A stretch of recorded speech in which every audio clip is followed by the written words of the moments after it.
ẹ̀jẹ̀ mi ní ẹ̀kẹ́ gbọ́ àkọ́bí ewé ayò ewé tún léje ìtún ló ní ọ̀tún ẹ̀ ṣe ìfà ló ní kan fà ẹ̀ mọ́ra àìbínú gbogbo àtàrẹ gbogbo méjì ọkà bàbà gbogbo mẹ́ta ọkà wáṣẹ́ orí ló túmọ̀ ẹ̀dùn gbogbo ọ̀nà ní túmọ̀ ẹsẹ̀ akọni ìmọ̀ tú ìmọ̀ ọjọ́ ìmọ̀ èmi ni wọn kì í dálẹ̀ wọ́n bá lọ mẹ́lẹ́mọ́ wọ́n á fi jóye ẹlẹ́mọ́ akọni wọ́n bá lọ gbé fèrè wọ́n á fi jóye ẹlòkó bọ́ọ̀wọ̀ wọn bá tẹ̀lé wọ́n á fi jóye aláre àwọn mẹ́tẹ̀ẹ̀ta parapọ̀ wọ́n wá jọ ń pẹ́ mọ́ ẹ̀ẹ́mọ́ olóko jẹ wọ́n ń pa Akíntọ́lá ọmọ Ògún wọ́n ń pàdé Ìyọ̀dà ọmọ Àtàlàbọ̀bà Àkànbí wọ́n ń pàdé Ṣàtàdàdẹ ọmọ ọba Ìjẹ̀bú Mèrè Aṣíwájú odò gbólùkẹrẹ ajagun lólòdì ọ̀run tó bá ṣe pé tìyẹ tó bá ṣe pé tìyẹ lọ bá ń darí jọ wí àgbèrò ní kún gbọ́wọ́ ọ̀bọ ti ṣìgìdì máa gbé àgẹ́tì ló máa ń gbé àyàn ti ìlàyàn ewúrẹ́ Ọlọ́run dákun má padà lẹ́yìn ẹ kó má gbàgbé ọ̀rọ̀ tẹ́ Aṣíwájú Ọlọ́run dákun má padà lẹ́yìn ẹ Àkànbí Ọlọ́run dákun má padà lẹ́yìn ẹ ọkọ̀ olúrẹ̀mí Ọlọ́run dákun má padà lẹ́yìn ẹ odò lè. Ayandaba ayandaba ayandaba ayandaba ayandaba ayandaba ayandaba ayandaba ayandaba ayandaba ayandaba ayandaba ayandaba wana ayandaba ayandaba ayandaba ayandaba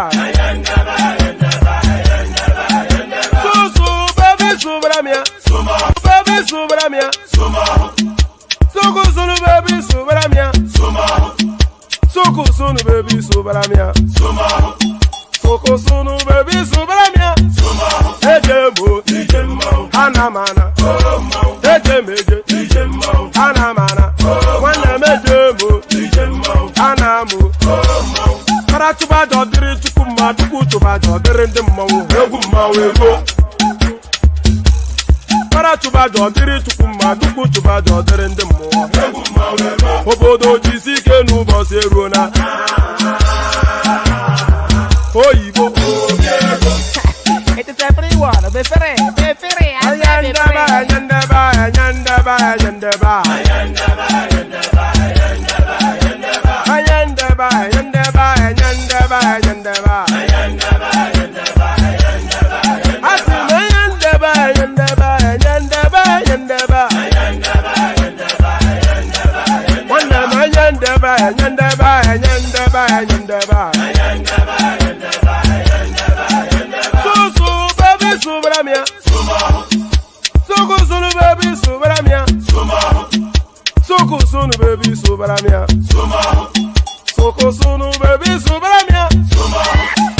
ladies and gentlemen, sometimes you just have to act like you are drunk, like you are crazy. Confuse your enemies, confuse them. Obodo sanye ye we mo ye we mo obodo sanye ye we mo n'ụbọchị anyị ga-akpọtụ mo ihe dị egwu ga-eme ọkwịtara kara m ịṅụrụ mmanya m ị ga-akwụrụ m ụgwọ ya bebi mo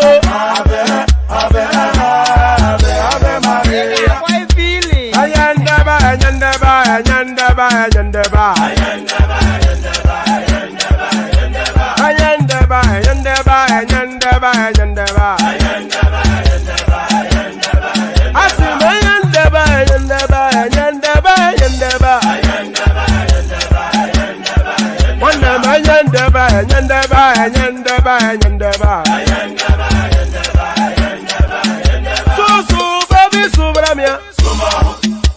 Soko sunu baby subaramia. Soko sunu baby subaramia. Soko sunu baby subaramia. Ase kwa nefo jabanye si akuna nyego mkambasi ozo.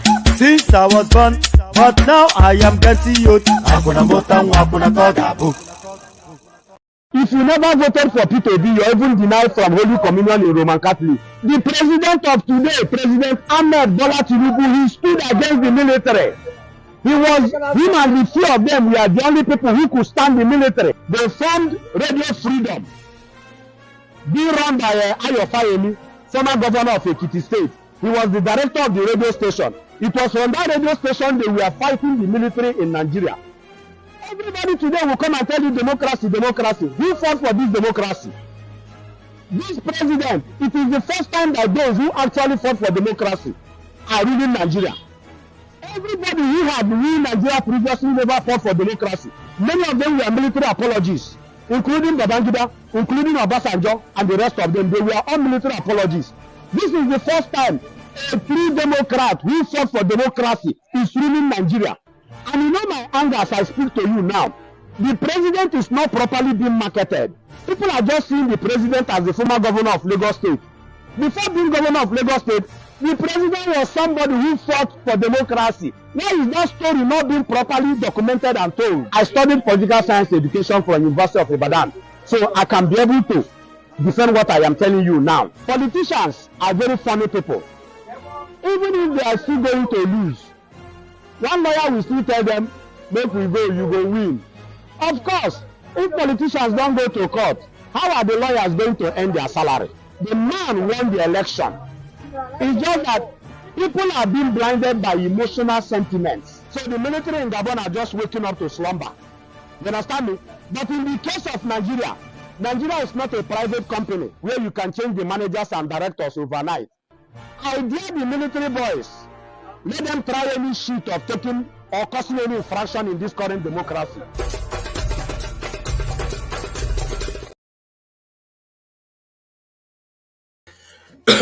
So there it is.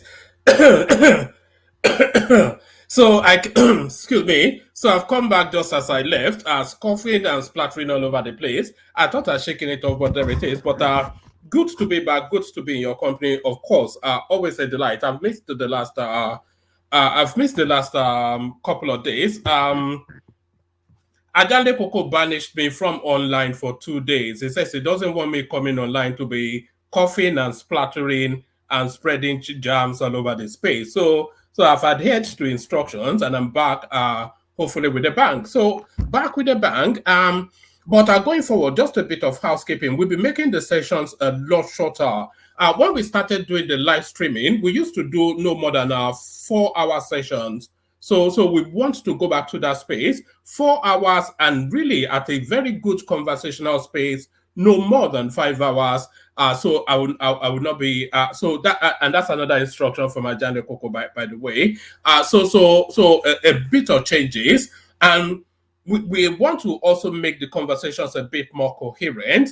The interjections, they are the raison d'etre, the shtick, the USP, yes, unique selling point of this platform. So we can never take the interjections away, but we are going to even be moderating that space as well. So the interjections is just a short, sharp insertion of a counter narrative or an embellishment of an ongoing narrative. It's not an invitation for the interjector to take over the spot from the person that is in play. So a lot of minor changes. So for one, so we just wanted to be a bit more sleek, a bit more savvy, but still keeping the sassiness of it. So sleek, savvy, but still sassy.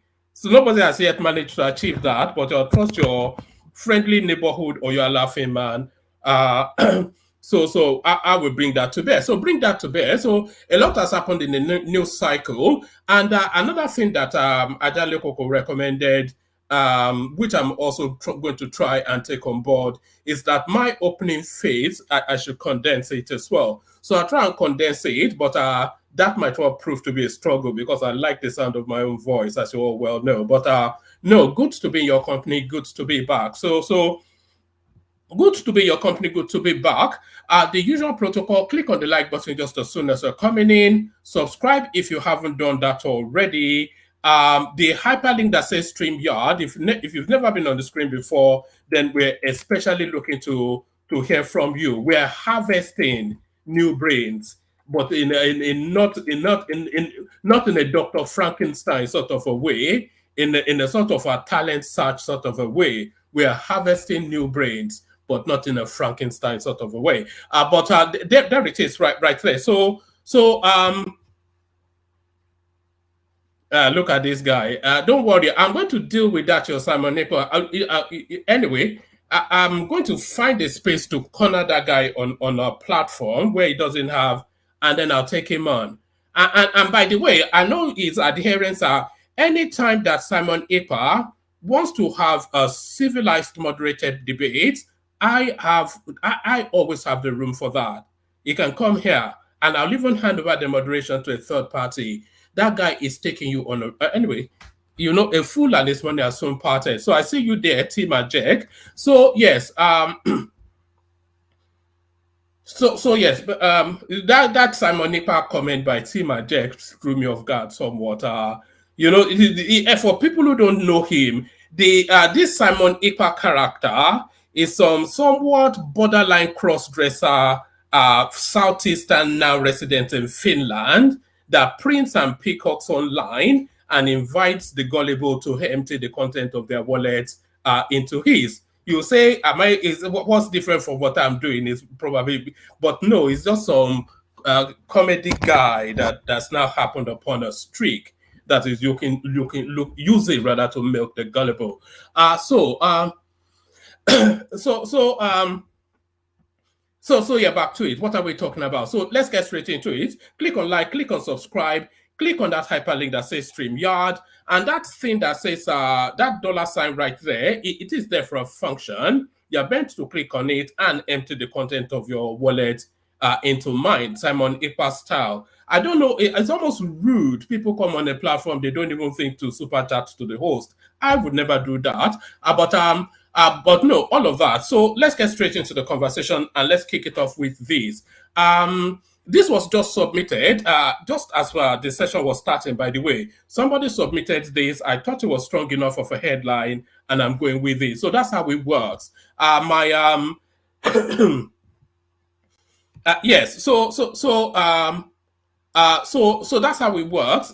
If you have a strong enough of a news cycle, a bit of a tidbit that you've come across as you're strolling about, mooching around online, just pop it to me via Instagram. Let me send my everybody should have my Instagram link, because that's how these sessions work. So if you as you mooch around and poke your nose through every odd space within the internet sphere, and you come across something that you say, oh, this would be a good thing to be discussed on one man's platform, just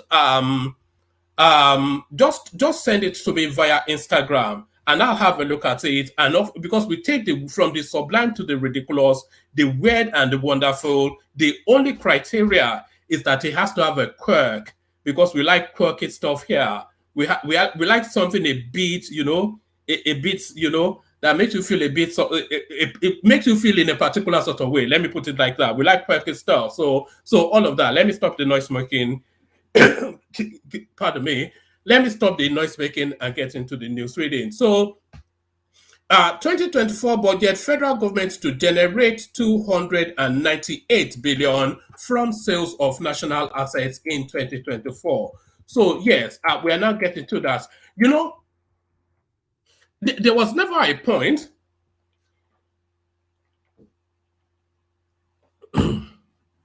There was never a time, rather, that we would never get to that point where we will start selling off national assets. Anybody that's been on this platform for more than a minute, you already know my take on that space.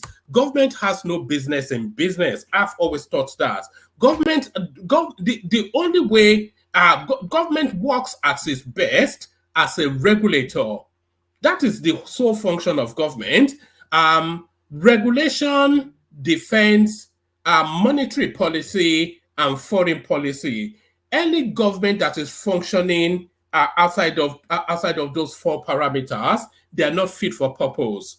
Yes, they build infrastructures as part of their social responsibility because they're not building it with their personal funds. They are building it with the sovereign wealth of the sovereign state to the benefit of the citizens of that sovereign state. So that's fine. They're there to build roads, so they can jolly well build roads so we can drive on it. But they're not there to run train services. They're not there to run airlines. It only really works that sort of a system under a monarchical sort of a system.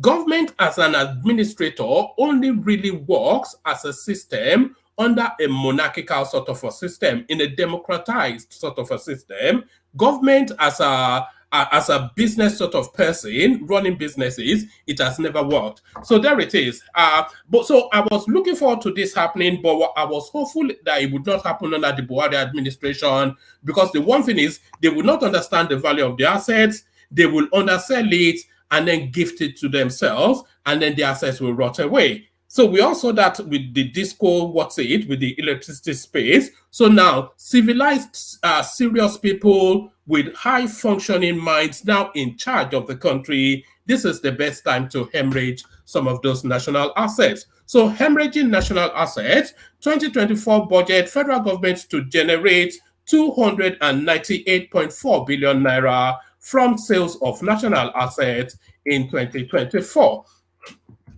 The federal government is looking to generate 298.4 billion naira in revenue from selling off certain government assets in 2024. This was contained in a breakdown document of the 2024 appropriation bill. The item listed as a financing item was the sectorial allocation details released by the Chairman Senate Committee on Appropriation, Solomon Adeola, and sent by correspondents. The move is believed to be an attempt to finance public debts as well as reduce the fiscal burden on the part of the federal government. The document also indicated that the government expects to generate 2.8 trillion naira from the government-owned enterprises as a net surplus in the 2024 fiscal year. The 2024 budget proposal of 27.5 trillion, sorry, how much were they hoping to generate? 2.8 trillion. You see, if only we are able to quickly dollarize these amounts, then it will make more sense. That might well be under $3 billion. Hopefully, they are not selling Nigerian assets for under $3 billion, because that would be a fire sale. The document also indicated that the government expects to generate 2.8 trillion naira from government-owned enterprises as a net surplus in the 2024 fiscal year. The 2024 budget proposal of 27.5 trillion naira was presented to the National Assembly by President Bola Tinubu on Wednesday. The budget, christened Budget of Renewed Hope, contains national revenue estimated at blah, blah, blah, blah. Are they telling us the assets that they're looking to sell? Okay. It doesn't actually go on to give us a list, or does it? But the upshot of it, the main crux of it, because if it doesn't even give us, then it opens the window for the conversation to suggest then which assets should be liquidized or not. Yes, it's liquidized, not liquidated, isn't it? Because to liquidate it is to hold an AK-47 to it. So there's that. I was going to go to this story, but I thought, have we overlabored it? Igbo pioneers of modern Lagos, or Hanese, won't defend illegality. So in the course of being away, there's been somewhat of a retraction of the saber rattling and the chest puffing and the peacocking that we have been seeing from the Southeast. Because when this guy, the fat guy that runs the Southeast, their chairman, this fella here, when he first broke onto the news cycle regarding these demolitions going on in Lagos State, he was preening and peacocking, like I said, feathers flapping, just priding up that the Lagos, that Lagos was a swamp, and then the Igbos tamed the swamp, and this, that, and the other, and it will build hell, it will bring hell and firestone down the governance of all of these sort of fanciful words. But then when the documentation started to actually, I'm going to share something with you. Apologies for the somewhat scattered. Yes, I'm going to share something with you, which somebody sent to me, if I can find it. So when the details started to come out, as I searched for this thing, when the details started to come out as to exactly what transpired within that space, what has actually emerged were that a good 90 some, in fact, not 90 anything, all of the houses demolished, especially those demolished by belonging to the Igbos, all of them, they had no documentation. And not only did they not have documentation, they had 3 years prior warning. And not only did they have 3 years prior warning, the government, as far as early back as 2021, had been going around those buildings, putting red marks. You know what the red mark means within the Nigerian space? Putting red marks on those buildings and marking clearly for demolition and putting the dates that they came in to assert that notice on them. So there's been somewhat now, not quite contrition, but because these people, they don't do contrite, but so that's just the latest development in that space. A bit of a silliness. So a bit of a silliness. Let me show you this only as a headline. My degree certificate, others useless. Edo graduate who burnt credentials. So let me give you a few paragraphs actually. My degree certificate, others useless. Edo graduate who burnt credentials. What is your academic background and what do you do for a living? My name is Alvin Elenre. I studied history and international studies at Ajayi Crowther University, Oyo State. I have been out of jobs since February 2022. So I just hustle basically. You know, that hustle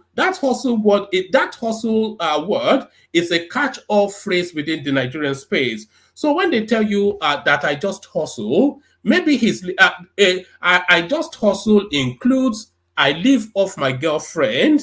I'm doing some cleaning job in some office where I wear a face cap into, and I sneak out of the bathroom after. I work on the building site. It can be a myriad of anything. So, or I'm a 419 guy, which is what everybody really sees as hustle. So I just hustle is a catch-all phrase that enraptures so many weird and wonderful stuff. So my name is Alvin Alimre. I studied history and international studies at Ajayi Crowther University, Oyo State. I have been out of jobs since February 2022. So I just hustle basically. Before then, I had done several things here and there, but that is it for me. Those things I did before. Right now, I am unemployed. That is it for who I am for now.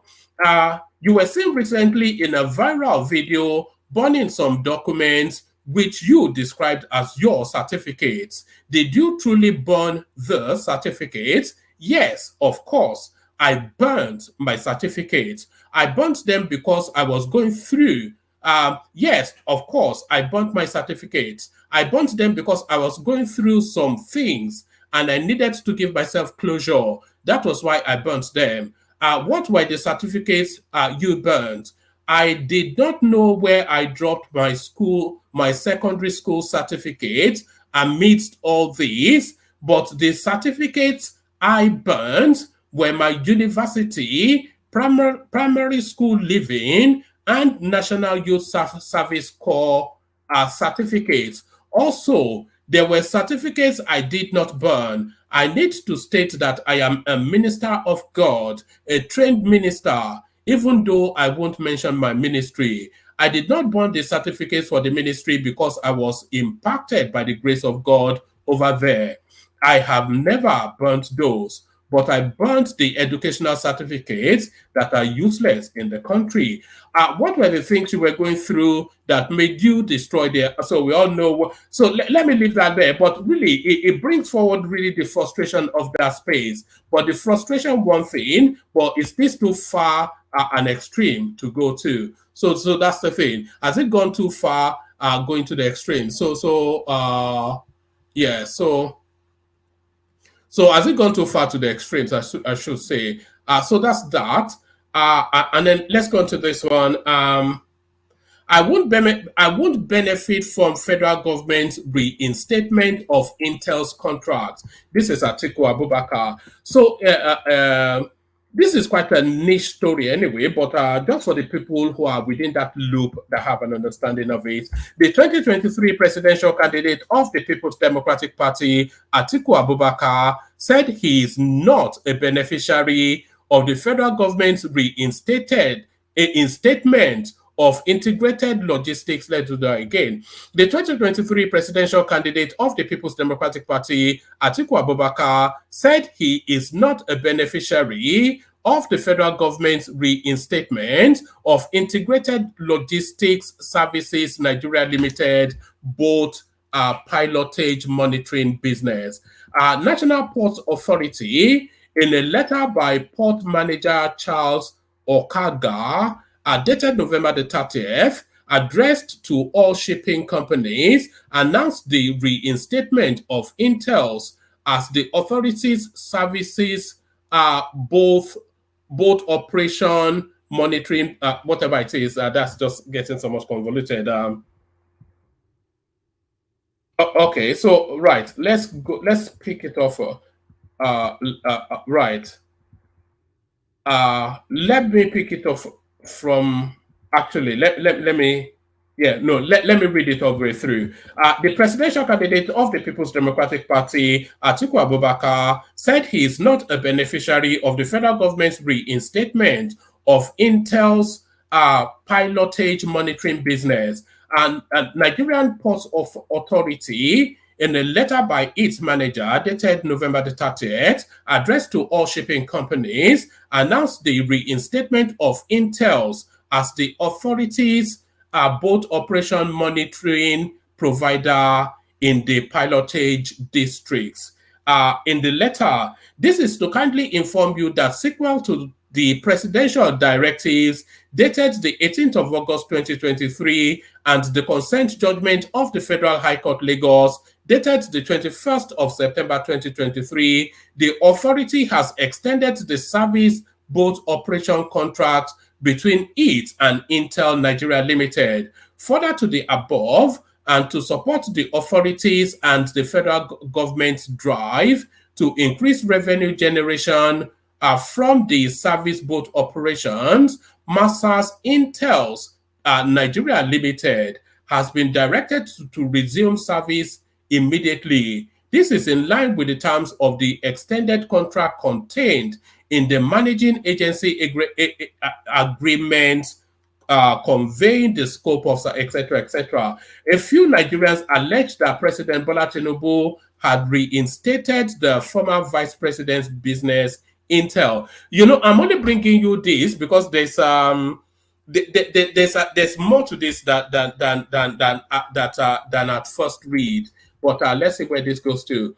Atiku, who debunked this in a statement via his official Facebook page on Sunday, explained that he sold his shares in Intel in January 2021 to Orlean Investment Group, the parent company of Intel. The former vice president added, the first sale of these shares that commenced in 2018 peaked in December 2020. Intel also made public my exit from the oil and gas logistics company, meaning that a different entity now owns those shares I sold.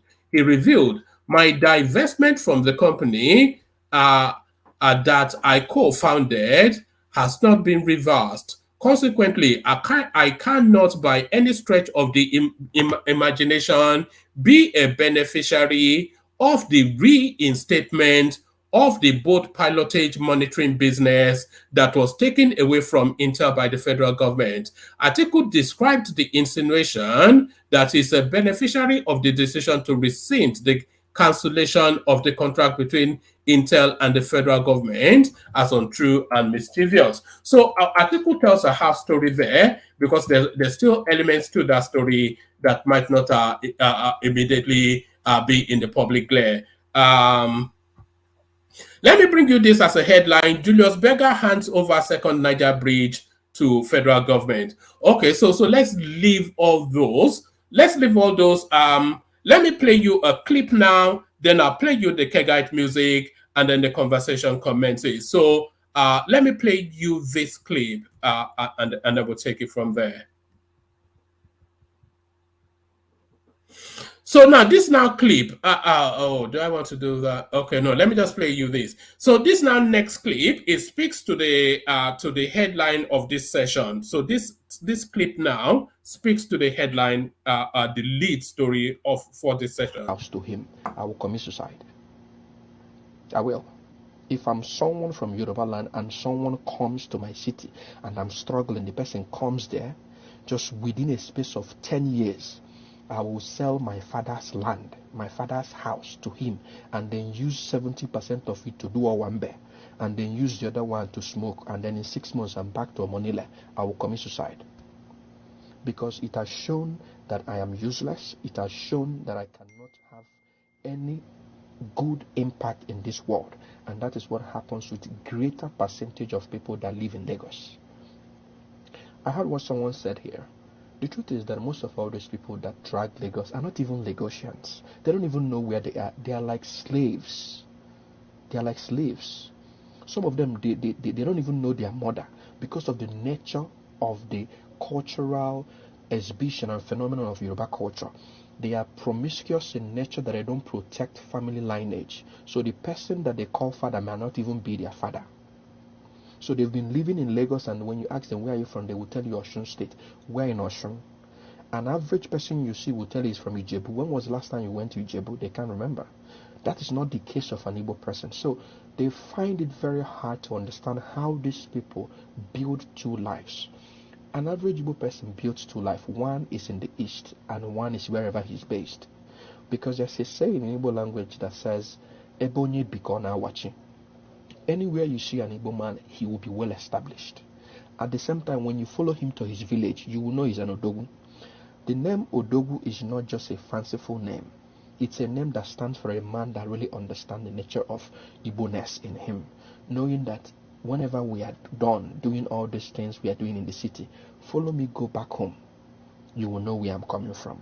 So it's beyond their imagination that since the war ended, in 1970, they were thinking that they will have an advantage over these people that were given 20 pounds, but feet growing exponentially.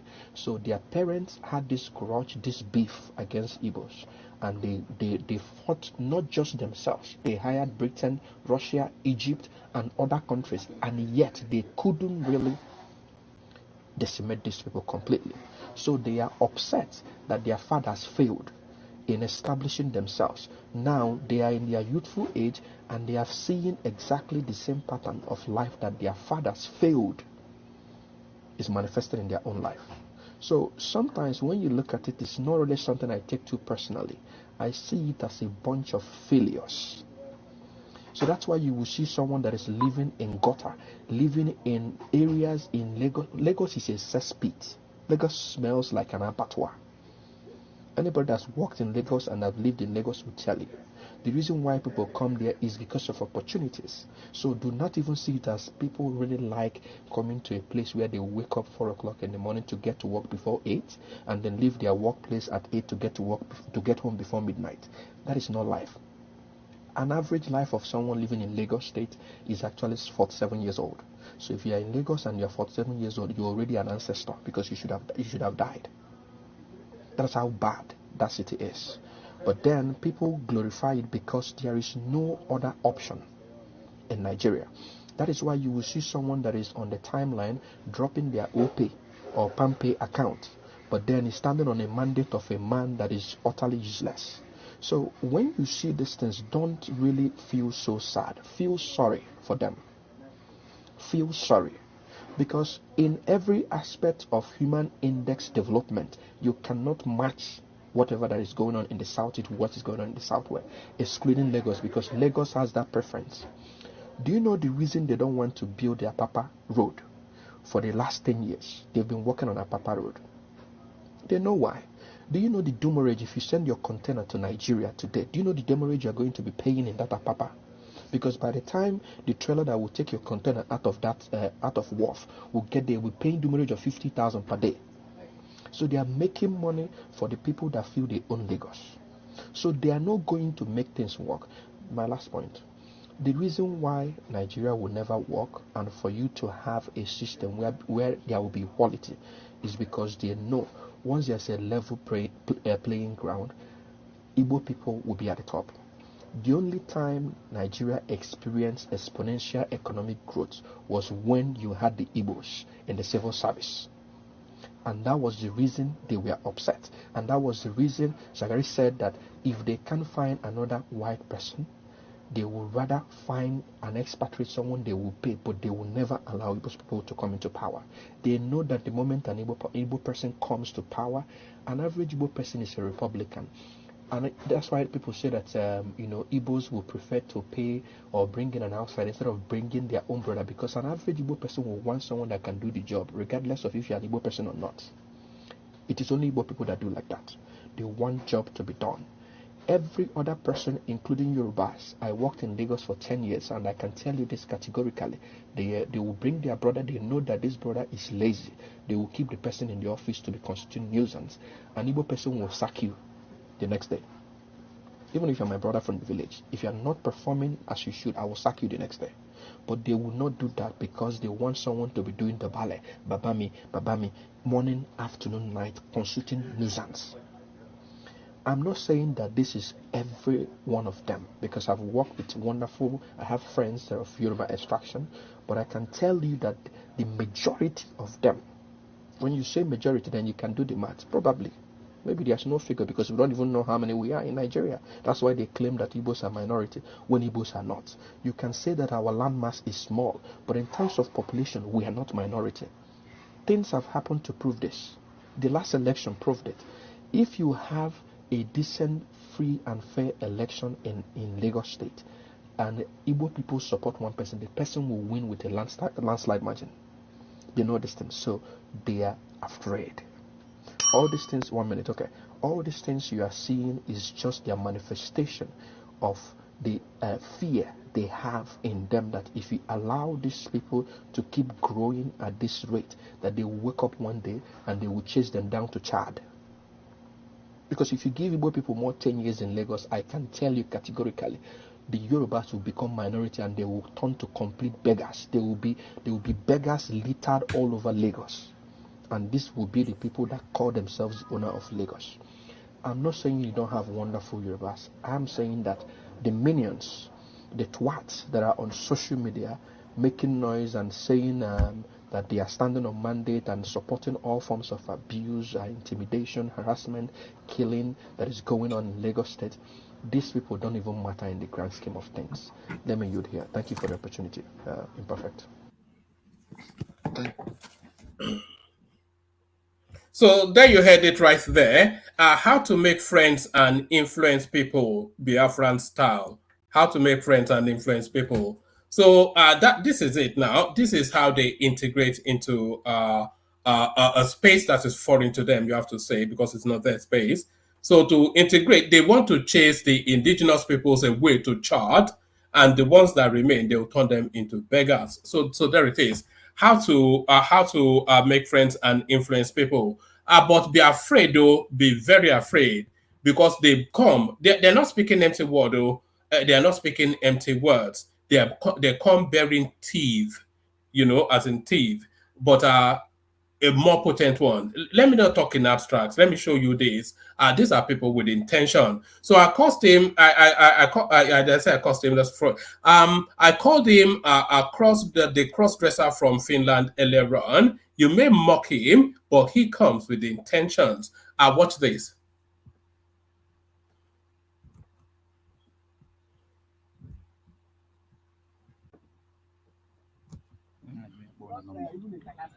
I don't know. Now somebody is 911. Watch me say that.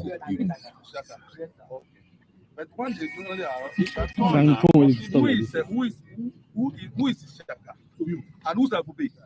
How do you join them? Tell them how you join them, and how you left them. Let them left. They just speak loud.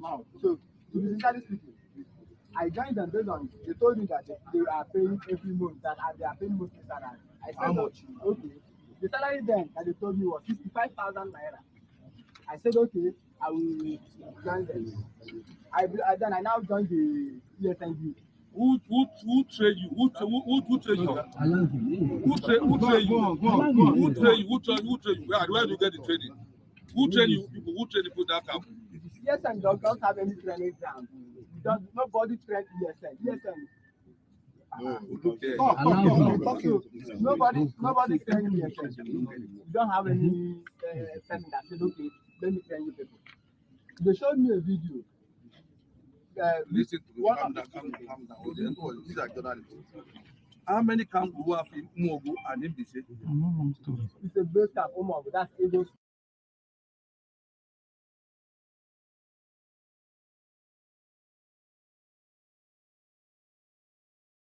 All right. For the benefit of the conversation, that was a cache of weapons intercepted by the authorities. It says, remember the DPO and his orderly who were killed by the IPOB ESN Igbolani headsmen at Ahira Junction in Mbese.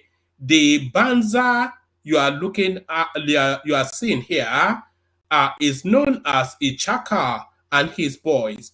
They did it. Remember the joke of remember the joke of a parade by the Simon Ekpa faction of ESN. See their uniforms there too. They even have their own POS machines. I wonder why they did not ask their victims to pay them in Biafra pounds. So there it is right there. So caches of weapons being smuggled in, and you see it right there. But it is a peaceful protest, they'll tell you. But this is what peaceful protest looks like. So these guys, they are coming. They're not coming to joke. Yes. Is Ike's thing getting in the way?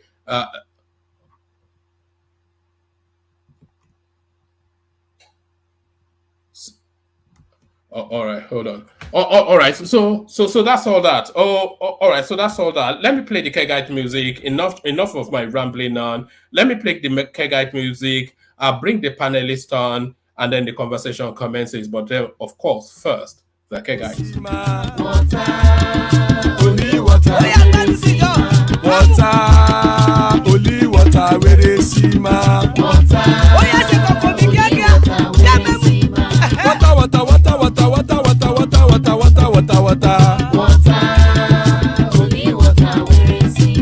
Hapa o naido.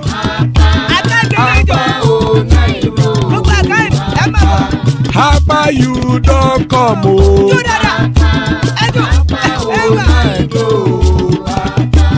Hapa o naido.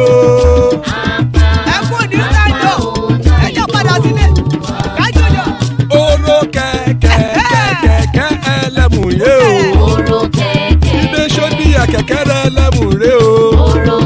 Bobby Master kẹ̀kẹ́ ẹlẹ́mùrè o. Chief Wáìlà tí kẹ̀kẹ́ ẹlẹ́mùrè o. Eruku lẹ̀lẹ̀ ẹlẹ́mùdé. Eruku lẹ̀lẹ̀ ẹgbẹ́ ẹlẹ́mùdódò jàre o. Eruku lẹ̀lẹ̀ Ghana ti dé ẹgbẹ́ bọ́dì o. Ọmọ ẹlẹ́yẹ ẹ̀yẹ o ó dilé o. Olúyẹ̀lá ẹ̀yẹ o ó dilé o. Petrosoname ẹ̀yẹ o ó dilé o. Petrosodunke ẹ̀yẹ rẹ̀ ó dilé o. Ẹlẹ́kọ̀ ọ̀run mú ìní o.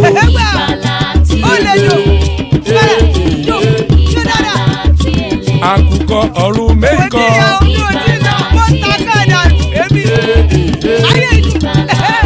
Ikú kò ní ríwà gbéṣe o.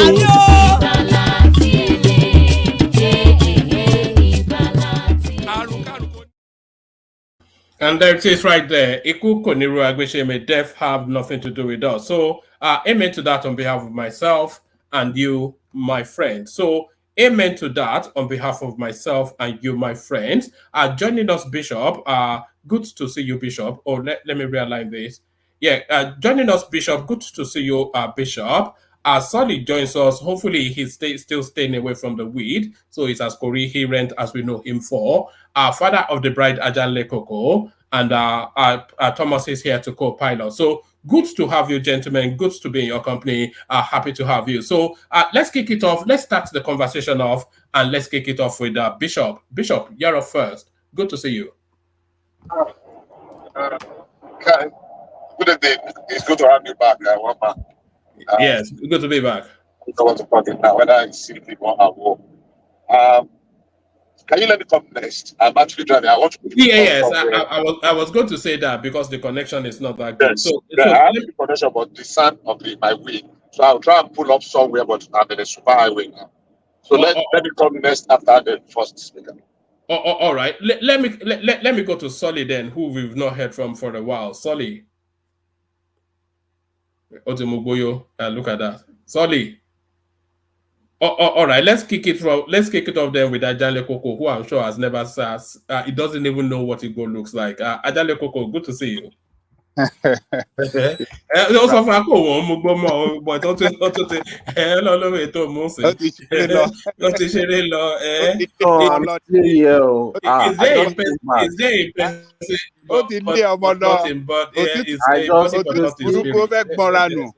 but wait, is it me they are talking about? I just came back. I want Mama Shane live flu. Are you ready to go? I'm ready. I was here. I just had it on mute. Yeah, go ahead. All right, go ahead. Good to see you, Solly. Yeah, so I took a break. I've been busy. And I was seeing a lot of things on the internet. I was just trying my best to ignore it, but it was just everywhere, and it just didn't even make any sense to me.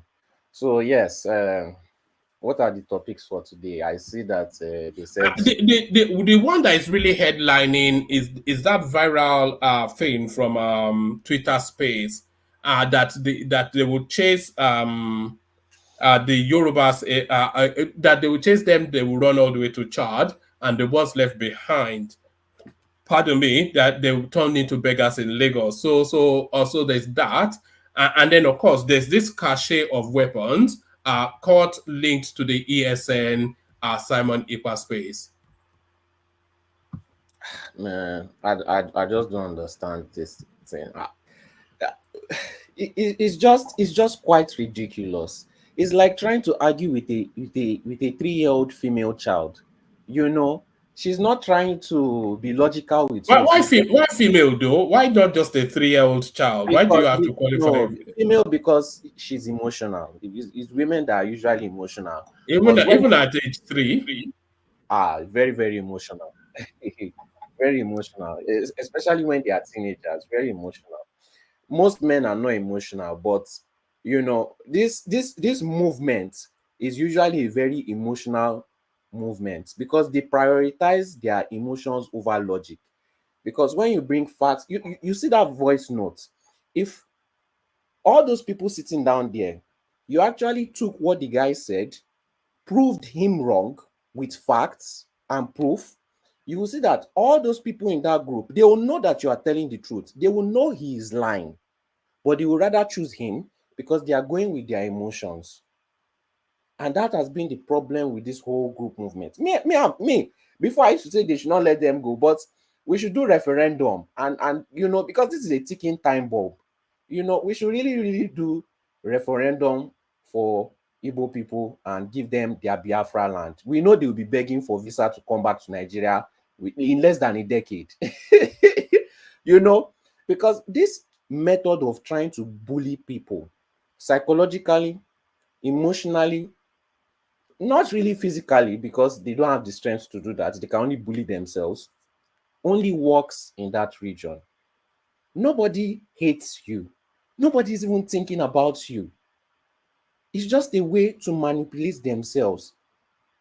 And they're always manipulating themselves all the time. The person oppressing you is yourself all the time, but you want to allow it to continue because is your tribesman saying you are Republican, you are this. Do you have any proof of that? Do you have any proof of anything you are saying? No, but you are manipulating your own tribesmen emotionally. You are emotionally blackmailing them. I heard in some areas they are still doing sit at home on Monday. Can you imagine? Can you imagine still oppressing your own people, but you claim that is other people are oppressing you? It doesn't even make sense. And what has happened to Jubril of Sudan? Have they left that venture? Because if they really believed it was Jubril of Sudan, they should still be on that topic right now. But all of a sudden, the topic has gone down. So this method of Yes, bullying, what did happen to Jubril or Sudan? It's all of a unbelievable. sudden, Yeah. you Do know, you know? it's I'm just gone. looking forward to the alter ego that they'll give Tinubu. Uh, Mudashiru, they are experimenting with so many names now. Mudashiru Akande or something. I wonder what alter ego they'll give Tinubu. He can't be Jubril. It has to be something from. Did they say it's from Guinea? So they have to go and look for the name from Guinea. It's just funny. But in all seriousness, because I'm actually getting old and I'm seeing that this thing is not a joke. These people actually believe. I'm not saying it's all Igbo people, but majority of Igbo people in the East, they actually believe these things with their full hearts. It's not like I don't think they're pretending. I actually believe they believe what they are talking about. Because when you go to other platforms, they sit down, they keep quiet. When you prove them wrong, none of them argue. If they are saying something against this one, you say, "Oh, everybody has bad eggs." Yes, Sorry. Thomas, keep the conversation going for about 5 minutes or so. Carry on, Sully. yes, Yeah, everybody has. Mama. Yeah. Go Hello, on, sorry. Thomas. It has been How are long. you, my brother? I'm good. How are I'm okay. you? I'm okay. Yeah, go So, on. so this thing is becoming very serious. Everybody has bad eggs. Yes, we all agree to that. However, if I'm going to call out the bad eggs in my own group, you two should also call out the bad eggs. Not that when you see the bad eggs in your group, you keep quiet. That is very scary. It is very scary because this is the kind of thing I always relate it that happened in Germany, that happened in Rwanda. All you need is a simple Google search.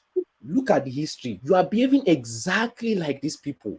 Exactly like these people. Is it all German people, all German people that committed that thing? No, but they sat down and they kept quiet and they allowed it to happen. Is it all the Rwandan people that did that thing? No. This thing, they are pushing it and pushing it and pushing it, and it is becoming more and more serious, and none of them are standing up to it. So, None of them. sorry It's for cutting becoming you. very serious, and this thing is Yeah. going to go against you because you cannot fight government. All this grandiosity, all these things that Simon Ekpa is using to siphon money from you, he will leave you by the desert. He will leave you in the dust. It is becoming very serious. You have never won anything doing this thing since the beginning of your history. This method has never worked. Definition of madness is doing the same thing over and over and over and expecting something different to happen. You have no example of where this strategy has worked since the history of this tribe. No example. So why continue it? Only is you shooting yourself in the foot every single time. Every single time. I don't know why. It's a backward thing. And it actually favors every other tribe. If you don't know, it favors every other tribe. Because if everybody is afraid of you, nobody will want to put you in power. That's just the truth. Fear does not work. Maybe it works in the East, but it does not work for everybody. People will run away from you. That's what fear does. You can't scare people into following you, especially in a place that has a lot of tribes. It will never work. You can go and ask Abacha. Sorry. One day when all this fight with Tinubu started, I asked one question, but I think one man don't want me to further that question that day. I said, do you guys think the fight against Tinubu is fight against Tinubu, really fight against Tinubu? I said it that day that this is fight against Yoruba versus Igbo. And you can see in this conversation, the guy doesn't even mention Tinubu at all. You will see what is in his mind. That is what he's saying. And this is the mentality of many. Thank you. I am thanking this guy that speak on that audio. That is the mentality of many of them. What do you think? I just think it's not. All right. I hope you have not turned it into Igbo bashing. Let's not do Igbo. No. Me, I've never come here to come and lie about anything about Igbo in my entire life on this platform. But many of them have come here to come and lie just to insult. I never lie, never insult. I only say the truth. However, you take it is based on your own emotion, and the only person that can control your emotion is yourself. You can't force me to make you feel good. All right. Let me take you to a different space, Solly. 2024 budget, federal government to generate nearly 300 billion naira from sales of national assets in 2024. So what do you make of that headline? And is this something that you are in accordance with? Are you in accordance with the government selling national assets? I'll be in accordance with it if they want to use it for infrastructure. That has always been my main issue with that country, infrastructure. If they are going to use it for infrastructure, then no problem. They should sell whatever they want to sell. It's not like they were using it in a proper manner anyway. What has the government really run properly in Nigeria that has really benefited people? Nothing. Would you recommend that they sell these railways that they are, or is it too early into the spend for them to sell it? Would you recommend that they sell it, all these railway lines, or is it assets like the National Stadium, the National Arts Theatre, all those sort of softer, sort of nondescript assets? I believe they should sell things that are being neglected, like that National Stadium. They are neglecting it. They are really neglecting it. It's just a poor stadium. The grass is very, very bad. It injures players, things like that. If you give it to a private company, at least they'll be able to be held accountable. They are not really neglecting railway.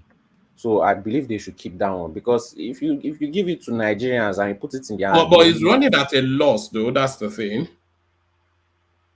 Which railway is running at a loss? The Lagos to Ibadan one is running at a loss, and I suspect that the Kaduna to Abuja one is running at a loss too. So if it's running at a loss, well, what can we do? This is bad business. If we are focusing on other resources, it's supposed to compensate for that loss. But this is where we are. Infrastructure is a very, very big basic need, because people need to move around. They need to stop being ignorant in that country. It's just going to cause another, problem. Infrastructure is what they need to focus on. So that's I don't know what they are selling the assets for. Hopefully they are not going to steal it as usual.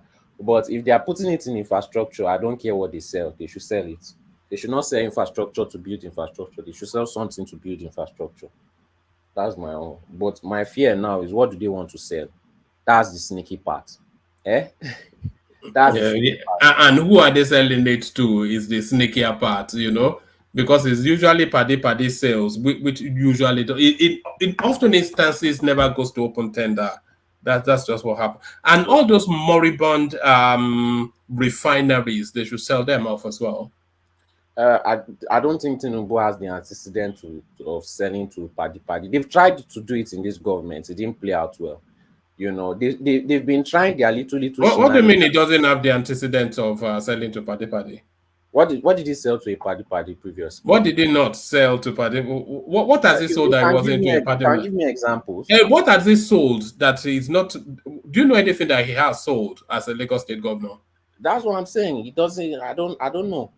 It's Yeah, not. so It's you not. can't say he doesn't have the antecedents if you don't know. If he did, they would have surely brought it up by now. Is it not this private investment? What about that is alpha beta, which is some sort of insider trading. And by the way, he sold Lagos State properties to himself as part of his retirement package when he was living. He does it as well. So don't say he doesn't have the antecedents. It does. I'm talking about doing it frivolously. One man, the location of his TV station used to be Lagos State property. I think it was Lagos State University. Was it not a nursing school or something? No, it's where he have the headquarters of his TVC was formerly a property of Lagos State Polytechnic. So that one is there. And the nursing school in Falomo Road, I think that's another one that maybe he sold it to himself or to some of his friends. So solely, they have sold a lot of things to his friend and himself too, some of the state property. Continue. But what I'm looking at is notoriously doing it like Atiku. That's what I'm comparing it to. But yeah. Not the why that of Atiku was in the limelight because the federal government, and that one was very, it was, that one's attracted so much attention back then because there was a lot of government-owned enterprises, big giants that were in billions of dollars. So he attracted so much attention, and that was why that one was,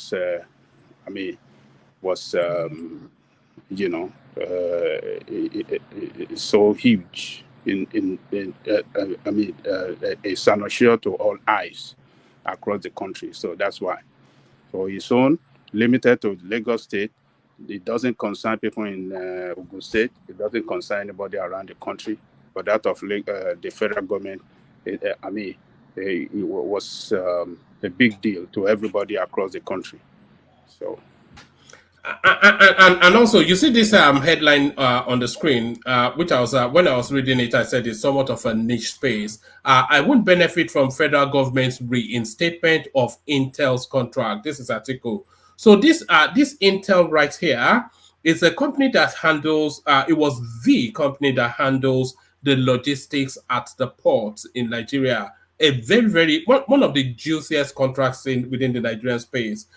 It used to belong to Atiku. But then when the government were punishing him, they cancelled all the contracts for that space. But Atiku had subsequently divested his shares in that space, and it divested it to a company. And a lot of people, it is widely believed that that company that he divested it to belongs to Tinubu. Now Tinubu is the president. He immediately, swiftly reinstates the contract. So Tinubu very much an inside dealer. Can I ask one question? Mm-hmm. Him doing that, did he affect majority of the citizens? How do you mean? Did he have any negative impact on the citizens? For the president to be dealing the deck to himself? It's just a yes or no question. What do you mean? Did it have any major negative impact to the citizens? It does. What sort of a ludicrous question is that? I'm just trying to understand. I'm not trying to be skeptical. I'm just trying to understand. What kind of negative impacts did it have? All right, let's just carry on. If you don't get it, then I'm not the person. Then you explain it to me now. I'm just trying to understand. I get that it's illegal. It is a criminal act. I understand that part, but I want to know how it affected. That in and of itself affects the people. And by the way, this is not the first deal. You know the Malibu oil field, which is the juiciest oil field within the Nigerian space. Do you know who owns it now? Who? Oando Oil. Do you know who owns Oando Oil? White people. You must be joking. Since when did Tinubu become a white man? Look, he owns Oando Oil. Just settle down. You don't know what's going on. So talk to me about Mohbad. I think that's more. Yeah, talk about Mohbad. Talk about Mohbad. Does he own Oando Oil? Hey, he's asking if Tinubu owns Oando Oil, and you call yourself a Nigerian. He owns his only. No, totally. Just talk about Mohbad. I think that's your territory. Talk about Mohbad. You're asking if the president who deals to himself from the national deck, if that is a negative impact on the populace. That was the question you asked. And you've given me an answer now. I know. Well, do you really? Anyway, it's fair enough. They say there's no such thing as but I know. Let me take you to this last space actually, and then we'll move the conversation on. Peter Obi reacts to Tinubu's government's. Peter Obi reacts to Tinubu's government sponsors 1,411 delegates to COP28. We must stop the waste. So this has been one of the most controversial within the last 2 days or so. So some climate summits holding somewhere, I think it's in Dubai, and Nigeria having just perhaps one of the largest delegations within that space, 1,411. So is that justifiable? We're talking about overblown government, but this is more like an obese sort of a governance. What are you making of the controversy wrapped around this 1,400 delegates to COP28? I believe it's getting as many investors as possible. My main concern is, did he fund? Was the trip for the 1,400 people funded by the federal government? If it was not funded by the federal government, then what's the issue there? That's more people to come and sit and learn. Was it funded by the federal government? Sorry, good morning. Morning. It's not okay. Yeah, it's money for me. Yes. It's money for me. Yeah. It wasn't funded by the federal. Not all the 1,400 funded by the federal government. I think the federal government funded about 200. So the rest was the rest funded themselves. No, they didn't fund themselves though. They're satellite agencies that's somewhat affiliated to the federal government. No, sorry, mute yourself right there. Hold on. One man. Yeah. Yes, the satellite agent. We do satellite agent and everybody. For instance, the Niger Delta commission, they sent but that's still somewhat that's quasi government, isn't it? It's not. Yeah. With those numbers, there are some that went. It's about 200 and something. As we speak, my cousin is there. I told you he's secretary to IMF African branch. Their side is five people that was allocated. Because we were talking about it. You're breaking up. So, can you hear me now? Can you hear me? Yeah, we can hear you. We can hear you. Yeah. The government is a UN organized program, and some few countries is not. Not recognized. But countries give people. How do they put it? They give people permission to go there, but you will take care of your bills, fund yourself there. Meaning it's a special visa. So country have to. No, you're breaking up, man. We can't hear you. Really? Oh, okay. Somebody else should check. Let me try and check my speaker. Let me look at and log in again. So Yeah, Well, it's chopping up heavily, unless it's my system. I was able Yes, to hear but you clearly. So, were you hearing me clearly? yeah, Yes, yes, but yeah, He was breaking up. there are quasi. Huh? Yeah, He was having this static, whatever. Okay, wait, hold on. Can you hear me clearly now? Just want to know. yeah, I can hear you clearly. Somebody's having a quickie voice. Fast. Is it that Bishop? Bishop, what's going mute and on? let me say. Yeah, okay, let me Can speak anyone again. hear Let me me? Am I see. breaking? I can hear One you. can hear you. I don't know which between you and Bishop who is breaking up. I don't think it's me because somebody can hear me clearly.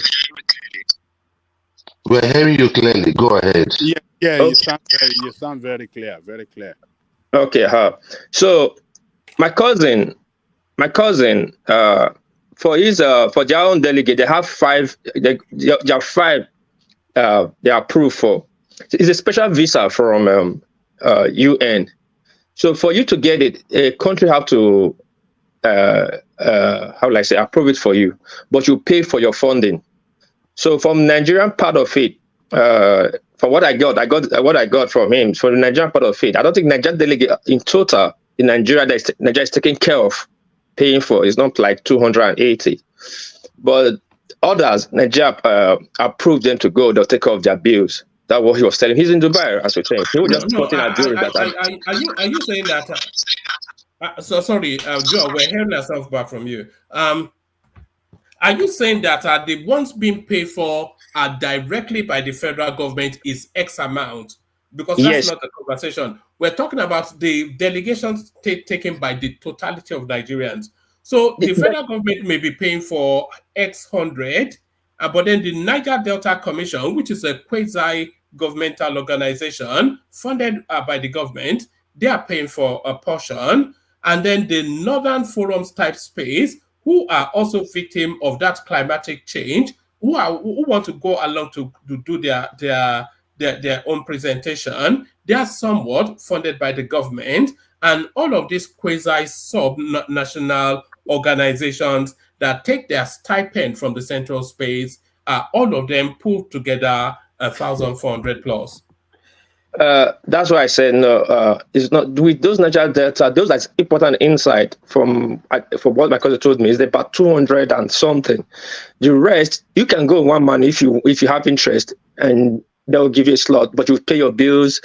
It's just a climate summit. Nothing really special, but you have to go through a country. Country have to fund you, just like long term. You have to go through a country. Either countries are recognized by UN. So people that went, a lot of people that went, it was just opportunity for them to put it on their CV.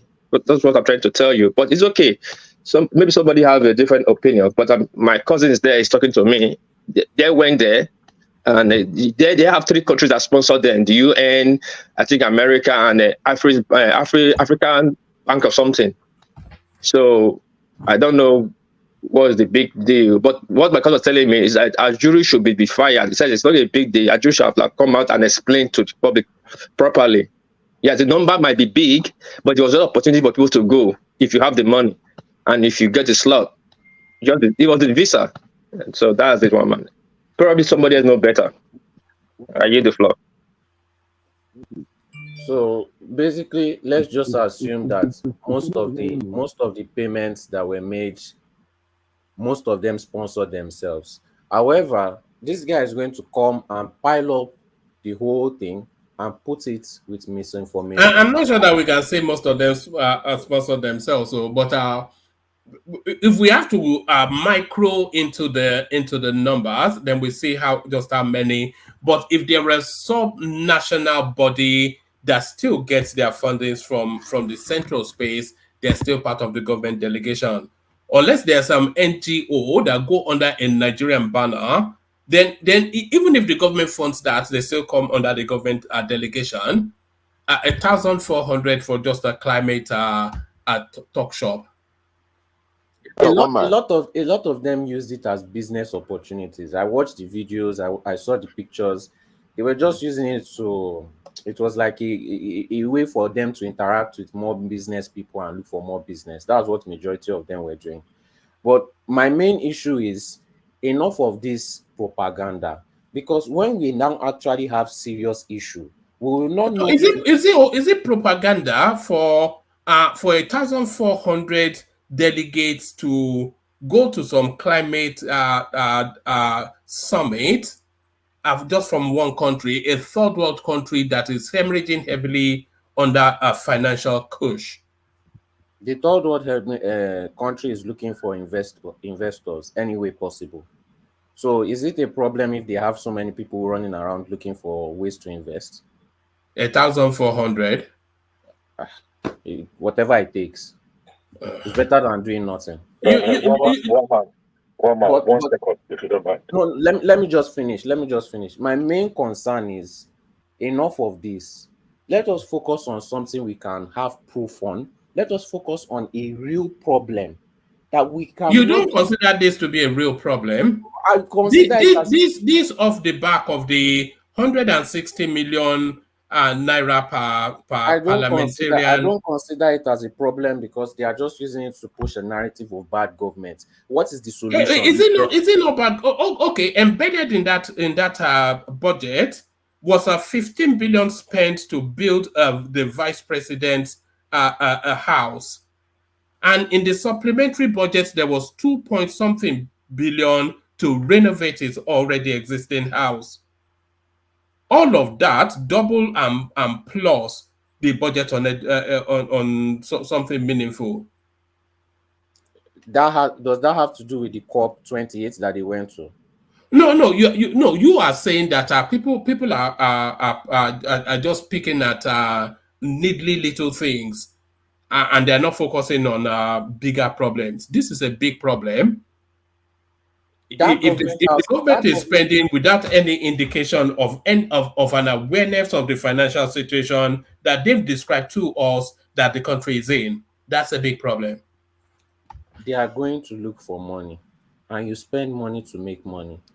That one I do not really consider as big, but the one that you say they are taking billions to renovate vice president's house, this one, that one is a serious issue. That one is something that we can look into. What I'm trying to say is they put things that don't matter that much and things that matter, they jumble it around, and nobody knows which one to take serious. Nobody knows which one to take serious action against. Nobody knows which one is propaganda. Nobody knows which one is crying wolf. Hello, sorry. Everything is being picked out. Okay, we look at the vice president spending billions. We look at them taking 1,400, and then they now added in, the president is saying bala blue again. They are mixing all these things and putting all of them as high priority. How am I going to take them serious? Me as a Nigerian, how will I take them serious when they don't know which one is the main priority? To them, everything is the main priority. If somebody is going there to give a gaffe, what does that have to do with Nigerians really? How is that affecting your infrastructure and day-to-day activity? They went there to look for investor, and he didn't even give a gaffe. That was just used as propaganda, just because they couldn't understand what he was saying. However, it is put as top priority. Mixing the wolf story, the crying wolf with propaganda, with main problem all the time. Can we just focus on main problem only? Then, if you bring main problem only, I will agree with you. I will take it serious. But we're talking about somebody spending billions on villa. Next day, we're talking about somebody spending gaff. How will I take you seriously? But that's opposition politics now. That's how it's done. But it's too much. And you know, I will not know which one you are serious about. I will not know which one is propaganda. I will not know which one is serious. I will not know which one you are crying about. Everything will just start seeming like propaganda to me. That's what I'm saying. Solly, yes, that, like, it's politics. People pick up anything that we use. But the problem is that I think our Nigerian government have misplaced priority during this because of this situation we are. Yes, the 1,400 delegate or the 2 billion, like you said, 20 billion you said. I think that 20 billion should be more important to Nigerians to the 1,400. But again, our government don't inform the public properly, and our citizens are wrong with anything they just see, like a blind man with the chicken intestine. But for the optics, that 1,400 is too much, because even though they went privately, you are a poor nation looking for money at least the government have to show some seriousness that we don't really have the money. You know, people just went there on their own to build their CV or whatever. But the government and the private sector give them the opportunity. The visa was, I think, it wasn't issued by UAE. It was issued by UN. So you make provision for you to go there, but we should pick what is important to us. Can I come in, please? All right. Hold on. Yes, come in, Joel, and then after Joel, wrap up that space, Solly, and then we move on. Sorry, Baba, how are you doing? Adio. Yeah, so you know they smoke that thing anymore, or so. Okay, that's good. I've drastically reduced, man. I'm telling you. Sometimes I go days without it. Oh, beautiful. So, and to what piece? I'm sorry. I think you guys don't really get the real information. It is really pathetic. The numbers are out there. They denied that they did not go with about the 1,400, and the government did not pay for the 1,400. But they accepted about 500. Let me put it in proper perspective. They're going to be there for 13 days. The cost to fly them, the 500 people that they agreed, is about close to 800 and something billion with today's rates. When you put the extra code and when you put the hotel bill that they are going to pay within the same period, you understand it is becoming one too many. Now, what piece? Your brother might have gone under probably Niger Delta or whatever. But I think there's no national consciousness on spending. Because I see no reason why Tinubu will go there with 500 and so. How many people spoke there? At the end of the day, who was needed there was Tinubu. The only person needed there was Tinubu. That is the fact. What is those people following them doing selfie? You forget that it's on social media. These people are taking pictures on social media, posting it on social media. Right? These are side pieces, and some of them are side pieces. Some of them call themselves influencer. Some of them. What nonsense are we talking about? And sorry, with all due respect, you are so wrong on this one. You're so wrong. Get the proper info. People are not shouting not just because they want to shout. They are shouting because this government is becoming financially irresponsible. You need to listen to what Wike said, because it's like there is no coordination. There is nobody bringing everybody together to say, this is what you are following. Everybody spends money as they like. Of course, it starts with the head. So go and look at the numbers before attacking those shouting about this number. We had no business having 1,400. We had no business having 500 people out there. What are they? What do you mean by business? Business to go and do what? That delegation should not be more than 30. Why even 30? That is for even 15. They should be more than 15. You remember? A couple of specialists, a couple of government functionaries, and a couple of bag carriers, and that's it. Exactly. Can I interject, please? I'll be 1,400. You know, one man. Let me just say this to you, right? You remember prior to the election when I asked people about climate change. You remember the answer he gave. Many people did not understand the answer he gave. But let me tell you, low key, that aspect of Tinubu is what I was telling you then. I said, man, I like that question that he gave. The question. I saw that. I saw the answer he gave. The church right. Was it the one at the Lagos Summit? I think it was they had this meeting somewhere. I don't know where that gathering was. It was in Lagos, I believe. No, it wasn't in Lagos. It was with the Arewa Consultative Forum. Yeah. Okay, it's true, it's true. The one he was sitting down. So they now Yes. asked him about the climate change. He now gave the Yes. church right response. Right? So we were now saying it is good that we have seen somebody to talk to the West. My brother, the same thing you gave a church right excuse for was the same thing you took 1,400 delegation to go to. For what? No, If no. when Tinubu was speaking, when Tinubu was speaking, Can one I man, come when in, Tinubu was please? speaking, when Tinubu was speaking, can I just finish? I don't like this here. So Can I sorry. just land and so the next person will go through? Sorry. Let me mute everybody so that you can speak. Carry on, Joel. So you understand what I'm saying? So woman, when you look at that, the same people, the same topic is the same reason why we sent 1,400 delegates. One man, look, there are other agencies of government sending people over there. What I am saying is this, one man. Look at all of them. What business do they have there? If there is anything that Tinubu is going to go there to get, if he gets it, then he comes in and distributes it to the different ministries or apply it to the ministries that are involved. Do we need to go with 1,400? No. So one man, I did the floor. I'm still in the background. All right, back to you, Solly. So sorry, let Femi come in. I think Femi wanted to come in. Thank you very much. I thought you said, sorry for 1 second. I thought you, when you started, your opening was how to moderate, share the time, and to minimize lengthy interjection. You just went back. You have not even started one. Well, you see, that's the thing. The thing overruns me sometimes. I'm waiting. I pulled over. I'm waiting for my turn. All right. Okay. Let Femi have that interjection. Solly ran this off. Okay, this is what I want to. Okay, this is what I want to say. That Brazil take over 3,000 people to that conference.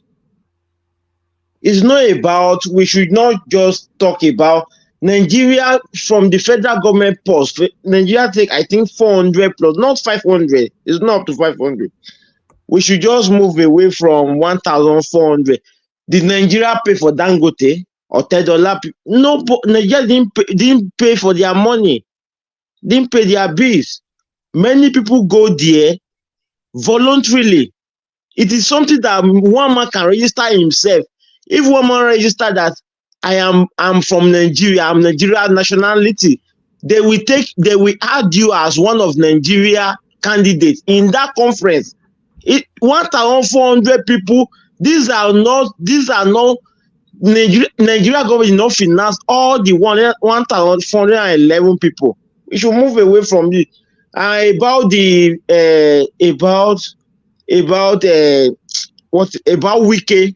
allocating 12 billion to renovate, not to renovate, to finish the project of Vice President, Vice President apartment. They have already spent 36 billion on that project before, and it is abandoned. It's better they complete it. If you say that you did not complete, it will just be waste. And later in future, that project will be like a project that you just waste money. It's better they complete it. And for Wike to complete, it's something that we should give him kudos to, not to just disparage him on this kind of thing. People argue on things, but we should be fair when we want to say something about Nigeria is our country. We don't have any other country. You can have a resident citizen in another, but Nigeria is Nigeria. America, they will call you Africa, Nigeria, America, be British America. Nigeria will be among it. We should respect our country and we should leave politics out of it. This is 2023. Politics is to the next 4 years. That's 2027. All right, Femi. I think we get the drift. All right, thank you, Femi. So, Solly, just a couple more words, and then Bishop after that. Solly. All right. So, if they actually spent that money, 1,400 people, that is a waste. The cars they got, that is a waste. The money they said they want to spend on villa, that is a waste. However, you can't say, oh, they invited 1,400 people. That is not good for optics. No, you can't say that. We are not 100% sure they spent this money on 1,400 people. I'm not going to be outraged about what I don't know and what I am not sure of. Get your things together, get your acts together, get your facts right, then I'll join you in the outrage. However, I will not join you based on what I don't know, because that will end up making me look bad. Because 1,400 people are going there and the country is claiming to be poor does not mean anything. The moment you enter Dubai, before you even carry your bag, people are already pushing business ideas to you, trying to sell things to you. That is how they do business there. I don't think those people will see it as bad optics to them. Like they said, China came there with over 1,000 people.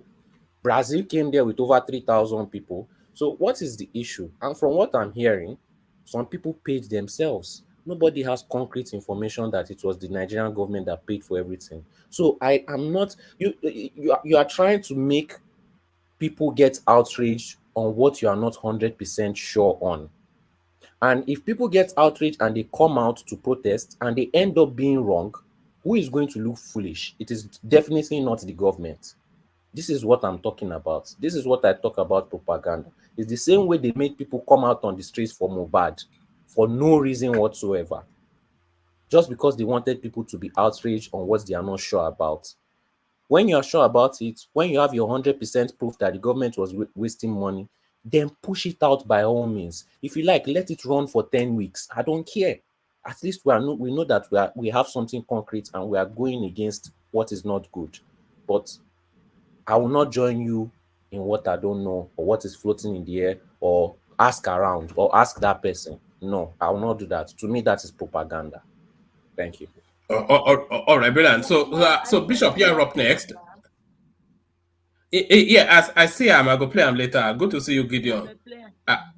I'll go play him later. When the moment comes, I'll play it. But Bishop, you're up next. So the spendthrift governance of Tinubu, this sort of accotilator sort of governance that we're experiencing, have we entered one chance after all of the hope vested in this guy, over bloated, over ballooned, almost obese in terms of style of governance, going around spending money like some Arab prince?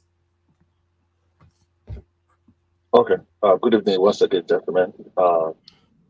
Please click on the live buttons as you come in.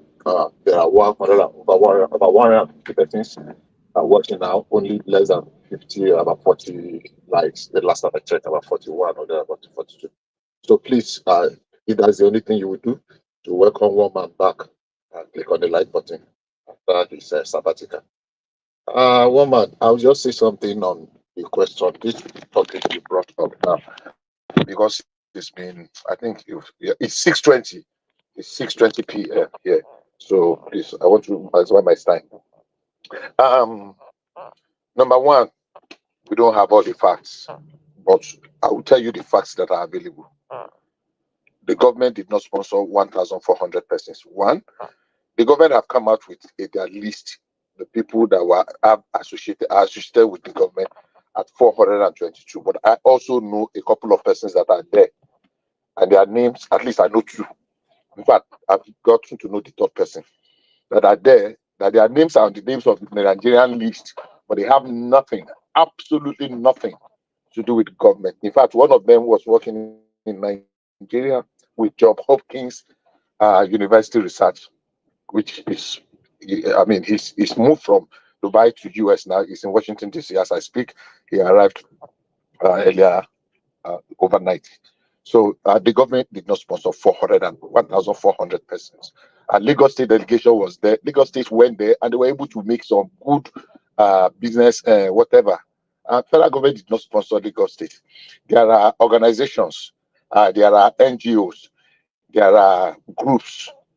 Yeah, if we now want to say, okay, request that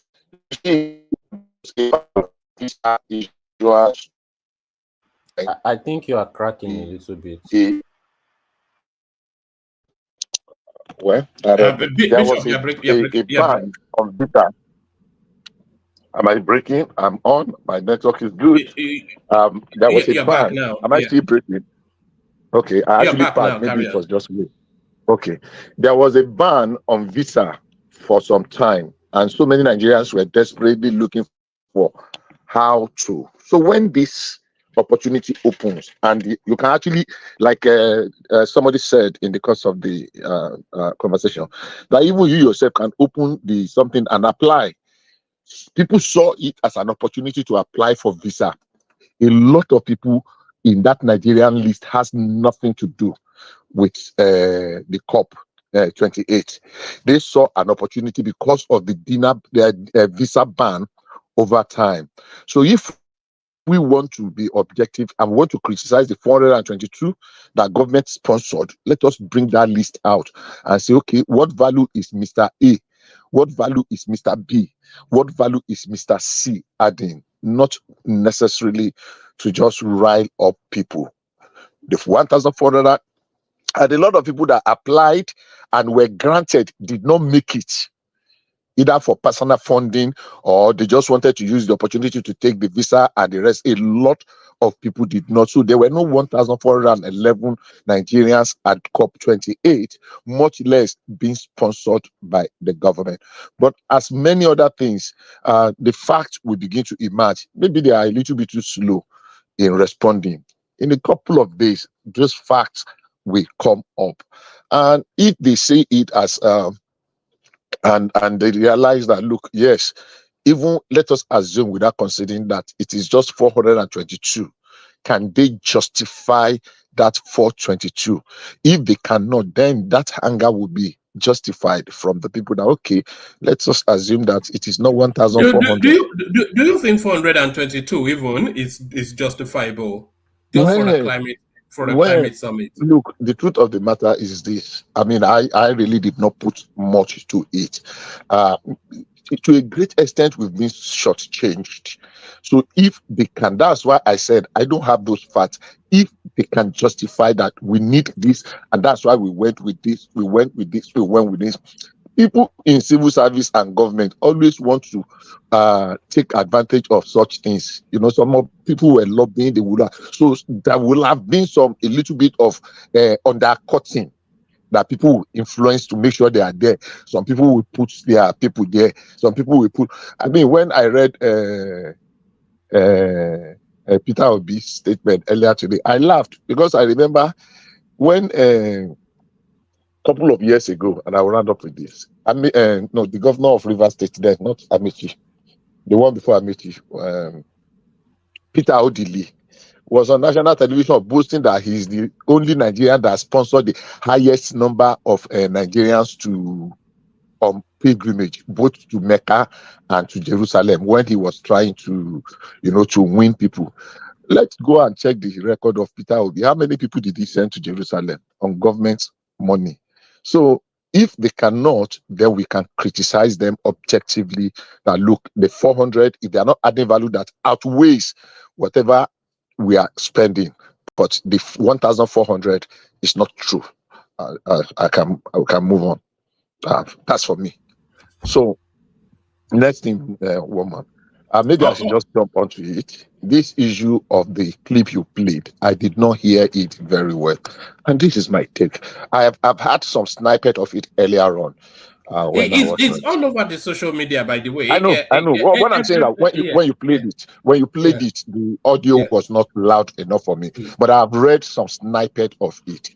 My reaction to it is this. It is obscene. It is offensive. It is ridiculous. It is outrageous. And I have not seen reasonable people condemn it, especially from that part of the world. And there is a limit to what you can push a people to. I think on that space, our Igbo brothers have pushed us to the limit now. So any reaction, and the king will come someday that will not recognize Joseph. Any reaction by Lagosians or by Yorubas is justified, because that thing is not just an empty talk. On that space were more than 500 persons, and it was a consensus that is what they intend to do. That is what they plan to do. They said some of these things before the election, before the gubernatorial election. So if any king come now, by king I mean literally any leader in Lagos, and shut down Alaba market, I will clap for that person. And let me tell you, heavens Can will. I interject on No, something? don't interject yet, please, not yet. Heavens I just will wanted not to mention fall. that most of those people in those tapes, they do not live in Lagos. So just so Well, you know. unfortunately, they have made that they make their opposition popular. Sorry, Bishop. The unfortunate thing is probably a lot of them don't even live in Nigeria. Well, I don't know. There's no way for me to verify whether they live in Nigeria or not. They are just re-echoing what Chief Iwanyanwu said a few days ago, and I'm particularly pained that there has been no reasonable leader in Lagos elder that is sensible enough to give Iwanyanwu the kind of reply he deserves. Because sometimes when you let this thing low, people take advantage of it and they begin to push that narrative. And gradually over time, It won't be long before somebody it like Fani gradually. Kayode starts to, So, yeah. so for me, I think there is no need to wait for those. It was not just one space. There are about 4 spaces that were held, and the narrative is the same thing. The hatred is so palpable; you can practically touch it. And they said something similar during that election in spaces like this. At least I listened to a few. And look, it is taking a life of its own. It is becoming a reality. And when you push your host to react, don't come and cry victim. So I will submit by saying one day, and that one day is going to be very soon, a king will come, a madman will become ruler and governor of Lagos, and will do the needful. He will shut down the Alaba market and bulldoze it, and heavens will not fall. He will close all those markets. Let's close it and see the Lagos economy crumble. Let's close it so that they can take those investments to Nnewi and Oka and Onitsha and whatever market, so that the Lagosians can be beggars on the streets of Lagos. Let's close it so that the Lagos economy that they are the one that are building and they have established, they have turned swamp into cities. Look, we are forgetting some things. Lagos State was already a flourishing state before it became the capital. Lagos State was just made the capital maybe in 1967 or 68, if I'm not mistaken. Lagos was not capital from the beginning. That's number one. Officially, Lagos ceased to be capital in 1976, even though they did not move it because of the delay. Abuja was established in 1976, and they moved Lagos in 1991. So people saying, oh, it was because of the capital. Imagine somebody saying, let them remove the airport from Lagos. Really? Was it the capital that built Lagos Airport? Or let us remove the 2 ports? Was it the capital that built the ports in Lagos? The ports in Lagos have been there before Lagos was made the capital in 1967 or 68. Somebody can fact check me to confirm. So, in summary, I think we are at that bridge now. This Rubicon must be crossed. This once.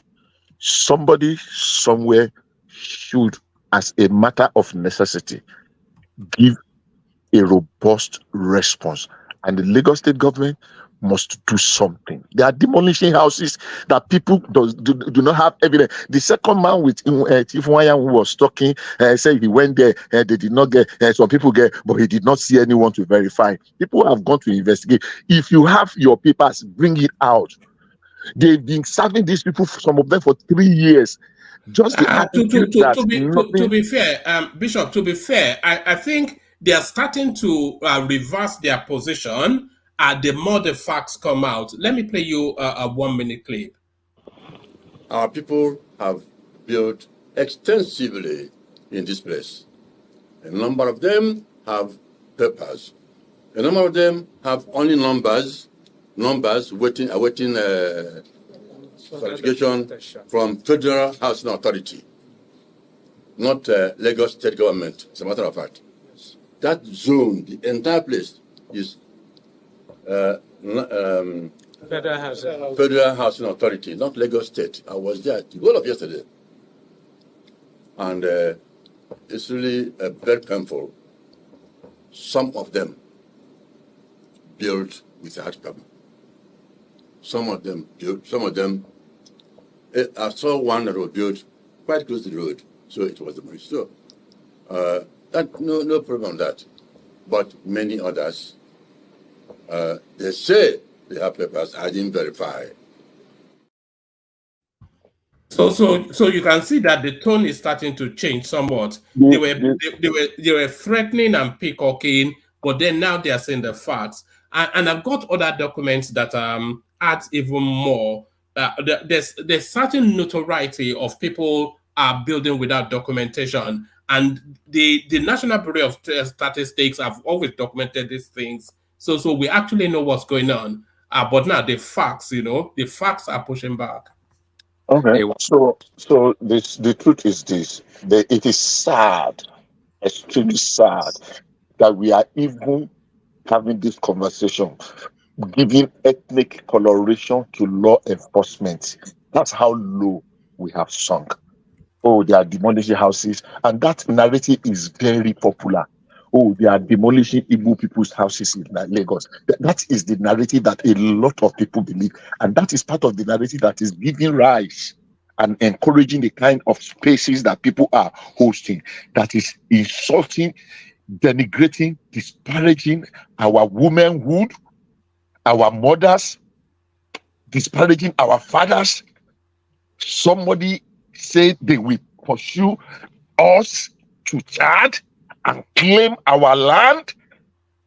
So all this coming is not by accident, that they just want economic prosperity. It is a planned invasion, and it is playing out, and we are folding our arms. Not anymore. Hey, Bishop, Not can I ask you a anymore. question quickly? You can ask a question. Yeah, to you and one man. Do you guys even know the person that made the video or the audio recording? It is not audio, it is a space. And the people were identified. We know them. Yes, go ahead. Oh, so who's the person? Do you know the person? I mean, is it? I don't know him personally. I know him online. Are you talking about the host? Oh, so the guy or the commentator? The video we heard, is that the commentator or the host? No, that was the commentator. The Twitter space works similarly to the Twitter space works similarly to this sort of a space that we're running now. So you have an anchor, which is somebody like myself, and then you have the topics, and then he then samples opinions. But that space is very popular amongst the obedient, especially that Twitter space. And and Bishop was just saying now, over 500 plus, all in concurrent with those sort of, and that's not the first time, by the way, that sort of commentary has come out of that space. Oh, okay, I see. So they had somebody there, like rational mind, expressing himself. That's okay. Oh, all right. So are you saying it's an outlier? I think there's a Bishop. So unfortunately, I mean, I listened to some of those things. There were 3 of such spaces yesterday, and there were others today. And it is provocative. It is vexation. I don't know. I cannot find that adjective. And I will end by saying, when you sow wind, you will reap whirlwind. These guys have sown wind. A governor with balls, not the timid Sanwo-Olu that we have there. We need a madman as a governor in Lagos one day, and he will do what Wike did to my 3 Ikoku market, and the heavens will not fall. When other people want to cry victim and say they are being victimized, we will ask them to go and ask the likes of Iwanyan, that is encouraging and pushing the narrative that Igbos came to come and liberate Lagos. They saw swamp and they developed the place. It was even attempting to rewrite. One man, please. Can I interject, please? Can I interject, please? Go ahead. Yeah. Okay. Bishop, you have to tone it down with the way you talk about the Igbos, please. I don't know the side that you guys are talking about. So this is about Twitter. So from what I'm understanding, Hold on, please, Okay. let me finish. Let me finish. No, I did not. I did not. I withdraw my permission. I'm not giving you. When it's your turn, you can come and say. Hold on, Bishop. You cannot When withdraw it's your it. Who turn, are you can you? come and say what you I want cannot to say. withdraw it. Bishop, What are you When it's talking your about? turn, you can come and say your say now. hold on, Bishop. Let him land since you've already opened it to him. But make it short, Joel. Okay, one man. I wanted to know what you guys are reacting to on Twitter. That is what you guys are reacting to, right? So yeah, it's a Twitter Spaces clip that's gone. There's nowhere on social media that this is not been discussed. Exactly. So this is a Twitter space of people or non-people, like people that come on your show and they make statements. No faces, no nothing. And Bishop is here fuming about a faceless people on internet speaking their mind. Is that what it's all about? So because of what happened on Twitter, oh my goodness, what is the difference between Bishop and those Amajiris that hear that they call Mohammed in Denmark and start killing Nigerians? What's the difference? It's a shame, one man, we're having this conversation in the first place. It's a shame. Okay. And Okay. I Can I have my space back? Can I have my space back? Take your dead I space. honestly will not. I won't dignify you with a response. I will just All right. All right. Before you continue, let me add this to the mix as well. Just something you were saying earlier. A lot of people send me a lot of stuff, as I said. This is the population of Lagos State as at very, very early, 18 something or the other. 1891. And this is what this is in 1891 census of Lagos State. It says Lagos, a core tribe. So they were about 20,000. And then the Ogubadagri axis, they were about 13,500. The Oyo people were short of 10,000. The Ijebu, 9,400 thereabout. The Aworis, who we thought were the main indigents, they were just under 8,000. The Ekpa'S, 5,100. The Ijeshas, 3,700. The Egbados, 3,100. The Nupe Tapas, so those are the northerners of that sort of the Nupe tribe, 1,000 short, just approximately 1,600. The Hausas, about 1,600. Then the Liberians, so those are the returnees, 1,180. The Ekitis, 1,500. And then other Yorubas, it says Ilorin, other Yorubas, 1,200 and odd. So you have to say anybody outside of this sort of list, they are just new entrants into the Lagos space. But carry on, Bishop. Bishop. Oh, did we lose Bishop? Can I speak? Hold on, you've spoken already. Let me see if Bishop Dropper is back. Oh yeah, Bishop Dropper is back. So Bishop, carry on. Bishop, you're back. Carry on. Bishop, can anyone hear me? Yeah, I can hear you. You just spoke with Sonny right now. Yeah, no, yeah, Bishop is there, and I'm asking him to carry on. But maybe it's network. It's not connecting. All right. Okay. Let's move on. Well, yes, we move on. But before we move on, we come to you next. I'm holding Ajale Koko till later. We'll come to you next. But before we go to you, Joel, let's stop over with Titan, who I think is joining us for the first time. Titan, unmute. Hello, good evening, everyone. Good morning in your place. Titan. I've been a member of this show, but I'm usually on the background and in the comment section causing havoc. So I'd like to respond to some of the things Bishop said, a lot which I do not agree with. There's no difference between this show, Radio Biafra now, if Bishop is going to go on with things he sees on Twitter.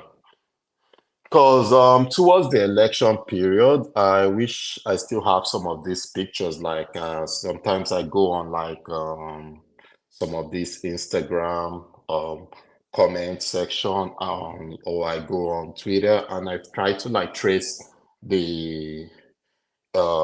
to trace the background of people making some of these serious ethnic, like ethnic aggressive statements. And some of them, I find out that most of them are just like they are more like bots. They are more like, I don't know if people understand what bots are. They are more like fake accounts that they just use to like stir up things on these spaces. A lot of them are not even real people. Some are real, but most of them are not real people. They're just, And Yeah. then again, it's also the prerogative of the government to go after some of these people, inciting some of these things, but the government don't do it. They are quick to go after some other people, and tell me why they are quick to ignore some other people that are like spreading fake news, spreading some of these insidious comments. So with the I believe Bishop should be educated. Like he can't just go around with someone's Twitter and just say, hey, someone says this on Twitter. And then again, you now go around with it.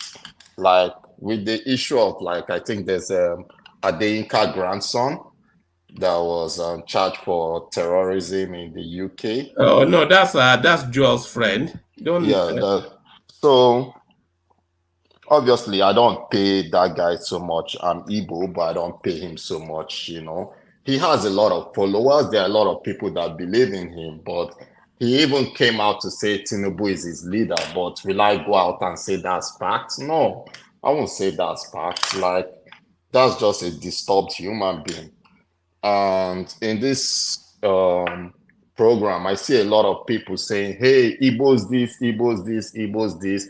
You have to understand the Igbos did not choose to be with Nigeria, We all left, We carried our bag and left. It was Nigeria that came after us. So this whole issue of Igbo this, you just have to get used to it, man. These are the people you fought for, You don't have to lie, but they are the people you fought for. You guys are the ones that you are the champions of one Nigeria, even though as it stands with one Nigeria, the major people against the unity of the one Nigeria are the people that usually shout the one Nigeria the most. We all know why there's one Nigeria. It's not really because of the people in the Nigerian space, but because of the resources they can get from Nigeria. So that's the main reason why the one Nigeria is not working. The one Nigeria is not because of the resources. If the one Nigeria, if the one Nigeria was because of the people, the one Nigeria would be working, but it's not because of the people. We want the one Nigeria, but we want people to be in their own part of the Nigeria. That doesn't make any sense. Like, if you want one Nigeria, it has to be one Nigeria. It's not one Nigeria, but stay in your own part of the state. Stay in your own part of the Yes. country,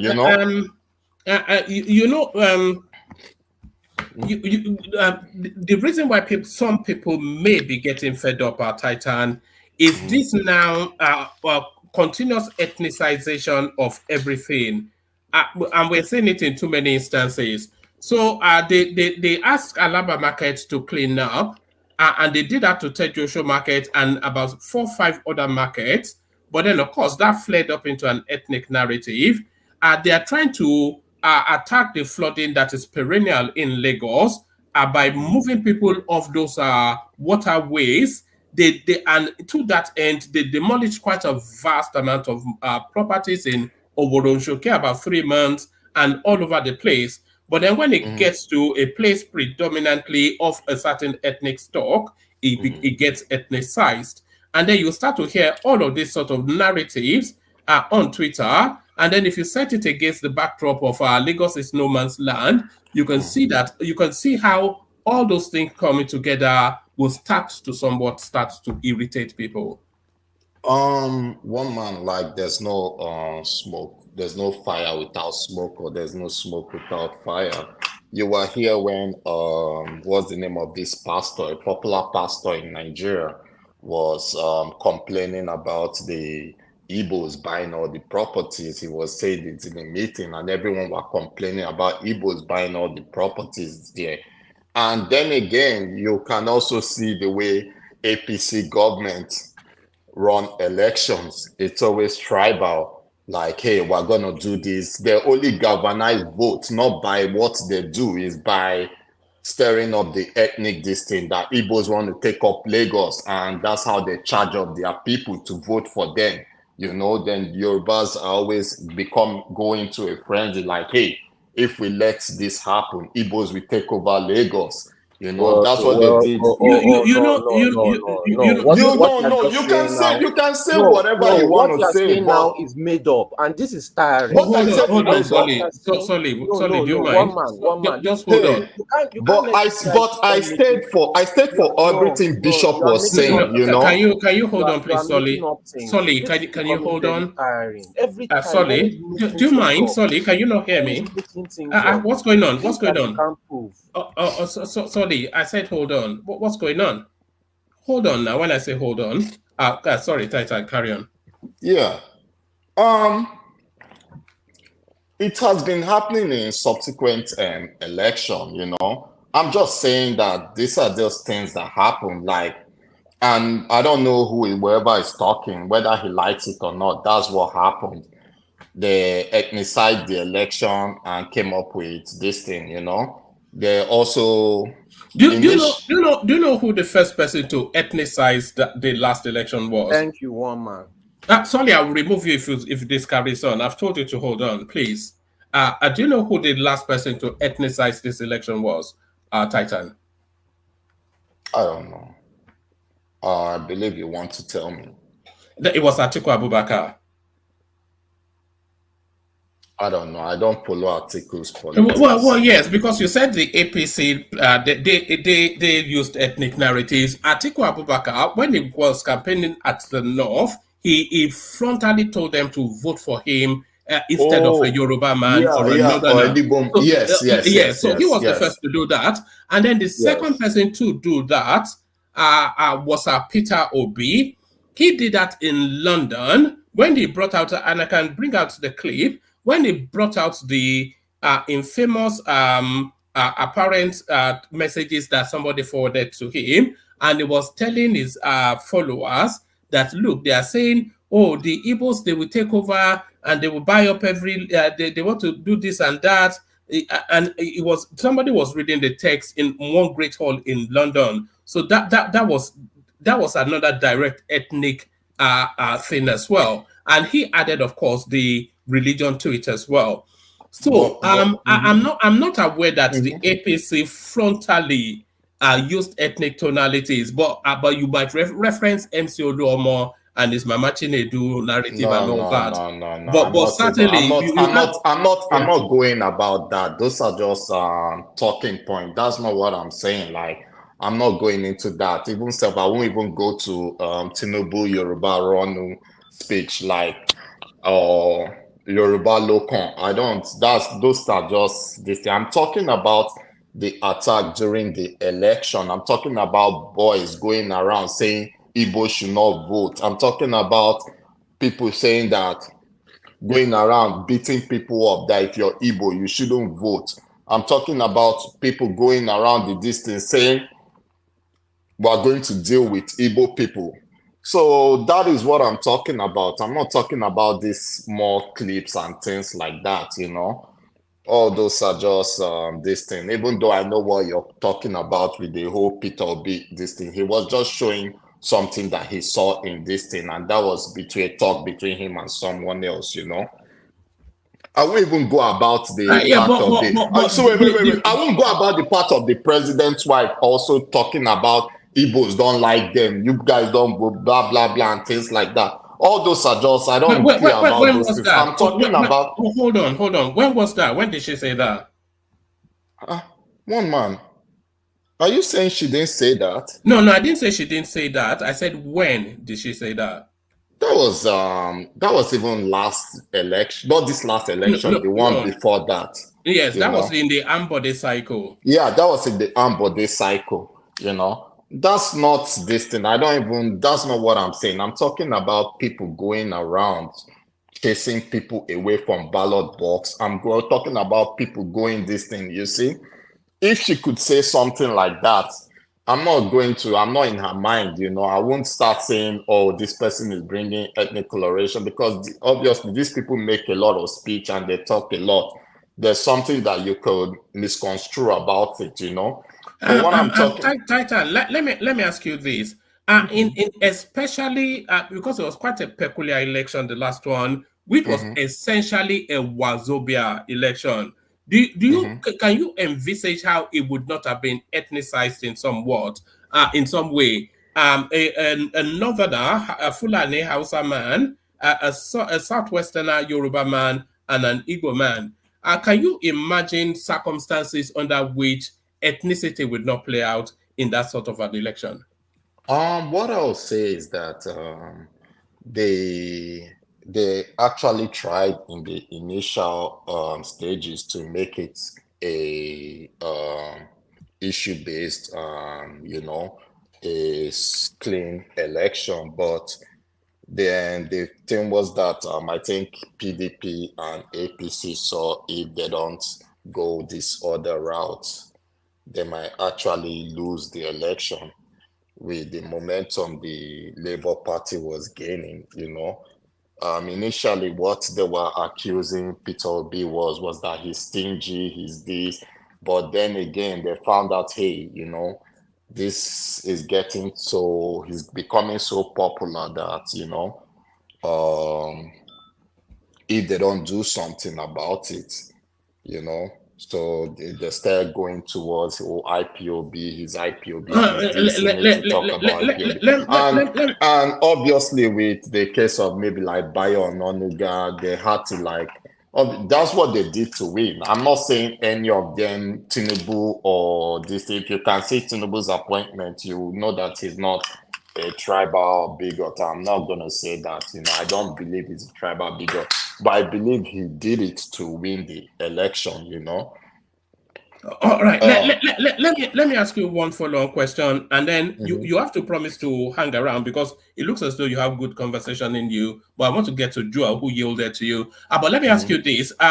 In terms of the numbers that came in, who do you think benefited the most out of ethnicity in this electoral cycle? We're talking about numbers now. Who do you think benefited the most in terms of the numbers in this electoral cycle? Ethnicity. In terms of ethnic, with ethnicity being the factor. I'll say to a large extent Peter Obi, because no, I think in a way I'll say it's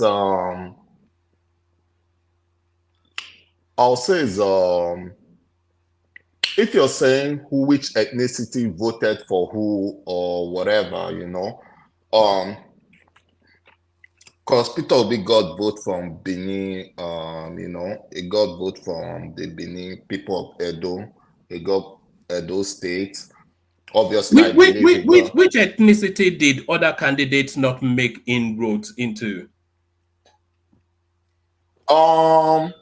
Yeah, I'll obviously say Peter Obi, but then again, that's after they muddied the whole election, campaign thing to make it towards a tribe or something.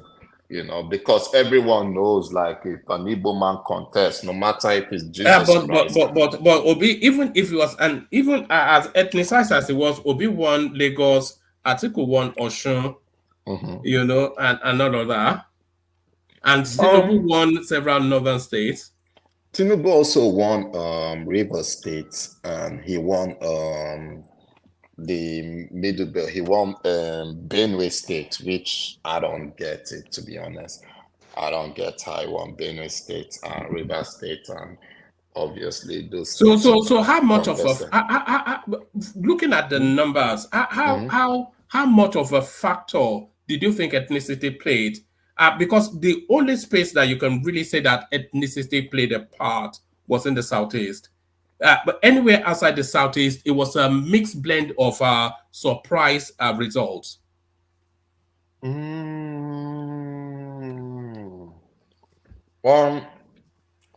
I think it would be a mixed blend of surprise results in the Southeast if the other two candidates were people will aspire to be, or people would say these are like candidates of my choice, or these are candidates that can improve Nigeria. We obviously know that Tinubu or Atiku have nothing to offer Nigerians. They didn't have anything to offer leading to if leading to the election, and they'll obviously not have anything to offer So after why the did election. millions of people or are you claiming all their votes were rigged? So why did I'm not claiming all their if votes they were had not rigged. if they had nothing to offer, why did millions of people vote for both of them? Article or this thing. Or Atiku, you said we obviously know Atiku and Tinubu have nothing to offer, yet millions of people voted for them. So why would millions of people vote for them if universally the consensus was that they don't have anything to offer? One again, like those two people have a big campaign budget. They have they are from a big party. There's no way people would not vote for PDP or APC. And then again, like the Southwest, people see APC as their party, a party that represents them, In the North, people also see APC because of the CPC alliance as a party that represents them. Because I also served in the North during the election, election that Jonathan won, the election he ran and he won, And in that election, there was also PDP delegates and whoever there was saying people should vote for Buhari CPC, They saw CPC at that time as their own party, a party that is going to represent them and champion their causes. That's the same way people in the Southwest see APC, which was then AC. That's the way they saw AC as a party that is going to champion their causes and whatever they aspire to be. So, and then again, you could also say the power of incumbency works, because obviously who is going to do the major rigging in election is going to be the governors and his henchmen. You can see that in the case of the current Imo State election, that the governor, who is by no means popular in any form or shape, APC won every single position in Imo State, So you can never, and you can also see that in the case of River State, the way Wike was able to galvanize votes for Tinubu, and he's obviously reaping his rewards now in Abuja. All right, brilliant. Stay with us, Titan. Like I said, let's go to Joel of Nashville and let him take the floor. So, Joel, thanks for you. You see, it was just as well that you did a delightful contribution from Titan there. One man. Equal delight. One man. One Yeah. man. I hear you. I know this. I said, Huh? good. You're driving. Okay, I can hear you. All right. Let me go to Ajan Lekoko then.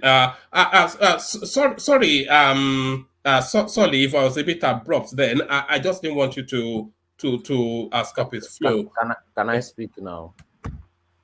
Only for a microsecond, because I don't want too much interjections. But yeah, go on. Sorry. Let me just greet Ajale Koko.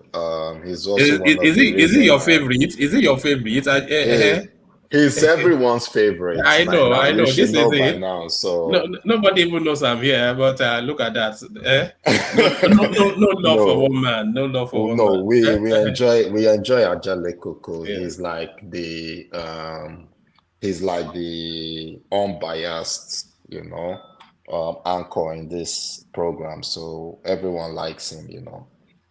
I don't agree with everything he says, but I can actually You accept don't what find he him too says. left wing, too socialist, too. No, I'm not. I'm not a socialist. I'm neither No, a no, no, capitalist, no. but You don't find Ajale Koko too much of a socialist.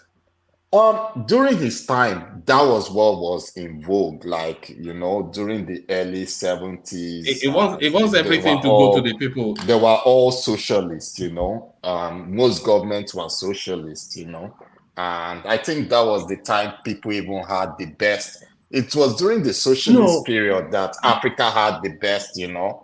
rise of. How will you say no? You Like, know, government doesn't work under that. The best way that government works is for you to keep the people slightly hungry. You can't have them feeling well fed, and let them feel the people must be under some sort of a constant gnawing pain, and that's how government works properly. So that their root out of that pain is how you get more out of them. that's what rich capitalist men that enjoy for capitalism tell the people to believe. That's not true. Like, if you look at the indices, like Africa had the most development during the early socialist era, like the times of Nkrumah, Moluta Mohammed, and co. Even to the extent of Awolowo, that was the best generations of most African states was during the socialist period. Like, I don't see capitalist states providing anything but, suffering and just a few people like reaping the rewards, you know. Then again, people say they hate capitalism, but yet we all go on roads that, major highways that without toll. Those are um, socialist infrastructures, All right. All right. Okay. Titan, let us only have that interjection. We go on to Ajale Koko. Sorry, Solly. No, Sorry no, for no, taking no. your It's fine. I'm trying to see who your voice reminds me of. It is Posh Collins, isn't it? It is Posh Collins. Yes. Sorry. Yes. Go on. Yes, the reason why I burst out in all those incoherent shouting that I do sometimes is because I feel mentally insulted when someone comes, takes half truths, mix it with half lies intentionally, because this happens over and over and over and over again, in order to spew propaganda. It is very insulting. Nobody is doing that to you. So why insult our intelligence by continuously doing all these things? If you want to complain about something, complain about the truth. But you see that there is no truth to complain about, so you mix it with lies. What is the purpose of continuously doing that? If you want to actually create unity, you will not be mixing lies. But the main purpose is to push this unity. This is what we are talking about the Twitter thing. Coming back again and again. If somebody wants to avoid this kind of thing, you have to totally avoid the whole Nigerian internet space, which is what I do personally in order to have mental peace.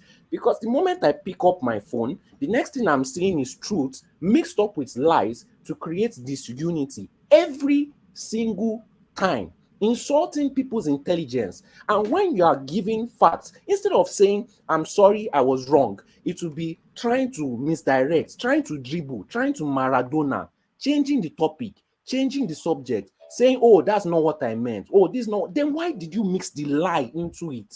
Why? What is the purpose? When I said, like a 3-year-old female child. All right. Yeah. Just help us with the time, sorry. Don't, yeah. I've said my Yeah. piece, but I know Yeah. it will not stop. It will still happen again. All right. To your Woman, you Yeah. might have correct one information that the last speaker, not Solly, but the guy that had the new guy that had the floor. Titans, yeah. We have to start correcting this thing that people say that the Yorubas fought to keep Igbos in Nigeria, fought war to keep Igbos in Nigeria. Now, that's not true. Now we have to. That's not true. I mean, if we want to talk about the Biafran war, you want to talk about Yorubas have fought that war. It was more of a self-defense because Ojukwu invaded the southwest and he's threatening dropping bombs on Lagos. People have to fight for. It was more of a But the Yorubas, self-defense. but the Yorubas were part of the Nigerian army as well. No, you can't. You're a soldier in the army. It's like today, Igbo soldiers are fighting Zambiza forest. They are fighting against the Kanuris. I mean, if someone doing his job in the army. Yeah, you're breaking up, Mike. That was.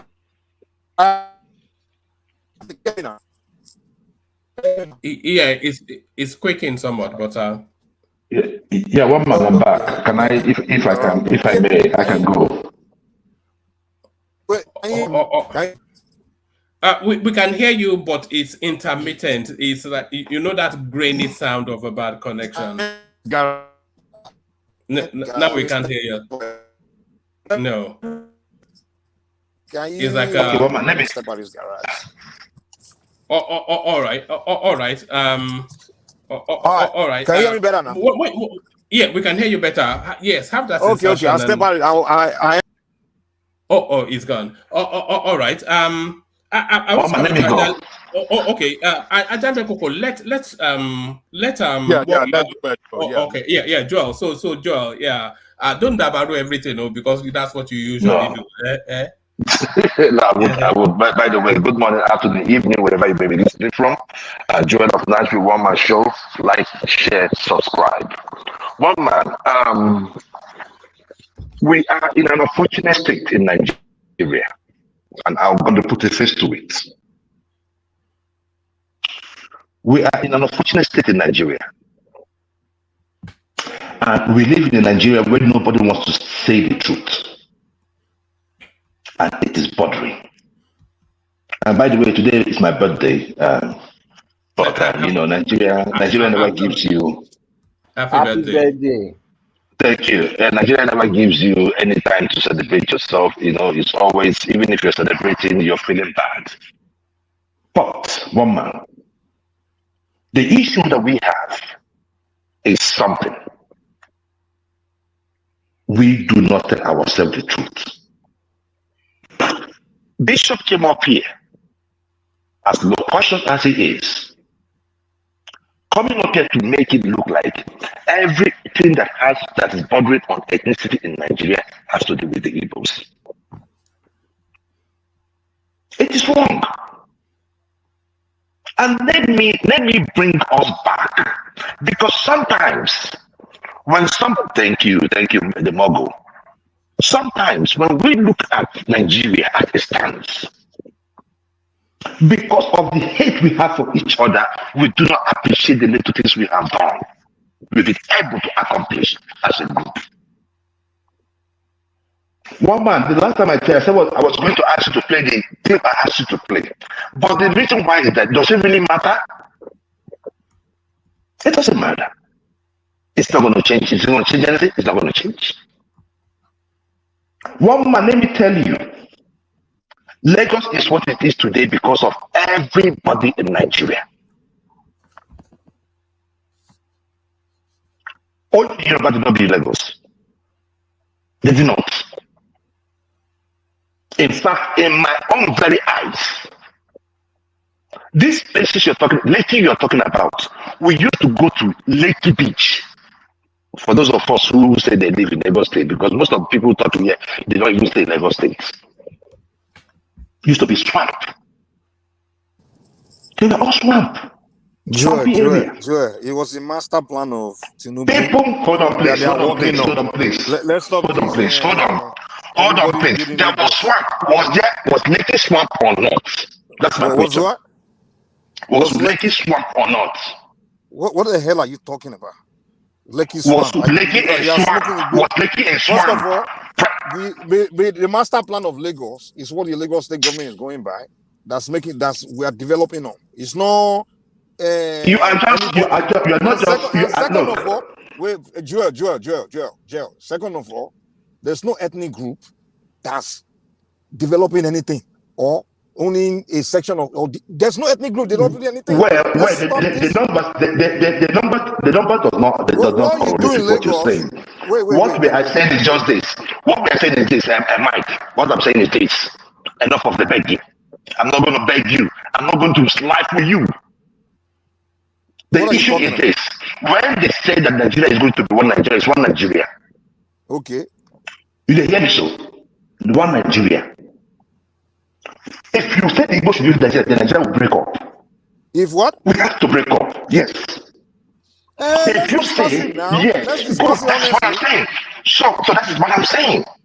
That is what I'm saying. But you guys are not discussing. The moment, let me tell you. The moment, let me tell you. We wanted to leave. Hold on, Joel. You know what you just said there, and we just glazed over it. It's actually true that if they want to leave, let them leave. If the Igbos leave Nigeria, then Nigeria will have to break up. You know, because there's nothing else holds it together. One man, let me tell you something. One man, let me tell you this. I have thought about it. Who are you going to live in Nigeria with? The North? No. It's not going to happen. The moment the Igbos go out, some other ethnic groups, especially the South, they move on their own. I am not saying they're going to join the Igbos. The thing is, if the Igbos leave Nigeria, Joel, then the Nigerian map has to be redrawn to exclude the Igbos. And then it has to be recalibrated as well. And since a lot of people are already halfway out, they will just use that opportunity to be all the way out. The Yorubas will quite easily, But the only time I will be begging to come back will be the Igbos. Nobody, bro, let me tell you something. We the Igbos, we don't beg you. I don't know every time you say the only person is going to beg, the only person is going to beg. You guys are already begging right now. You cannot confiscate anybody's property. Is one Yahoo not begging right now? Mike, he's not begging. He's telling you the obvious. You are begging us to stop. I'm telling you to leave our land. I'm forbidding him to beg you. Who are you? He's begging you. Somebody built property with his money, and you're telling me to beg. Beg you for what? Somebody is stating the fact. You say beg you for what? What are you begging? In Nigeria, when you angry like you're living in abroad, are you begging for where you're staying? What is the problem with our senses? But I'm not the one agitating to live abroad. No. You are the one. I'm not telling Americans that. And I am telling you. The way it is today. No. Let's get this straight. Because this nonsense. One man, you know what? One man. If you don't mind, play this clip. Play that first clip I sent to you. Because some people come up here and say that the Igbos are fighting the embers of discord. One man, play that video. Which one? That's when you told me that the guy was in jail. Play that clip. Sorry. When did you send it? One man, you said when I sent you the clip, that was last week. I sent it to you. You said you were going to play it. Is it the grandson? Okay, the grandson one. Okay, I can play it. I can play about 2 minutes of it. But one man, let me quickly land it when I was before I went out, before I played the video. 2 minutes, please. Hold on, let me just line what I was saying. First, who's speaking? No, I'm not. No, I was saying something before my internet. Okay. Let me just line just for order. Yes. Land it and then I'll play no more than 2 minutes of it. I won't take. Yeah, I was almost done before my internet went off. So let's get one fact straight. Regarding the 1960s events and the war, Yorubas never in the history of Nigeria fought to keep Igbos in Nigeria or agitate for Igbos in Nigeria or to say we're fighting for Nigeria to be one. There's never been ever. If we're talking about the Biafran war, first of all, on one point, Ojukwu wasn't fighting for Igbos to leave Nigeria. Ojukwu was invading people's territory, invading everywhere, claiming land, trying to form his own country. That's not Igbo living Nigeria. He didn't say we Igbos, we are living Nigeria, forming our own country. He was invading other people's territory, invaded the whole South, invaded Southwest, and people fought back as self-defense, and they crushed his rebellion. That's what that war was about. That war was not about keeping Igbos in Nigeria by anybody. So let's stop going around saying, let's stop going around saying, Yoruba, you fought to keep us in Nigeria, so we'll come to your land and do whatever we like and disrespect you because you are the one that fought to keep us in Nigeria. That's rubbish. Thank you. One man. The issue is this. One man. prior to the issue is this. What was the war all about? Hold on. Do you want to go? Because if we open that space, then it will I know. Play the clip. All right. I'm not quite sure why you're asking me to play it. I want to play it one man. All right, but no more than a couple of minutes of it. No, just 2 minutes. I don't want me. All right, guys. Do you guys see the news as far Mr. Buhari and then the president of South Africa, Cyril Ramaphosa? Now, both of them made a joint statement, and their joint statement was targeted at Igbo people in South Africa. Buhari specifically stated that foreigner cannot go to other people's country and take over the petty jobs, petty trades, like barber shop, hairdressing salon, mechanic shop, car dealership. When the president of South Africa spoke, he said that they don't want small businesses of Nigeria in South Africa. They want the bigger player, slightly large companies from Nigeria coming to invest in South Africa so that they can create jobs. The president of South Africa simply stated that they don't want Igbo barbers in South Africa. They don't want Igbo hairdressers in South Africa. They don't want Igbo mechanic. They don't want Igbo car dealers in South Africa. These are small businesses that the citizens of South Africa should be doing. So Igbo don't go to any countries to develop the space. They are just messing up these countries. It's the same nonsense they do in Yoruba land. They come to Yoruba land to come and be selling pop-off. They come into Yoruba land selling spare parts. They come to Yoruba land to come and be dispensing drugs. They come into Yoruba land to come and be doing food bank, to do catering services. These are petty jobs, small businesses that Yoruba citizens should get involved. Igbo are into Yoruba land to sell second-hand clothing. They are involved in car dealership. These are jobs they should be doing in their own space. These are jobs for them to do in Igbo land. They come and do here. All right, so Okay, there it thank is. you, one man. A little One man. snippet of Yeah, right. If you went further on that clip, you will see where he was saying, take them out, do this and do that. Why did I ask you to play that clip? The reason why I asked you to play that clip is that most of the time we always make this statement that the tribal bigotry is only from one aspect. Now, am I going to judge the whole of Yoruba based on the rating of this idiot? No. Joel, let's give it to perspective. Hold on. Let him just do his bit. Yeah. Do you understand what I'm saying, one man? So that is the issue. If we must address the issue of Nigeria, we must speak the truth. I have never said that Lagos is no man's land. And I've never seen any prominent Igbo man or prominent Igbo son that said it's a no man's land. This narrative was pushed by those people that stayed in the southwest. And it resonated. So the election, like the last guy, the Titanic or whatever his name, Titan said, was not about what you're going to do, but about this. People want to take about Lagos, want to take over Lagos. If Peter Obi was not in that election, it wouldn't have arisen. So we have to address the issue of tribal bigotry. And whenever we stay, if we decide that the Igbos are going to leave Lagos, then that day Nigeria ceases to exist.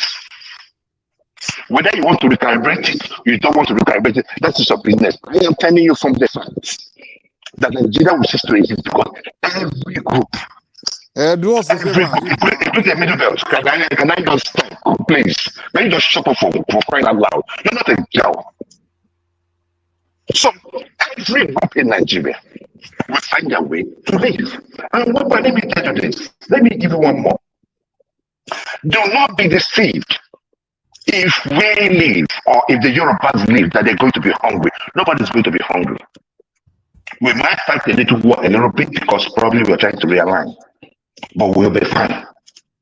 The one I am telling you that the way Nigeria is structured, coming to the main topic today, with the kind of wastage that we see in governance, with the despicable amount of wealth being laundered by our politicians, I do not think that Nigeria is where it ought to be.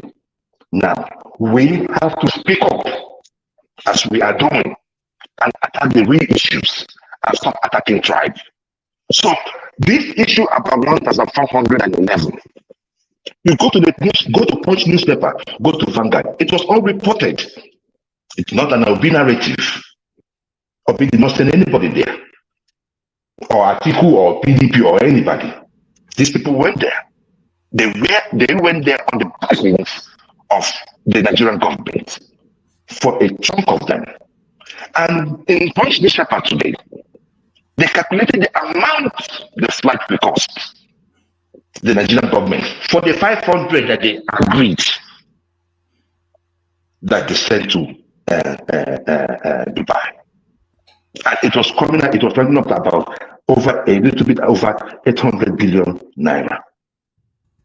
800 billion naira. Is that not a sin in itself?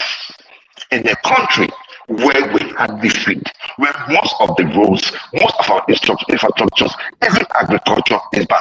One man, if you take that money and you put it, you just agriculture in Nigeria, one man, we're going to see the results.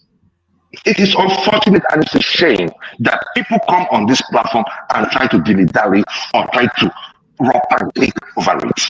It's not going to work. It's not going to work. In this Nigeria we are living today, if we are going to stay together and make Nigeria progress, we must do the right thing. Nobody is going to cover anybody. Nobody is going to threaten anybody that Nigeria is, you have to live off. No, it's not going to happen. Unless we want a civil war, it's not going to happen. Because I am breathing peace about this whole thing going on in the Nigeria space. So, let me go to the next topic.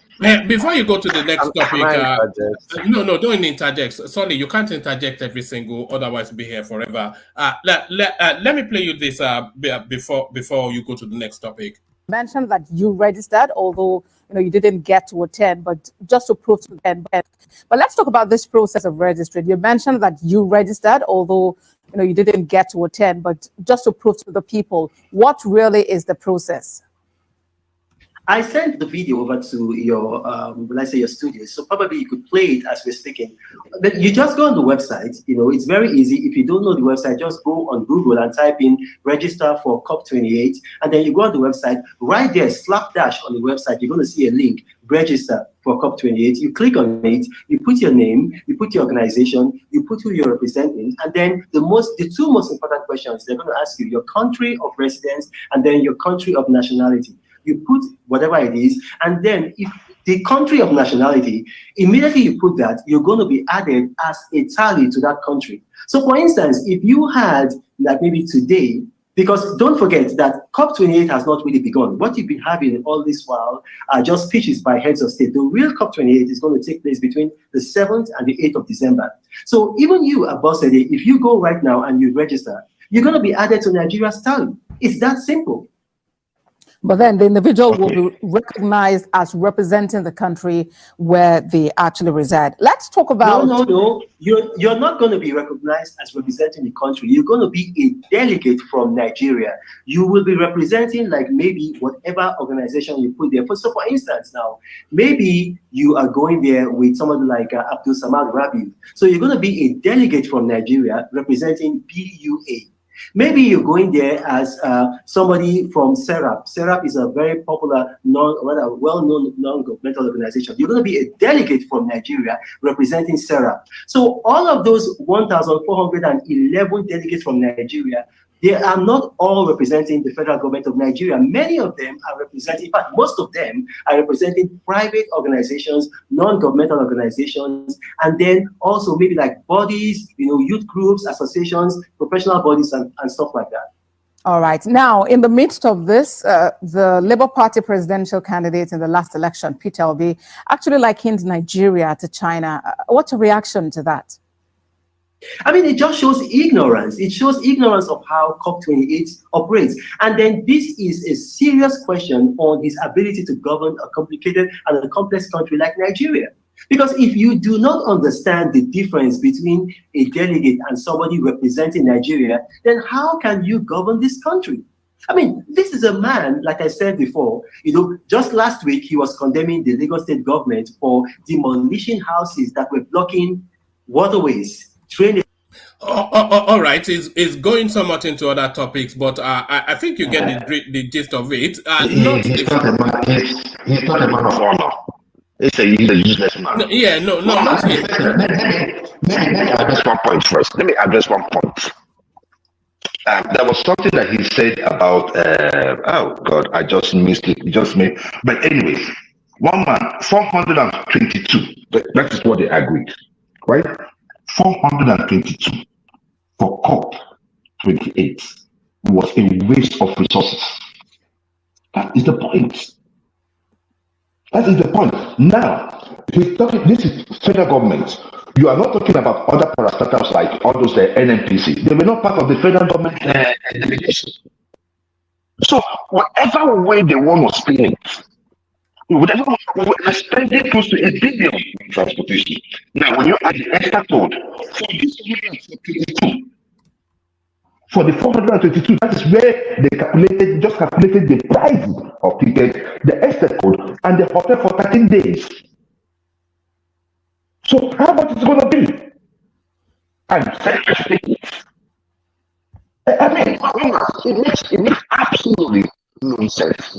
And lastly, I think I know what I wanted to say. The issue that he mentioned there, which is, I don't like even mentioning his name because he's asinine. The issue of demolition, I have never seen one Igbo person, even me on this show, we all condemned any house built on drainage system, or close to the drainage system, or any house that seems to compromise the waterways, the gutters, what they call it again, those canals could go through. We all condemned it.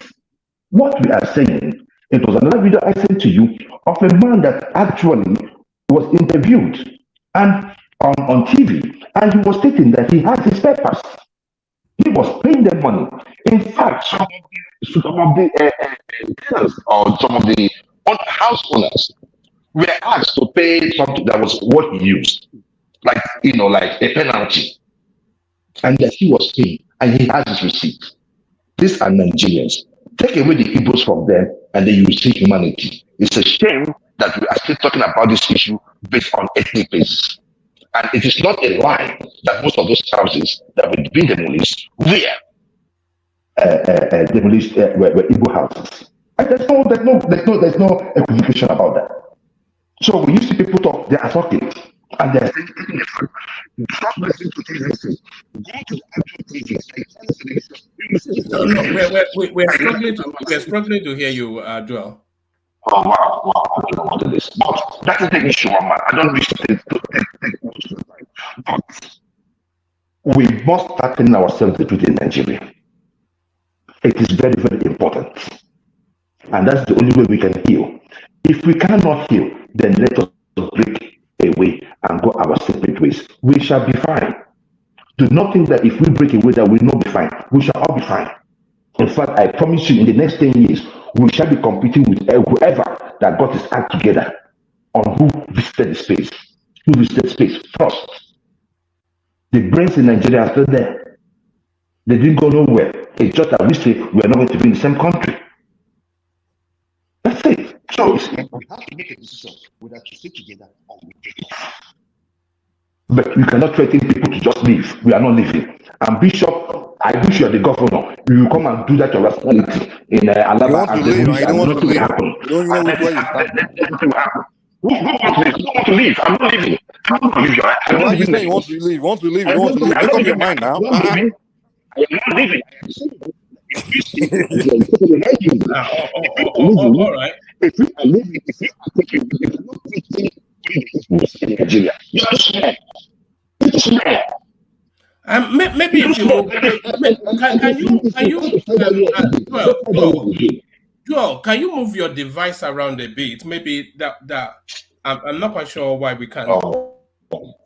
What you can hear me? Well, anyway, one man, We please can hear go to the you, next but person. it's echoey and all right, all right. Thank you, Joel. So thank you. Let's go back to Bishop who rejoined us. I wanted to push you a bit, but the audio quality was just so poor. Bishop, are you back? Yeah, I am. If you can hear me, let me slow down a little bit when I pull up. Can you hear me? Or do you want me to come back to you when you get? I will pull up somewhere and I will send you a message. Oh, all right, brilliant. Let's go to Ajanle Koko. Ajanle Koko, we land on you again. Thank you, woman. Hello. All right, yeah, we can hear you clearly. You know, when the voice quality is not so good, it doesn't really make for the fullness of it. But yeah, Ajanle Koko. So to the conversation, where do you want to start it off? Do you want to start it off with this call to this statement? Rather, it's not even a call of the federal government now wanting to let go of some of these not generating income federal assets. Yeah, thank you, and greetings to our listeners around the world. Click on the like button, share and subscribe if you haven't done so. Let me first of all thank our brother that came on the platform tonight. He's still here, Titan. I like the quality of his voice, so maybe we'll keep him. Yeah, Titan. I think I want to commend you for your courage to come and join us today. It's not easy to be on the platform because the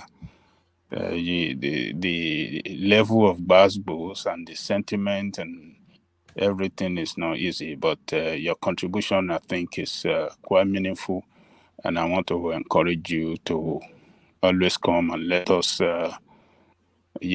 enjoy you here.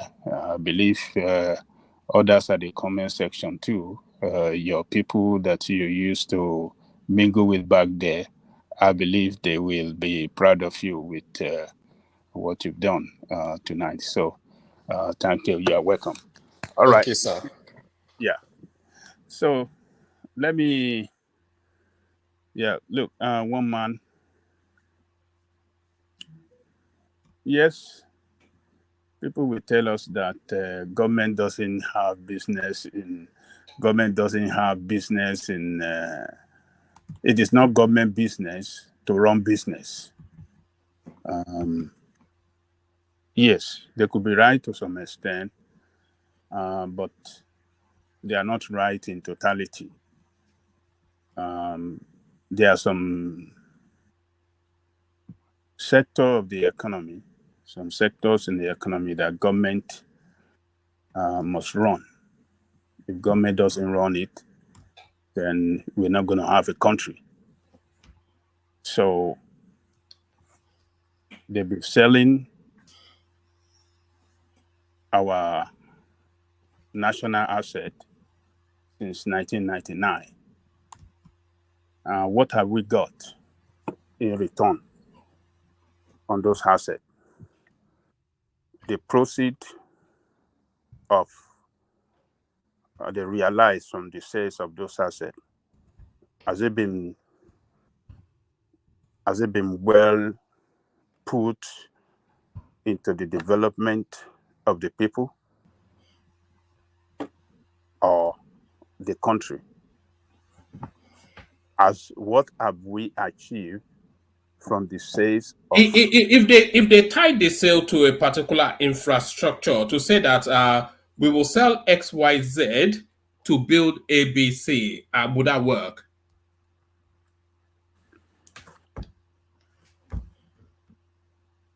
look,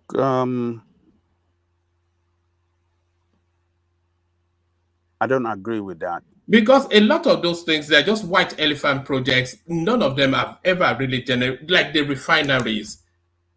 Till the world freezes over, Nigeria is not going to make a cover from those refineries. And as soon as they sell it, whoever buys it will start to turn a profit. So things like that, they can just cut them loose. Well, yes, it's because you have bad people managing the resources of the asset and the resources of the country. Highly corrupt people. And that is why those assets never achieve the set purpose that they were aimed to achieve. And let me tell you, when we had good people, patriotic people, selfless people running those national assets, those refineries, it recorded growth, economic growth, financial surplus, and we saw the development that was recorded in the country. When we had selfless people running Nigeria, they built all those national assets. They built them. And they had vision that building those national assets then could propel Nigeria to be one of the greatest countries in the world, economically, industrially, financially, militarily, anything that you want to talk about. But look, corrupt and bad people, group of corrupt, highly corrupt people, even when they don't even have no asset to run, they won't still run the country well to benefit the people. That is just the fact of it. They will still not run it to benefit the people. And that is what we have in place now. We have group of wicked, bad, corrupt, selfish leaders across the country at all levels of government running the state. And they're running it with impunity, that nothing can happen to them. And that's why the country continue to record losses at all fronts. Losses everywhere. Where is the sector you want to talk about that we are doing well? Even in areas that we have the potential to do better, they run it aground. So let me tell you, this asset,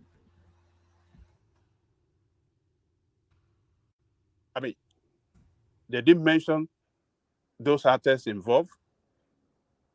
They didn't tell us how they want to sell it. They didn't tell us what it aims to achieve, selling off this asset. So it's just one of those things that they've been doing since 1999, and they want to continue, no different.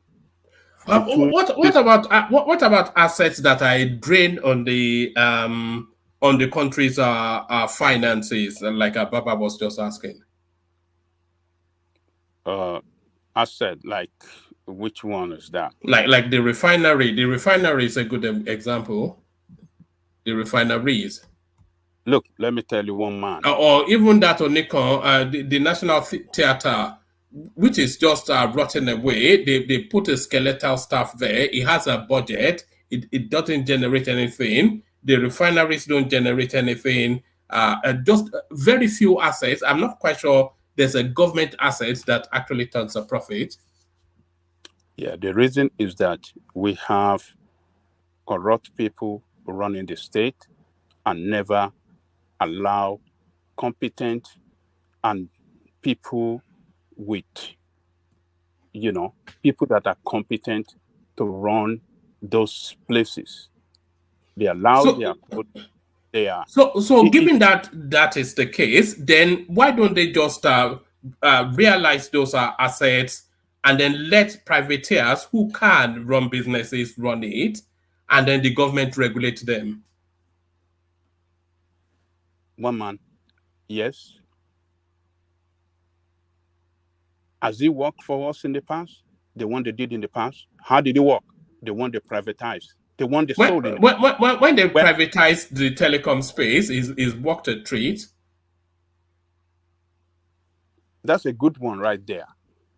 How many, other than telecommunication space, name me other that was sold, that are transformed like telecommunication? Even the telecommunication you are telling me today, they still don't run well, efficiently,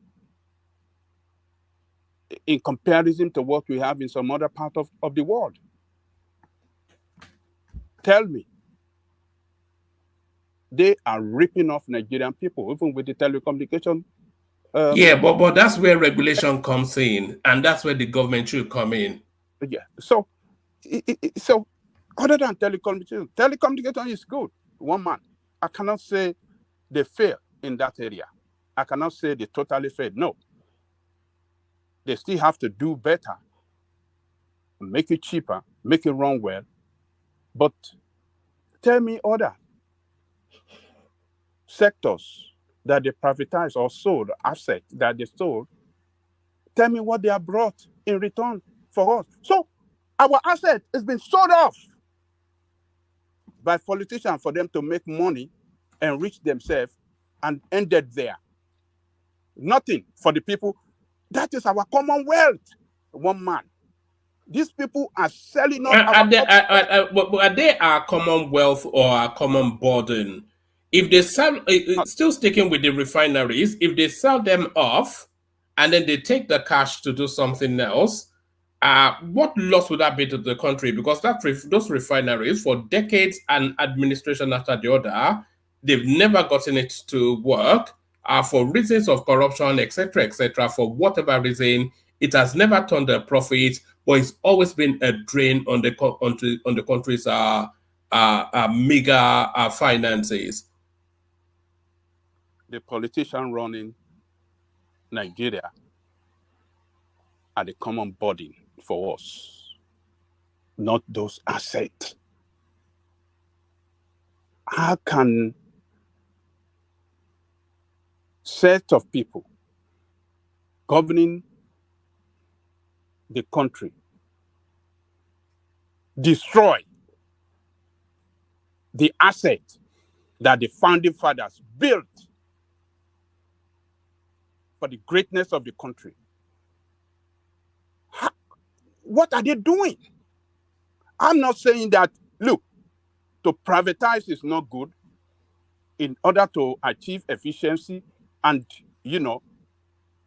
it aims at achieving efficiency, continuity, and to generate revenue for the country.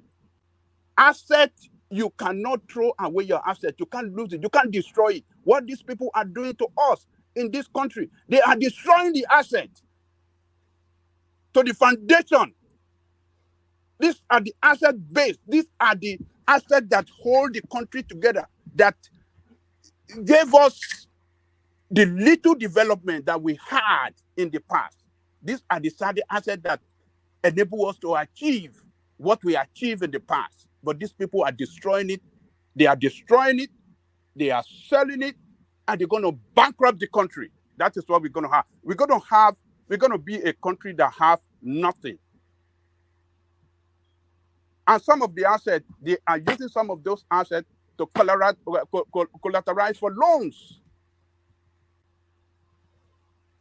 Loans that these people will loot. Tell me all the railway and all the... One man, tell me, can anyone, for the past 8 years that Buhari run the country, can anyone told me how much that Buhari borrowed I can tell you and tell us and show us what they achieved and what they built with how much they borrowed.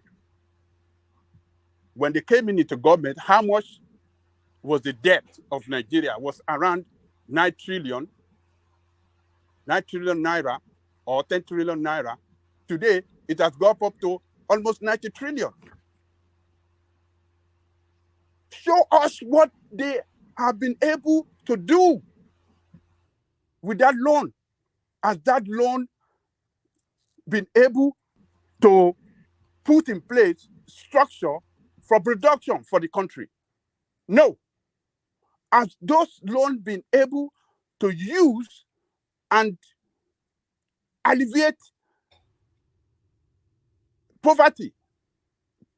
Take Nigerian people out of poverty. Build our educational infrastructure well. Build the road well across the country. And other infrastructure and water and everything. What are we saying? And even some of the revenue that be coming from some of your assets that we have today have been collateralized for loan.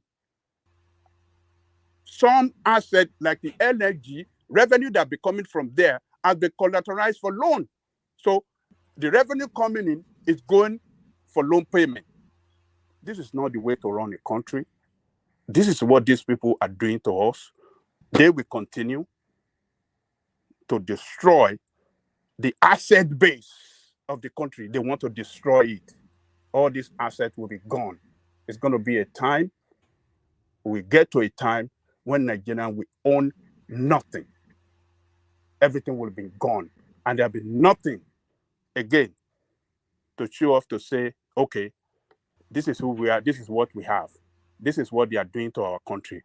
I am not saying that it's not a thing to prioritize, but the one they have done in the past, what have we been able to achieve with it for the common good of the people of the country?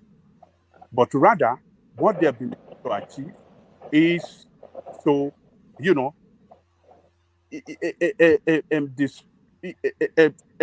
inflict a big economic body. Can I have a quick interjection? Okay, go ahead. Good. I mean, yeah. Sorry, once again, good evening. I heard what you say. What the question is, how do we move forward? Do we want to retain those little assets that we have that are rotting away, that are not adding any value? Unfortunately, corruption has played a very big role. So I agree with you to that extent. But what is the way forward? We had one agency a few days ago, that they said they generated 6.5 billion and they spent everything, still had debt of 250 million. That is how they have been running those government corporations. We know how Nigerian Airways went down, civil servants and ministries. We who know how Nigerian Railway Corporation went down. We know how NITEL, we know how MPA went down. We know how all these things went down. Do we want to continue in that trajectory, and they don't make any return? When you invest, there's supposed to be return. We don't ever have return on this thing. I know when NAFCON was, I know when petrochemical, Ajaokuta, Okuiboku, Iwope, all of these assets were just a burden. Do we want to continue in that trajectory? The federal secretariat, one of the assets that federal government is listing, is there wasting away. Look at the National Theatre, the one they said they are spending humongous amount. So I agree that there have been errors in the past. The question is, what is the way forward? Do we want to continue in that way that has not worked? The way they ran MPA down, the way they ran Nigeria National Shipping Oil, the way they ran NEPA, the way they ran NITEL. I remember when they wanted to sell NITEL. When they wanted to sell NITEL, and they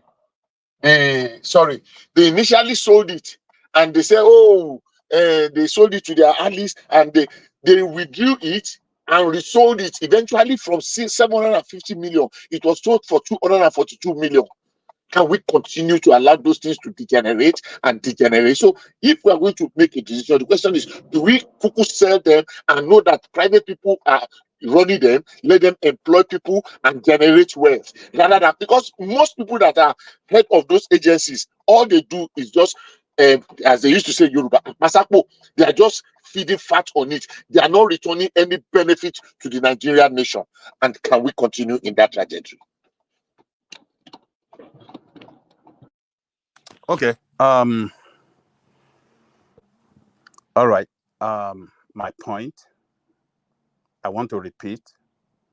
I am not saying that privatization is not good or commercialization is not good. But what we are saying is that they cannot tell us that we don't have competent people in that country to run things good. Politicians cannot tell us that we don't have competent hands that can run those government enterprises or transform it for better use for the country. But when you have incompetent people, when you politically appoint incompetent people to run government agency, this is what we got. And it's because we have people, group of people in a political party that have no vision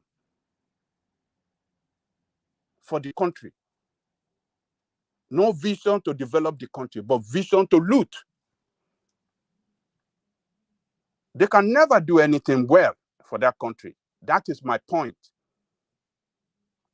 All those privatization or the asset they sold in the past, they told us all sort of stories that, oh, it will be, when they sell it to private hand, it will run efficiently, government will be in charge of regulation, will be generating revenue, will be taxing them, and the government is not going to be burdened on the government again to be pumping government money into Adalekoko, if they sell assets that are a drain on the country's finances, and the privateers, they are not able to run it, that's their problem. One man, that is not the way it works. You cannot sell to people that doesn't have the capacity to run it. You must look. We are talking of the national asset that we have invested billions of money to build. This is a national asset that contributes, make impact in the running of the state. You want to sell it, but you don't want to sell it. Can you cite an example of such an asset that was sold but was not run properly?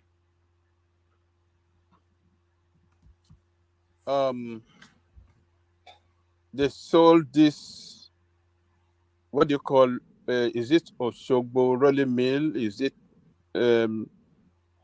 what is this other ones in Delta? There are a lot of assets that Obasanjo administration they sold that Atiku Abubakar sold that. What do we have today?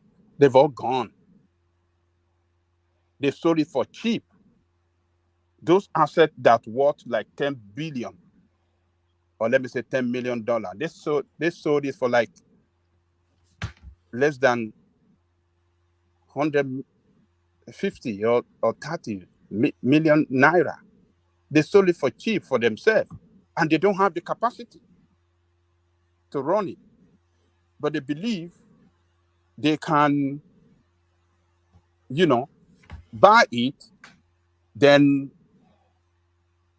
run it for a while with their incompetency, and then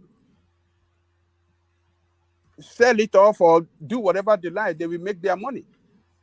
They will use that process to get some, what do you call it, maybe tax rebates from the government. And that's a lot of these shady deals that characterize that privatization process. So it is, they are, I mean, what these politicians are showing to us is that we are people that lack capacity to do anything good for that country. That is what they are showing to us. But this is where we find ourselves, and maybe after some times, all eyes will open clearly, and we know the kind of people we're going to vote into a position of power in the future. But for now, what I'm saying is unfortunate. These people lack the capacity to govern well.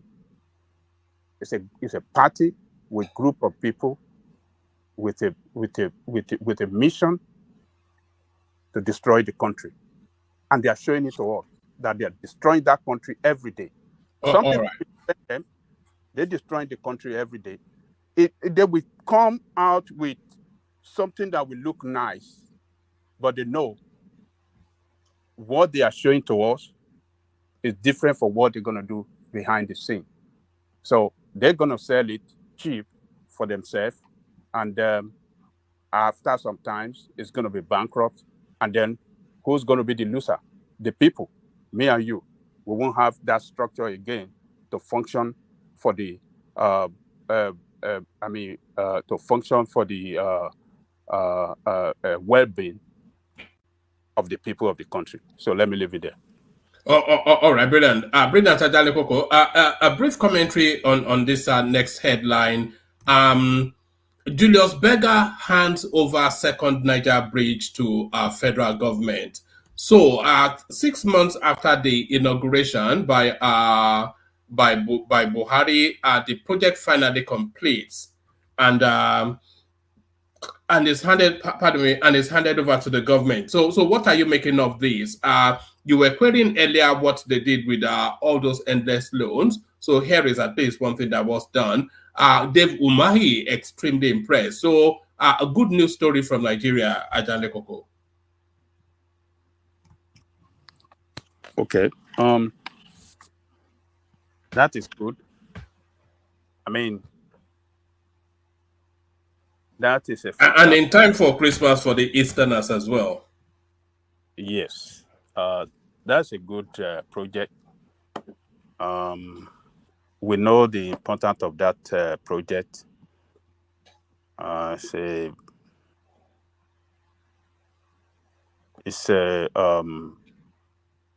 a project that's been called for several years.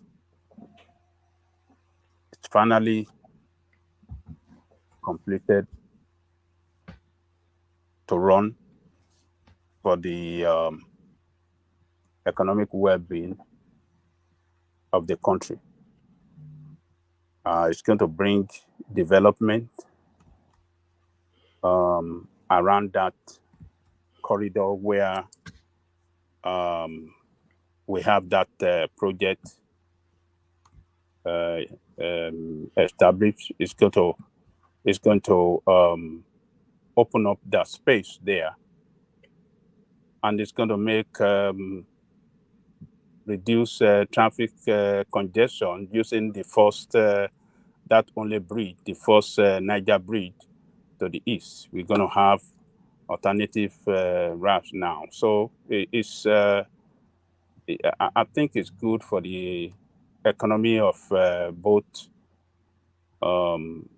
Delta and Anambra State.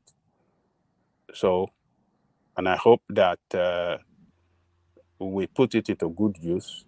It will be well protected. People should open their eyes very well. Do you think it should be told? I think they are going to toll it. Do you think it should be told? Why must it be told? It should not be told. To try and recover some of the expense of building it, of course. What expenses? What expenses did they put on it? That's our money they put into that thing. So they should leave it alone for the people. This is what I think they should let them have Christmas for free, but then after Christmas they have to toll it, surely. that is unnecessary. It's going to be an act of stupidity and ignorance and insensitivity if government should toll that place. They should leave it open. Let Nigerian people use that road. This is in this time of economic hardship, they should not inflict more hardship on people. It's been called for long time. Nigerian people have been promised this long time. Now that we finally have it, why do you want to restrict people? Because if you told it, what we are going to see, a lot of people will not pass through that place. They'll be passing through the other one that is free. Because a lot of people will pass through it. Or the Southeasterners have a lot of money. They don't mind paying. Well, that is what you said. That's what you think.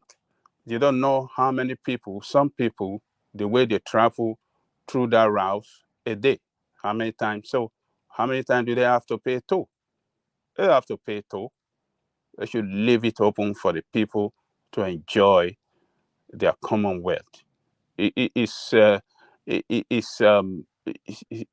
just unfortunate that I won't advise them to tow it. They should leave it open and let Nigerian people enjoy their asset. It's our asset. Already, they have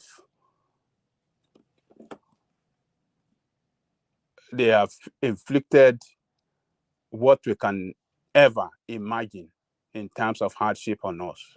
They should not continue to inflict hardship on the people. So when you tow the road, then on they just don't have to tow it. They should just leave it. They should just leave it open. I hope that people in that area or people flying that a bridge should open if they see any suspicious movement or suspicious activity there. They should report to the police immediately, and government should be able to have police posts, maybe at both ends, or they have a patrol sort of, a patrol team that can ply that bridge very often, so that some people. How long before they start to remove the wires from it and sell it for scrap? Some criminals. Oh God! They want to go and remove all the aluminium and all the wire, everything there. They want to go and all the street and sell it for scraps. And go and sell it for scraps to build Ikokoini, that big pot for they use to make jollof rice. So that government should be very active by having patrol team around there, so that any suspicious activity they can quickly. Are roads tolled where you are? What you say? Are roads, are they tolled where you are? We don't have toll. In my state, we don't have no toll at all. In America? In my state. Okay. In my state. Across the length and breadth of the state I reside, no toll. Because in the UK they have plenty. Because our people. Can you please share where you are, your state? Let me know. I live in the state of Tennessee. We don't have no toll. Tennessee, there are no tolls in Tennessee. In the state. You know what I will do, one man? You know what I will do? I will download my.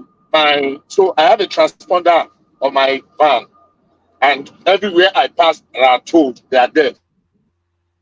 If I can see it and send to you, you say there are no tolls in Tennessee, or Tennessee in your city, or as the state. In the whole goddamn state, there is no toll. Tell me, there is toll.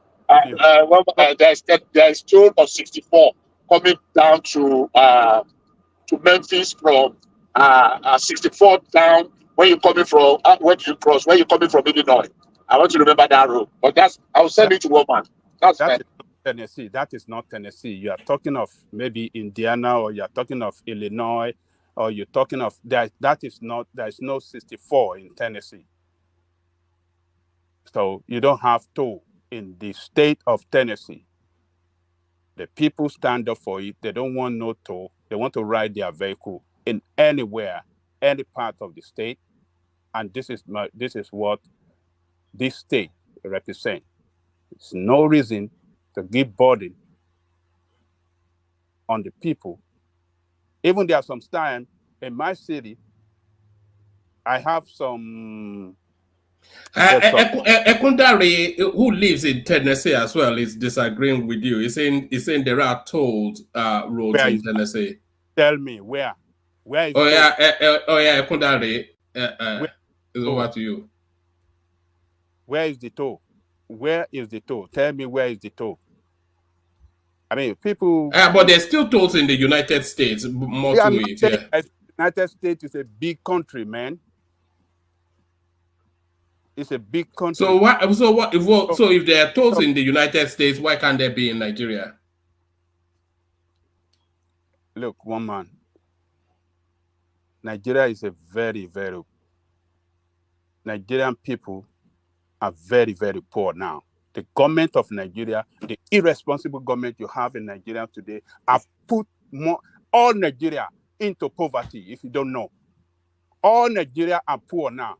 You know, it doesn't matter the level of your status in that country. The policy of this government have put all Nigeria into poverty.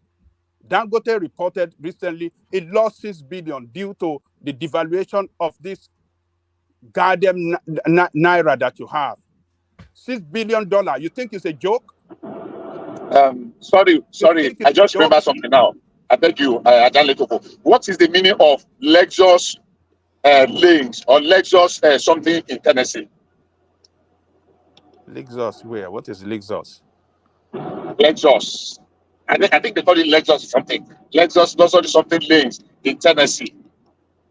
Check it. It's something you can Google. No.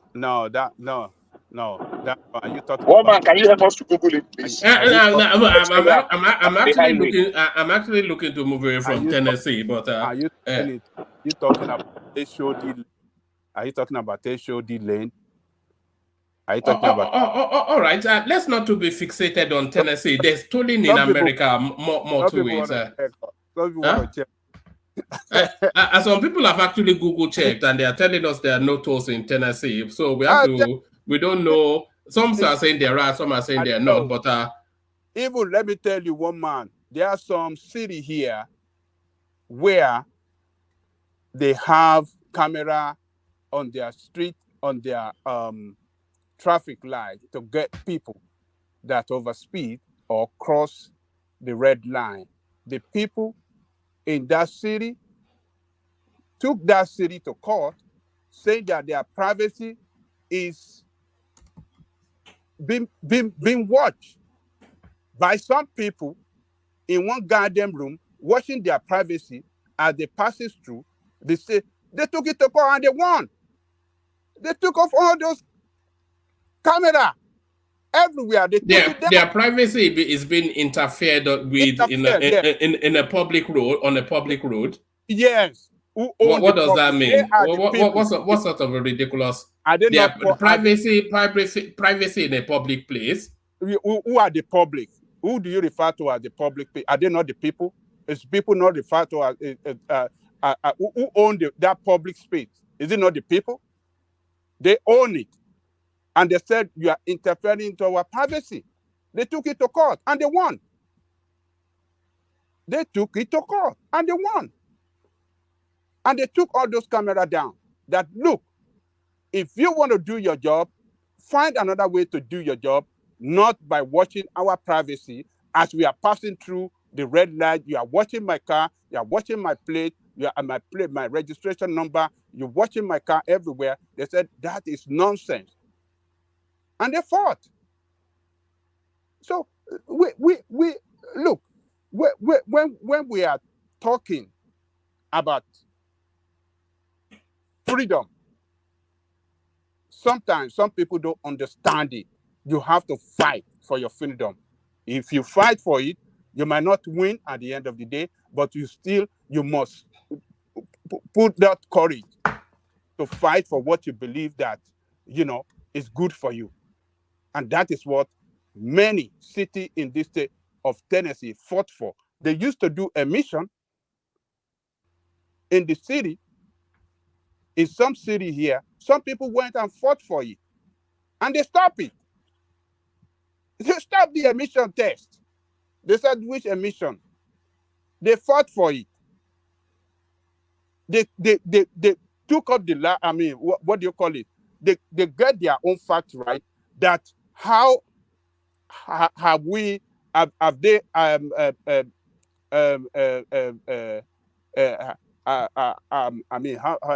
their argument was that they have not destroyed the ozone layer, and they did all the tests concerning the city, and they said their city is the level of emission in their here is very low, and they won at the law court. They won, and they stopped it. So look, but what we have going on in Nigeria is not governance, but a misrule. People that have nothing to offer, governing the state, misruling the people, and look at what they just done. The one you are talking with, what do you call this guy? Jewel was saying earlier, how can government sponsor 441 people in this hard time? To an important summit. In this time when we are going through a very no. We know the economic backdrop, but we're talking about an important summit.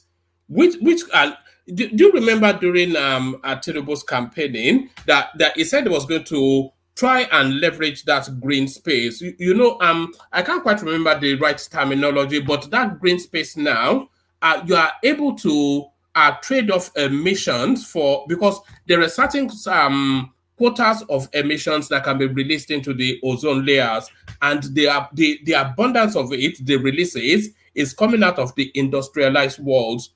So the lesser industrialized worlds, they are trying to prevent them from industrializing so that there's a balance in that ozone space. And all of that has economic implications. So it's a gold field, that space. Are you saying the government should not take a team? Woman, we are not saying government should not go there. And Tinubu campaigned on it as well, if you recall. Well, he campaigned on it, but this financial rascality. Yeah, green initiatives. Yeah, this way of wasting our hard-earned resources, I think it's just too senseless. 441 for what? For what? For what? Do you know how much did they pay? For what? For what? It is a kind of a compensation to some of their political. No, I don't think for that number you can present that argument. Woman, how could we have a number that is more than the totality of what EU sent to that occasion? I would share than the entire EU, European Union, all the countries in the European Union delegation are lesser than what we send. One country, a very goddamn poor country that doesn't have no money to even fund our budget. A country begging around the world for money and then wasting the money away on the to send to sponsor delegates or delegation to what do you call it? For what? We can't continue to run a we can't continue to run a country like this. This is a waste of resources. Oh God, how much did they spend on it, please? I don't have a figure for it, but Ajani Koko, if you can bring it home, and then we go on to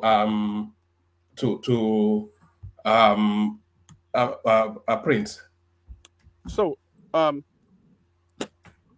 they are wasting our resources right in our face. They are doing it with impunity, and they're telling us there's nothing we could do. And we're all standing looking. I think we can do better as a citizen not to support these people or defend them at all with this financial rascality that this administration has been practicing since they came to power. We citizens, it doesn't matter the obedient, the articulated, the Showores, the Tinumbus. We must stand up to say, look, this is enough. We must start to challenge it. We must have a meeting point. We should be, politics is over. We are talking of governance now. If this guy fail, the country fail, and we all fail. But challenging them is better to correct their rascality. We must correct it by letting them know that we are not satisfied with the way they're governing this. That is the beauty of democracy. If we don't do that now, then we are not helping ourselves, and we are not trying to help the future generation of that country. So let me leave it there, woman. Thank you. All right, brilliant, excellent. Well done, Ajale Koko. So thank you, Ajale Koko. Let's go on next to Prince Daddy. Prince, you're up next. Yeah, can you hear me, woman? Yeah, perfectly. Good to see you, Prince. Yeah, you too. Hello, everyone. I shouldn't really be saying good to see you because it's not grammatically correct. It's probably good to have you here. So good to have you here, Prince. Okay. Well, Thanks for having me. Yeah. Okay. Hello, everyone. Like, share, and subscribe, and love the show. One man. Yeah, was it yesterday? I was listening to your show with Iko Gammon. Was it yesterday? Yeah, no, it was just one late night session that Ike and I ended up alone, and we were kicking around with Elon Musk, and was it any good? Was it any good? No, it was pretty good. I really enjoyed it. I think an hour of it. I just listened to it. I thought it was like a replay or something. I'm like, wow, this is quite interesting. I didn't even know it when it came on. Okay, it was good. Good stuff. Yeah. Yeah. So, what did you make of it? I'm saying that is Elon Musk, is he a force for good? Let me start you there. Elon Musk. And did you agree with my submission that it's a one world order proponent who sees himself as the leader of that one world? Yeah, I heard that part, but I made some response to the chat section, if I can remember what I said. No, Elon Musk is not part of the team. He's just a wealthy man, but he's an outsider. There isn't that much money he could have that would allow him to dominate the space, that global stage. He's not one of the players. He's just a rich guy. Elon Musk can be sidelined at any time.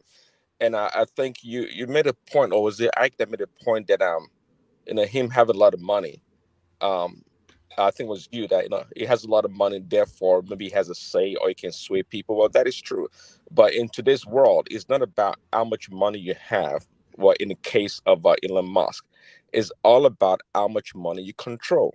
And there are individuals, believe it or not, that control trillions of dollars, and they can make impact and they can do whatever they want to do.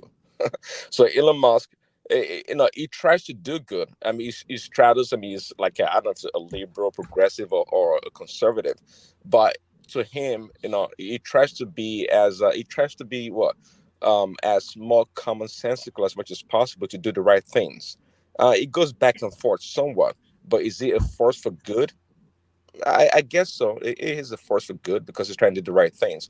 But just like any institution, he also can change as an individual or as an institution. So, but Do, we're do, fighting for do, do, good. you- do you know that it comes from the German National Socialist Party stock? His ancestors? Yes. Well, not surprising. Yeah, I mean that says about right. And yeah, Yes, and you know that of course he controls Skylinks, which essentially are now set to control all this wave of digital inputs that we get. He controls Twitter, which essentially the biggest conversational platform on the planet, right. and then he's the lead person in AI. So, is this Right. not mind control, and is that not really what's going to determine? That guy is a dangerous man, though. But Uh, anyway, I yeah. can see it if you guys can't. One No. man. One Yes. second. Like he only has Elon Musk What? only has what is being given, quite frankly. And if you want to look at it actually, I mean, this is business, kind of business 101.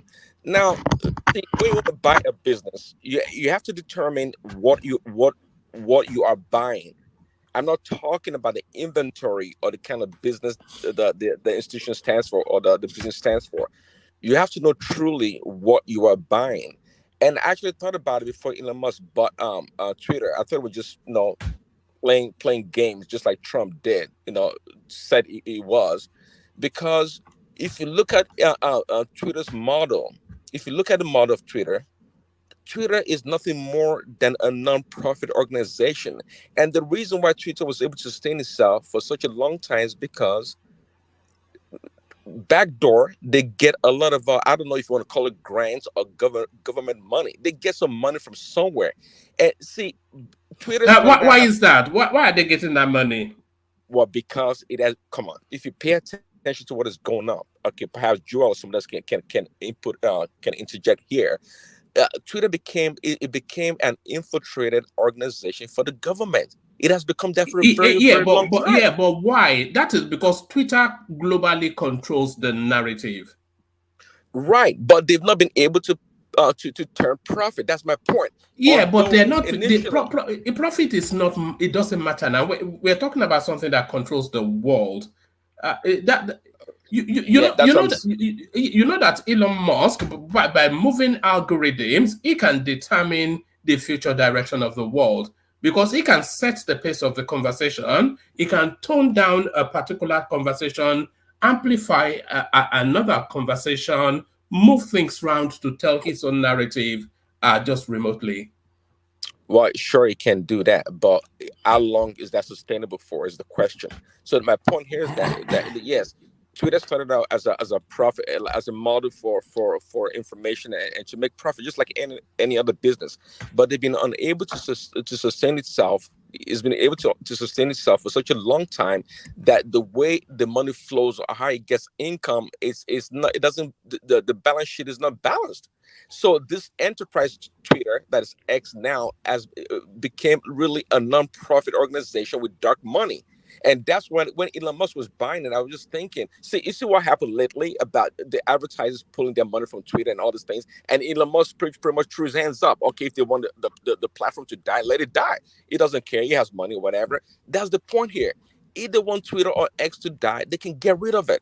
But the reason why it's been in existence for such a long time, not making any damn profit, is because some people with their hands are in it, and they have dark money flowing through it, and they have this whatever stock price propped up right there, saying that Twitter has a lot of money. I was even surprised Elon Musk even paid for the $4 billion for that thing. And why is that? That is because it's a control tool. I'm sure you've seen this. I'm sure you've seen this. Can I interject? Yeah, There's before no you interject, hold on. Before you interject, let me insert this just to give some backdrop to the conversation. Prince Daddy there was saying that the country the company rather is losing money, is getting back funneled money from shadowy hands and all that. And Elon Musk is telling us that he doesn't even care about the money that he brings, whether he brings the money or not. So let's hear this. Perception that was part of a apology tour, if you will. That this had been said online. There was all the criticism. There was advertisers leaving. We talked to Bob Iger I hope today. they stop. You hope? Don't advertise. You don't want them to advertise? No. What do you mean? If somebody's going to try to blackmail me with advertising, blackmail me with money, go f yourself. So there it is right there. He is not. He doesn't care about the money. Is paid over the odds, about 3 times over for this entity. So what's in it for him? It's a tool for the ultimate goal, which is world domination. Yes, and that's why a lot of people were extremely upset that Twitter got into Elon Musk's hands. That's why, because Twitter is a propaganda we call platform for the most part, quite frankly. When in terms of control, global control or domination, whatever you want to call it, that's what Twitter is for. And some people are ready to support Twitter and prop Twitter up for as long as they can, as long as they are able to control people or do whatever they want to do. Now, there comes a business person like Elon Musk that overpaid for Twitter. I wonder why. And he's trying to throw his hands up that, hey, he doesn't care if he goes belly up. Well, that shows somehow, some way, maybe he's going to lose Twitter. Somebody's going to come and pay, fire sale Twitter, and somebody's going to get it, and they will continue the platform. That's what Twitter has become. So Elon Musk is rich, but how much does Elon Musk control is the question. Again, there are people that control trillions of dollars, not their own money, but they have the ability to siphon, to direct the money to whatever direction they choose to. Those are the people with power, not Elon Musk. All right. Sorry, did you want to say? Yeah, I was going to interject. There's no tech company that actually makes money. All of them file taxes of loss. Facebook, whatever, Twitter, Uber. There's no one that actually makes profit. You can go check it out. Even Google. No one makes profit. Not true. So which one makes profit? Well, absolutely. Google makes a lot of money.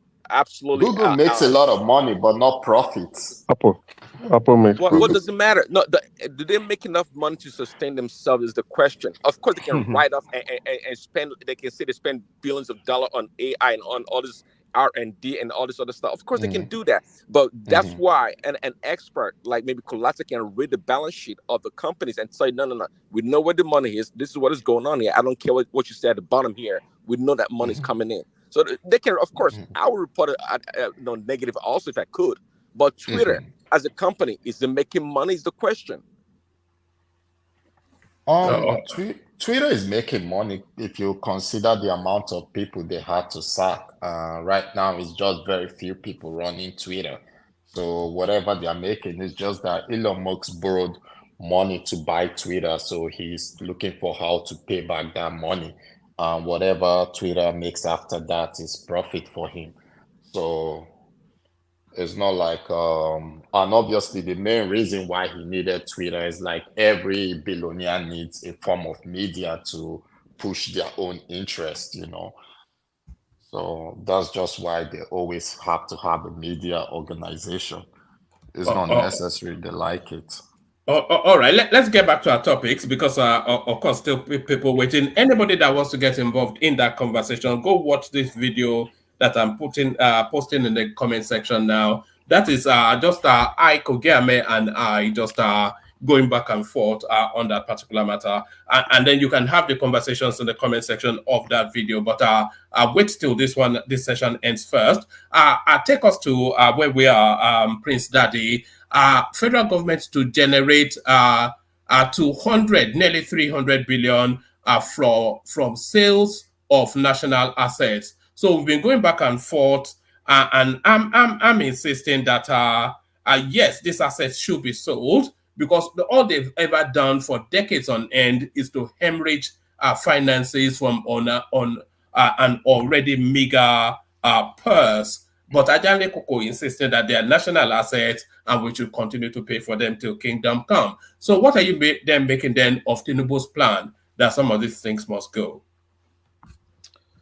Oh, Nigerian problem. It's quite not quite unique, quite frankly, actually. But I don't know what to make of it. I mean, do you keep the asset like the refineries that, like, rusting and not being taken care of, and lose the value of the asset? Yes, like that. But really, I cannot, unless something is of a strategic national importance and should especially be in government hands, I think anything owned by government should be sold, including all these new real things that they are building. Yeah, see, Nigeria is definitely fleecing, right?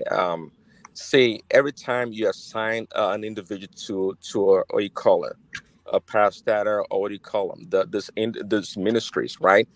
Just like example you give earlier and from last week or whatever, they don't report any gains of profit, because nobody's watching the book. They just they get the revenue or the profit, and they do what they call the needful. They give it to themselves and give to the right people, and nobody asks questions. That's why Emefiele can be there for over about 10 years and not give an account of what is going on in the central bank. So that's Nigeria for you right there. That's why people die to want to get a position in the government ministry or whatever, because they know, like, at the end of the day, nobody really does a real audit and call out the wrong or the financial malfeasance that goes on there. Nobody does that. So telling me this, well, if they sold these assets for 200 or 300 billion naira, okay, and they can immediately transfer that funds into another project for the country, in the interest of the country, yeah, they can do that. But at the end of the day, if they sell all this asset, I can guarantee you nobody's going to be able to account for the money. So where do you go? Which one is better? Which one is better? I don't know.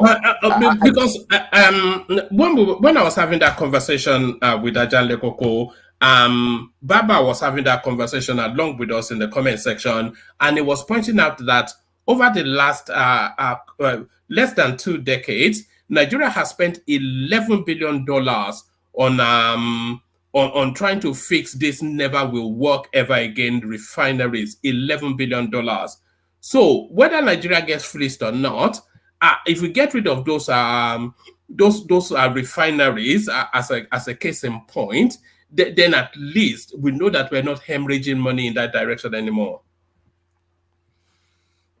Well, again, see, all these options or suggestions are welcome. Quite frankly, I mean, I do subscribe to that. I do accept that position, because all this, what you call these nodes, they are an opportunity for the well-connected and the people in government, the politicians, to siphon the money and steal it. Of course, it is in the interest that they keep the refinery going, in the sense that keeping the asset and pretend to always allocate funds to do some repair or maintain the refineries. This is part of the whole gamut. This is part of the whole system. I mean, it's really a shame. It's just extremely complex and difficult. And I guess we're talking earlier. So if Tinubu doesn't sell the asset or claim this asset in Lagos for himself, what does he do? Give it to his enemies? So that's what the whole country has become. If I don't get it, nobody gets it. It's I mean, I would say the only reason why People discount a lot that Nigeria survives is because of the individuals and the people doing businesses, the money, the funds from diaspora and other means. But the government being the main source to sustain the country, like most African countries or third world countries depend on the government to sustain them, Nigeria would have been long gone. It's impossible to sustain Nigeria, but the government cannot sustain Nigeria. It's impossible. It's impossible. I mean, which sector do we have everything so complete that everybody's happy? Is it the healthcare, transportation? Is it what is it? The government has shown over time that they are incapable of taking care of Nigerians, and Nigerians are so industrious they're not waiting for the government to do it neither, because if they did, there won't be nothing for anybody. We'll be at war right now, quite frankly. So it's the ingeniousness of the Nigerian people, their hardworking nature, that has been sustaining that country. All right, brilliant. Let me take you to this space, Prince Daddy. Peter Obi reacts as Tinubu's government sponsors 1,400 delegates to climate summit. So leaving the Peter Obi bit, you can leave it out if you choose. But it's been generating a lot of controversy. Just the over bloated size of that. But what people are arguing is that there are a lot of tag-ons that make up that number, and the actual number attributable to the government directly is around about 400 thereabout. But people still querying even that's just some satellite nondescript summit is 400, given the economic climate we're under now. Is it too large an entourage just for a climate summit? So what are you then making then of this climate summit kerfuffle going on? Yeah, what a conundrum. I mean, in the sense that, look, it goes for a climate summit, and your carbon footprint is like way out there. it's quite interesting. For a climate You mean all the summit. carbon footprints to go to climate summit? Yeah, exactly. Yeah, your carbon footprint. But I heard a couple of people earlier explain in details about how private people like maybe, I don't know if Dangote or Tedela were there. Obviously, maybe they paid their own way. Who knows? And some other people using that avenue as an opportunity to get visa to travel. So many stuff at play here. Really, I don't know. So the numbers out there, 1,400 people. Is that a lot of people? Somebody said, well, I don't know how many thousands did Brazil add, and China also. So I'm not sure which number is ideal, and quite frankly, how much did the government have to pay to get all these people transported and catered for, and the accommodation and whatnot? I don't know. But the question is, the publicity for the government and jury, right, in Gilali, and his cohorts. That guy should be sacked already. I like him a lot. Yeah, I like him a lot. But man, damn, for a good media person or institution, you can't allow the narrative or the story to make you. You have to make the stories, of course, telling the truth. Now, somebody should have come out, especially him, come out and explain in details and give us more concrete evidence about what is going on.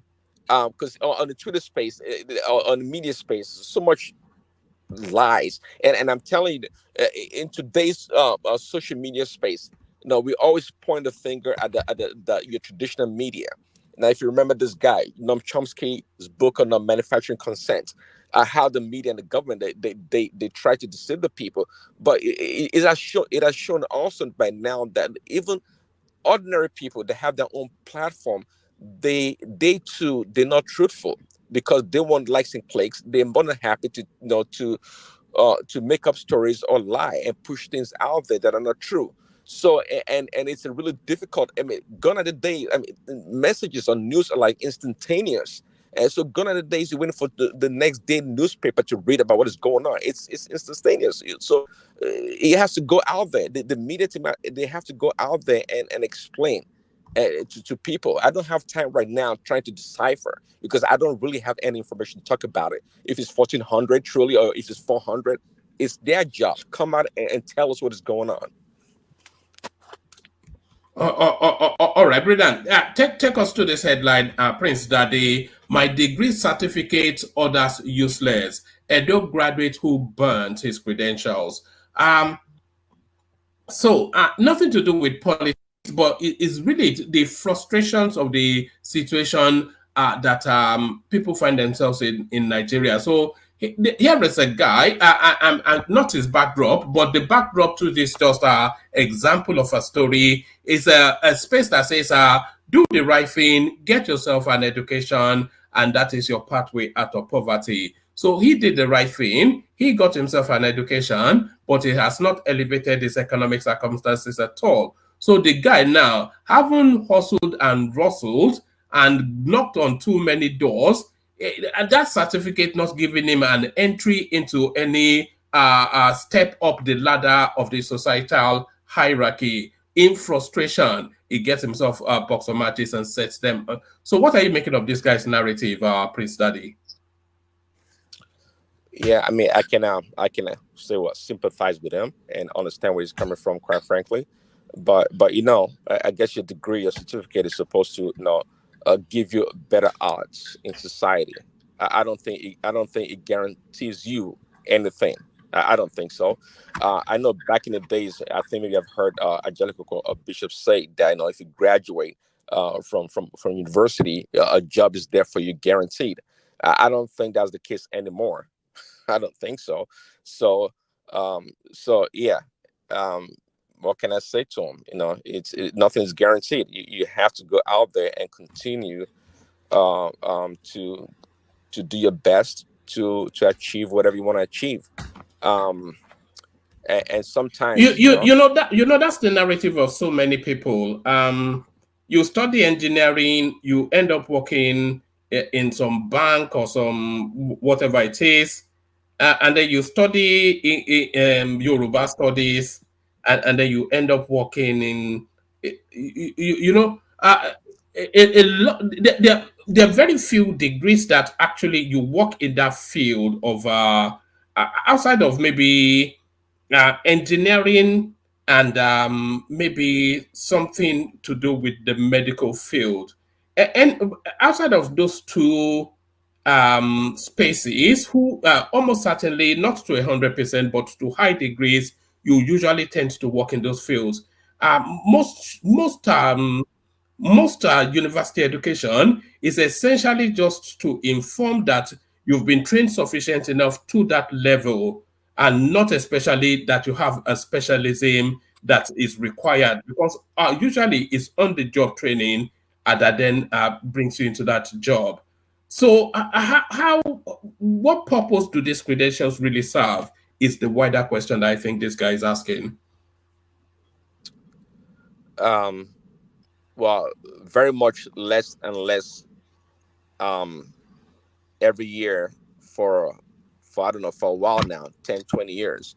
Again, it's your degree doesn't guarantee you much. I used this phrase about time and chance happens to them all.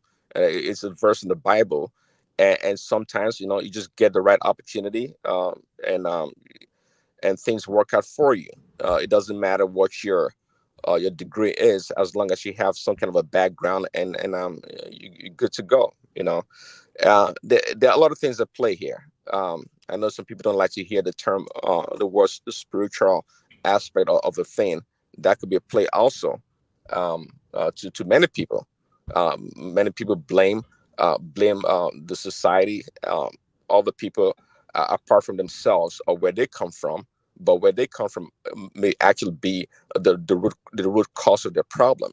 So it's much easier to point finger and blame other people. So, but again, it's not something to trivialize. It's something it's serious. I mean, you spend time, resources, and effort to get your education.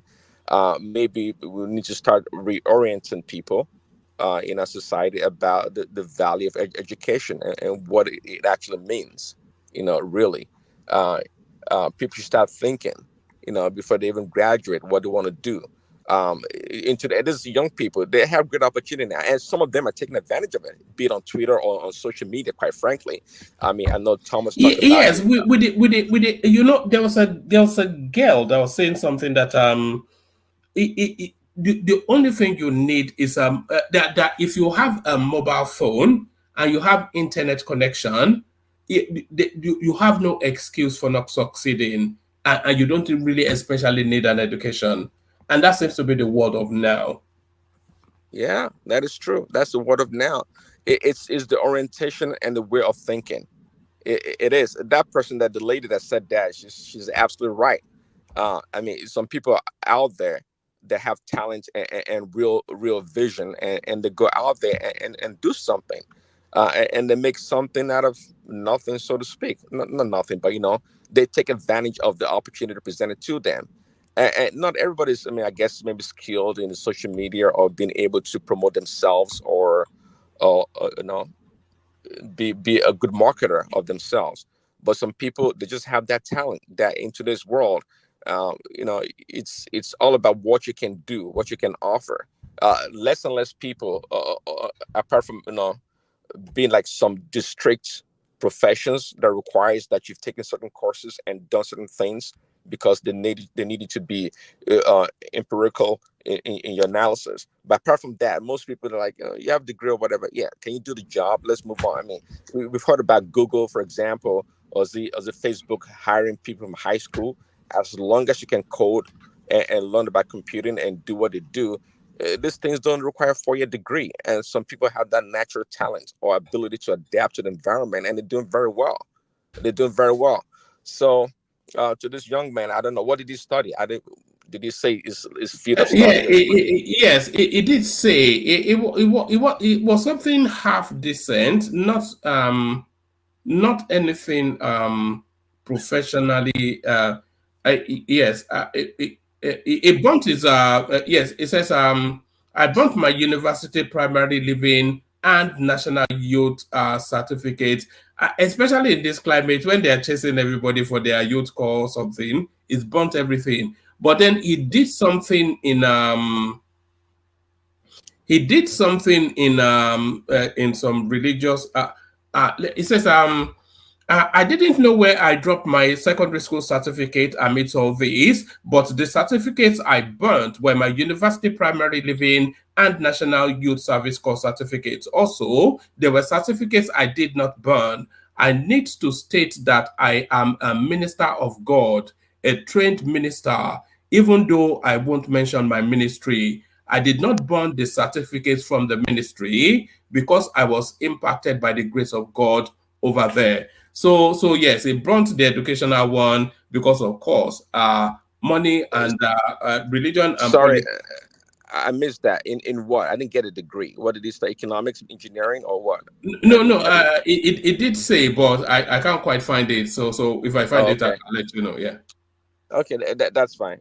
Again, Oh that's no, fine. I studied history and international studies at Ajayi Crowther University. History and international studies. Okay, well, maybe deserves a burning. Prince Maybe. Daddy, quick question for you, my brother. Good evening here. Good Don't you here. think, we can categorize this guy as one of the obedient that they are burning their that's what I saw in this guy. One of the some obedient that are burning their Nigerian passport. Don't you think this guy is looking for sympathy or empathy or any party? Thank you. Yeah, yeah. It looked like a fool to me. He's a fool. You burn your It's certificate. just a stunt, isn't it? It's a stunt. Yeah, Come on now. Come on now. If you don't get work today, you can get work tomorrow, isn't it? Yeah. He's a fool. Yeah. Tell him he's a fool. You know, it's no different from the people who say, oh, they are tearing their passports. But you Passport, can order, there's no difference. you can order another one now. Can you not order? So it's not a publicity stunt, but He's a popular man. it's making a political commentary, inviting discussions around it. That's what it's doing. Now, one man, hold on, no, but please, Daddy. Now he has his certificate in theology. He doesn't burn that one. This guy will turn to 419. This is another Suleiman is making. That's that's a big Bagbe pastor right there. They are nonsense people. You burn your certificate, but you leave the theology one. Does that make any sense to any number human being that is rational, that has brain? You know what? You know, God go punish you. That rubbish guy. No, it's precisely because God should not punish him. That's why he didn't burn the God one now. Yeah, but one man. See, quite frankly, that's perhaps the first certificate you should have burnt, the one that got for the theology degree, because you don't need that to serve God. You don't need it at all. At all, it's not a requirement. Not any way, shape, or form. It's useless. Absolutely useless. Please, can you allow me? Yeah, go ahead. Thank you. I hear you guys talking. That guy that wants his result or his certificate. To me, it's not everything we make political. And we should at least sanitize some people, like probably this world problem of religion, since we can see how the guy make his submission that he kept the church certificate and burned the school one that is more important to him. These are the people we are supposed to be worried about in this country, what religion is doing. But not Thomas will come and turn everything to politics and target and obedient and start insulting the guy. First of all, Thomas, you didn't burn your own certificate. We should be guided. And we should speak to encourage other people not to go on that trajectory. But what you just did just now is just to make it more political, and you didn't make any sense at the end or make any help. There's so much trouble going on in this country. When I came on TV to burn his own, that's why the one we are insulting. What about a lot of people that have thrown their into the toilet? Use that to say buy akara, because there's no job, it's not value, it does not have any value to them. The way the country is. So we should stop all these things sometimes. Not every time we just make everything political and use the emotion. Thinking you are making a point. It's wrong. Let's talk to that young man. Yeah, so is it because the guys want to do things? That's why I get it. I know you want to poke at me. Not because the guys from Edo State. No, man, you got the gist now. Once I heard that the guy he kept his church certificate, I said that guy is the most stupid person on earth. And those are the kind of people church have brainwashed, that they have lost their dignity. That education certificate is more powerful, important to him anywhere in the world. Church certificate is nothing. All right. And Talking about Edo State, somebody sent something to me to give to you in response to the Oba of Benin's visit to Lagos State. One man, tell your people that send me anything to one, but they should be guided. We Benin don't talk to our Oba, they should be guided. There are things I tolerate, there are things I don't tolerate. Just tell them to be guided, please. Because right. in those, let me tell you something clearly. It's not like I'm making it up. You can do research. Those cyberspace is one of the cyberspace you don't like to mess with. They actually go home to take by people's mother. Really. It's what we fight against. They actually go home and arrest people's parents, fight people's parents. So please be guided. People don't take it like this. I have one question for you. What do you think? Like when Tinubu won, when Oni of Ife said, let's support the government, your Edo brothers there, they were all insulting the Oni of Ife. Now nobody did that. Mike, be guided. Mike, be guided. Nobody did that. No, you know me now. You know me. We are all on this cyberspace when that statement came out, and you didn't see where Edo people started insulting. We are very traditional people. We don't insult people first because we don't want people to insult our own. So no, people I'm talking about your. Insulting on me right there. No. Don't do that. I'm like, don't do that. No. Don't do that, Mike. Mike, don't do that. But no way, it's possible. I won't do that. No. This narrative you are pushing through. I know. I'm not pushing. I'm just asking you. Hold on. No. I understand. I don't need to ask you because this cyberspace, our cyberspace, only we deal with it. Nobody deals with it for us. What do you think about? Hold on, let me ask you. Just leave that. Gentlemen, that's not. That's a where maybe when you get to Thomas's section. The hypocrisy of those guys. What I'm trying to point at one man. Like, no, don't worry about that, Mike. Let me give him the gift that was sent to him.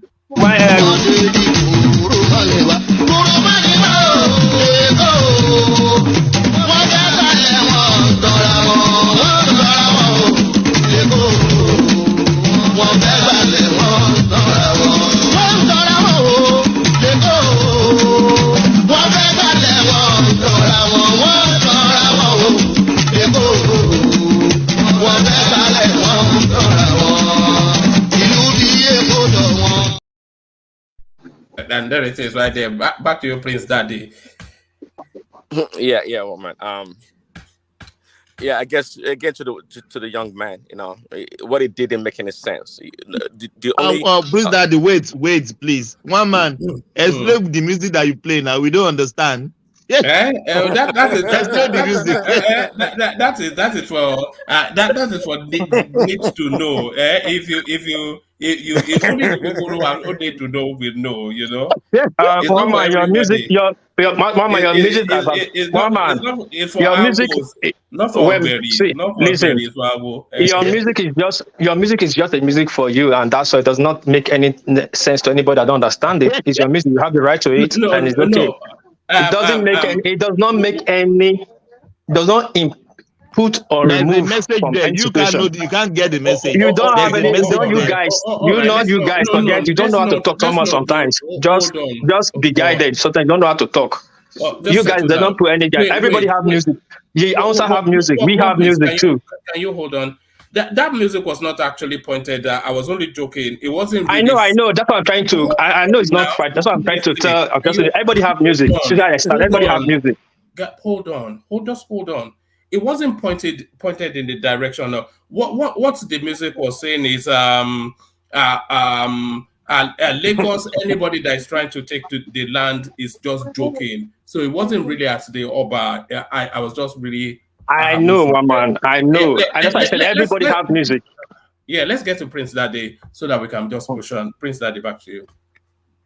Oh yeah. So again, you don't need a theology degree or to go to seminary school really to worship God or to be a man of God. So you should have done it. One man, sorry, what is Prince Daddy, hold on, please. One man, this is your Ayo that is donating to you. Please warn him. Like I said, if I wish I can get my hand on him, I would have beat him stupid. So telling me I'm War Peace. I don't joke with that. I think that people don't joke with. You can beat everybody on this. Anybody on this. No. There are things I don't joke with. No. One man, I told you that. What did he say? Hold on. Let me say. Hold on. He's writing there, not like anything. But sometimes people make joke. Some people, people are warriors from keyboard warriors. But put your mouth, make sure you put your teeth, you have the teeth in your mouth. If the time reaches to defend it. What has he said that is triggering? I didn't see anything. No. You wouldn't say, they said, what he said that? Yeah, maybe he said, check where they say, War Peace. He should not try that with me. He should not try it with me. Because people actually fighting for things to be peaceful. Things to spoil is not difficult. We're not the kind of people that make mad. He knows. We are not people that make mad. If we want to do things, we do it. Peace is better. Please, can you go to the comment section? Go and meet him there. Man, Thomas, quiet sometimes when I talk. Quiet sometimes. Warn your Thomas. You too, quiet. I know how to talk to people too. Come on now. Are you the only Edo here? One man, what are you taking on this platform? One man, please. Let's call the spade a spade. Yes, come on now. I'm trying desperately to move back to Prince Daddy so I can go from him to get to. Are you the only Edo on the planet Earth? Go to the comment section and fight Ayo. Come on now. So we can move on. Because that space, it can take 3 hours if we open it up. Yeah, go on. Yeah, anything else so we can move on? Yes. There was I had it lined up. Yes, it's the Julius Berger handing over. Julius Berger handing over the second Niger bridge to the federal government. So that is to tell them that our work is done. So just in time for Christmas for our brothers from the Southeast. Yeah, I guess that's a good thing. I think I've heard Kenneth say that is actually, that's one of the things they can, perhaps the only thing you can thank Buhari for, the bridge, that because it's useful for him and the people in the Southeast. So that's good. But was it the same bridge you were talking about, having a toll for on it? Yes, I was saying they have to toll it to try and recover some of the money spent. They did that for the Lagos Ibadan Expressway, so why not? Yeah. Well, I don't know. Well, I guess they have to determine or decide that if they tow it or not. But I was hearing Angelica talk earlier that they shouldn't tow it, and in Tennessee, there's no tow anywhere. But if the Niger Bridge is going to be a good source of revenue, at least sometimes it's good. Maybe put a toll on there so the revenue can go that direction to the southeast and help them build more infrastructure, more schools and other things. Maybe that'd be a plus. But collecting tolls, fees and whatnot that the government collects from people, it's not really a bad thing as long as it's not exorbitant. That it is fine. See, the state of Tennessee, quite frankly, one man, I don't know if you know, is not a model for American states. It's not the high Is generating. this like some dusty backwater, be some where they still marry their cousins and whatnot? I'm not gonna go that far, but they have a nice city in Nashville. I've been there. So it's a very nice, nice size city, beautiful on its own. But the Tennessee as a state overall is not a state to model after when it comes to making money or other things. They're not that progressive and forward thinking, I would say, as a state. Angelico can correct me if I'm wrong, but it has not. We don't look up to Tennessee for anything. We don't look up to Tennessee, to Mississippi or Louisiana for anything. I don't know who does, quite frankly. So, but I'm not against toll if it helps the people.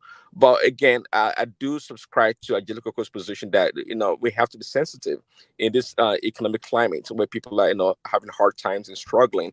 May not be the best time to do such a thing, based on your suggestion. But collecting, see, that's the problem. See, we Nigerians, as much as we don't, or Africans, we don't know about paying for things as we go. See, we're not like invested as a people. We think the government should do this and that. And that's why an American or Western would say, I paid my taxes. They talk with confidence and then with their chest out. I pay my taxes. They expect you to do certain things because they work and they pay taxes. But we're not used to that. We're not used to demanding stuff. They demand stuff. But we're not used to demanding stuff because we think the government should do everything. So we need a better orientation about how we see society and civic duty and our role in the whole thing, because we think, oh, it's the government, the politician, let them go do it. But no, we all have a role to play, and to also hold the officials or the people in power accountable for what is done right or wrong. Yeah. All right, brilliant. All right, brilliant. Thank you, Prince. So thank you, Prince. Yes, thank you, Let's go on for, yeah. Sorry, I don't know why people like putting America as the standard and putting Western nation as the standard. Why don't we put the UAE and Saudi Arabia as the standard? Like, are they not countries also? They don't pay as much tax. They pay value-added tax, and Nigerians pay value-added tax. Why is that not the standard? Are they not also creating infrastructure in their place? Yeah, Like, we don't have to always go to the we don't always have to choose the model of government that imposes so much pain on the people. Like, the government is not giving the people anything to even be able to pay these taxes. Like, what can they say they are getting from the government? They get absolutely nothing. And you now want to put taxes on them again. I don't see the purpose of like towing the second Niger bridge. Well, you see, I get. Well, I'm not sure I want to model it after Dubai or UAE that you said. I'm not sure the population is number one. Number two, do you know that there's source of revenue? See, even these countries you're talking about, they copy or they copy everything they had or they have from other places, especially the Western countries. So why not go to the source of where they learn also, so that you can learn? And by the way, when they learn from these other places, they just didn't come and take their model and just boom, drop it on their country or on their own people. No, they fashion it, they customize it. We can do the same. So because you borrow an idea, that's the problem with Africans. Because you borrow an idea from somewhere doesn't mean that you have to absolutely implement that model exactly the same way you got it. We have to think outside the box. We have to. By the way, our economic model and everything we do as central bank is all from the West, and it's not really working for us because we refuse to go beyond what we learn. That's why we have so many professors and PhD. They don't know their left from right because they go learn all these models, all these economic models, and all these things, and it doesn't work. It doesn't occur to them that, hey, well, yeah, even the West, by the way, I said it, even in the West, if you go to a school in America or in the West, they don't have in a curriculum. If you go to an MBA program, there's no room. It's not part of the curriculum to teach students or businesses about bailouts. But guess what? What country in the world spends so much money on bailouts? Bailout, by the way, that goes to private companies, not government, because they too is their model, but they don't even follow their own model 100%. They customize it and they do as they have to along the way to correct things. We can do the same thing. So let's not be defensive about learning from the West or some other people. That's our problem. All right, brilliant. And also, the UAE, their population is roughly about 10 million thereabout, and their oil output vastly greater than Nigeria, their OPEC quota. So it's not really a comparison of like for like, even. They are begging to give money away, and we are pleading to have money. And also equally, we can't really compare ourselves to America. I mean, who are we that we are? You want to be drawing, but imagine drawing parallels between Nigeria and America. It never really is. Every single time, I'm always sort of, taken aback. Here in America, they do it this way. Why can't the Nigerians do it that way? Here in the UK, they do it this. What are we talking about? Nigeria is some. What did Trump describe it as? Is exactly that. So let's get it right. But quickly, one man. But that's where we learn everything, though. That's the problem. Our system of governance and our economic structure and everything else. That's where we got it from. So but what I'm saying is it should be more a narrative of let's aspire towards rather than why are we not like, because we know why we are not like. America is vastly double the next person, the richest country on the planet, and we're at the bottom of the ladder. Is a sophisticated. I mean, what is the metric of comparison between the United States? On what basis? What's the are we? I don't see the basis. Do it in America. Why can't we do it? What are you talking about? No. The point here, one man, is that all the models and the system that we use is from the West.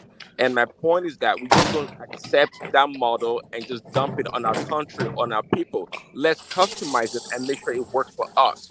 We're not comparing American and Nigeria or Great Britain. That's not what we're doing. Nobody does that. You can't even compare America to Finland or Switzerland, for that matter, or these other Western European countries. They're not comparable to America. Come on. We call them advanced nation, but if you look in totality, they're not in the same category as America. But guess what? We put that on the same pedestal when we talk about America and the Western nations, but they're not on the same footing. But again, the models and everything we do or we have there in Africa is from the West, and it's in our own interest to make sure that those models work for us. All right, brilliant. Thank you, Prince. So stay steady, Prince. As we hear from Just Emeka, King Emeka, Mekus, you don't sleep. All right. I think we may not have a Emeka. Can I quickly come? I'm here. I've not slept. I'm here. All right. Let's hear from Emeka, Bishop, just so that every voice has a go. So Emeka, come into the conversation. You've been very quiet all the way through. Is this your new philosophy? No interjection. No interjection. You already set the ground rules, so let's allow people to flow and gather their thought process. I think it's good listening attentively to people, and their opinion. I tend to want to respect everyone's opinion now. Right. Where do you want to come into the conversation? Anyway, it's fine for me. Okay, come in because I think you'd have quite interesting opinions on this. Federal government to generate nearly 300 billion from sales of national assets in 2024. There's almost universality on the need to sell these assets, but some controversies as to the processes. So what's your take on that space? I think it's a welcome idea to sell the assets, unbundle them, and generate enough revenue, to fund the budget. I think the president actually said something similar to that light, and it's good that they're looking into it and intend to implement it for next year. Most of these budgets are not generating revenues; they are sinking whole. We are just throwing in money. They are not even generating for their own operations, right? Talk less of trying to generate profit for the government. So the least they can do is generate the salaries of those who operate these assets, but they don't do that. So the government cannot just continue to keep throwing money to this wasteland while we are looking for funds. So it's good to just sell them off. Give it to those who probably have a good desire to utilize them for their own benefits or for their own business, and see how they can convert the assets to profitable entities. And if they don't, that's their problem. But the government has washed its hand off and they are done with it. So it's a welcome idea. Government should begin to think about efficiency and effectiveness. If you've had an asset for 10 years and it's a loss generating asset, nobody will want to keep it. You would lock shop off and you move on. We can't keep throwing money into something that is not worthwhile. The government must begin to be thinking of efficiency. No asset should be, it's no longer an asset if you keep throwing money. It's a liability. You can't call it an asset if you keep throwing in money all year, all every budget cycle. You are throwing in money and you are not even seeing a kobo. Not that you are not seeing it's not even working. It's not generating any fund for you. Not one naira, not one kobo, not one cent, not one shilling. But it keeps swallowing whatever you bring. It's like a whale. It swallows and does not produce anything. So you sell it off to who has the desire to take it. If we can see someone that would even buy it. I mean, what rational argument is there to hold on to those refineries? Baba explaining 11 billion thereabout, repair, not even a drop, never mind the barrel of oil has come out of that space since I cannot recall in the how 80s. long ago. Yes. Since in the 80s. So you're keeping something for over 40 years and it has not generated any single it works for a few months, it breaks down, it works for a few months, it breaks down. It's high time we just sold these things and we move on and sell it to those. If we see a buyer, as a matter of fact, they should have been sold yesterday. Once you see a buyer that shows interest, just give it for free too. They just give that thing for free. Those refineries should be sold for free. Would you go as far as these new stations that they are building as well? That they should be, or would you want to hold on to that for a little while? Which stations? The train stations, the rail services, all of those sort of. That's why I was aiming at efficiency, right? Government should, in my viewpoint, I don't think government should be in the business of doing business. They can alternatively either come in and get operating managers to operate those stuff and bring some returns to the government, which is fine, or sell shares of 49% to those who are willing to buy and then let them generate and every year provide the government with dividends. So government should not be in the business of conducting business. Just, provide this infrastructure, hand them over to operating managers, operating manager companies who will come in, manage the place for you and pay you revenues as the income comes, and you are not involved in the day-to-day management. You are just only looking at what they are doing, and they are operating everything day-to-day, in fact, including maintenance, repairs, salary payments, and the rest. Or you sell shares of 49% and still retain a 51% controlling stake. At the end of each year, you request for your dividend. And that's a very good model to operate. And then you now have people who would come in and begin to see government work as, they don't take it seriously. They are not being monitored. There are no KPIs. Everybody is acting differently. Everybody will just want a piece of the cake. Or that's how these assets or these infrastructures decayed in the past.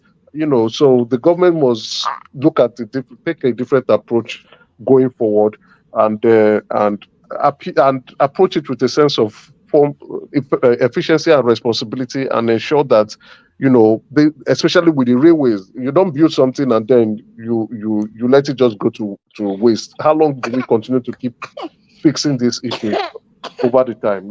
Hand them over to effective operating managers, or sell it off to people who would want to take and run the place, like the Chinese. Let the Chinese run it and just pay us dividend every year. Simple. All right, brilliant. And to the space on the screen, this one has been generating a lot of controversy all throughout the news cycle for the whole day. So Tinubu's trip to Dubai and the size of his entourage. Yeah, a few people have expressed themselves, including Jim or Ibrahim, who spoke today or yesterday, I don't know, whatever time zone you're operating. And he said the government didn't sponsor him. He was sponsored by a different organization to go in. That's, I will take his words. He's a senator, proud to be a senator. He's one of the richest men in the country. So, and a few other individuals have come up to say, no, I've been sponsored by different people, or I sponsored myself. Like a Tony Elumelu, who is also there looking for some business interests and trying to sell his products or trying to increase his work. I don't think the government will want to sponsor him. The government cannot sponsor a billionaire. That's my own thinking. Others may think differently. So some people are going there to seek benefits. I think the owner of Boa was there too. That's a big boy. That what's his name? He's there. The government will sponsor him. Rabiu. Yeah, the government is not going to sponsor him. He's there to be operating within the energy space and seeing how to either increase his business worth or increase his association with others. Probably was new within that space to learn more. So what the government has come forward to say, there are about 425 or 445 people that we actually sponsored to the trip. Well, I don't want to begin to compare whether with the Canada, whether with the United States or whatever. But what I would say is the government has clarified that space. They've said this is the number of people. Others came on their own. And if you use a Nigerian passport, it will indicate that you're a Nigerian delegate. I think, what's his name too? Renu also was on on TVC this evening. And he registered online right there on live TV. And it allocated that he's a Nigerian delegate. You see, P2B does not know how to play opposition party, right? He's as a social media president, he's looking for what will make him be in the news. He needs to speak on policies that would reflect more on our country than just to want to be in the news. Speak on things that are important.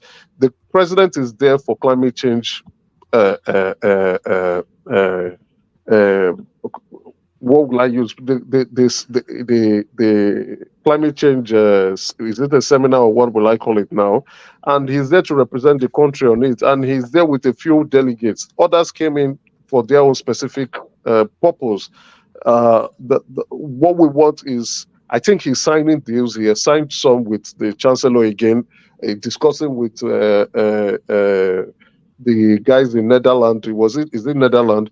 So we are discussing how much. Let's even go to how much would that cost? How much is it? Is it something that would wreck the country that we cannot move on, right? Or is it something that would in my viewpoint, this is no talking point. For me, it's no talking point.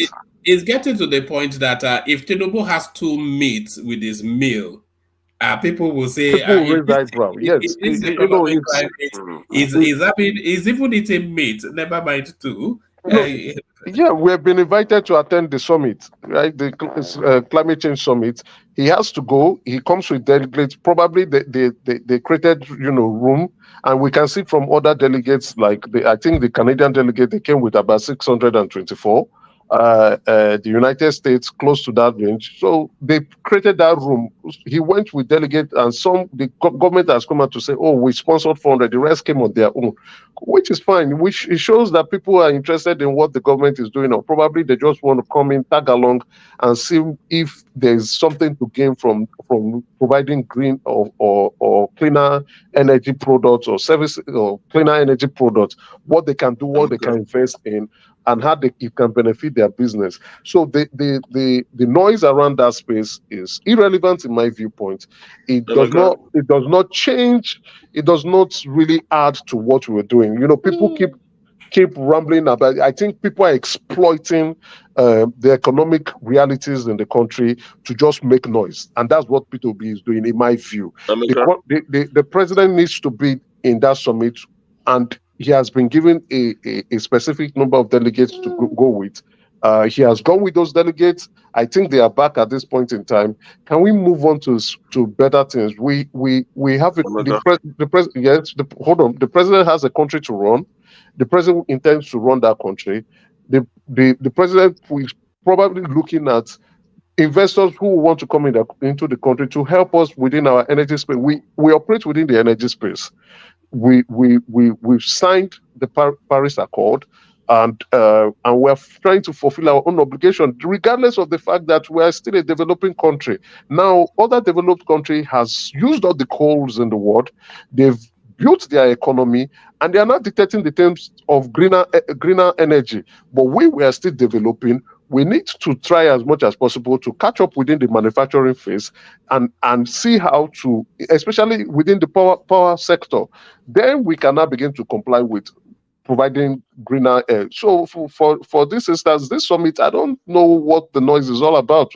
Well, I would say the media is always looking for something to sell and something to say so that people can keep watching. It makes no sense to me, in my view. It makes no sense. Let's talk about things that are sensible. All right, I think Kene wants to come in. Yes, Kene.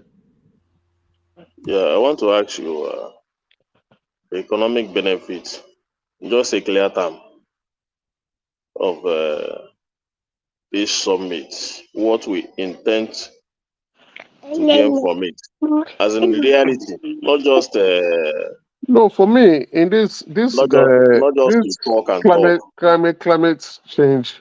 For now, I think the world should give African countries a break. Right? We need a break. We need to catch up with the rest of the world.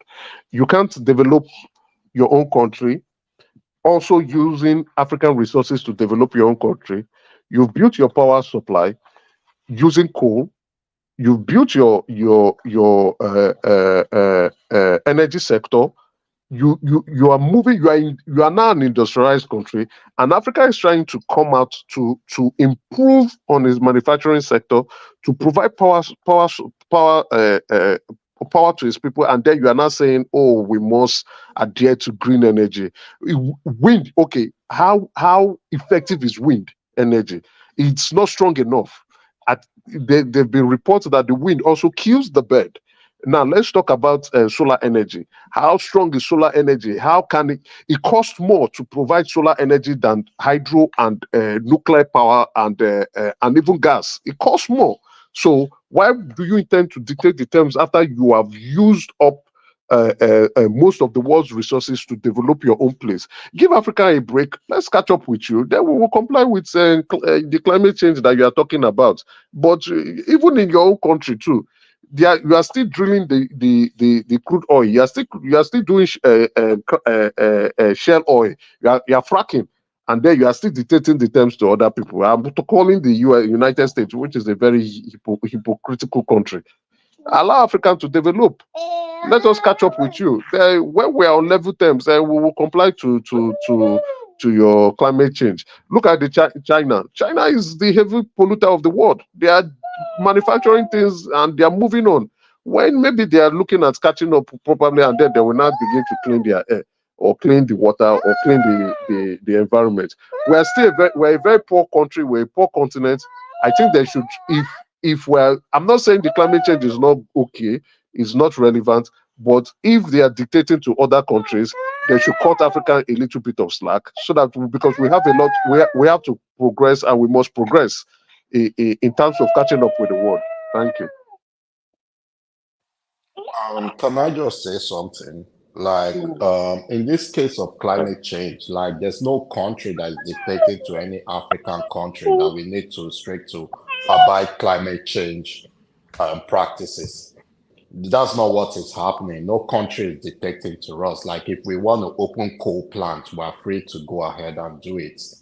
Like, the only thing most African countries go there to do in the discussion is to say, hey, what you guys have done is affecting us, that we need some form of compensation. You know, Yes. that is what African countries largely go to do there. They need some form of compensation from this thing, but they are not stopping it. And if Nigeria wants to open a coal plant, you know what they're there. You know what they're there to do. At Titan. But you know what the greenhouse emission is.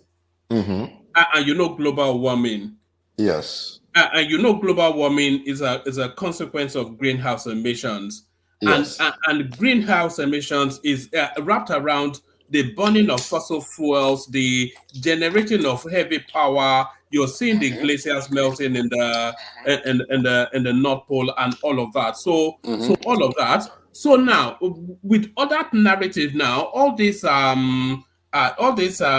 sort of summits, these climate summits, what they do is to discuss that space, and then they agree some sort of quota system in terms of emissions that can still keep industry going, but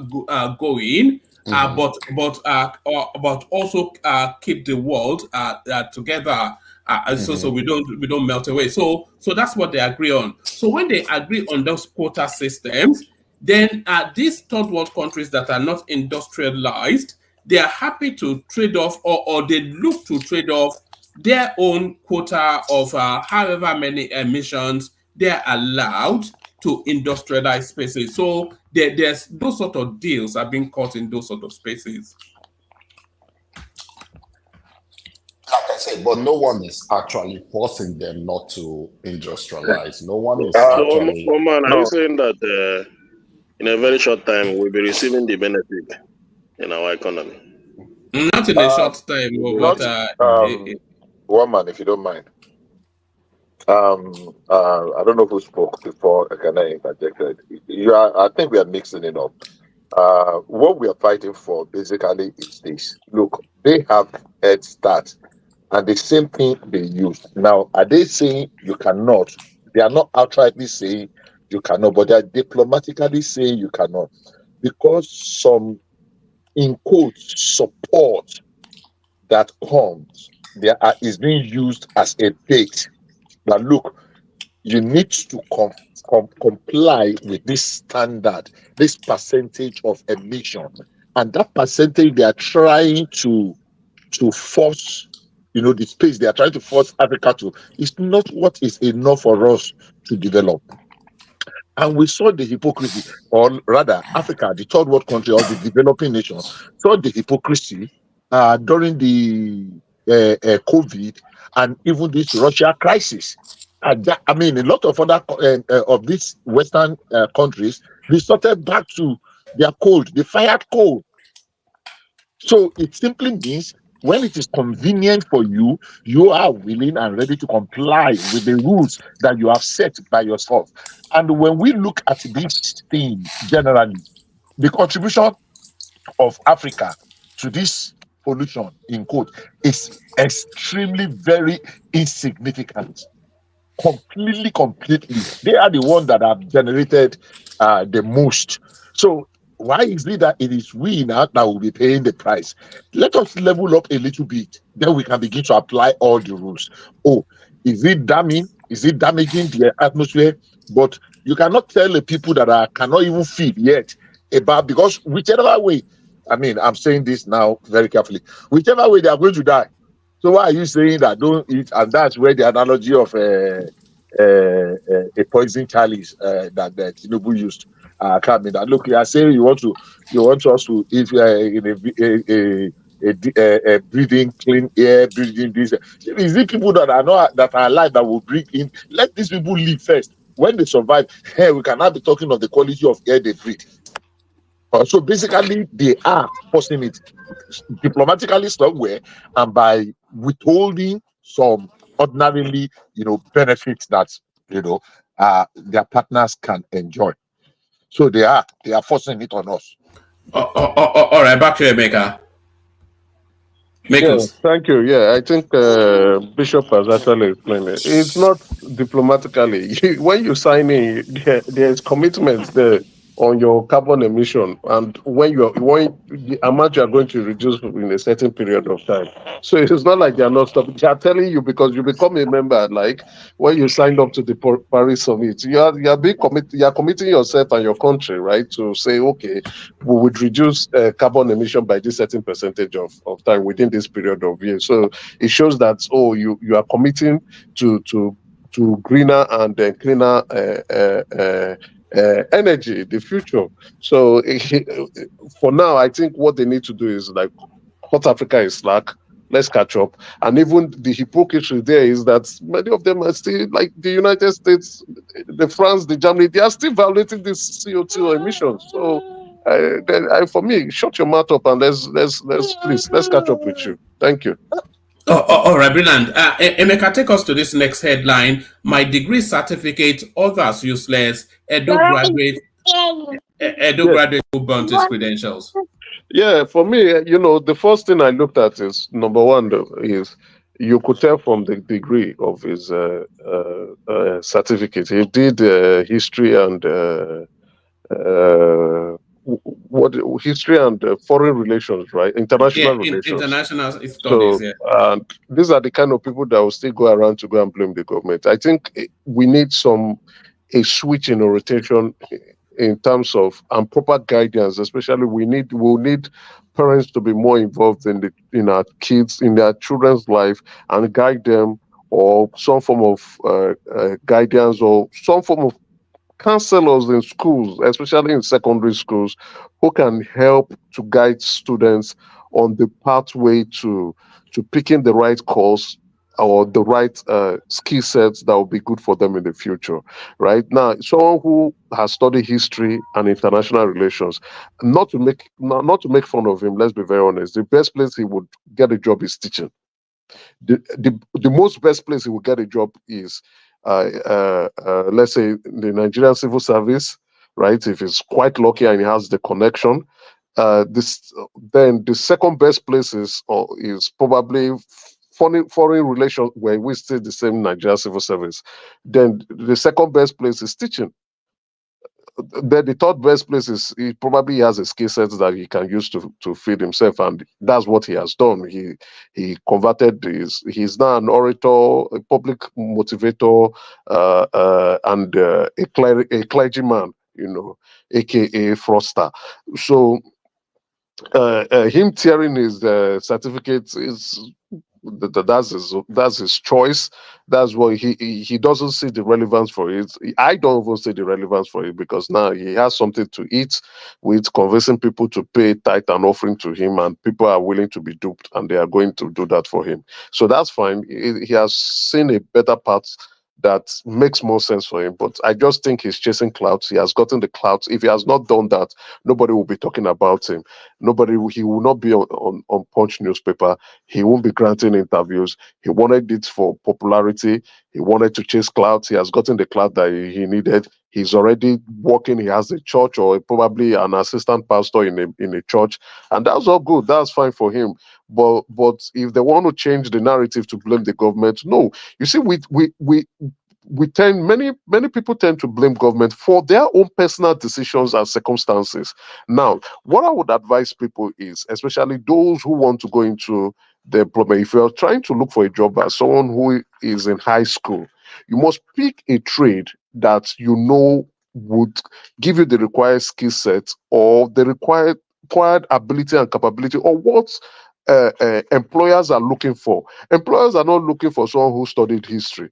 They don't want you to come and tell them the history of their corporation. They already know that. They know when they started the operations, and they are hoping to continue in business for the foreseeable future.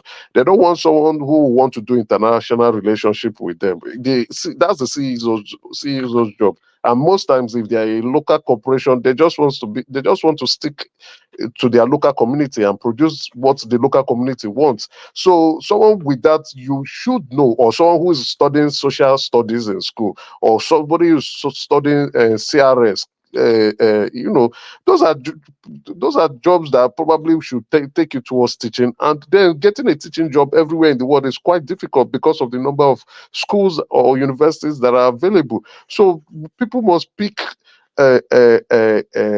skill sets, courses that are relevant, courses that schools or employers want. Employers are looking for people who with IT skills now. Employers are looking for those with finance skills. Employers are looking for those who have business skill sets or transferable skill sets that will be applicable to solve business problems.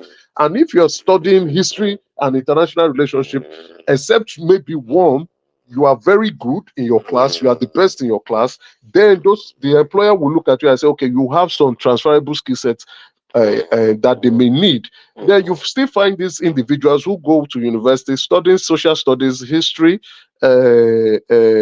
philosophy, like P2B, and still coming out with a second class or lower or a third class, and then you still not blame the government for you choosing an irrelevant course, then not even graduating with a good grade, and then you are still blaming the government.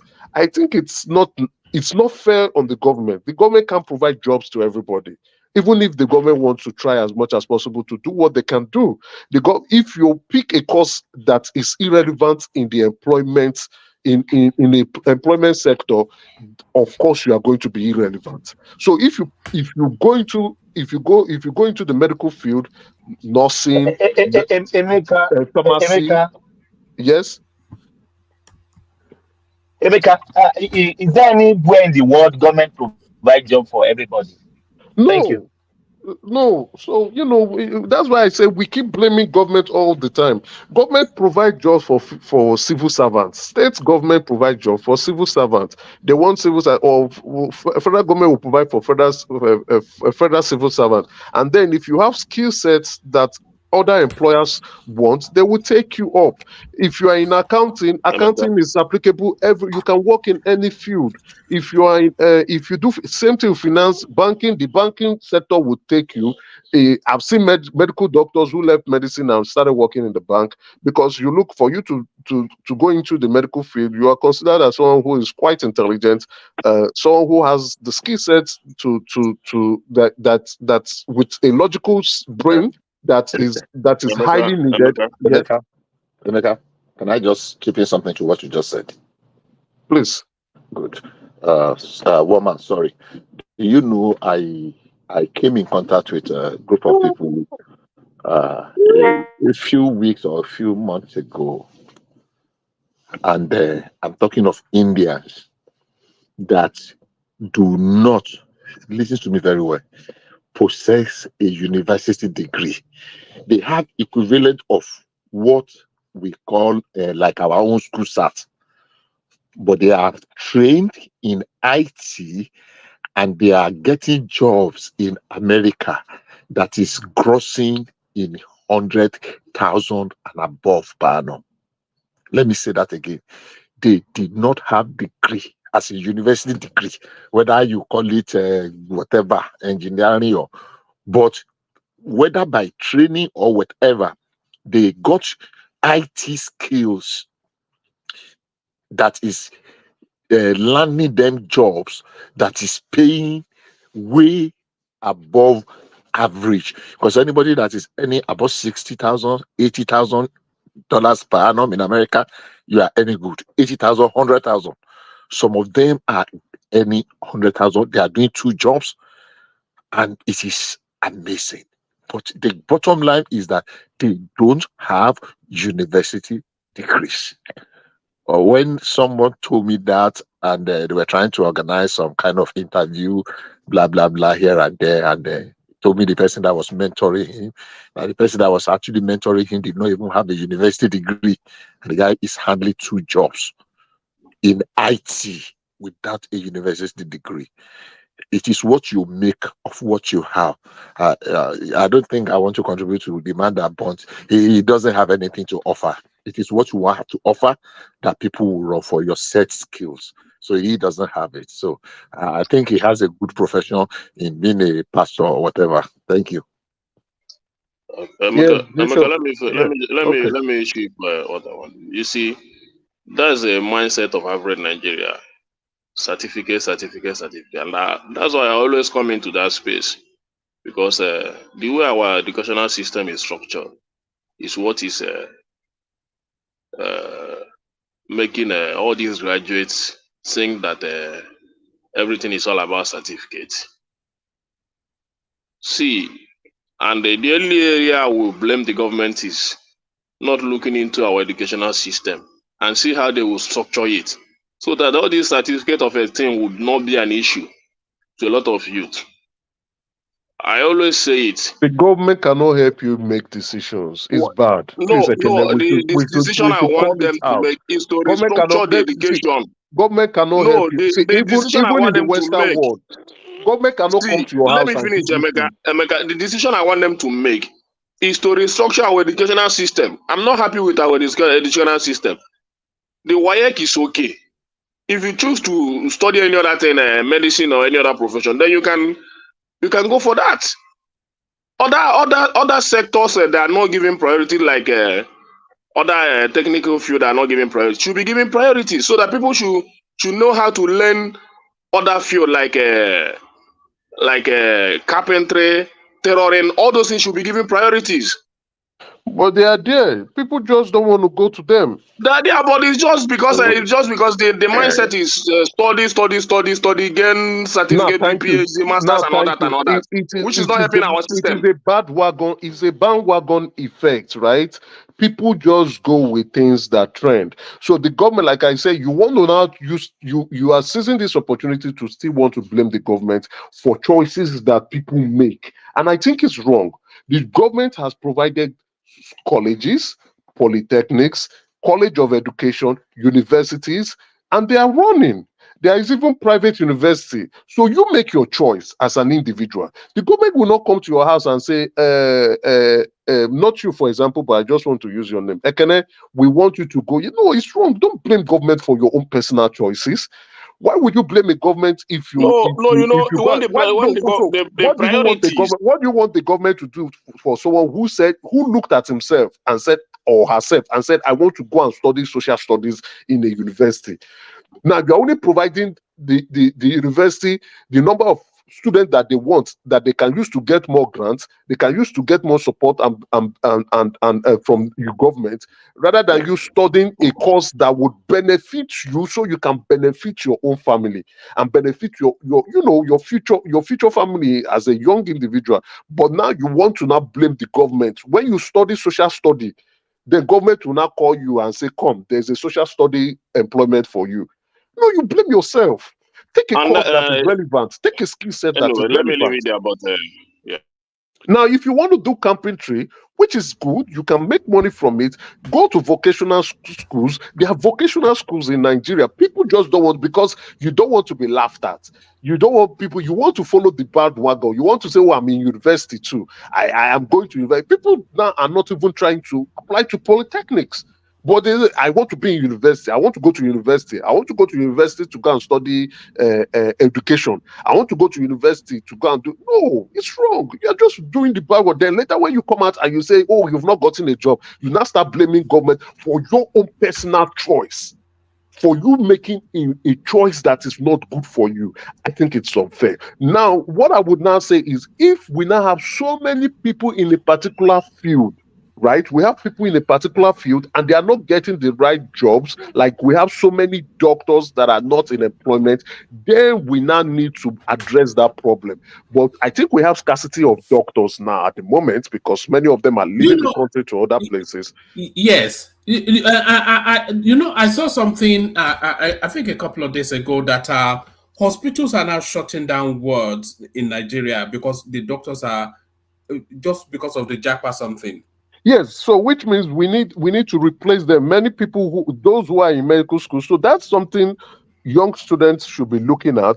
Those that say, okay, there's a shortage of doctors there's a shortage of doctors in school. Okay, maybe I should go and try to read medicine, or probably go try to read pharmacy, so that I can bridge that gap. I know employment is secured for me if I go there. Then probably if I do 5 years, 6 years, gain the experience, I can live like other people too, and go outside the country to go showcase my experience and skill set. Do you think that it is the shortage of doctors that we have, or is it that the system is not okay for them to remain? Because I don't think we have shortage of doctors. We have all of them around the world. Doctor is a high Why are they leaving? Why are they leaving? They are leaving because they feel their earning capacity is more elsewhere than in Nigeria. Then what are we doing as a country to retain them? All right. Emeka, before you address that, let me use this window to bail out guys. I hand over to Thomas. Thomas, Zika World. How would you bail out one man?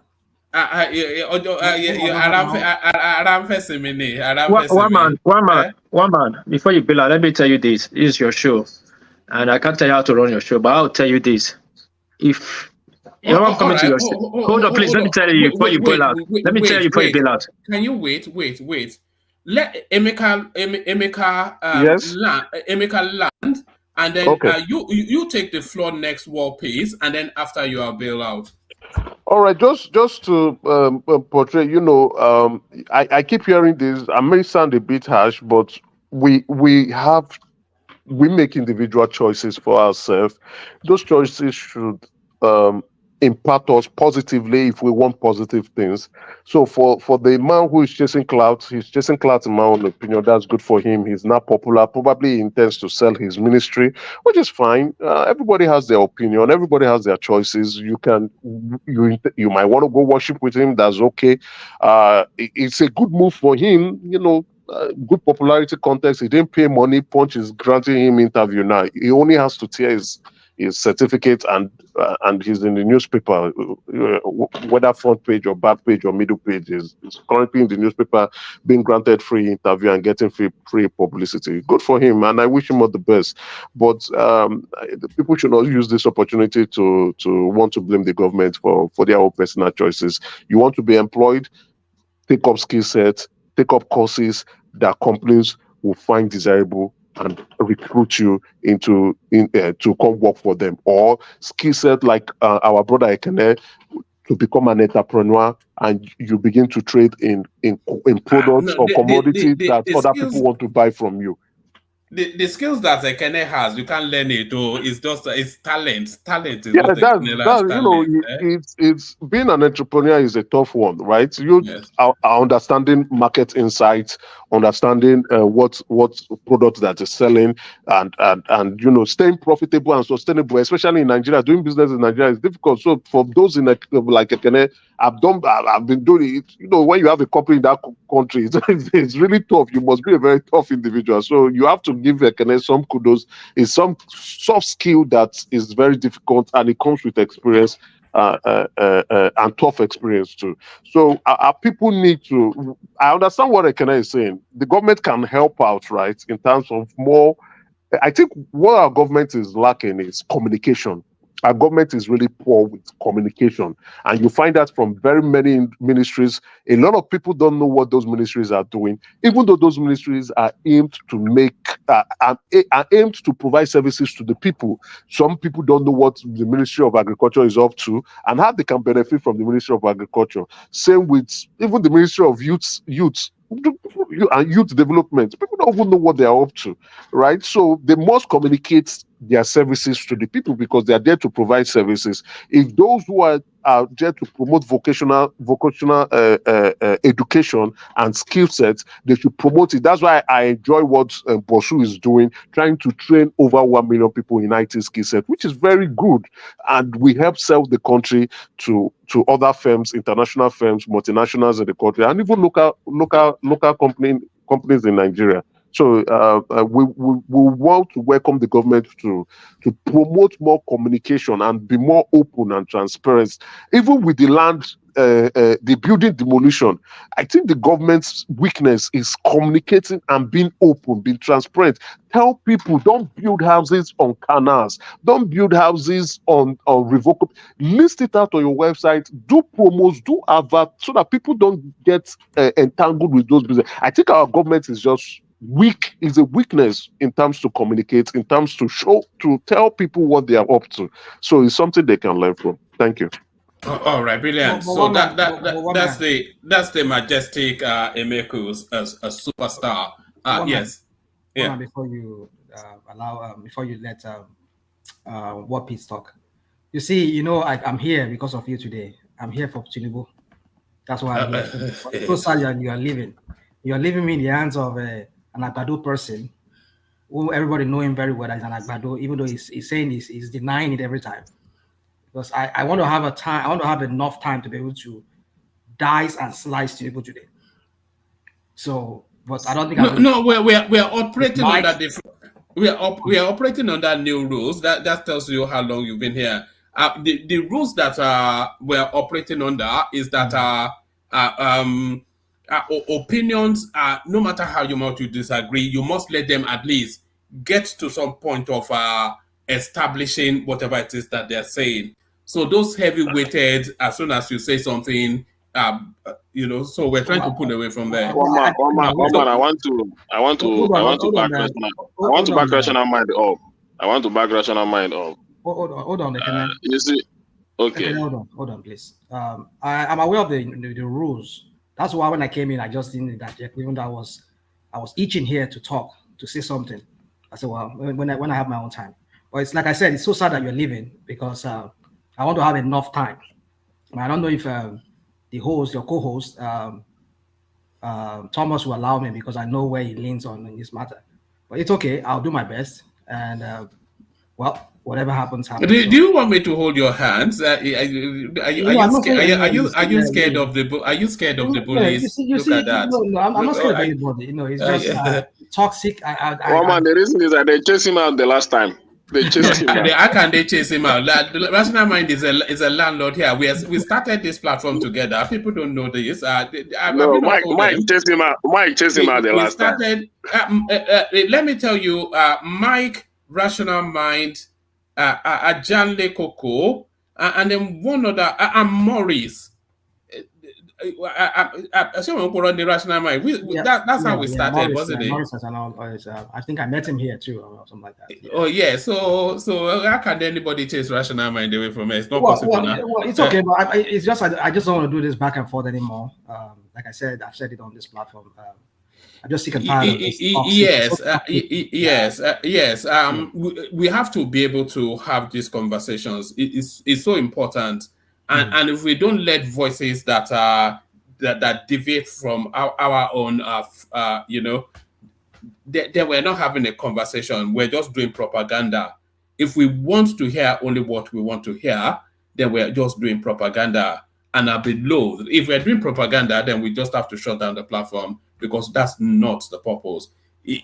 That's why, when somebody like Joel comes in, Morris comes in, then that excites me because then I know there'll be a balance. There'll be somebody pushing against some. Yes, so you need that, But those what you will consider to be alternate voices, or they must have their full flow too. But what piece? Let's hear from you.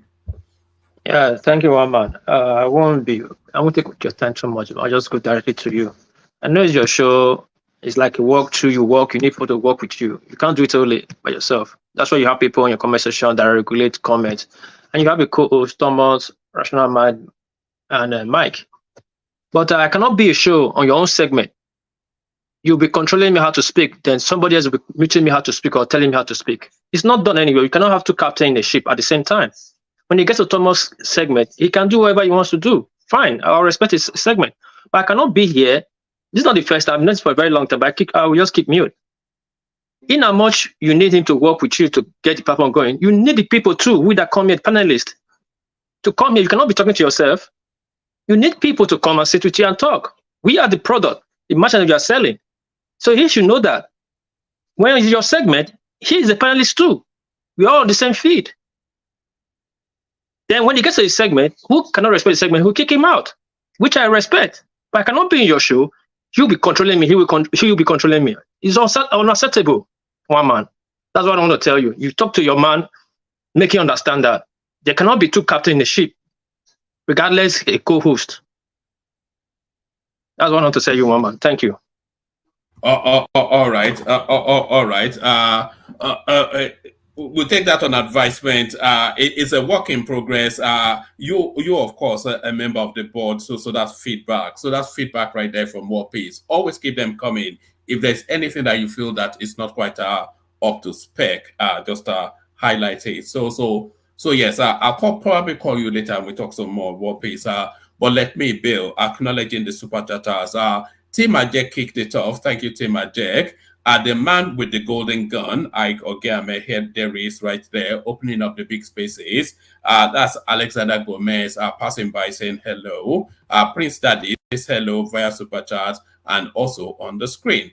Tim Ajek continues in the conversation somewhere, but the main man, of course, Ayo, he rolls in the manner that only he does. So that's Ayo right there, and that's Ayo right there again. And guess what? That's Ayo still there. That's Tayo. It's almost like stalking now. Ayo is super stalking us with super charts, with super stickers. Yeah, so that's Ayo stalking us with super stickers, and it doesn't stop. Should we call the police? Maybe not, because so that's Tim Ajek interjecting him there because he dared him. You see in the comment section, calling him out, and you know the last thing you should ever do is to call Ayo out, and Ayo responds right there. So well done to all those. Keep them coming. So keep them coming. So let me bail out. Hand over. Oh, there he is. Thomas Morogo to Salon. Let me bail out. Hand over to Thomas. Thomas. Zita to speak. Mike is here. Simba in the backdrop somewhere. Titan, a new voice who we had a flavor of still more. Rational Mind here to do the bar humbug. So you have the full complement of, and the majestic Ekene, of course. So let me be allowed to bring you in, Thomas.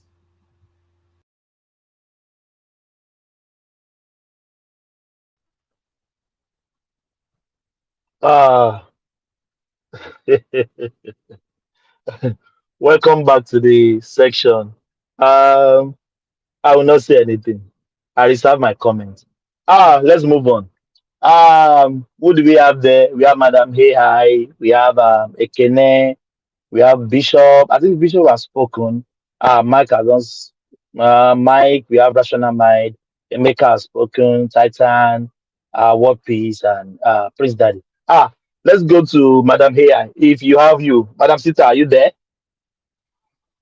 I don't think so. You are there. How are you, my sister?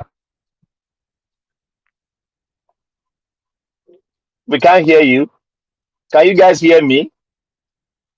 We can hear you. Oh, you can hear me. Madam Sita, you unmute yourself, but we can't hear you. Madam Sita. That's the network problem. Are you sure it's work? You guys can hear me. I mean, are you sure He's on mute? He's on mute. Oh, okay. He's on mute, but he's not coming up. He muted himself. He unmute again. Yeah. Let's go to who wants to speak next. I don't even know who to go to next. Can I go? If Mike is not here. Mike is not here. Yeah. So I'm not here. Yeah. Mike. Mike, I wanted to come to you. I'm not here. Well, you can go to anybody you want. I'm not like I'm gagging for. No, I just don't like people speaking for me. I know I was here, so I don't know why someone's speaking for me. Sure, tomorrow. Yeah, tomorrow, man. I said, It's if you're too not early here, for that. Yeah. if you're not here, let me speak. Yeah, Johnny. No. Rational You mind, want to this you speak, say know you want to Mikey speak, now. but you don't need to speak for. You don't need to say I'm not here. Who's As if speaking you for know if you? I'm not here. Who's speaking for you, dude? As if you live in the same house It's as like, me. I don't know. I don't know. Oman, I don't know. How do you? What about man borrow? How do you listen to English? I say if I you're don't not know. here, You explain now. if you're not here, let I'm me speak. responding to the clear English I heard. You said Mike is No, not here. it's And I not a said, clear. You don't understand English. I don't know what Apparently your you do offense not. is now. I don't know why you're Apparently angry. you do not. I said if I you're thought not he here, let said me speak. So what's the wrong have I done there by saying if you're not here? At least, did I say No, did I even mention your name or did I say Dude. This you need to no. treat this as a toxicity. You're very, very toxic. I'm Rational mind, toxic, Let really. that's enough. me go. And now you're making it look sound like maybe I'm talking for. I'm not talking for you. You're a man of your Yeah, own. Mike, let's rational mind Yes. go. Yeah, Mike is told you that let's move forward. Yeah. Rational mind. Finally, the second Niger bridge has been Julius Berger hand over the second Niger bridge to the Nigerian government. What do you think? What do you think the economic benefit is going to be? And this is a Christmas gift for our Southeastern brother and to the whole Nigeria as a whole. What do you think? Well, yeah. I mean, that's one of those abandoned projects that Bubu never did finish. He commissioned it. And you wonder why they commissioned it, and that's what they do because they always commission on finished projects. Dangote kind of refinery, all the old fanfare that followed it. You would think maybe they completed it, but they never completed it. And so are we surprised? So it's a pattern the Nigerian government has always had ever since the 1960s, especially during the military era. We saw that came to play more, whereby they always be commissioning elephant projects, the white elephant project, or how they say it, and they never get it completed. So you see, it's just a pattern. But let's speak to the if truly, because these days it's very hard to believe anything you see out there. You might hear one thing in the news today and you find out that it's not really what it is the next day. So if really they've completed it, then I think that's it has its economic benefits to the people of that region. But does that mean that that's a? I mean, is that you see, Nigeria situation is just so.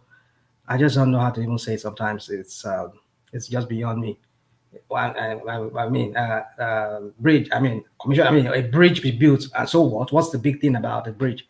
A bridge here that whereby we have even ordinary cities here, not a state or a city, building a bridge, an interstate bridge, over into the next state. I mean, what are we talking about? So, and then a government, a whole federal government will be doing something, and they'll make it look like as if it's something. Well, let me just speak to what the question asked me. But somebody we had a video. You said what? Okay, go on. You said We you have a video? had a video. Okay. Rational mind. Why are you Yeah, comparing there we go. Nigeria and America? Is that what? What did you say, Prince Daddy? Pimp Daddy. I said, I said, why are you comparing America and Nigeria? Dude. You see, I heard when you people were that was in the background when you people were talking about not comparing Nigeria. You see, the Agbado people, when it's convenient for you, you No, draw. I'll just be sarcastic. Actually, there's I no problem know, there. but I want to reply you on that. It's just sometimes the hypocrisy that I see here that most of us, when it's politically expedient or convenient for us, we would compare America. The other time when we had the issue of suitable certificate forgery, you will say, no, in America, yeah, you don't present your certificate for work. It's not required. It's just your transcript, blah blah blah. But then when it's not convenient for you, we cannot compare America to Nigeria in that sense. You see the hypocrisy here when you people talk. And I just wonder what is wrong with people. People just talk and they have no shame anymore. But let's just leave that. So that's just on the side. So Thomas, yeah, I think that should open the corridor there for transportation, but I think they still need more development in that region. As long as they remain part of Nigeria, they should also have more federal presence in that region. Just a bridge being built, it's something I would say, but you see this tokenism I think that's what I was looking for. This by against me kind of politics that our Nigerian politicians do. They'll just give us something because they've starved us for many years. So then when they give us that thing, they now look at them as our Lord and our Messiah. They've done something great. No, it's not done something. It's not their money. It is the people's money that they ought to have even done it years and years ago. Why would you link just a region, a whole region with just one single entry and exit point? Look at the economy in that region alone, and you're allowing that huge traffic on just one single bridge. It just asks the question, what is wrong with all Nigeria? And then we start lauding them, like pedestalizing them, like, oh, they've done a great thing. It's not a great thing. It's something they ought to do.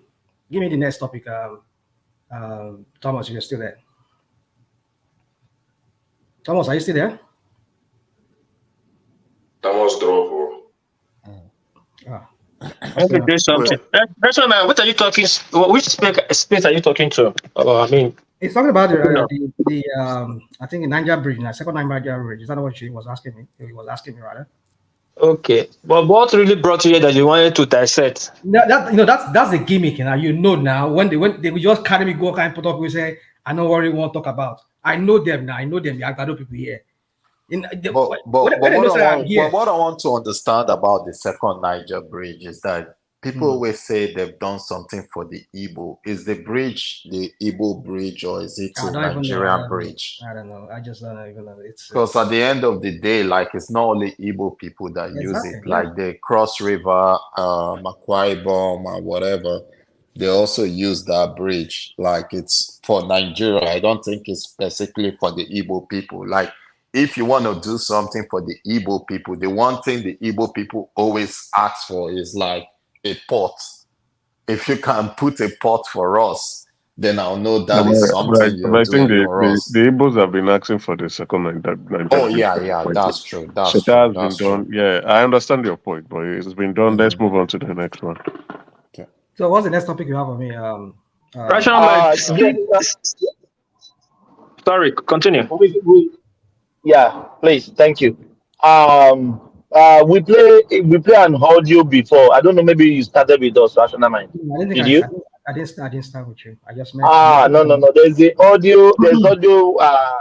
All one of these. All these. Pro BRT Tinubu, what they call it.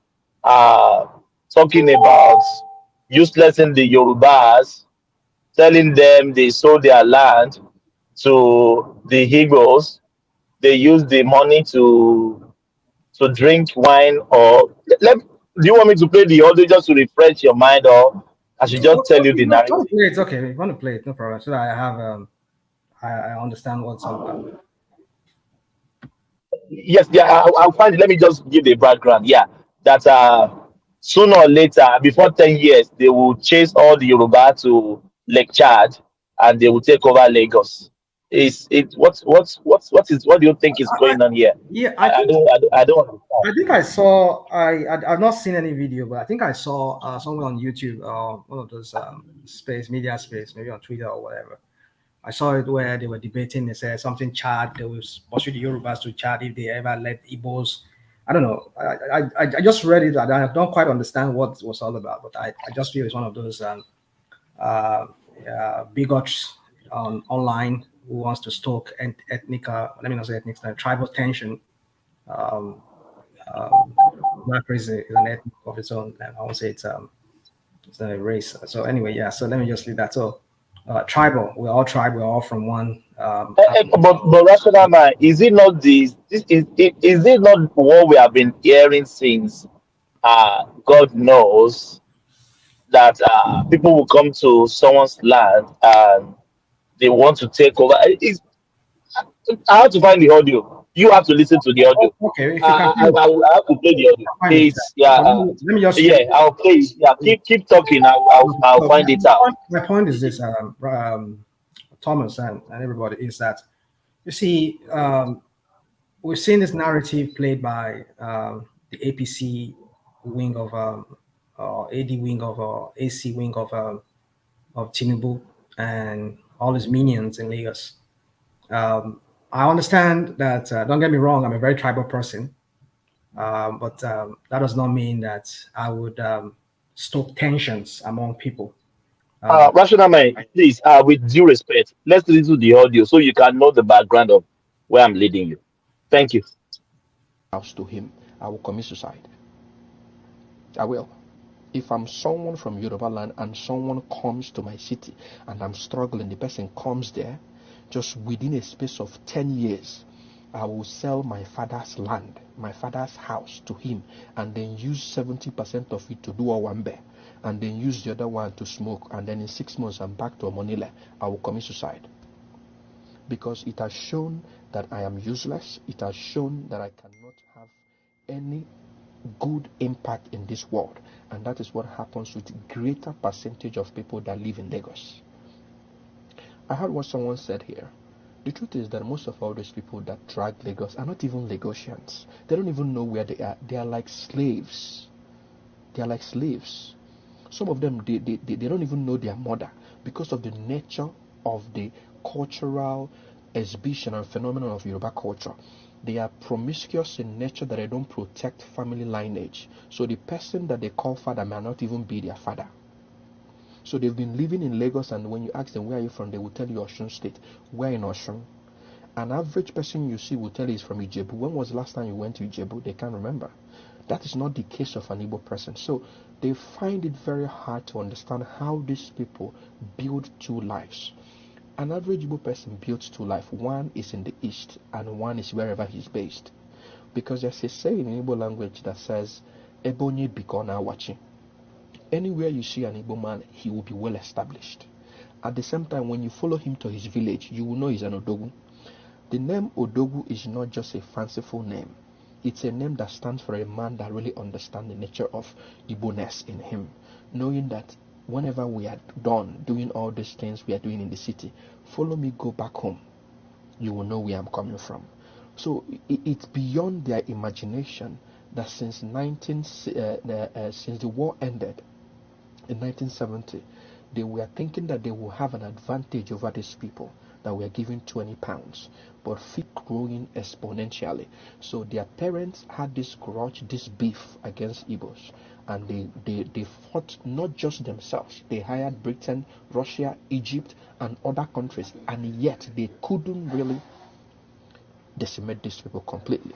So they are upset that their fathers failed in establishing themselves. Now they are in their youthful age and they have seen exactly the same pattern of life that their fathers failed is manifested in their own life. So sometimes when you look at it, it's not really something I take too personally. I see it as a bunch of failures. So that's why you will see someone that is living in gutter, living in areas in Lagos. Lagos is a cesspit. Lagos smells like an abattoir. Anybody that's walked in Lagos and have lived in Lagos will tell you. The reason why people come there is because of opportunities. So do not even see it as people really like coming to a place where they wake up 4 o'clock in the morning to get to work before 8 and then leave their workplace at 8 to get to work to get home before midnight. That is not life. An average life of someone living in Lagos State is actually 47 years old. So if you are in Lagos and you are 47 years old, you're already an ancestor because you should have died. That's how bad that city is. But then people glorify it because there is no other option in Nigeria. That is why you will see someone that is on the timeline dropping their OPay or PAMPay account, but then is standing on a mandate of a man that is utterly useless. So when you see these things, don't really feel so sad. Feel sorry for them. Feel sorry. Because in every aspect of human index development, you cannot match whatever that is going on in the south to what is going on in the southwest, excluding Lagos, because Lagos has that preference. Do you know the reason they don't want to build the Apapa road? For the last 10 years, they've been working on Apapa road. They know why. Do you know the demurrage if you send your container to Nigeria today? Do you know the demurrage you're going to be paying in that Apapa? Because by the time the trailer that will take your container out of that out of wharf will get there, we're paying demurrage of 50,000 per day. So they are making money for the people that feel they own Lagos. So they are not going to make things work. My last point.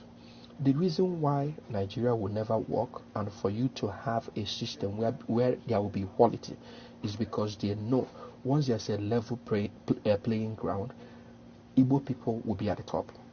The only time Nigeria experienced exponential economic growth was when you had the Igbos in the civil service. And that was the reason they were upset. And that was the reason Shagari said that if they can't find another white person, they would rather find an expatriate, someone they will pay, but they will never allow Igbo people to come into power. They know that the moment an Igbo person comes to power, an average Igbo person is a Republican. And that's why people say that, Igbos will prefer to pay or bring in an outsider instead of bringing their own brother, because an average Igbo person will want someone that can do the job, regardless of if you're an Igbo person or not. It is only Igbo people that do like that. They want job to be done.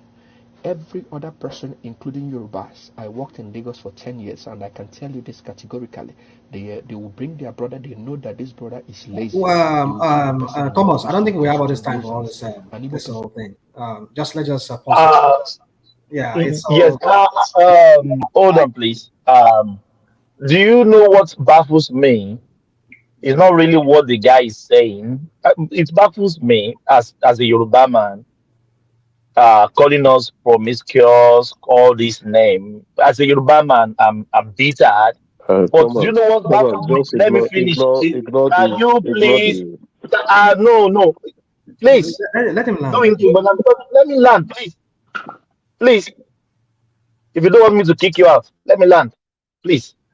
So what baffles me is nobody. There were almost 10 or 12 on that platform. Nobody can even say, stop. You can't be calling a whole nation. I call Yoruba a nation. Promiscuous. All this. Rational mind. We have to do something about this Yoruba and Igbo fight competing. It's getting crazy. It's getting on my nerves every day. Rational mind. You have the floor. Don't let that.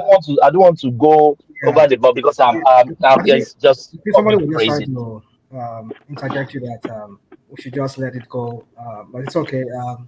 You see, I For believe... rational mind, we have to talk about these things. Well, We keep we on talk about let it. it go, let it go, let it go. We can't these things go. You see, We can never let this thing go. Thomas, you see. Thomas. Can I say something, please? But Thomas, there's some truth in what you That's said, true. though. But go ahead, rational. Yeah, go ahead, rational. please. Yeah. So, you see, Thomas, we cannot let it go, like you said. But the more we keep talking about it, I've said it. There is no way we can move forward in that country if we do not address the fundamental problem. This fundamental problem of nationhood, what it means to be a nation. Well, Nigeria is not a nation; it's a group of nations. But what it means to be a country or a nation, let me just use the word in a generic way. The word nation has to ascribe to all of us as a nation. But you know, we are all different nations: Igbo nation, Yoruba, Hausa, Fulani nation, all of that, Ibibio. So, but my point is this: if we do not address certain things, like we've talked, what about people like the Afeniferes and some other Pandef and all of them? They've said it that we need to sit down and renegotiate Nigeria. You see, the problem with Nigeria is it goes back to the very root of it. How we came to be brought together to become that country we call Nigeria. Rational mind, sorry. Don't go philosophical. Please address the points the guy made. They were quite clear. Please No, do he that. asked me a Don't go question now. philosophical. No, you see, he said we should. I said let's just forget it. But he said let's not forget it because we have to address it. Yeah, I believe we have to address it. I'm not trying to say. Addressed when the guy said Yorubas are Hold on now. promiscuous. I will Talk go. about I will that. go to it now. You see, when you people are talking here, we do not stifle your voice. We do not tell you what to say. Pimp daddy. I mean, you know, you say your own Agbado narrative at this, but let me say mine now. So, no, people, I'm just joking with it. Anyway, yeah. So let me I will address it, Prince Daddy. But let me just say, if we do not renegotiate Nigeria, so everybody knows their space. that Igbo, this is your space. Yoruba, these are your spaces, or this is your space. Hausa Fulani, and then everybody know their space, and everybody can talk about what they want in their own space, and how they want to if it's want to go on as a federation, or want to be like some other countries like in Switzerland, where they have a confederation, or want to go back to the regional system. However, if we do not address this matters, we'll continue butting head every time, every day, every week, year in, year out, like that. It will continue being a problem. So until we address that matter, and every region now can make their own laws, then you know that, okay, like for example, people like live in the UK, you know, if you're going to Scotland, you're entering the Scottish territory. You're going to Ireland, you're going to the Irish territory, you're going to the Welsh land, you're going to, so we need to address all this matter. If we do not address this matter, we'll continue butting our heads together. So that's on one side. So now let me go to that topic of what the guy was saying. You see, I believe there are bigots in every tribes. Igbos have theirs, Yoruba have theirs, and I can understand when some people do not want to back down. For me, the only beef that I have with Tinubu and his minions and some of his Agbado people who are bigots like himself, and he groomed those bigots, is that I've said it on this platform, Tinubu does not represent Yoruba's interest. Tinubu represents his own criminal interest and his own criminal friends' interest. But they will come under the guise of our Yoruba, we Yorubas. No, it is Tinubu's interest, not Yoruba's interest. That's what they do. They play that politics. I've said this here on this platform many years, maybe more than a year or two ago on this platform. I said, Tinubu's interest is just his own interest. It does not represent Yoruba's interest. That's why you can understand why people like that, Afenifere never really went with him. The Afenifere group of the other, what's his name? Padewe, whatever. I've forgotten his name. Adebanjo and Kakiroti. Yeah. Why did they not go with him? Because they know Tinubu very well. That this guy is just some kind of bigot, a coded bigot of some sort. Even though he carries himself like, oh, I had an Igbo guy running who was a finance minister or finance commissioner in my Akabo is the guy who was a finance minister. Forget that crap. Now we know why, because they felt threatened in Lagos that they were going to lose Lagos. Oh, Tinubu lost Lagos in the election. Wow, this is spelling doom for us. It's because they were afraid of losing Lagos. After a person who's going to take over Lagos, is a born Lagosian. His father is a Lagosian. So what's the narrative there? But they have to come under the guise of, oh, you're bad people. They want to take Lagos from us. So and they started sending out their minions and acting like Igbos or bigots, like the Igbo bigots, and they started talking like Igbos, and maybe I don't know, it could be that too. But I knew that Tinubu's interests do not represent Yoruba's interests. It only represents his own criminal interest of himself and his criminals like himself. Because they felt threatened that, if any other Yoruba person can take over Lagos from him, I'm all for it. As long as a Yoruba person, I don't care. So what is this? I will address the matter of what the guy said. It is bigots. He was spewing there, but I will not dignify him by even talking about him much, because I just feel that we all have bigots in every tribe. But I can understand when people like him speak the way they speak. It could be because of what we are seeing playing out in Festac area, is it Festac town area, those areas there, where they are demolishing houses of people who, for the most of them, they are Igbos. And it's just like Yoruba people say, it's just like what we're talking about is, I don't know if you people have heard about certain member of Sanwo-Olu's cabinet. Let's not go to Sanwo-Olu's cabinet. We heard Mudashiru Obasa when he was saying that Igbos, we're not talking about this other guy that was saying that let this be the last time that Igbos will ever meddle in. Mudashiru Obasa, the Speaker of Lagos State, where he was talking about Igbos in one of his, when it was reported. I said, now you're seeing all this thing playing out. Why would you not link it to what they were doing? That because they felt threatened that they almost lost Lagos, because they beat even Jagaban in Lagos, and they felt that Lagos was going to go. And we understand that maybe some stupid Igbos. Some stupid Igbos or disguised Igbos will now say that, oh, Lagos does not belong. No, Lagos belongs to some people. Some people are indigenous of Lagos, even though they've been overwhelmed by people from different parts of Yoruba land claiming to be Yorubas. Like myself, I'm not really from Yoruba. I'm not from Lagos, rather. I'm from the Yoruba state, but I'm not from Lagos. But I was born and raised in Lagos. So my point is this: is that I know that there are some people who are just bigots from both sides, and I'm not surprised if I'm saying it. But let us not lash on things like this to make a point for Tinubu and his criminals. That's just my point here. Let us not lash on this. That, oh, because an Igbo person, sounding person is, we had him on the video, on the audio, saying that Yoruba people are all, I mean, I'm a born Yoruba person, full-blooded, from two parents that are, maybe their own parents are not full Yorubas, but I'm a Yoruba. That's what I would claim. But my point is this, is that my parents were married for over, I mean, my mom they were both married for over 60 years before my mom passed away. So what are we talking about? I don't know who he's talking about. You see, it's just some people who just... Right, that you should allow Joel of Nashville to tell us the part of the narrative that was true. Why can't I come in? I'm Igbo, like pure and pure. Yes. Let's get for Titan, yeah? Okay, yeah. Yeah. So National man, you still have the floor. It's just an interjection, Titan. National man still have the floor. Yeah. Okay, Yeah. so as regards to what that guy said, I think it's a reaction to what's happening with the housing issue. And even without that, like, obviously there are certain people that are just pure bigots. Like, we have them in every society.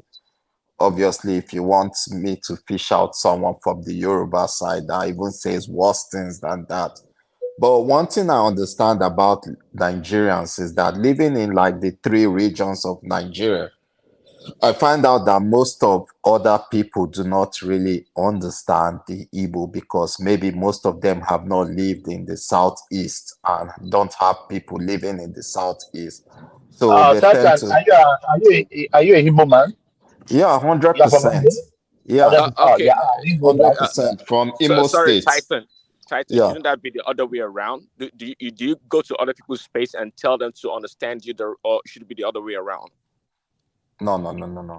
If we're in one country, like there should be an exchange of ideas. That's why they did the NYSC, so that people can move into different spaces they are not familiar with, so they can understand one another.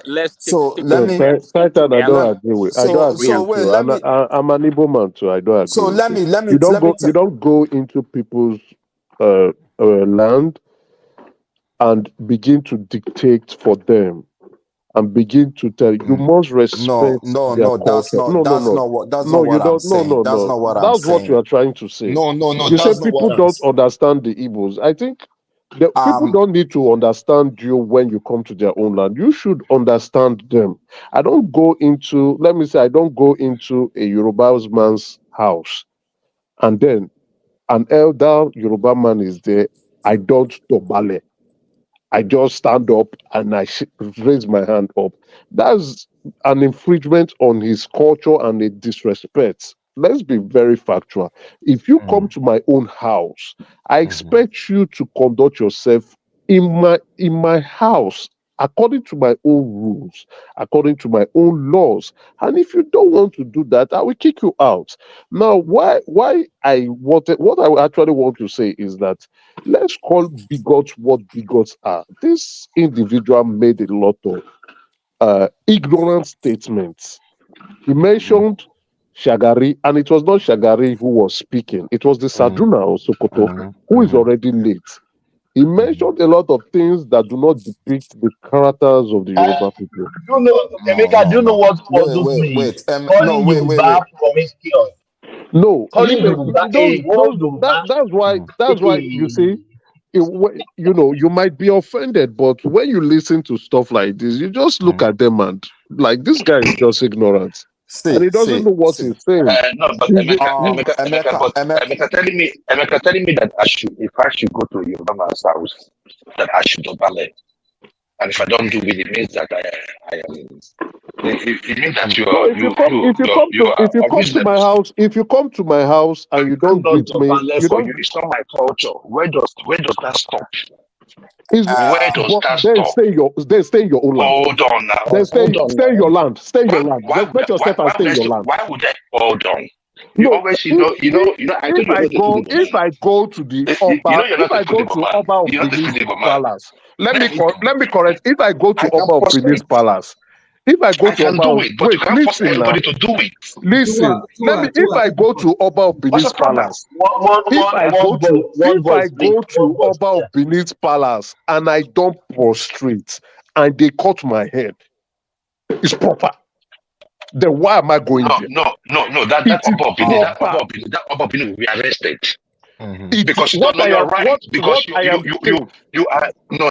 Your views what are I am asinine. saying, it is the same Your thing. views I on this go to matter are Benin. asinine. Because there are some places in Nigeria, if you go to, and even in Igbo land, if you don't obey their culture, they'll kill you. I know in Igbo land, in my village, I am telling you, in my village, if you try, they will kill you.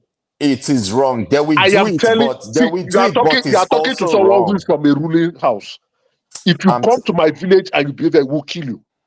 Wait, don't they used to arrest them? I am Haven't telling they you, I am arrested speaking, an and I'm Igwe Titan, before? I am speaking with authority here. Haven't I they am speaking arrested from an someone, Igwe I for am something speaking like from that? someone within a ruling land. If you come to my village, if a Yoruba man comes to my village and do anyhow, we'll kill him. Emeka, modulate that voice. That word key.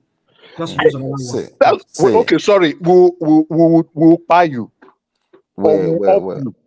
Wait, what Why I'm I'm saying? saying Can this? I talk? Can I Why talk, I'm please? saying Can I this say is something? we must Emeka, you learn didn't to allow me finish. respect people's culture. You didn't allow me finish what I was saying. You didn't allow me finish what I was saying. Like Go ahead. I said, like there's bigots in everywhere. And what I was saying about most people not understanding the Igbo is that most people do not venture to move out of their regions, apart from like the Igbo people. Like moving out of a region and living with people, you then see some nuances and you then see some cultural traits that is innate to them, and that is just who they are. Like if you go to let's say you go to the south, like you go to Warrior or this thing, like most people there, they tend to bring everything in a form of joke, but there's a way you like talk to them and they get extremely angry and you know it will lead to fight. It's not really like that in the southwest. We all have different traits about us, you know, like in terms of the north, like they prefer you being civil and not loud.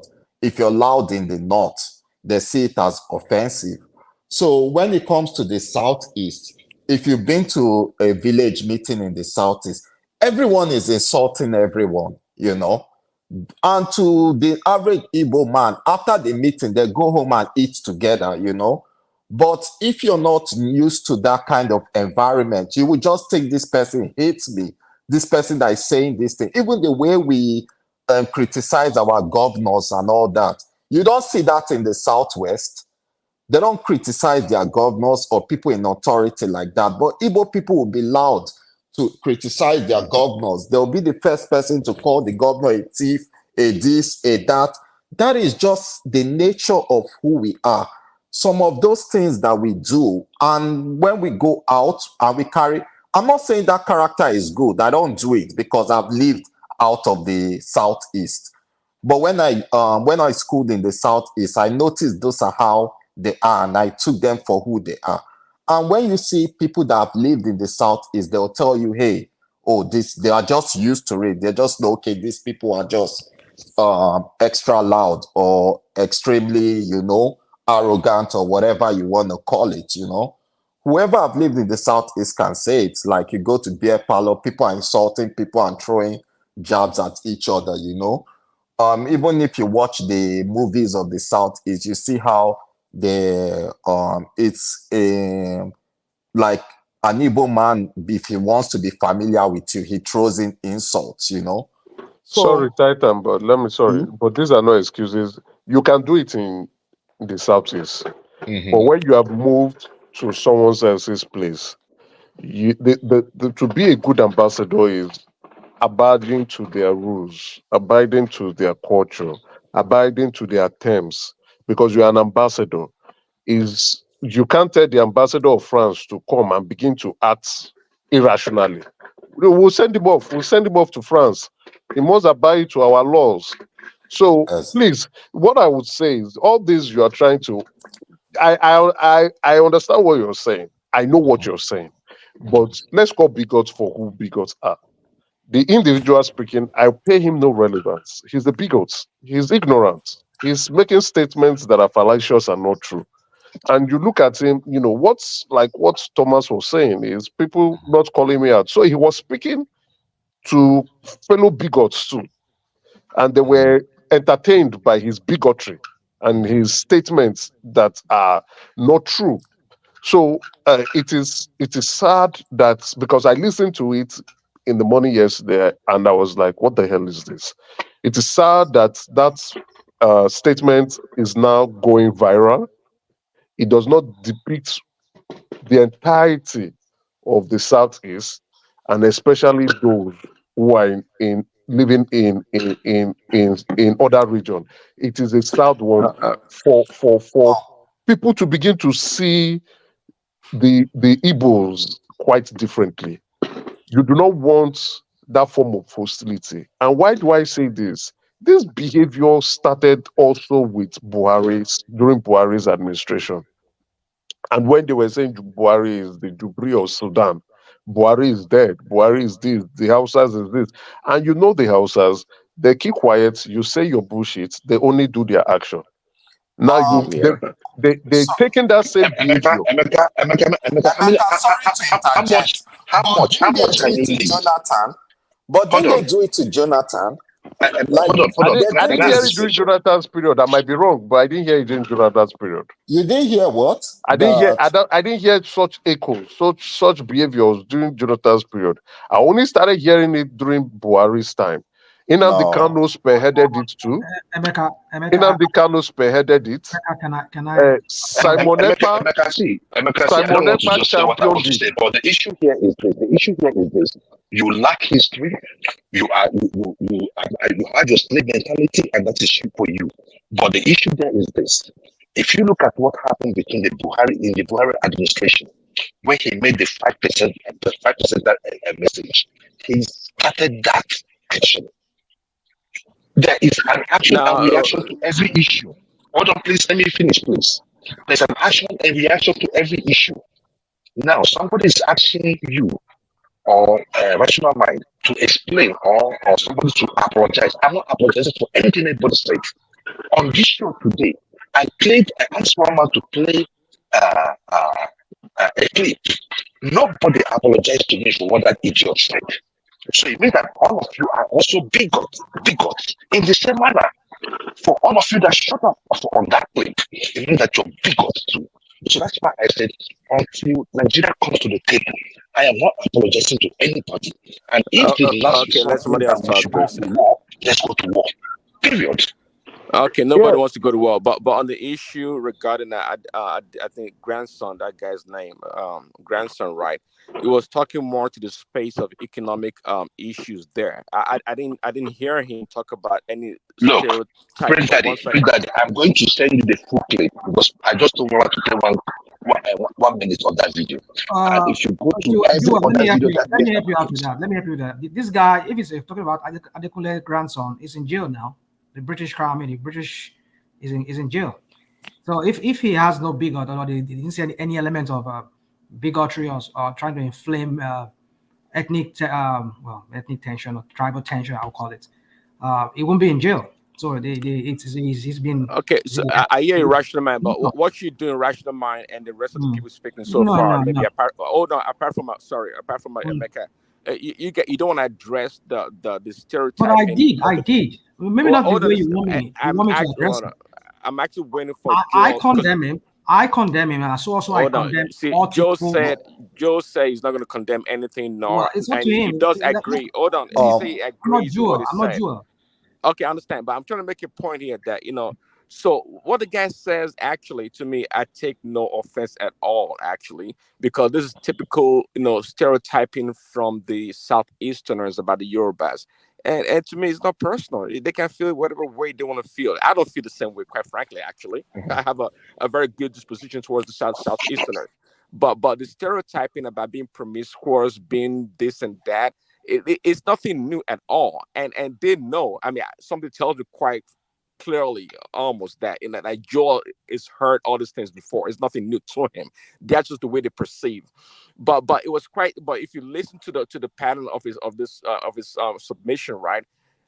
This, and I've said it before, this need for ego or the southeastern superiority is always prevalent and obvious in everything. He talked about when the Igbos were in the civil servant, they were the best. Nigeria was great. When this and that, everything about the Igbos or the southeasterners is always the best. And to me, quite frankly, I don't have any problem with it.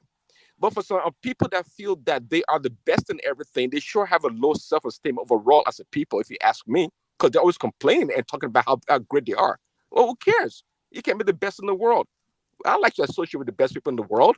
But this I don't know if you want to call it hatred or what the problem is. But if you ask me too, the Igbos and the Nigerians are the most associated two groups of tribal or ethnic groups in Nigeria. We have so much in common in a lot of ways, but somehow, some way, there's always this great displeasure towards Yoruba people, and I don't think it's reciprocal. I don't think it's matching the other direction, if you ask me. So sorry, Prince Daddy. Yeah, what I just want to correct is we've allowed the minority to have the loudest voice, and this is what we've been saying. I don't think majority of the Southeast are like this, express or hold this sentiment of bias. You see, if you claim, like what you say, if you claim to be the best, you show it in your workings. Let it show. 1 + 1, you show working.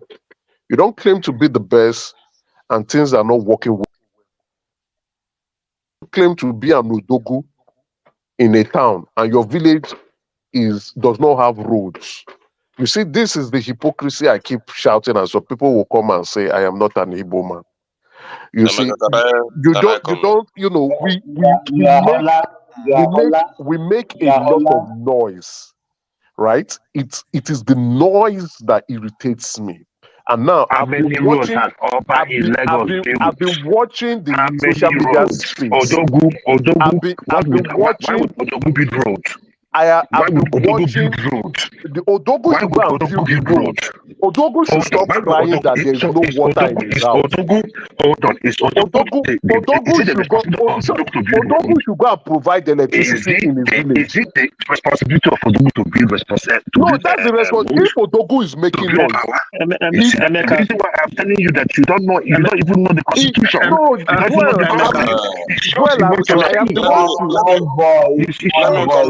told you I'm not an Igbo man. I'm telling you honestly. Joel, I'm the one that will correct you on history. Everybody hold on. You don't know history. You are not an Igbo man. I'm telling you, even if you are an adulterated Igbo man, you don't know your culture. I would tell you your culture. You don't know where you're from. You don't know where you're from. Joel, can I speak?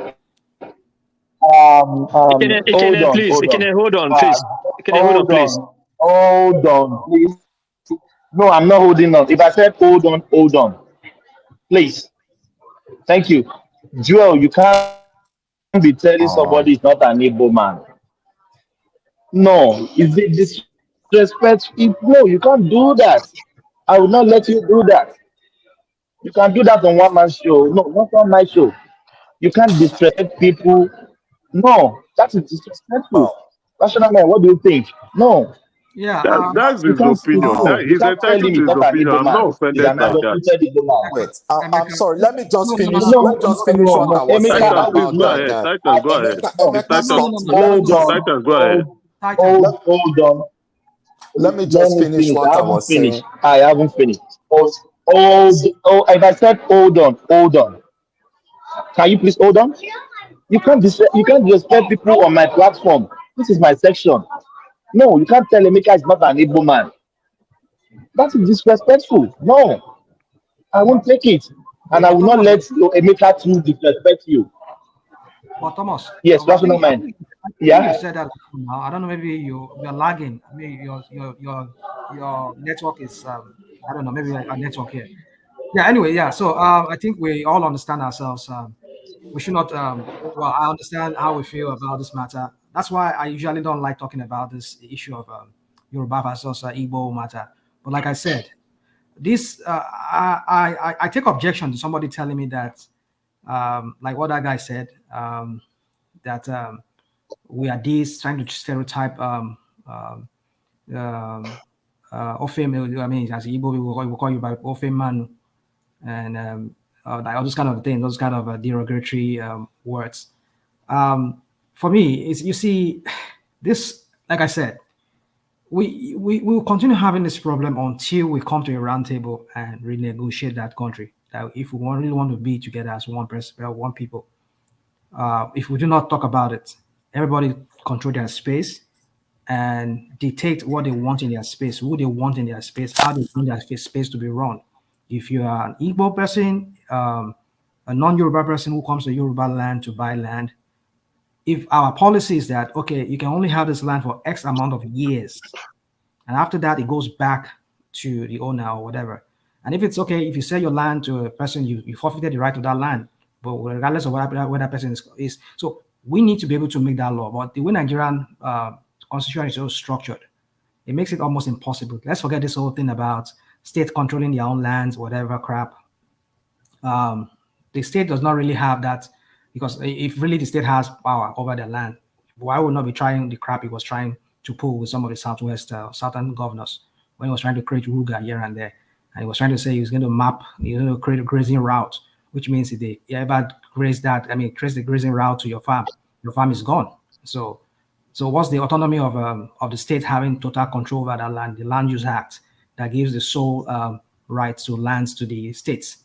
It's just, I don't feel it's just in theory, it's not really in the actuality of it, because if the federal government really want to take your land, regardless of whether it's a state land, they will take your land. So until we come to that round table, that constitution is it's a cancer of a constitution. That's why we're not making any progress.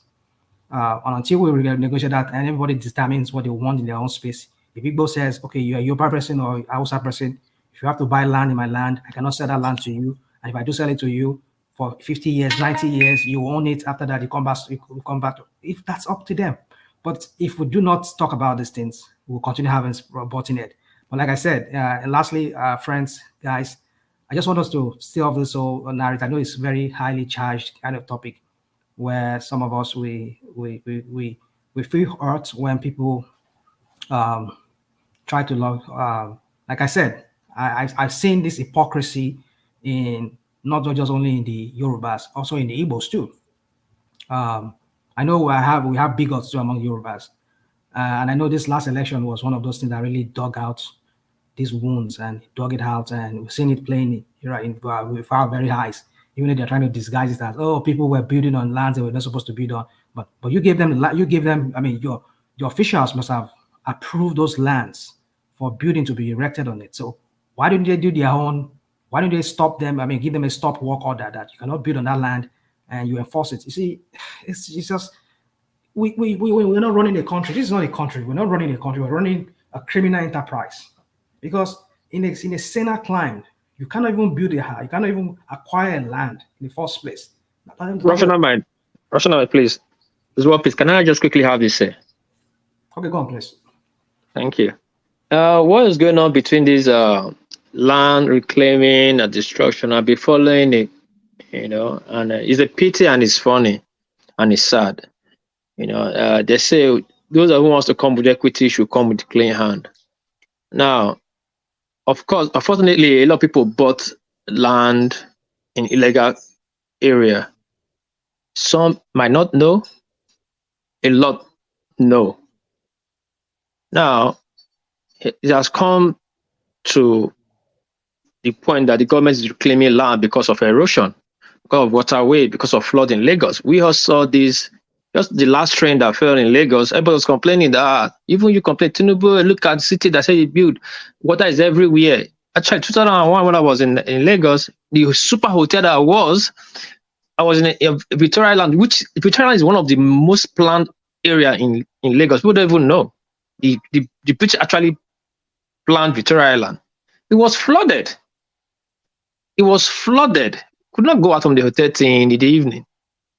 Now they are reclaiming land. They want to destroy to make a pathway for erosion, to control the erosion. Of course, buildings will fall. Now the problem is that why Southeast taking the majority of the buildings, it seems that they like to get involved in illegality. You know your mole is sending canal to you and you are buying it because you feel your money can change the narrative. Then when it comes to when they are collecting it tomorrow, instead of you to hold your mole or making a personal thing, you make it a general matter. That's the problem. What is I can tell you that the leader of one of the estates who approached the commissioner, right? The commissioner of environmental and water resources is a Yoruba man, and he wanted to bribe that commissioner. You see, one thing which we, the Igbos, we are too loud-mouthed. We have not even gone to do a fact checking to find out if actually the houses are owned by a large percentage of the Igbos, and that is false. Somebody ran with the narrative. Sir, please hold on. Can I please hold on, please? I want to say this. I'll say this. I will express my opinion, and then I will leave for the night. I will express my opinion. I will leave for the night. Please, I don't want interjection. Now, let me just take this piece that I've collected from this my peaceful brother. Now, we are too loud-mouthed. I have lived in Lekki. I lived in Lekki for 7 years. And I will tell you, a majority of people who stay in Lekki are not Igbos. But because we are too loud-mouthed, we go about showing unnecessary auspicious life that is falsehood. We are calling, you say, Odogu. Odogu, go and fix the electricity in your village if you're Odogu. But you want to claim victimhood. Now, when this nonsense was going about on social media, even in the during the weekend, and they were saying, oh, the Yoruba people lack manners and have no culture. What Reno, who is not a Yoruba man, but from the south, who is an Ishekiri man, he went and he brought history book. He showed when a British man came to Umuahia, my place. He showed when another British man went to Onitsha.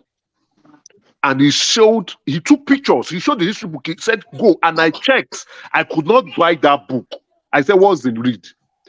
We were naked. As at 1812. Walking naked. I'm telling it now. This is a public forum. If you think, go to Reno's social media on Twitter and go and check. He showed the pictures of that book, that there's a book. Then he compared it to the Yorubas as at 18. No, wait. I want to say this now because I want to. Let me say this. Wait, please, hold on. Let me speak. Then you will have your turn to speak. He showed the Yorubas, and they were fully clothed in their attires and in their civilities. He also went and he showed when Samuel Ajayi Crowther was documenting when he went to Onitsha.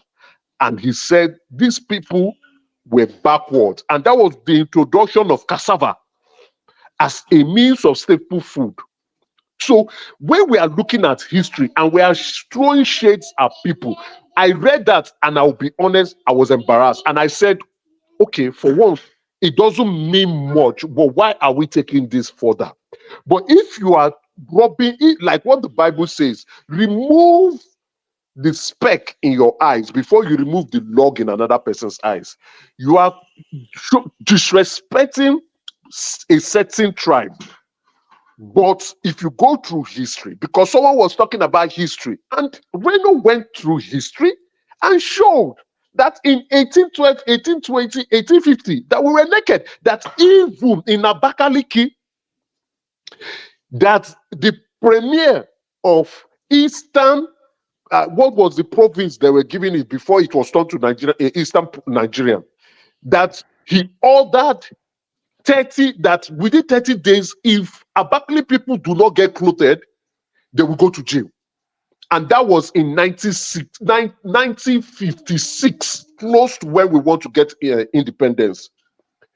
My brothers, with our loud mouth, we should stop this arrogant behavior. We are nobody. Our IGI is not compared to the IGI of the Southwest. The only people who are better off in terms of IGI is the Northeast. We should stop this behavior. We should learn from others. There is nothing that is more important than humility. Go to our villages, is ravishing in poverty. Go to where we come from, it is ravishing in poverty. Infrastructures are not there, and yet we are saying we are Odogus. Odogu in poverty.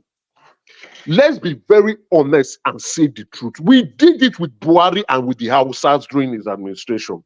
And we think that the Yorubas will keep quiet and we'll try with them. They will give us back to back. And that's what is happening. Back to back. I saw that history and I was embarrassed. Even up to 1956, in Abakaleke, we were still walking stark naked. In 1812 and 1820, stark naked. And the Yorubas were already more civilized than us. Go to Renault's page and go and check. Not be me talker. So if we want to begin to insult people, somebody is talking about history. I am telling you, go and learn history. He brought history. Now the point is, we must be humble. If we don't want to learn humility, someone should teach us humility. You don't come, if someone comes to my house and I invited you with open arms, and probably out of my good nature, let other people speak. I would round up, don't worry. Out of my good nature and out of my friendliness, I welcomed you, and you start rubbing it on my face. I think it is an insult. It is an insult to Lagosians specifically, and it is an insult to the Yorubas holistically. I am not a bigot.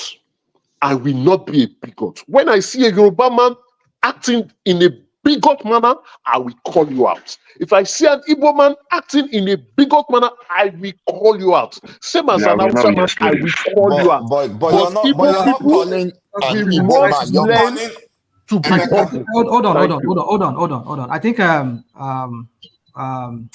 want to speak. Yeah, go on, please. Yeah, I think you wanted to speak. Go on, please. Okay, Emeka. First of all, hold on, Thomas. I hope I'm not doing more than myself. No.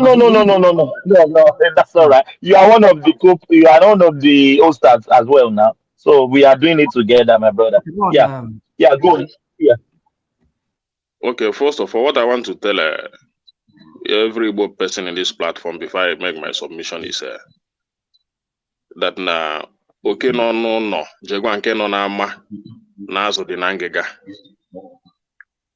So okay no.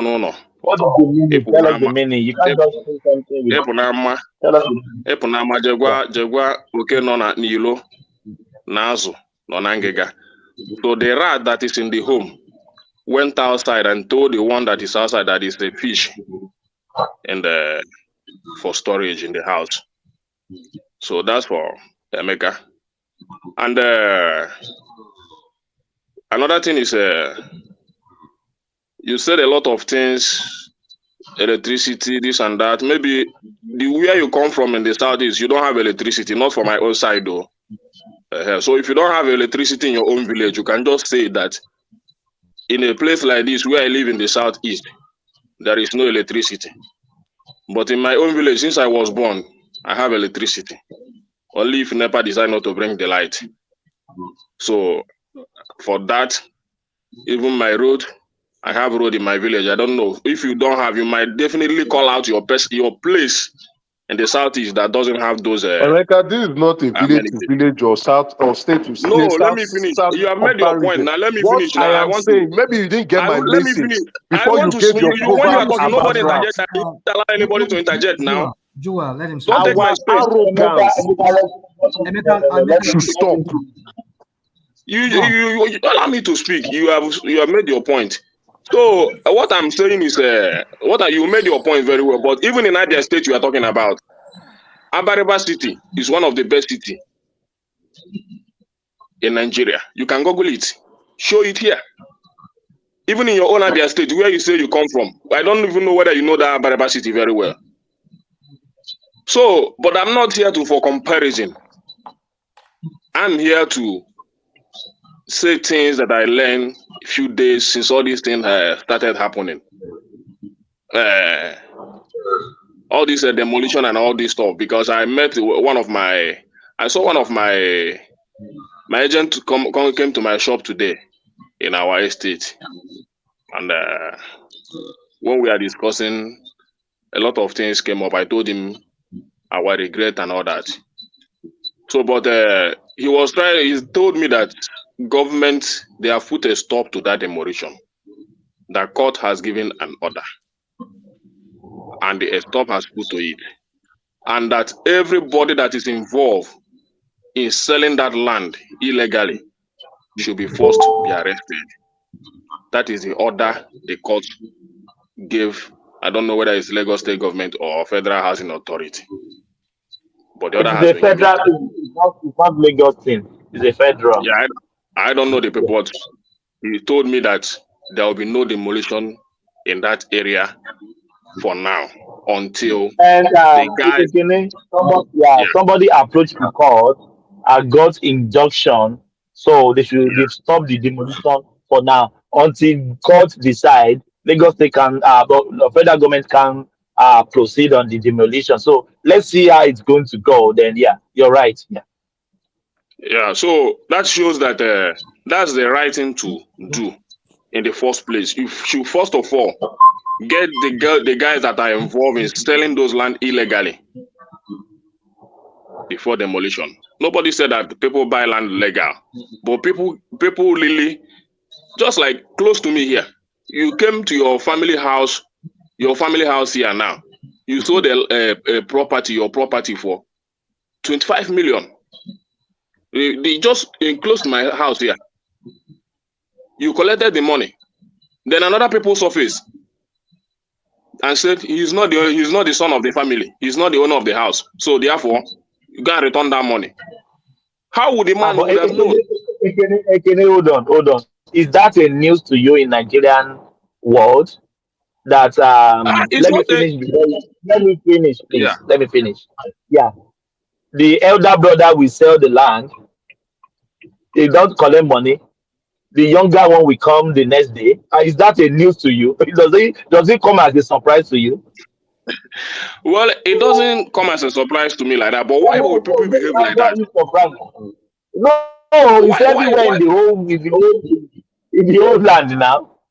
Is it only Yoruba land that happens like that? It doesn't happen in the East.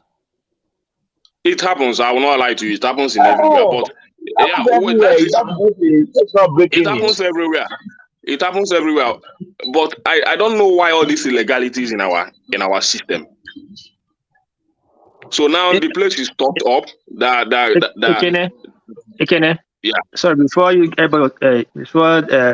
that guy interjected me, what I wanted to say or interject me that time, what I wanted to say, this estate in Ojota, is it Ajao estate or what? Ajao estate the one close to the airport or the one in Ojota? Close to Ridanius, one hotel there. Ajao estate is the one close to the airport. Okay, which one is the one in close to, do you know that hotel called Ridanius in Ojota? That Ojota, when you come down from the bus, that crossing that goes straight down, like not to the Phillips side. What are you trying to say? Take us there. Okay, that estate is Igbo dominated. One of the finest estate in that area at that time. It's Igbo dominated. Have you ever heard that they have destroyed one house there?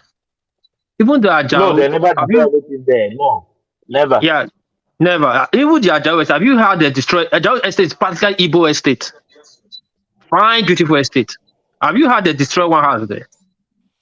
How do you know they're not going to destroy it? No, not you. See the truth. See, no, it's not. Is that an argument? Is that an argument? How can you be historistic? Is that an argument? Wait, No, Simba, but wait, he's Simba, also Simba, saying they wait, did not destroy it. Simba, Like you're Simba, just Simba, giving wait, assumption wait. that they've not yet gone to destroy it. And I say, how do you know? Tinta, listen. Tinta, listen. This is Tinta, listen. unfortunate. This is Wait now, unfortunate. Believe me, Simba, it is please hold on. unfortunate.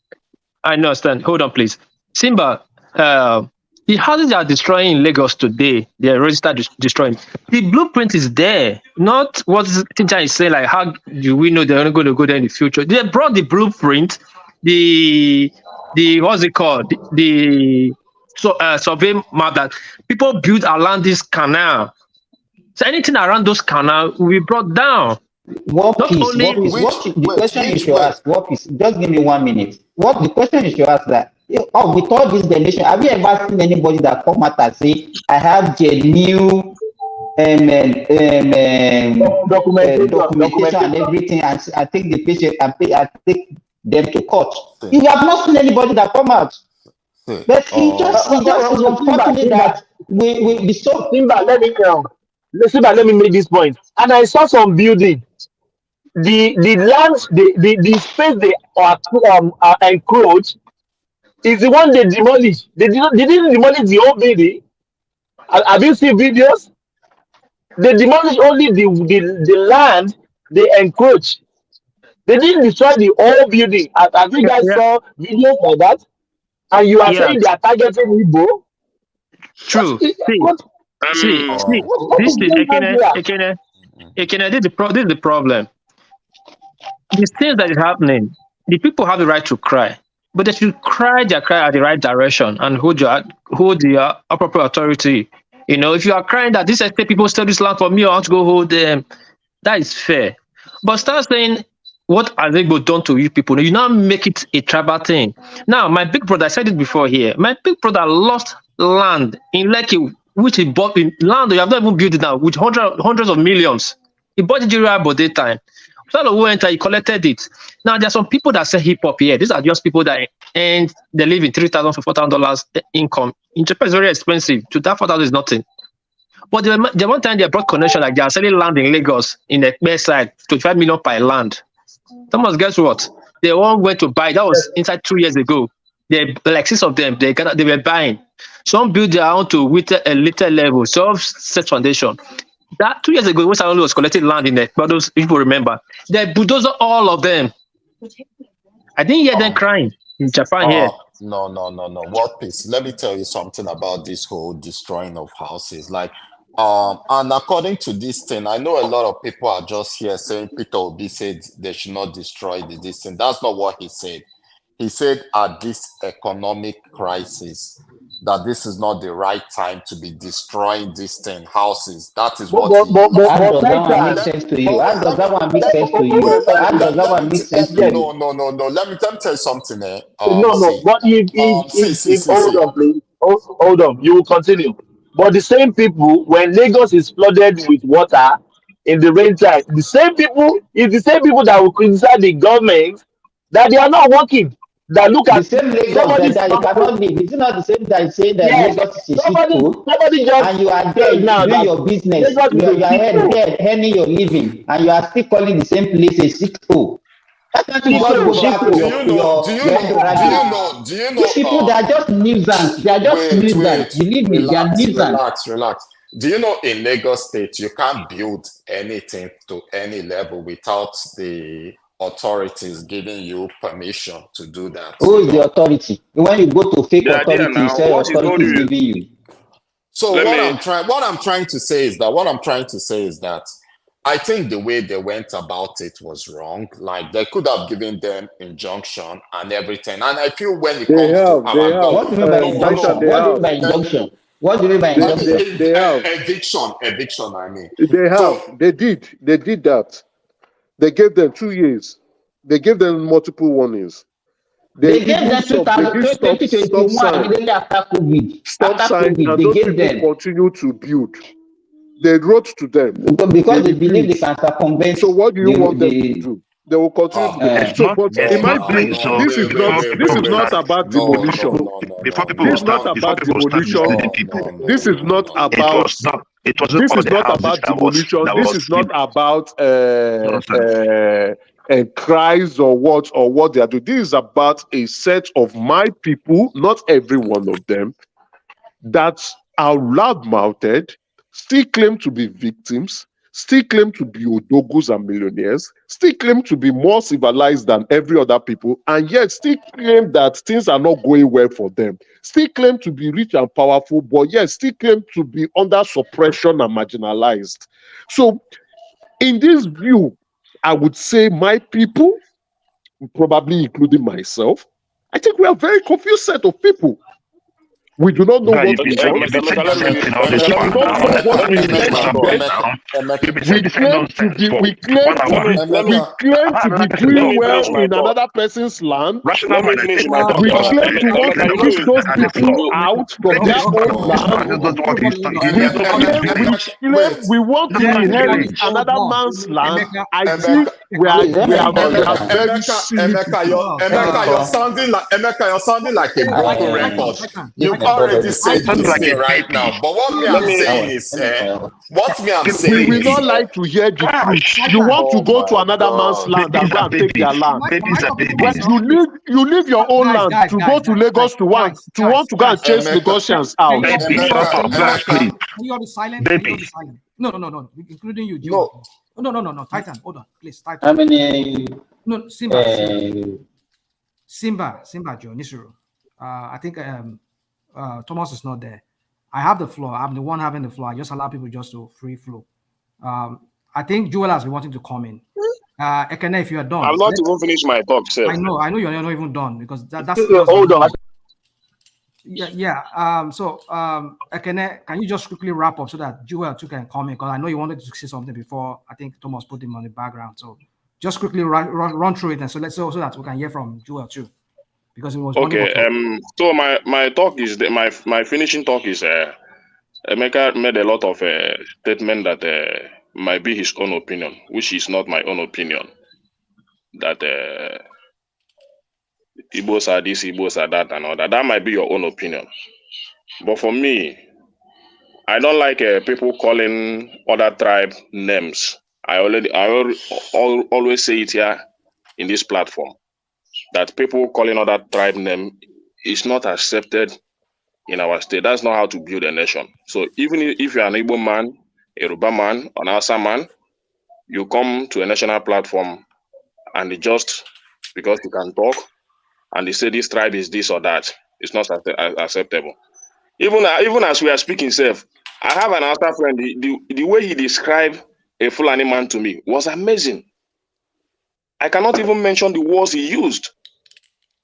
The way he described a Fulani man, an Hausa man. I was thinking that they even love themselves too. So to show you how the division is, it's not only between Yorubas and the Igbos, even between Hausa and the Fulanis. The guy was talking evil about the Fulanis, and I was just looking at him. Stop that story. Face the reality. Face what they ask you. Don't talk about Fulani. This is not the issue this morning. Don't for me, I want to. Simba, let him speak now. You won't let him speak. So my point is, the way Maker said that we are allowed, we are all this. That's our nature. Even in this platform, I said it. I will not do ballet. It's my culture. I will not do ballet. The only thing I will just respect you and go. But for me to do ballet, I will not do it. So you can't force your own culture on me because you want me to behave the way you are behaving. It's not acceptable. You just come and bend my head. For what? Because of culture? Or because I want to, what did I want to gain? That you want me to do ballet. So Emeka, you can do ballet. You can go anywhere and do ballet. I will not do ballet.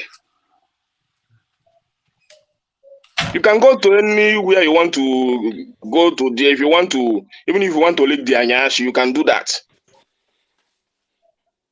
I will not. It's not my culture. Wherever I go, the only thing I owe you is respect. I will not speak evil of you. I will not fight against you, but I will not do ballet for you. I will not be a hypocrite to get something from you or because I want to get for something, I will just dobale, lick your nyash, just the way you are speaking. Emeka, are you I going to said it dobale here. for about Benin? Would you dobale I will not for dobale. The best thing I will just leave you and go. Yes, I will not dobale. Are you sure? Yes, I said I will not dobale. Emeka, What would you say point of about correction. Yeah. Sorry, point of correction. There are two types of Igbos in Nigeria.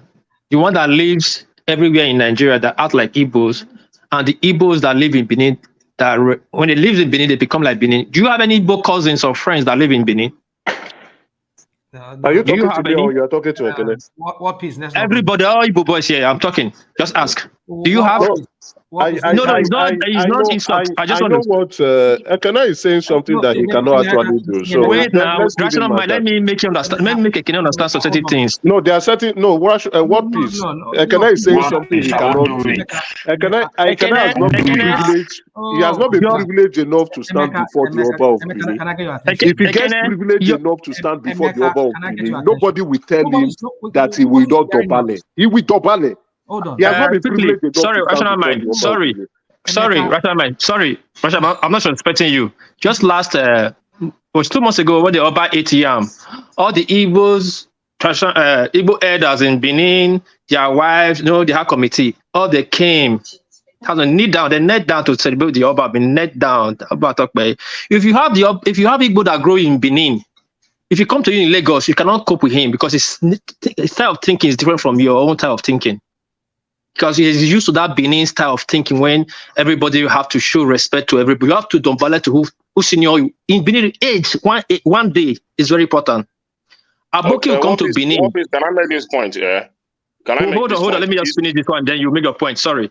Aboki will come to Benin. The first 6 months, Aboki, they like to squat and pee. After 6 months, you see him, he'll be standing and pee and already put ear in his ear. That will start you. Benin will always affect you. So please stop that narration that if you come to Benin, you cannot, not even the Oba, your John Way, when you come to the head of your street. My point is this. I will not dobale. Whoever I am, whoever I meet, I will not dobale to him because for me, what I believe is just do the right thing. Treat people right. You don't necessarily need me, my bending to you to treat me right. If you want to treat me right, treat me right. I'm not living in a world of hypocrisy. People can be hypocrites wherever they go. I'm not a hypocrite. Yes, let me finish. Let me finish. Do you even know the word that you are using? When I dobale to you, but I know that even you Simba here, that if you see me on the road as an Igbo man, you have something against me. And you want me to dobale. Tell your mind, let me know who you are. Don't dobale to me. I don't even want anybody to dobale to me. So don't use that narrative. Don't use that narrative dobale to say that that is how to show respect. That is not how to show respect. What is dobale about what we are discussing this morning? So those things I see it as hypocrisy, even in the life of even some pastors and all that. So if you want to be truthful to yourself, you be truthful to yourself. Treat people right. Do this good to the people. Don't tell me to dobale because you want me to lick your nyash before you become good to me. I can mind that language because I like say you're picking the day your side, they're making they talk that kind of their side. So that's my point. So, I stand with it. Okay. Everybody can decide to say they don't want to dobale if that's not what their thing is about. In Yoruba culture, respect is very, very highly prized. We respect, but I understand the hypocrisy there. I know sometimes some Yorubas can be very hypocritical, even when they say they dobale for you. Right. Our Yoruba, yeah, no. Those are Yoruba because of the Igbos. No. I'm not. I understand the point. When you were talking to how does hypocrisy come into this? Yeah, there's a measure of hypocrisy in the way we show that respect. Must we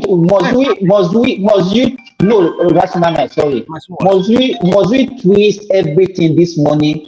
They play a video that is supposed to speak to you. Twisted everything. Now Ekene is talking, and now you want to not twist it again and be blaming another group of people. I'm not even done before I allow everybody to speak their mind. But when I come back to my turn now, maybe I'll conclude on that because rational mind. Rational mind. What piece? Rational mind. What piece? Let Joel talk. He's been quiet. I mean, I know you said you wanted to talk, and I allowed you, please. So let Joel have his own turn now, please. Joel. Thank you very much. Thank you very much, my brother. Please, Rational mind. please, hold on. Maybe after you talk. Please, I want to make this statement because your audio is a bit funny. Like, I don't know if you can adjust your audio. Joel, can you adjust? Okay, hold on.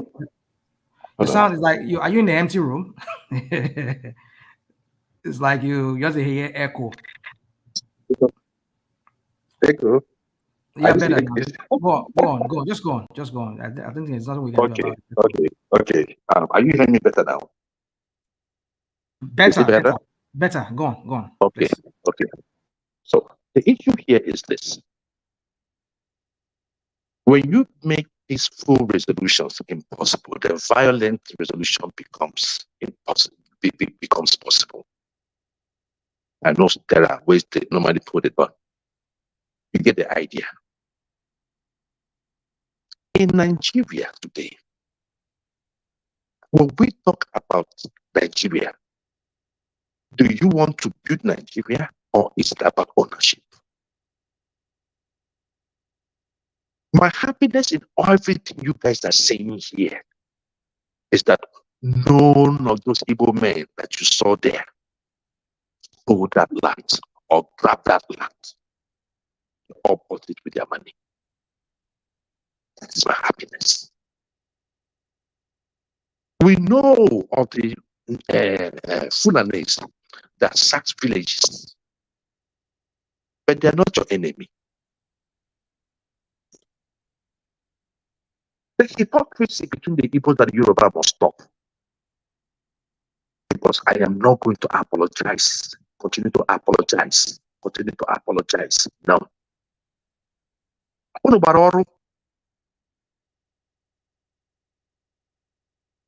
Even on this show, prior to the election, who made this election about the North? The the Ecuadorians were reminding us that the North will not vote for you. The North will not vote for you. The North have not even spoken. They became the mouthpiece of the Northerners. In this last election, everything played out. It was there on the table. And some of you were hiding when people like Loquacious Enigmatic comes on this show. And every time you see him talk, you see an angry man speaking about. Joel, no. I will not let you insult people anymore. That's enough. Yeah, rational mind. I think Joel is here to insult, and I will not take that. If people that don't having to insult people is here to talk, they can talk. I Please don't let know me if finish you what I are. said. Let me finish what I'm saying. Didn't we allow King Emeka to be insulting people? No. You can't. No, you can't. Girl, you can't be insulting people on my platform or my section. No, I beg of you. no. No. Why would you be calling enigmatic loquacious? Hold on. Okay, No, fine. now. Fine. Hold on. We cannot. Rational man, hold on, please. We can make our point without insulting or calling names. I agree with you. I can't be sitting down here as a host. And rational man, you are a co-host with me. Oh, hold on. Yeah, calling enigmatic loquacious. I agree with you, Thomas. I agree with you. So please, can you make your point without insulting? Okay, and the rational man, is that too difficult to do? It should not be difficult. So, but then bring him back. Let him talk. I would ask him not to mind that, to moderate that language, so that. Come on now, Joel, please. Just speak to the point and just avoid. Okay. And Thomas, your question is not insult. No, I don't want don't call names. I just want to let you know. If you have problem with grammar, it's your problem. You can kick me out if you want. It's okay. But I'm just telling you, your question is not insult. Okay, Thomas, this is Can you just stick to the word, please? Can you just saying? Now, let me just continue what I'm saying, please. Your question is not insult. I don't have issue with grammar. Please. The issue there is this. We have seen this thing grow amongst Nigerians. And nobody talks. Everybody hides until it gets to you. I have said it, that if there was anybody that built on the canal, the house should go down. Because I, firsthand, have experienced flooding in Lagos. I stay in Ebutemeta. I stayed, rather, in Ebutemeta. I have seen it happen. Apart from the government side of clearing the canal themselves, because some of those canals you see have gone by what they call it, by grasses, these elephant grasses. So it is the responsibility of government to tar or to put blocks in those canals for better passage, water passage. They did it in my side, and at Ebutemeta, the flood reduced by at least 70%. What am I saying? When we want to build a nation, we will come together and talk about the nation. You cannot tell me that we are in a nation, and if you say it's one country, and if I'm coming to buy a property, because the conversation now is that they use the canal thing to cover all the demolition going on. No. Go and look at one of the owners of the properties that said that even shot tear gas in his house while the kids were in the house. Shame on any person, especially those ones that were duped, because some of those houses, not all those houses were built along the canal. But you sell that narrative to cover your mess. No, it's not going to happen. One of the property owners was there on Arise Television. They interviewed him. Go and listen to it. You'll be marveled if you're not a human being, unless you have an act of a beast. You will get marveled. There were some of them that were taken, and for crying out loud, is it not better that you even seize the properties than you even destroy them? How many houses have the federal government built for the people of Nigeria? And somebody is telling me that, oh, if you want to leave Nigeria, you leave. Like, what is a Nigeria that has to be proud of?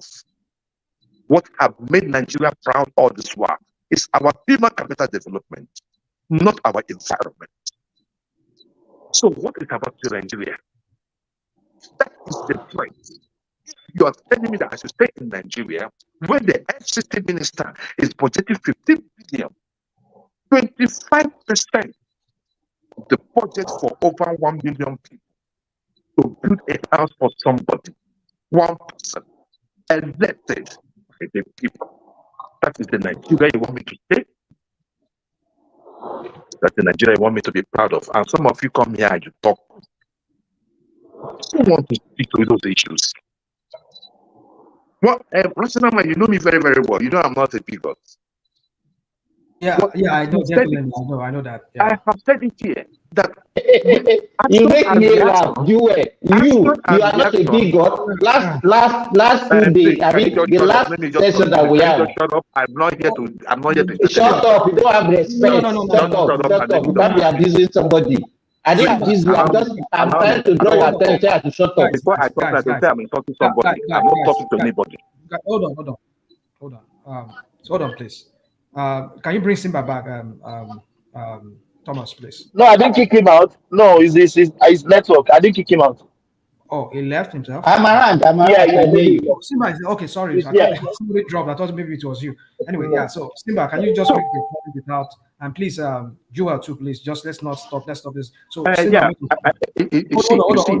hold on. I think Simba was trying to counter you about something you said earlier. So can you bring it up and let's talk about it? Let's see. That's what I want to do. And say I should shut up. And you didn't have anything to say about that.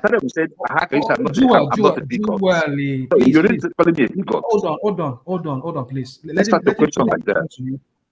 him put that position to you. So you can now talk about it. Now, bring up that whatever you said. He said, go on. You said you are not a bigot, and I was trying to tell you in the comment section about the last time one was on the show. You said Yorubas are the graduates. Okay. What? In the comment section, I saw what you wrote on the comment section that they say Yorubas are the graduates. You understand? You respect to Yorubas are the graduates. Oh, yes. Am I lying? Hold on. No, let me tell you one thing. Let me tell you, it's not a word of mouth. Wait. When you call, everybody know where everybody belongs. So if I laugh, if you say you are not a bigot, I just laugh because I know that you are lying. So for you to now say, okay, I have to shut up. I don't know your age. I don't know, but even if I'm your younger brother, I cannot say I have to shut up. You are used to, just hold on. You are used to that kind of language every time on this show.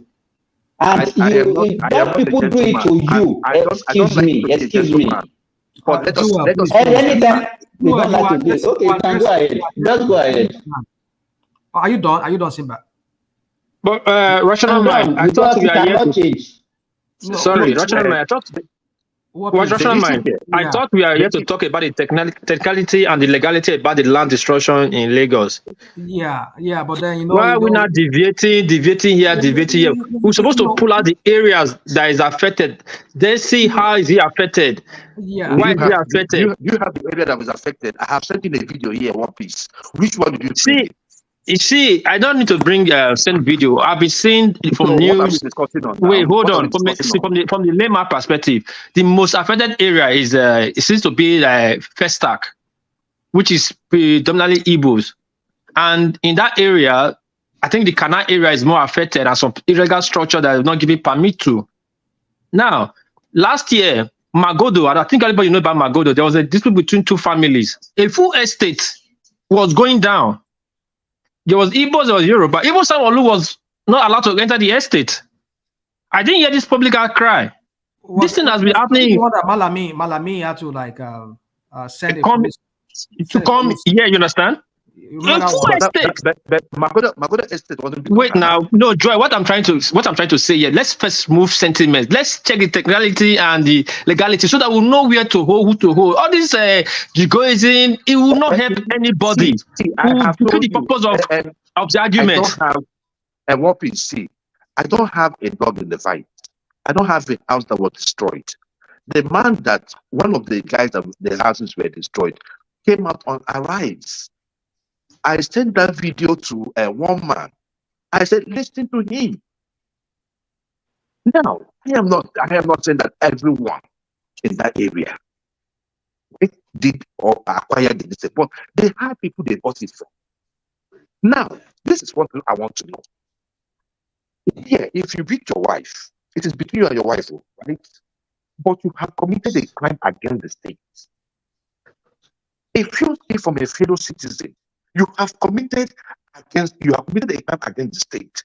If you collect money from your citizen with the intent to defraud the citizen, it is also a crime against the state. So even if I decide that I'm not going to press charges, the state might decide to. In a deal of this magnitude, I believe that the people that stands every day. Are you hearing me? We can hear you, but you were breaking. We can hear you. Go Yeah, on. I think somebody was. Can you wrap it up real quick so that we can move on? So let me wrap it up. Right. So the issue there is that it's a crime against the state.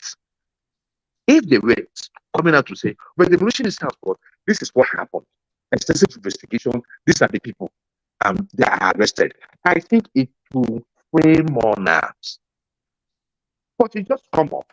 And in that interview, Rational Mind, the guy was even saying that they have started paying money as a penalty. And they came and destroyed the South at 2 a.m. in the morning. I cannot take that from any citizen. For any citizen of Nigeria now. So if we are going to stay in this Nigeria, this Una Eldorado, this your London Nigeria, If we're going to stay in Nigeria, we must stay on the right laws, on the rule of law. The law will be general. It will be seen to be fair to everyone. Until you do that, we are still going to find these issues where people feel disenchanted, where people feel like they've been robbed, and the protest or whatever way or action they want to take will still continue. It is bad for nationhood. Look, let me tell you, I'm going to round it up with this. If you're telling me, if you're going to sell Nigeria to me, tell me they could stop. The only thing that I can see in Nigeria today is the human resources, even though it seems like we lack a lot of managers. For those of you saying that they should sell all the profits, it means that we don't even have jobs amongst ourselves. If you are telling us now, go ahead and tow the Onitsha Bridge, the only federal presence in the southeast, you are towing it. Tell me about Abuja Kaduna. Tell me about Kaduna Kano. Are they not express road? What are they not being told? The only one you put in the whole of southeast is the one you want to do. They are lucky though. Some of us will go there and bomb that place. Nonsense. Nonsense. The only one. What about Lagos Ibadan Expressway? They tow it. We have all the roads within our nation. So that is my point. Sometimes when we collect all this loan, we do not have a proper rail system in the southeast, but we're building a railway from Nigeria, from Katsina to Maradi. And these loans are still going to be paid by every one of us in Nigeria. If you say that they're not to take their loan and they will pay it themselves, it will be different. We all are going to pay this loan. And yet I do not see that presence in my community. And you're telling me what? Thank you very much, my people. Thank you. Rational, yeah. Random, so we can go to other people. Bed now because it's almost past my They bedtime. don't even let you make your. You are very controversial, rational mind. Well, I just have to allow that because myself, I'm busy here. I'm at the same time trying to do stuff at the same time. So anyway, yeah. So you see, for me, I condemn those kind of bigotry. But you see, the thing is, my point is, I just don't Since understand no one why. is talking, let me talk. So obviously I've lived Titan, in I'm Lagos talking State, now. and You I just want showed to me aside like ask is that. Titan. Yeah, hold on.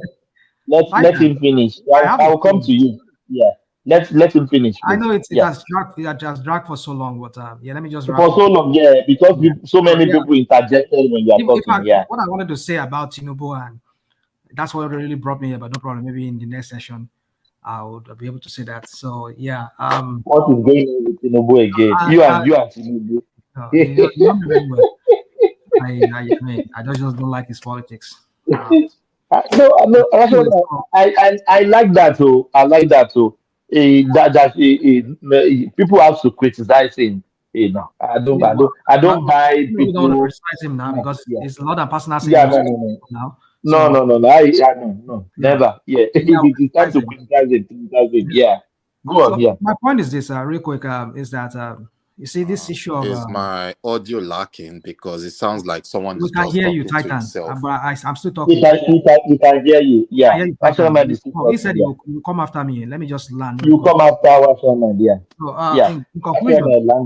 in conclusion, for me, is that I said there are bigots on both sides. It's just what baffles me is just how Tinubu and his minions, how they use that. I know why they use that. Like somebody rightly said, we had during the election, they were already speaking for the Northerners. Northerners will not vote for you, will not vote for Obi. Obi does not have the clout, blah, blah, blah.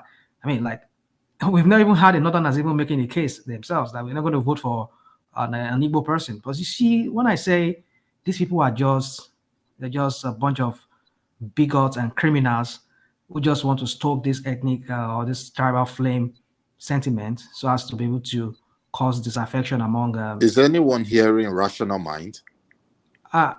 We are hearing him. We are not. You are the one that are not hearing him. You can't We hear can me. hear him. I can. Okay, I can hear you loud and clear. But Tata, we can hear you. But Maybe you go out. you can't hear me. We can hear you. Yeah, I can hear you, Rational Man. Okay. Go on. Yeah. So yeah, for me, I just see that as a thing that we should not be allowing our politics. But it's so sad that we've allowed it, and look at where it has brought all of us now. There's a gulf between all of us. This gulf of ethnic disaffection that we've had from the 1940s, ever since that country was amalgamated. But Rational Man, when is he going to stop? I don't see him stopping. It's just getting worse every day. You know, you see, every blessed day. until we renegotiate that country, we did not negotiate that. We the people of that country, we did not negotiate that country. That this is how we want it. It's just some business people and the people of the British. They brought us together, and some people who were how do I say, they call them house end. I mean house. I mean, don't use the word nigger, but the house end. They took over from the master. When the master is not there, they become the Lord and personal savior. So that's what I'm saying is I'm talking about the elites. The elites, yeah. Exactly. Yeah, so they took over from them. Is that different from other countries? Because you like to make this exception. You see, you don't take me back on this. Let me just conclude. Pimp Daddy. Let me just conclude. I just other people. You know you are the most controversial human being on this platform. I'm not the person here. We have many people here. We have other people. Yeah. So in conclusion, it's just if we do not renegotiate that country, we the people. This time around, we're saying we the people in this 21st century we live now. We need to sit down and have a re-engineered Nigeria if we want to remain as one country. But if not, let all of us just go our separate ways and manage our space. Until when we do that, we're not moving anywhere. We'll continue going this vicious circle of never-ending accusation, counter-accusation, suspicion, counter-suspicion, always fighting. I'm better than you. You are better than me. Exactly. We'll continue. So if we negotiate country in Nigeria, say, okay, this is how we want Nigeria to be wired, or this is how we want Nigeria to be set up. Every region will control their own space, and every region has the right to make their laws as long as the law does not violate so and so. You know, we just I can't tell you how we want it, but I know we have some other people with better ideas than me. But at least let us create a Nigeria that works for every one of us. That's how I just want to put it. But that video for me, I condemn those people, but I wouldn't want to like dignify that guy because I know sometimes it could be another setup of the Agbado people. You know, I don't trust. That's what I don't go there now. This is the truth. I mean, did you? The guy have Igbo. The guy have Igbo accent. We know he's from the southeast. Hold on now. No, I just want to throw a jab at Emeka. I know. It is not. I'm just trying to throw a jab. Not that I'm saying you particularly. Somebody like Emeka could just like, you know, some people doubt Emeka as an Igbo person here on this platform. we could hear people. Rational mind. You know. I want to make one plea. Let me make one plea. If you would. Let me just land this one. No. It's to you. Rational mind, please. If you want, we can do an exchange. You know what they call exchange? No, I don't. The Yorubas should take a matter and let's take you. We will gladly give you land, give you anything you want. Let us exchange so that the Emeka will stay with the Yorubas and you come stay with us. We love you so much. No matter what happens to Nigeria or whatever, do you hear that? They want to equalize you now. Joel is talking about trade. Joel, are you talking like the Chappelle trade? You want to trade Emeka for Yoruba? You see, I was just talking about this bigotry. I mean, when people like some Yoruba people calling me, I'm not a Yoruba person, maybe simply because I've traced my ancestry. No. You are not Yoruba person. You are from everywhere. But then somebody will be telling me I'm not Yoruba. You see, this is what we're talking about. So even somebody from my own state is telling me that people from my own coastal part of that our state, we are this, and I was like, what kind of human being? Wow, how do we become this monster of even a Yoruba person? I mean, to somebody from Oyo, they will consider some Ondo people as not even Yoruba. I'm like, what are you talking about? I'm speaking Yoruba. I have a version of Yoruba. Okay. If you can tell me I'm not a Yoruba person, then you can tell an Gbado man or an Ijebu man who speak a twisted Yoruba as not a Yoruba then. So where do we draw the line of being a Yoruba and not being a Yoruba? You see, it's I just don't get it. This is how these people, they start this ethnic division, even tribal, even within the same tribal clans. They start saying oh, you are your man, you're an Oshu man, you are an Ekiti man. This is how it starts. So don't allow these criminals to use you. So for me, in conclusion, I condemn it, but at the same time, I can understand the guy's point of view, but that does not justify this bigotry and those ethnic crap that he was spewing on that in that video. No. Like I said again, Rational man. I won't put you know what threw me? Yeah, do you know what threw me off guard? He said, "Yorubas, we are promiscuous." No, that's really?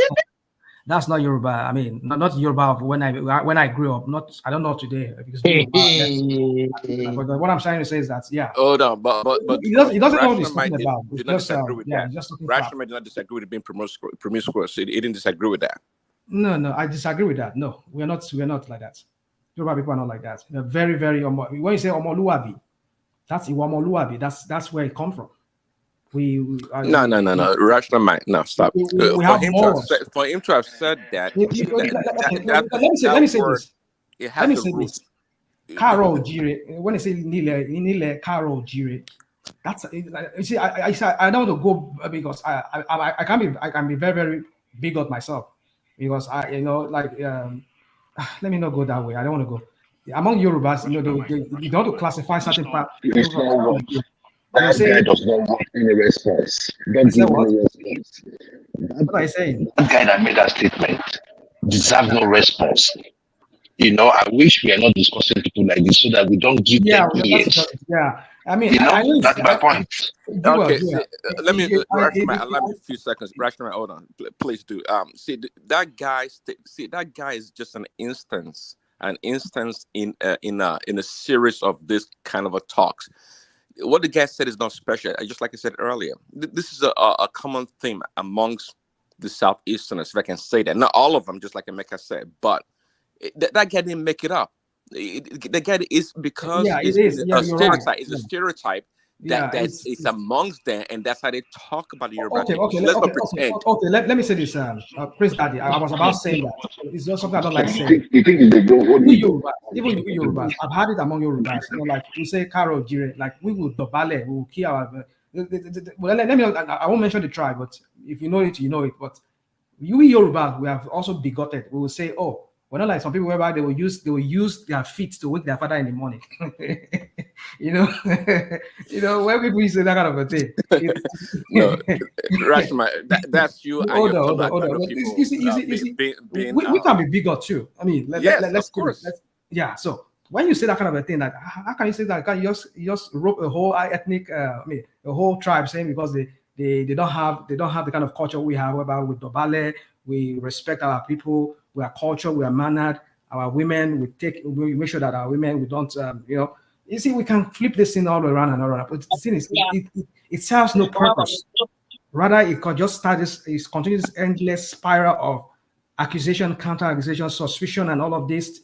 Let's just go past it. But I don't see us moving past it with these criminals at the hems of our fear. They'll continue using it, stoking this ethnic or this tribal thing just to be able to get their way. So that's what I'm saying. You see, Tinubu or no Tinubu does not care about all of us. All he cares about is just to become president. And he will do his 8 years or whatever years God or whatever, life will allow him to do that. And then 8 years, 8 years. Well, I don't know. 8 years. We shall see how that plays out. But whatever it is, but I'm saying that he will live there he will live there as a failure, like what's his name, Bubu. You will live there like failure. Bonjour, rational mind. Bonjour, rational mind. Continue talking the same thing. Bonjour, rational mind. Bonjour, rational mind. Comment ça va? Yeah. Comment ça va? Ça va la BFFC. I've been listening to your rational mind. Do you know that the president today is not the problem of Nigeria? It's not the problem of Nigeria. You know that very well. What do you mean? What do you mean it's not the problem? It's not the problem now. What's the problem? It just came. It's going to be 7 months now in power. It's not the problem.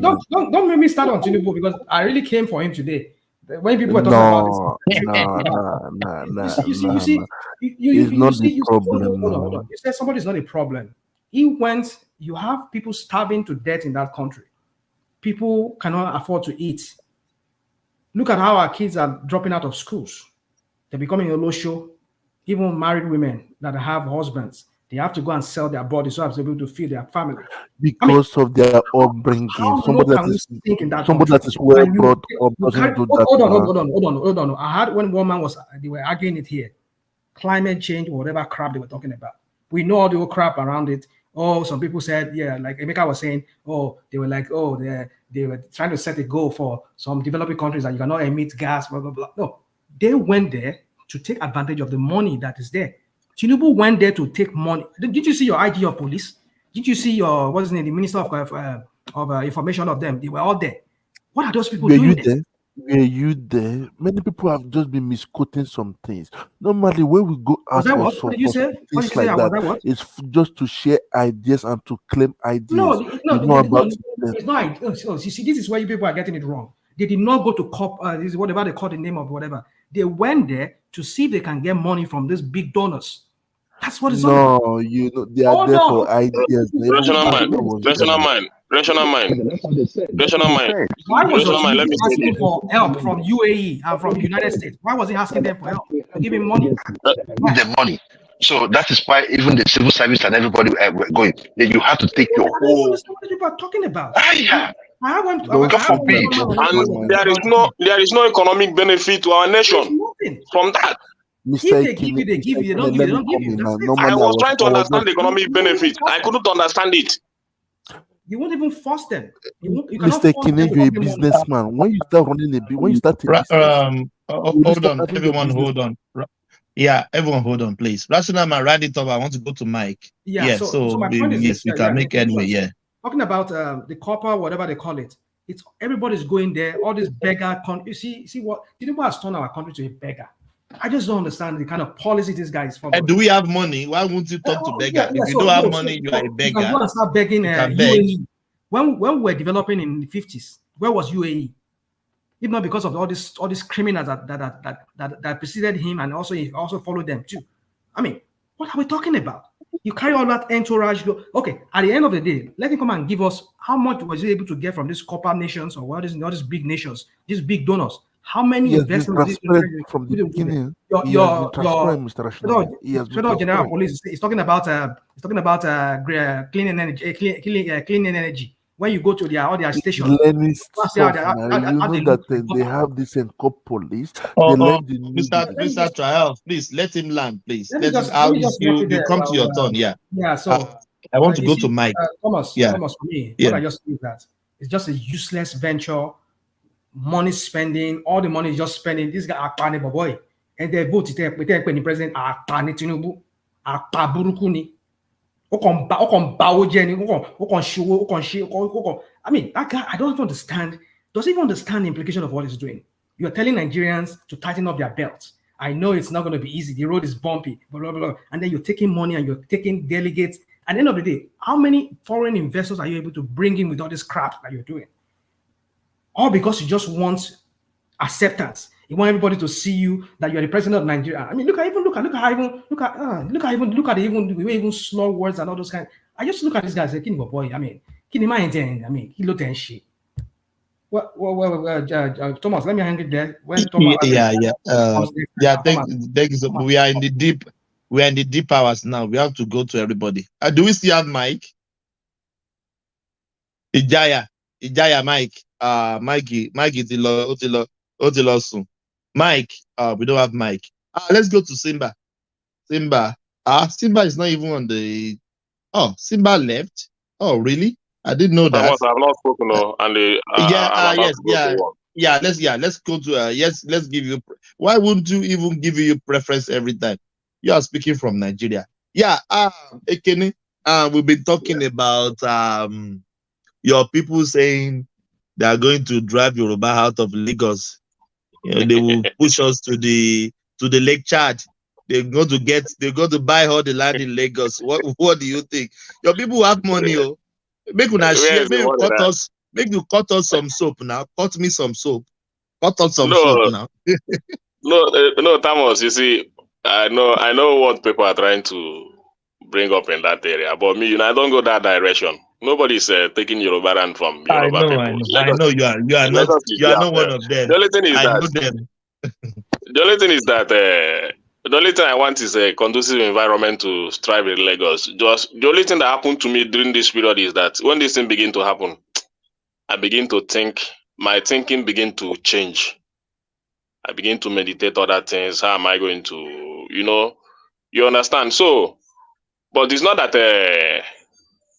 nobody really want to take Lagos from anybody.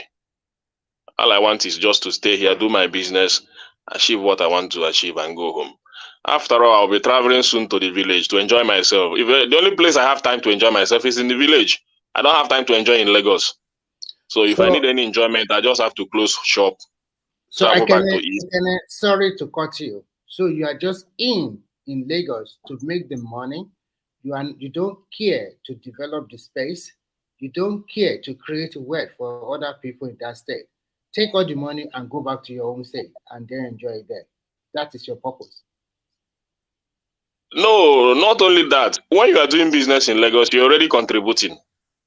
Yeah, you understand. The only thing I am saying is that the only thing I'm saying that I want to enjoy myself, I want to relax, I want to think very well, I want to sleep, then I will be traveling to the village. That's the only thing. Take all your money back to your hometown, right? You can do it in Lagos, Mr. Ekenel. You can do it in Lagos, Mr. Ekenel. No, there is no time to do it. There is no time to do it in Lagos. I cannot do it here. Honestly speaking, I cannot do it here. So I cannot do it here. I will just have to spend 3 weeks or 4 weeks in the village. Can you make the same amount of money you are making in Lagos if you take all your business back to Anambra? Can you make the same amount of money there?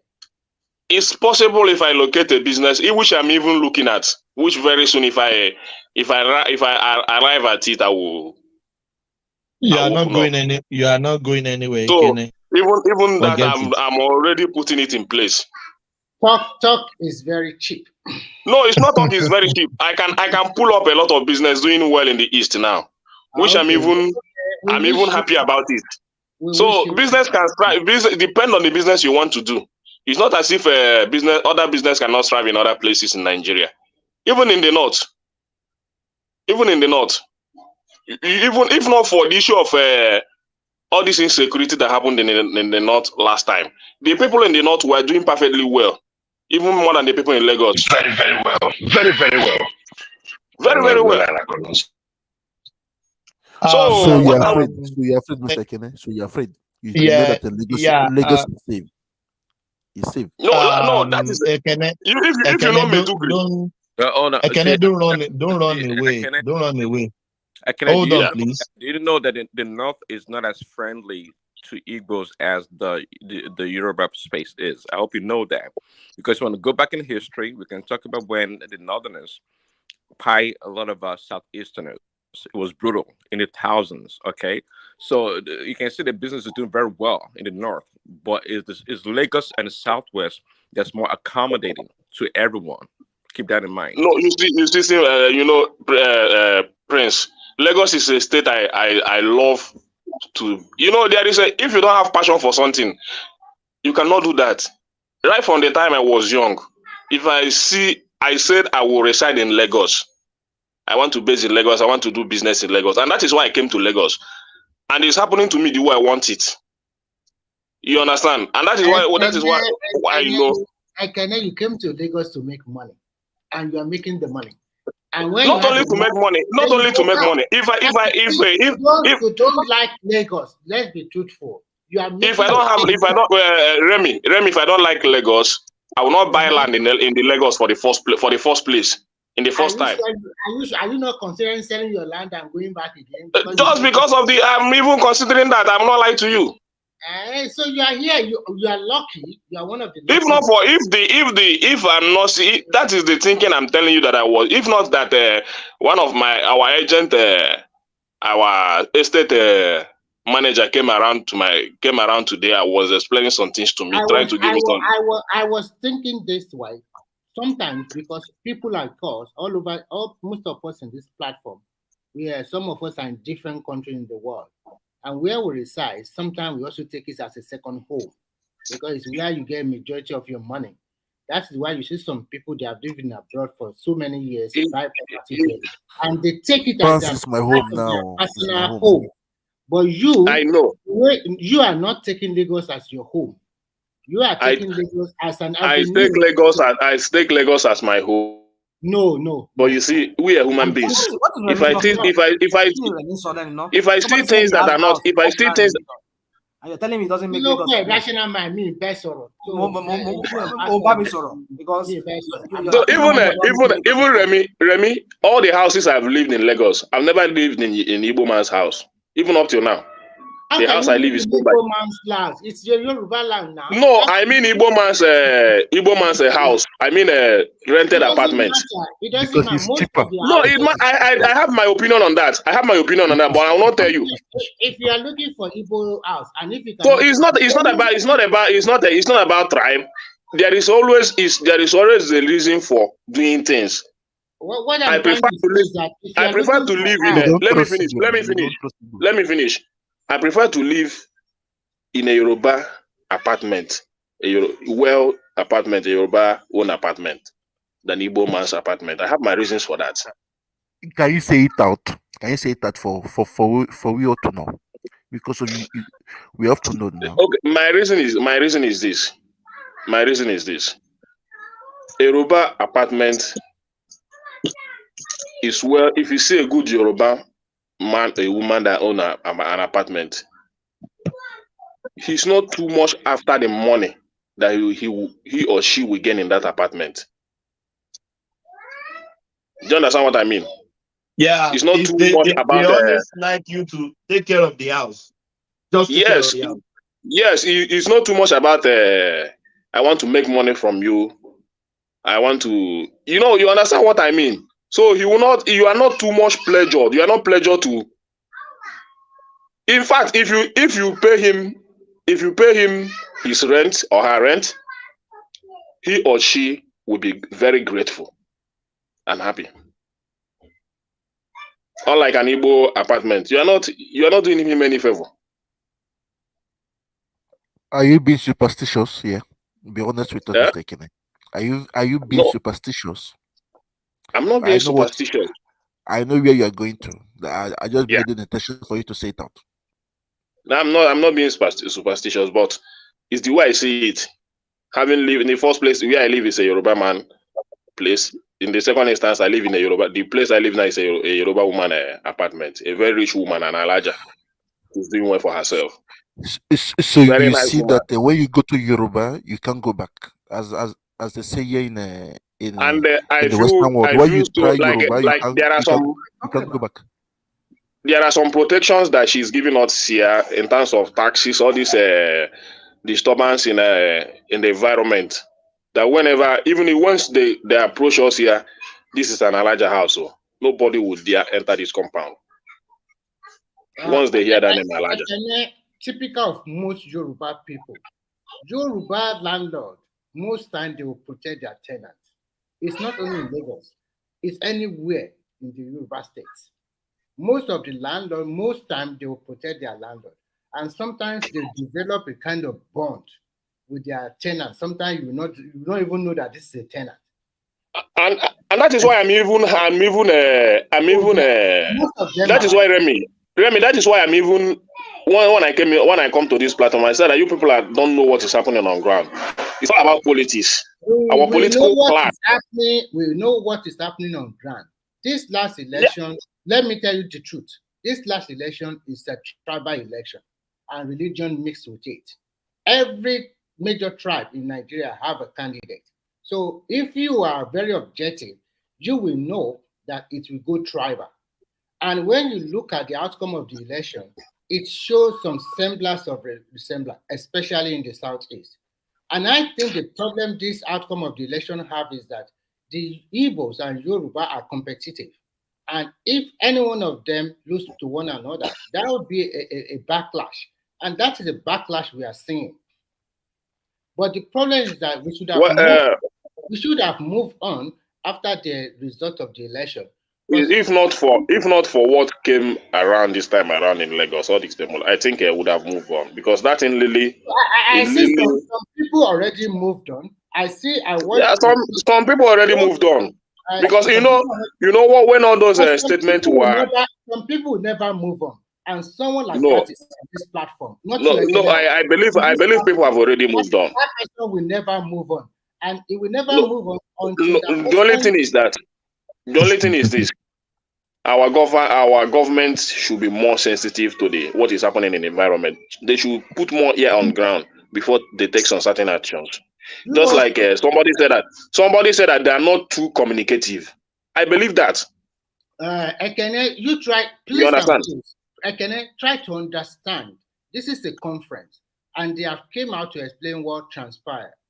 It's a conference. It's a global climate conference, and when it's a global climate, there is a lot of things in play. A lot of things in play. You don't want Africa to develop. You say we should not. So, what are you going to do to compensate us? And people are saying we go hand in hand and beg. I'm not against them. Which country in the world does not beg? America. I want to say this, Remy. I want to say it because I want to go. You see, I'm not against them going to that conference, but you see, for now, Nigeria is somehow. You just look at what even our own investors here are struggling. They are not looking at that. The last time the vice president was begging MTN not to leave because MTN is already contemplating on that. They want to leave. Do you let them leave now? Let me finish. You can say that. For America, you can say that you have Glow. Even Glow. Our own network. What has the government do to improve the network issue? Because the only problem that Glow has in Nigeria is network issue. They are not on ground in many areas in the country. No, only in Lagos. Only in developed area. Mr. Kene. Sorry, Mr. Remy. Is that the problem of the government, Mr. Kene? When you are a private investor, you're a private company, you make the environment bien for you, good for you, for your business. Who make the environment? Who make the environment? What are you talking about? What? Who make the environment? Who make the environment No. business to try? They've given them the license. Don't forget about who it. Make the environment for them to You're try? a businessman. You're a businessman. Let me tell you.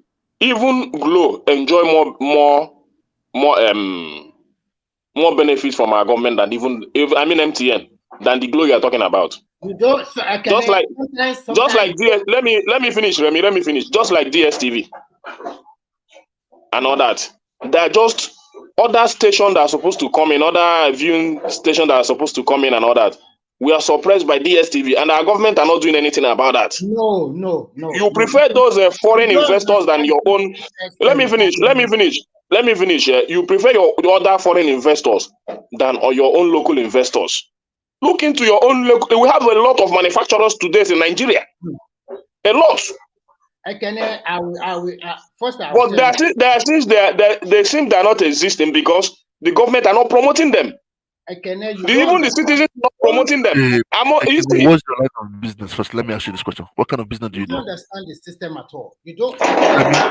Remy Joe. Mr. Kine, what kind of business do you do, please? If you're not private. I'm into electronics business. Electronics. Okay, that's good. You know that there are many brands of electronics, like suppliers. Understand? Manufacturers, suppliers. Are you aware of it? When you see that one is not convenient for you, what do? Lucrative. You go to another one. That is it. So what is that the problem? If MTN has problem, is between MTN and his own way of doing business. That is it. Like cars today. You understand? Just like cars today. When you don't like a car, you change. That's how we do things. Even in the insurance company, when you don't like the insurance, the way they treat you, you change. What are you talking about? Triumph, what are you talking about? Okay, let me quickly talk about MTN. What are you talking about, Triumph? Sorry, Rational Mind. Who create an environment for people to try? MTN, Nigerian government licensed two telecommunication companies in the beginning, MTN and Econet. Of course, Globacom came. They came into the stream after about 1 year. MTN were lucky in Nigeria. They were their subscriber. They are the telecommunication giants in South Africa. But when they came to Nigeria, they were able to build a lot of subscriber base, and they were able to expand to all other African countries. Their largest market in the whole world is Nigeria. It's Nigeria. They And even confess. They confess. Pull out now immediately. Globalcom and the rest will buy them. Let them. The only thing is that you want them to pull out. But have you make an impact in your own local network? You have not made an impact in it. If they pull out, the Chinese are going to come in and build a network. That is not the issue, because MTN is the best network in Nigeria today. If they have anywhere you go, even in the remote village, that is the only network the only line you will use. I want to use Glow. And many times I've bought a Glow line. If I put it in my phone, it begins to malfunction because of network issue. It's not their fault. But you say you want these people to leave. You are giving more attention to. My problem is that you are giving more attention to foreign investors than your own local investors. No. You don't understand the system. See Remy. Listen. They have more money than Globalcom. They have more money than Globalcom. So for both those of this reason, and they are in that business before Globalcom also came into that business. So they know the terrain. They have the way. They have the money. They have the resources to spread to every nook and cranny of Nigeria. They are the richest. Who has the resources? MTN. MTN have everything. Okay. And they also have collaborative partners. They have been stealing from Nigerians. So they have been doing that business before even coming to Nigeria. So for them, they have that experience and they have the money. They have everything. So they are. But then you understand the argument? The argument of Ekene. The argument is trying to say is that Nigeria is not protecting Globalcom. You cannot say Globalcom is also an international company. They can as well go to Benin Republic. They can as well go to Ghana to go and compete, which they are also doing. So you cannot say because Globalcom is a local company, then they must favor them into MTN. What is bad if you favor them? What are you saying? No. What is bad if you favor them? No. It is your local investment. Remy, Jojo, 1 minute. You are thinking about Nigeria. What about Globalcom go to Benin Republic and Ghana? Globalcom is there. And if Ghana also have their own something, that is not the way to do international business. This is not the Remy, let me finish my talk. You see, the only thing I will not do as a Nigerian is to speak highly of any international investor than my own local investors. I will not do that. Anything being invested in Nigeria by Nigeria must be promoted. And that is how to be a patriotic citizen. You first of all strive in your own arena before venturing outside. It's not. You understand? You demand them. Let me finish what I'm saying. You cannot go abroad and say you want to bring investors. You want to do this. There are a lot of investors in Nigeria today that can do even more than those people you are going to. You are neglecting them. You know what? You are wrong. See, I'm not wrong. You can decide to. You can see. Let me. I want to conclude so that you can continue. I will not. I'll just give me a few minutes so that you can continue. You see, there is anybody that say, you start from your home to build, then you go out to establish. That is how to build. If your home is not good enough, what will you do, Mr. Kene? If your home is not good enough, what will you do? Let me ask then figure out to build your home first. That is my point. The government should build their own first. You are going to you go to foreign investors. You are weighing them. They know you don't have insecurity. They know you don't have electricity. They know you don't have good roads. They know you don't have all those amenities on ground. They know even you don't even they even know that you don't have. Let me finish, Remy. They know that you don't even have rule of law. And then to protect them. Wait first. Even the shop you went to. And you want them to you think they are blind? Okay, since they have been going out to war them, how many have come in? All those ones they have signed. How many is effective in Nigeria today? You think those guys are blind? No, they take time to implement things now. When you sign a contract, you wait before it everything. One voice. Yeah. Remy tried to Remy, wait first. Yeah. John, Remy. John. Yeah, that's all right. Go on. Okay. It takes time before they start implementing whatever they have signed. MTN has been there making the hell out of Nigerians. I have phones. I have 3 different kind of lines I use in my daily business. And when I compare it to the way they do in Nigeria, I went to Nigeria the other day. Nobody knew. I just went during my absence. I saw the way they do. I paid 50K just for internet, MTN. I wasn't happy the kind of service they're giving to me. Before I know, everything does get right. Everything does get right. Everything does get right. And you people are telling me if they want to go, they should go. There's a way. Do you know that there's a company? If you can just have an internet, I can give you a name of a company you can call free in the world. Free. Just to connect, just to internet. They have it here in Europe. Do you know that very soon, the next 10 to 15 years today, because I went to somewhere last week in France, in Paris, they said that there's no more telecommunication number. They're trying to eradicate it off. Everything pass through internet. The world is being changing, and MTN are afraid that they cannot provide such network. So don't say that mistaken. You're a businessman. You have a shop. If you find that your shop environment is not okay, what do? You pack out. Go to a better place that will be convincing for you to make your money. Yes or no? No, it's not like that. I'm a businessman. I can tell you that. Let me tell you this. Let me tell you this. Do you know that you make money from local products than even imported goods? As I'm talking to you now. Okay, I want to ask you some questions, Ekene. It depends on services. So if I see those things around me that can give me more profit, I rather venture in it than before thinking of importation. Because I only import things that I cannot afford. I cannot necessarily get there. I want to ask you a question. You are talking about local investor. You are from Anambra State. You have your money. Why don't you stay in Anambra and invest your money in Anambra? But you came to Lagos because you know you can get more returns on your investment in Lagos, and you choose to come. That is not the point. No, if you're making it tribal, because we are talking about Nigeria. No, not tribal. No. Ekene is not making any tribal comment. It's just talking about investors. Investors go to where their business will thrive. That's what he's saying. Yeah. Okay. So what I'm trying to tell you is that when we talk about international business, and when you want to, every country of the world, they like to bring in investors to invest in their country. The so-called America you see today, there are several investors all over the world that have businesses there. Here I am today in Finland. There are several European and American businesses here. How many companies does even the Finnish even have themselves? Most of they have their own, but most of the other companies, big companies, they are foreign. They are foreign one here.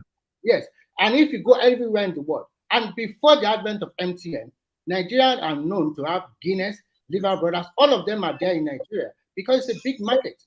And if the economy of Nigeria improve a little bit, they will come back. And what the president is doing, trying to market your country all over the world so that investors will come. How much money do you have? Do you have $100 billion to invest in Nigeria? You don't have it. How many Nigerians? There are Nigerians with billions of dollars in that country. No, relax. I want you to relax. There are billions. How many? You don't know. That's what you don't know. You have the money. You have the environment for them to bring out that money and bring it into the system. Even you, rational mind. What are you talking about? You have a lot of money. How much we will never take it to Nigeria. Every month. Never take it to Nigeria because you don't believe in that country. Number one. That is true. Why would I believe in it? Why would I believe in it? You don't believe in the country. You don't believe in the leader from time immemorial. And the present one that is there, you hate him to death. We're all here. Mr. Remy, see, my point is this. This is my narrative, and this is what I want the government. Let him land. You can go. So, I want the government to look into our local investors and know how they can improve it. You see, when we get things right here, you don't even need to beg those international investors to come in. They will be the one begging you, I want to come. There is another is the Igbo that said, I feel one alone way. Good market sell itself. When your market is good, nobody will, you will not beg people to buy it. I don't know what, do you know that? Mistakenly, did you know that I tested you got in Nigeria? It's just like Ogi Baba. Ogi. Okay. You did what? I tested you You did got what? in Lagos, done by Igbos, no Yoruba. I will tell you. I thought that I was happy to test it. I have to throw it out and I throw it away. Ogi. Pap. Now is that you got? No now. No now. You say? I said I tested you got. You got in Lagos. Somebody listen to news. Is somebody listening to news? Is it just Somebody me? can somebody mute. What's going on? What's going on? What's Yeah. where is I'm that not the coming one. from? I'm not the one. Yeah, go on. Yeah. I tested you got in Lagos a few days ago. It was Ogi Baba. Ogi Baba. I have to throw it away. I looked like, and you people are telling me that one thing is that Mr. Kene, let me leave today because I don't want to get angry on the phone. One thing is No, that you tested a wrong product. If you have there are a lot of good. If you have contacted me now, you would have contacted me now. That is why I said that I feel one alone where if it is a good product, you would have liked it. I have good ones. You bought the wrong one. So you would have tested me and say you needed a yogurt. I will just give you the name of the one you well want. packaged. I don't want to say the company's name. Well packaged. No. Well packaged. Are you talking, why did you buy fan milk? I mean, is it fan milk or fan? No. The one you got, the one they normally put in the plastic. We used to have Walls ice cream years and years. That they carry a bicycle out. That's when I went to Nigeria. I even bought that one. That they carry a bicycle. I said, let me go back to, let me go way back. Yeah. I bought those were fan bicycle. If you remember fan, they will have a head. I bought from those people. It was still the same thing. So I mean, quality assurance in Nigeria, it's not just there. We all know this. So and we there have, are we have consumer protection agency in Nigeria, but they're not working. Okay. They don't protect the consumers. Complain about Joe. What about the Chinese complain about? Only ate biscuit. One voice, please. One voice. Yeah. One thing is this that I think Prince Daddy was the experience I had Prince Daddy land. Prince Daddy wasn't okay. I'm the Prince Daddy to talk. Prince Daddy said something. I was just having a quick interjection about the quality of Nigerian products or manufacturing. I was asking Joel, what about the Chinese product, the substandard Chinese product? Some of them, obviously not all of them. Prince Daddy, let me tell you this, right? Can I say something? Wait, Mr. Remy. Let me respond. Now, I'm going to answer that question you threw at me in two ways. One, our appetite for foreign products, right, blinds us to the quality that is being offered to us. That is one. Secondly, when we test Nigerians, when we test a foreign product, we 90% of the time will tell you that it's the best. I had a friend that came from Nigeria and he tested American egg. He told me American egg is the best. I was looking at him like, are you okay? These eggs that were generated in that was manufactured versus egg in Nigeria, where we know that this chicken actually lays them, and you say it is it. So you see, it is our character as Nigerians to see anything foreign as superior, to see everything foreign as superior, and that is the issue we are having. And it's not that most of those products that are being brought into if you tell them that some of those products that come from America are made from GMOs.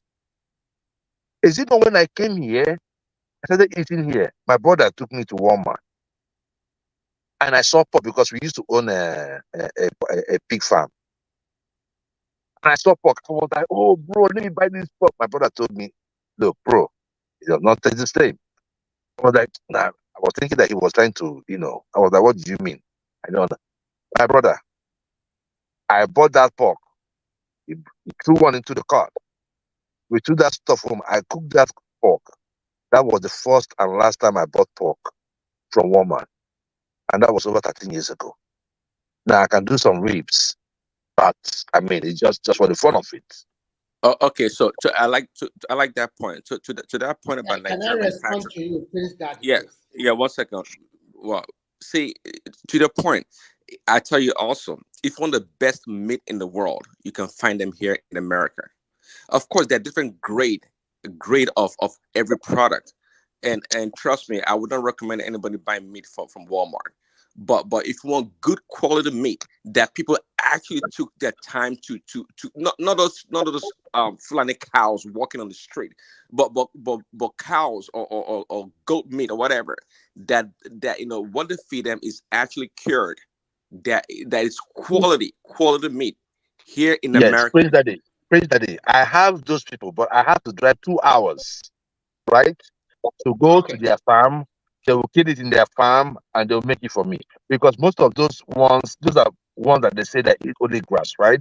Or even chicken that they'll be like, okay, they were just like they ate natural food, right? So you can get those ones. But for me, from where I stay, and the person that sells it, it's about a 2 hours drive. So it's not every time. So what I do is that I'll go there and I kill one. Sometimes you wouldn't even know, because people will come to you and say, "Oh, I don't have. I want to quit this kind of this. I don't have meat." Oh, blah blah blah blah. You not say, you know what? Let me just make you feel good. I'll say, "Okay, take this meat to go." Right? By the time the meat is finished, I won't have time to go there. That time, that period that I don't have that meat, right? Between me, my product my goat finishing, and me going to buy another one, right? I may have to make do with what I see around me. So now, not when you talk about what you said, I know it is true. Another thing is accessibility. Accessibility in the United States, you know how big the land is. So most of these towns you see today have been taken over. They used to be farms around the city. Now they've been taken over by if it were in Nashville now, those from California now they're running like a riot here in Nashville. In fact, property in Nashville has gone up so high. I'm Okay, telling you, can I like respond to about 200-300%. So it's the accessibility. It's not that it's not there, but how do we get it? Thank you. So, Prince Daddy, to respond to your question, first, there is what we call heterogeneous product. If you want to buy a particular product it's the same product but different quality. Most Nigerian, I'm talking about a normal, average Nigerian businessman. I'm not talking about the rich people that are importer. Their focus is to make money quickly. Most of our guys, they never think about setting up their own factories to start from themselves first. Everybody wants to make that quick bucks. So when they come to China, then they have, because most Chinese, they have what you call a small OEM company. And they will go to them and they will give them their specification. The Chinese will tell them, if you want this particular quality, this one, let's just for example, is 50 cents per unit. But if you want this one, is $1 per unit. And this one is $2 or $3 per unit. And of course, Nigerian people, unfortunately too, we want good quality at a cheaper price. So for an average Nigerian businessman or an importer, this is the way he can make money quickly. He will bring the same product to Nigeria and he will sell it like 3 or 4. Remy, that's not true. Let me finish, please. Let me finish. And they will import this product to Nigeria. And when it goes to Nigeria, people that have money, that are rich or maybe above average income, they won't buy such a product. They will think the quality is not enough. But people that want the same kind of quality and pretend that this is the real Gucci or this is the real Amas bag or whatever, they will go for it. I have a very good experience. I saw the way they make product for America, to the quality, to the standard. But remember, they made those quality that go to China, that go to America and Europe. And Chinese are very smart. The exchange rate between the dollar and the renminbi is about eight renminbi to $1. So if they make their product more cheaper and they can produce in large quantity for American market. So most of the things that goes to America or developed country, I can guarantee you 75% of these are of top quality from China. But the one that go to developing country, you can't blame the Chinese, because if they produce the same, can developing country afford? You can't afford it now. You can't afford it. So that is what transpire. And secondly, people want to make money in Nigeria. If I were a businessman too, I would also do the same thing, because I want to make quick returns on my investment. So that's what. But Remy, this is the issue. Do you know how many businesses have closed in Nigeria in the past 20 years? That's over 7,000. The amount of businesses that have closed down in Nigeria in the past 20 years. You know what? You people, you always forgot one thing. A house that was not built properly over 40 or 50 years ago, and a house that divided against itself. Corruption here, corruption there. There is no proper plan. No. You're not answering the question. I'm trying to answer your question. Okay, go ahead. That is the effect. We did not plan very well. We mismanage our resources. That is part of Nigeria. Then when you look at the international globe, the world is also suffering. There is recession in most of the major economy in the world. If this economy have recession, what do you expect a developing country, Nigeria, that does not plan for 40 or 50 years? What do you think will happen to them? Okay, now, okay, Remy, let me tell you the reason. Let me tell you the reason why let me finish most of them there because of power, right? Everything together. Yeah, okay. Put everything together. The local factor, the external factor. As we are talking today, Germany is already in recession. Most East European countries, their economy is not very good. So, and their citizens, they also work together to find a way. Do you think all the countries in the world, do you think they are in good state? Even the so-called America you are, the inflation rate you are going far now. I just want us to let it be a little moment for every one of us. I just wanted to tell you this. Many companies left Nigeria, not because the market was not there. Many companies closed down. If you look at the companies that left Nigeria, versus the companies that closed down in Nigeria, they did not leave or close down because there was no market. The conditions was not right. And we have to tell us, so there was no power, especially power. Power ran a lot of businesses out of Nigeria. Power ran a lot of business around in Nigeria. Now we don't have those. Now, Mr. Joel, I don't accept that with you. I don't agree. Even here in France, businesses close down every year. In every 100 business, 3 that survive every year. Go and check it. It is there. My brother, don't say that, Mr. Joel. It is not as it is in Nigeria. Come on now. No, Nigeria is the best place to do business. I do what business. What happened in Nigeria is what I can see in Nigeria. Remy, wait first. They have all the old benefits here. They have all the whole system for them. They have everything, but they still fail. Why then? It is not. Let me tell you one thing, Mr. Joel. You're in Nigeria. I'm in Nigeria. I know where you came from, but when we see the truth, we speak it out. They know me very well. Yeah. Well, sometimes I've been listening to you for the past 7 hours. I did not say anything. When you were talking with one man, all this, everything you laid ground. I want to go and do my research, and I'm happy that you are still here. You understand? Because this is the happy hour for we now. These are the big boys. This is what big boys do. When people are finished, we later in the day then we'll retalk everything you people have done. That's it.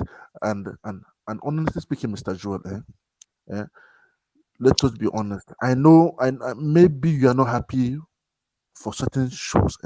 You have to understand that. Nigeria, even everybody here wants to go to Africa, as you want to go to Nigeria to do business. I have people that contacted me now. Well, one thing that I don't have that long hand connection in Nigeria like that, but I have the way I do my things. That is it. And everybody does the same thing too. But you have to understand, Mr. Joel. Don't say that in the past 20 years. Do you know how many businesses closes up every year? Yeah. Be honest with yourself, Mr. Joel. there are many things that and I don't like the way that we Nigerians we talk down of our country every time. I don't like that. I still have hope in Nigeria. It will be the greatest. Even America will come and beg from us. It's just with time. We are in the right path now. If people don't know what is going on in Nigeria, in the right path Mr. now. Triumph, how are we in the right path? Please help me educate Now, me on I don't that. understand. You see, the last administration did something. I've been studying it. One thing that it is all about recyclement. For you to know the future of a country, you study the past. You study the past. So it's not prophecy. I used to tell people that you look at it. You look at the past for you to know where you are going to, because of it. And I found that Nigerians we are all woken up now. They are no more sleeping. I used to hear people say I said no. When there is problem in Nigeria, we in the Western world, I call us clavier warriors. What is that's a keyboard warriors. For us to go there, not every one of us that are there. Understand? One thing that you people have to understand that the soil, the environment is not changing. That's what I've spoken this situation with rational mind once. But I know what I'm saying. Not everything we can talk on air. But that what I'm saying, before you see your showroom clean, there's a workman room going on. They are doing it. They are doing this man today. I never voted for him, but the choices he has made, Nigeria is moving forward. You people are lucky that you people got him. There. What are the choices he has made that is making Nigeria move forward? Move Because forward. as it stands like this, I will tell you like the major issue that affected some businesses in Nigeria, and it's not even power self. I thought it would be power, but what caused most of the issues Nigeria is having with most big companies is the exchange rate, and the ability to access the No, this was the foreign later exchange. ones now. These was the later ones. These was the later ones. The point about that exchange rate is that no country have double exchange rate. It's not done anywhere in the world. During the 8 years of Buhari, there was a double exchange rate. The That's what process I'm was saying. there is a lot of it was a recent thing. It was a recent thing. Mm-hmm. You're right. You're right. So when you look at the old scenario, the other day I was watching the Minister of Communication. They went to one studio in Lagos. I forgot the name of the studio. They employed 100 Nigerians to work on AI technology for Nigerian solution. That is a good way to go. And these people were trained in Lagos. Now they employ 100 out of them. They give them a workstation. It's a big place. So when Nigeria start their AI technology, that means we are trying to cultivate our own technology little by little, and to also help our country. Technology is playing a big role in this present administration, which is good. We are growing up. We are growing up. Although it's still 7 months, but you guys want. But this is what I want to say. This is what I want to say. My thing is just this. The business that closed down in Nigeria, let me tell you this. Even your AI will work with power. The business that closed down in Nigeria was because most of them was because of power. We know it's going to work with power. We know let me land. Wait. You see, the reason why in the past business closed down in Nigeria and most business left Nigeria was because of our infrastructure. That is no doubt. What about mismanagement? Mismanagement, that's what I said.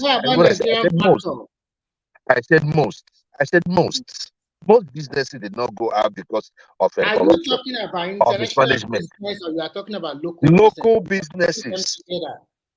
Look, let me tell you. If you go, let me start with one of them. The textile industry that we used to have in Kaduna. Why did they close down? I think there was a shift in most Nigerians to oil money. No. Apart from so these are people that wanted. Look, see, the oil money. People that shifted to the oil money were the leaders. And when they shifted to that oil money, it made them not to look at the critical infrastructure that we needed. That is the point. You don't They understand, shifted Joel. the You talk people. about, about the leaders. What about the position, the political post left by the leaders? It has to be taken over by the followership. We have council, we have chairman, we have state assembly. No. We all know those people don't make no laws. Those people don't even count in terms of governance. Let's not be real.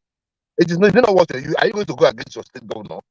You know what they're debating on in the Senate 2 days or 3 days ago, where they were saying that finances of local government should go straight to local government, and any state governor that did not organize a local government election will not get funding that is directed to his state for the federal, for the local government, which is the right step in the right direction. So until then, you cannot put the Joel, local government listen to this. But unfortunately for Nigeria, in 2020, I guess, is it 2019 or 2020 or 2021, when there was what do you call it, constitutional amendment in which 24 states in Nigeria should pass local government autonomy and also a lot of stuff. Most of the states turn it down. They turn it down. The people, the National Assembly of State, they turn it down. No. Don't say the people. No, it's not the people. The politicians. It's the people. You are the one that voted for the National Assembly. No. You are trying to push the blame. When you elect leaders, right? When you elect them to perform certain duties in your own interest. Unfortunately, we do not have a good followership. And when I mean good followership, I mean followership that hold leaders to account, that follows whatever that is going on. Yeah, they will put up even one bill that you don't know that exists. You see people protest and say, I didn't know about this bill. Because people are paying attention. In Nigeria, they don't pay attention. So that is why No. I always advocate here that the people, just 1 second. The people, every state, the number one person you should handle very well is your state governor. All of you carrying about Tinubu is just a president. It's just the federal government, they are doing their best.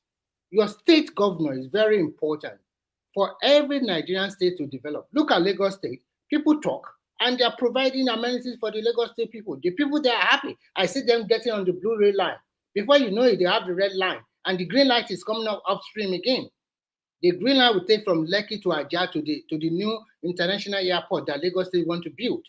And they have already started to build the fourth mainland bridge. So if every people in each state can handle their governor, nobody cares who is your president, but your state governor is the person you're supposed to handle. They collect huge amount of money every month. They generate a lot of idea locally. For you people, you'll be fixated on the president. The president cannot tell the governor. Thank you, Mr. Remy. Thank you. Thank you very much. I totally disagree with that, and I'll give you my reasons for that. Tell the governor how to spend his state allocation. The president cannot do that. He does not have that power. I'll give you my reasons for that. You know, as everyone knows. Okay. Can I say something, Mr. Remy? Sit up. Joe. Let me tell you. Hello. I was in a meeting 2 days ago. Because we are talking about the development of Nigeria. Understand? And I heard something that made me shocked. Do you know that after every election, we ask 2 former sitting governors this question? They told us that the money they spent for winning, that's the problem they have. I say, why? They say they have to collect back their money. Kilelei. What is this problem? One thing is that I'm angry. I don't like bringing it's hard to see me this way. It's hard to see me this way. Mr. Tita, the problem we have today in Nigeria and Nigerians, we know the truth. Some people doesn't want the country to, they say that they have to continue having their benefits. I want to tell me this. Everything is there in Nigeria. The moment, why did you see now? I'm going to Nigeria. Last time I went to Nigeria, I did not go home as a Nigerian. Why? They were treating me differently. As a what? Foreigner.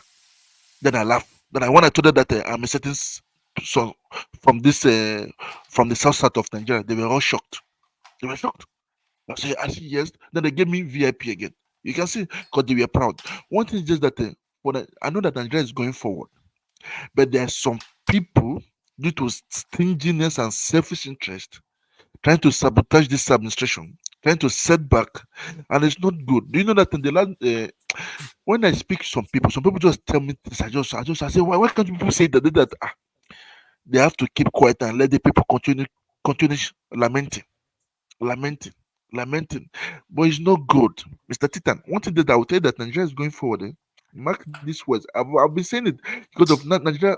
They've woken up. Maybe you don't know for the meantime, Mr. Titan, but very you the problem with you is you're just sounding like an apologist, like during the Buhari's administration, the way the Northerners no. I don't support Buhari. Relax. Let me finish what I was saying. Like the Northerners, the way they were apologists for Buhari, they always said it was people sabotaging his government. Now it's turned to the southwest. There's now people sabotaging his government. Nobody exactly said that. I never you said it now. You just said it that people that are sabotaging his government. I said. But what I'm trying to say is the last because I was in a meeting online. I was in a meeting with the last two. With the state of two governors, they told me from their own pocket, they have to collect back their money. They have to collect back their money. Do you know when you put over 4 to 5 billion, they want to collect their money back now? Obviously, like I understand the whole something. I understand that governors, their salary is not even up to. So after collecting their money, then the little one they used to I don't want to say. No. I'm not. Wait. Let's understand something. Like the president can change the whole election engineering and make Nigeria have credible election, which will reduce whatever they want to be. He can also, whatever the president wants to do, the country follows in that step. He is the head. He's going to dictate how he wants the country to be. And most governors are going to fall in line with what he wants, I can tell you, like during the 70s and 80s, especially the early 70s after the war, there was a lot of federal programs created to foster unity between Nigerians of different ethnicity. That was the effort the federal government was pushing into. If the government wants to push into something, they are going to push an agenda. Like when they wanted to push into deregulation, look at all the jingles, everything they pushed into Nigerians to believe into deregulation, This government, let's be frank, like when Tinubu was campaigning, he didn't campaign based on this thing. He wants to do this, he wants to do that, or whatever he wants to do. Let's be frank now. He didn't do that. Like he didn't do that. That was not his pattern of this. That was not his pattern. What I'm trying to say is that this guy clearly does not have any agenda for Nigeria, and Nigeria is such in a bad state that if you can see our budget 30-something billion, it cannot really do anything. And even if he puts all that money into road construction, it would not lead to nothing, So I can understand him going around looking for money and looking for advocating for investment and all these things. But what I want to understand is that he is part of the rot in the system, He's part of the rot, and he's not even doing anything to even heal that rot. Like he has like the biggest cabinet in Nigerian history. What would you say about that? So let me give you. Have you ever read the book about Moses? There's a book. There's an adage. Remy Jo. Let me finish with you, please. Jo. I read the book concerning that said about Moses. He was in a certain group of these people. Understand? Later he left and counted them, then to make it better. You can see it is only a thief that catches thief. So that's the same system Nigeria American uses too. they employ a criminal to go after criminals. Because it's the same mindset. We know where it is going. These 7 years here, you people will be oh my God, have mercy. One thing that's the mistake. I heard what you just said. But one thing is that I like. He said that the man said that he saw something already. When you are doing promises to, if you're a businessman or you're a civil worker, you promise heaven and earth before getting the job. When you get to the job, you thought it was easy. Now what do? You do a little. We see it in French, masharia. You understand? When you are driving your, we give you accident. What do? You reverse, then take another U-turn, then in a better route. That's what the guy is doing now. I look from afar, look at his government. He's not the one. He's a good business person must learn how to delegate. Don't do it alone. The former administration, the person up there was doing it alone. The letter will confirm that he was doing the negative stuff. When you delegate, everybody's there looking at things. Everybody's looking at things. So what you want to say, President? Okay. Oh yeah, great. Sorry, Raymond. Great points. The problem with the last administration was that the person in charge didn't even know his left from right. That was the problem. He left everything for everybody else to delegate and control. But does this current one know his left from his right? Absolutely, it's a great administrator, and he's shown his prowess in the past in Lagos. Now, if you want to respect that or not, that's up to you. Well, that's okay. You can deride him. Hold on. You can deride him or mock him. That's fine. That's not a problem. But to deny that he controlled the largest economy in one of the largest economies in Africa, it will be to your own detriment because he's shown his hands that he can do it. Okay, you can't compare him with a governor from Anambra State or Kebbi State. Okay, he has that experience dealing with multinationals, dealing with diverse population, and controlling large budgets. So you have to give him that respect, if you like him or not. The minister of what respect are you talking about? Is it about the amount of how efficient you are? We've had people that were not governor of Lagos State or were not from Lagos State that became the president of Nigeria. Don't say that. So where are you coming from? Let me quickly. So where hold on, that you went to. I've not people started it. I have to choose people that I'm employing today. You must have a minimum 30 years experience in business. If you don't have 30 years, that your business is 30 years, I won't take you. Why? They told me that I told them that if you want to be at Otakara, you choose something little. If you want to be a global figure, you put the best among the best. That's why I say that the guy is doing it. One thing that I pay money to go to external schools, business school, just to learn things. You understand, Mr. Joel? Don't say that, Mr. Joel. One thing that if you see many people are coming to his cabinet to help him. For Nigeria to go forward, we all have to remove our tribalism, ethnicity, and come as one. Whoa. Let me get something straight. Are you trying to say Your problem? So anytime you can get Tinubu, it becomes tribal. No, I'm not saying tribal. Wait. No. If you're saying it's not tribal, he wouldn't be the person people will vote for if it wasn't tribal. He's not clearly the best person. It's just like you saying Abuja. Wait. Will you tell me that Abuja? Will you tell me Abuja was built by the Gwaris? Will you tell me Abuja was built by the Gwaris? No. It's just like, let's just say maybe 8 years from now, or 5 years from now, the FCT is moved from Abuja to a different state. With someone now, and someone, they now have a governor for 8 years. Will that one now start telling me he's the one that built that state? What are we saying? Most part of Lagos State was designed and already developed in the... Mr. Tita, have you let me, I can send you a link. Lagos State, so I will send you a link. Remijo. I like that a lot. I'm trying to know him more. Remijo, please, sit up, please. There's something we call in the world, we call it system and structures. The guy created a system and structure that continuity in Lagos that makes it work. Don't you believe in continuity? What do you mean makes it work? What do you mean makes it work? When Marwa was in Lagos State, didn't he make it work? Is when Ambode was there, didn't he make it work? Like anyone that is there will make it work. No. Like what exactly are you saying make it work? That when you derive, what exactly are you saying make it work?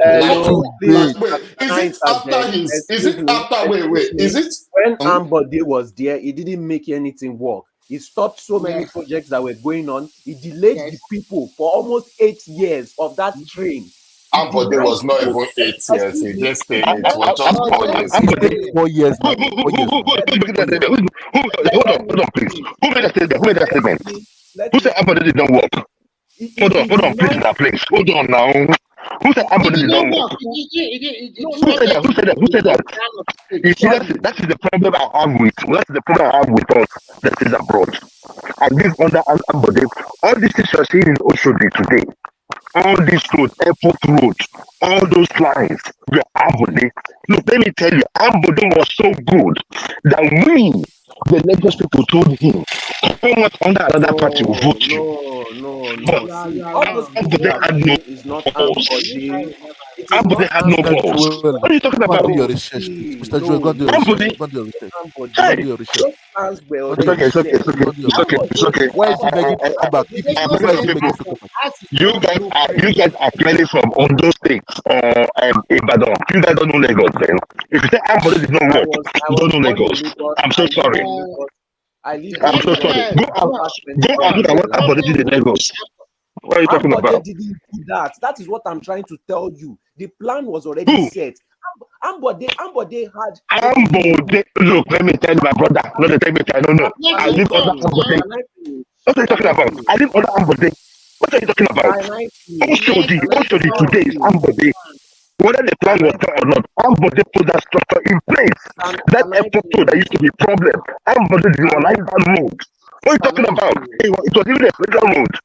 Can I finish? That people gonna go sleep. Even most guy, no make us vex for here, beg. Don't say what you don't know. Can I finish? All these things that you are saying Ambode did was already in plan. Ambode did not create anything brand new. He only did what they told him to do. The problem started when he now wanted to start doing his own personal project. He started rejecting projects that have already started. He started denying projects that were supposed to be set. He denied every person in government have that the Tinubu don't do it. Tinubu did it. In fact, even Tinubu is still doing it today. Tinubu is still doing it today. We see it. Can I finish? There were so many projects that Ambode abandoned. There were so many projects that Ambode did not allow to start, all because he wanted to do his own personal project, all because he wanted to start his own things.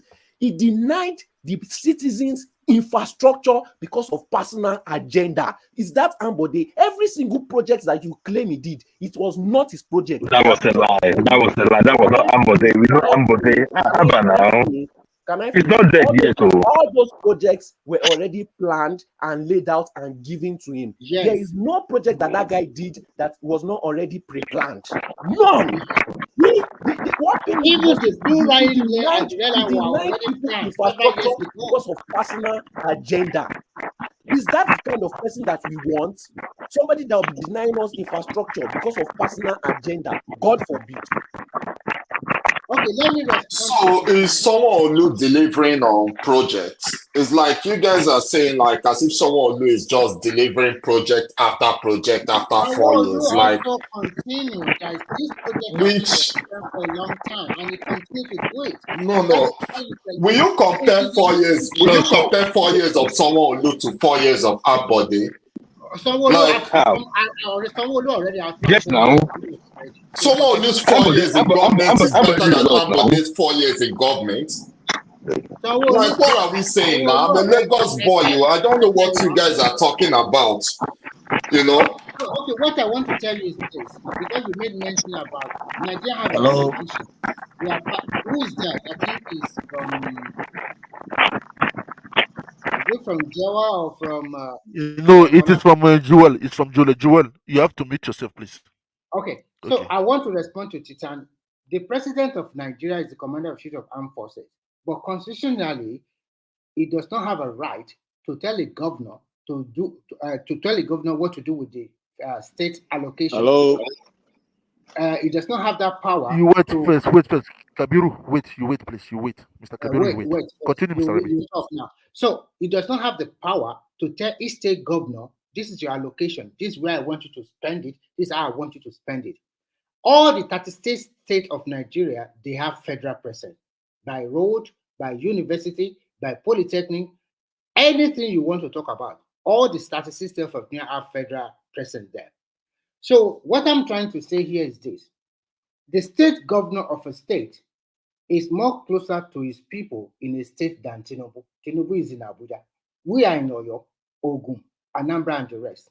The Nigerian people today should start to handle their governor very well.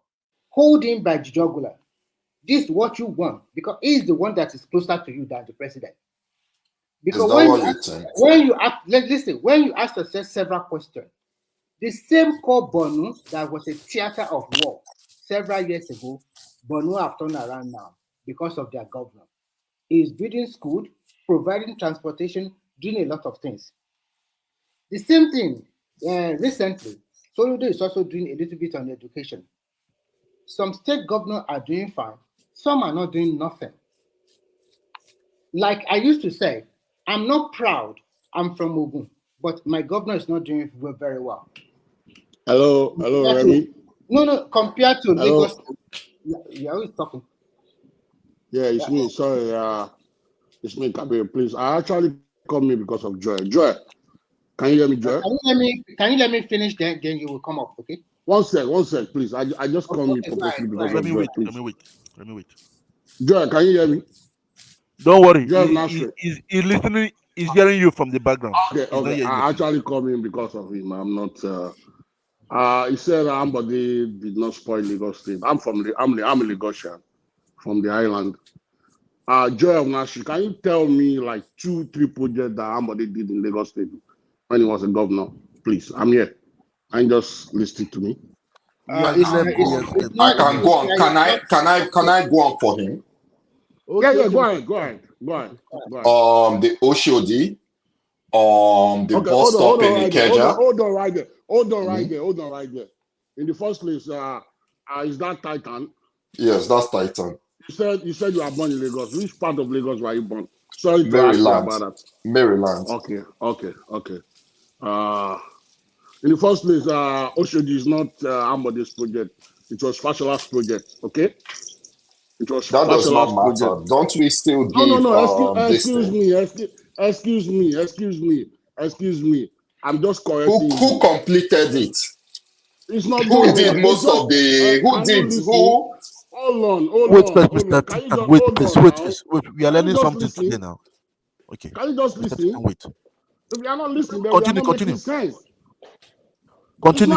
This project. It was actually Tinubu project. Then he left it for Fashola to finish it, but they leave it for Ambody for his 100 days in office. But Ambody came and he screwed Lagos State. Ambody came with bad traffic in Lagos State. He came, he stopped Fort Mainland Bridge. He came, he spoiled the International Badagry Road, Benin Road, Cotonou Road to Lagos Island. He stopped all this project and he forged ahead to start constructing road from Ekpa'S to Lagos Island. Wait, Remy.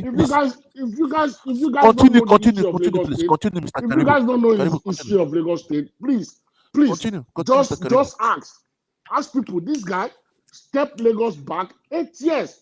8 years of Ambody, 4 years of Ambody is like 20 years backward of Lagos State. He stopped FIAO. During the time of Fashola, do you see all these bad cars on the road? Fashola stopped them. Ambody brought them back. He stopped last month for doing their job. He stopped this guy, Norman, for doing their job. This guy did very bad to Lagos State. What are you guys talking about? We can go on and on like that. So can I project? Hold on. The Agberos, you guys are even talking about in Lagos State. Fashola actually stopped them 80%. Somebody brought them back. Somebody brought them back to limelight. Fashola stopped them 80%. You can't even see Agbero on the road during the time of Fashola. Who brought them back to the road? Can you guys please stop all this? Please. You have to stop all this. If you don't know the history of Lagos State, you better ask. Somebody did not do anything to Lagos State. That's why you see only his people that fought for him in Ekpe. And then at the end of the day, they even see what he did. He only did Ekpe. He doesn't even do the road before you get to Ekpe. Okay? I just came in because of Joel of Nasri saying how about they did this. Can I interject? Can I interject? Go ahead. One, I'm not saying Fashola. No one will be here and say Fashola did not do anything. But the fact is, everything people attribute it to Tinubu, right? What I'm saying is, you guys say Ambode did not do anything. He did this. But what I'm saying will you say Fashola, someone will lose 4 years in government is better than Ambode's 4 years?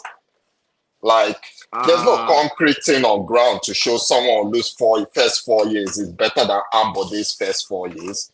You can't tell me any. Okay, Titan. In what aspect are you talking about? Can you just list them out? I like facts. And we stick to that fact. I came with the whole Oshodi this thing, and you said it was Fashola's project. Even though when Fashola left, they haven't really started anything on that project. You can see also. Excuse me, says who that Fashola did not do Oshodi. What are you talking about? I can categorically tell you that the project did not really start during this thing, Fashola's time.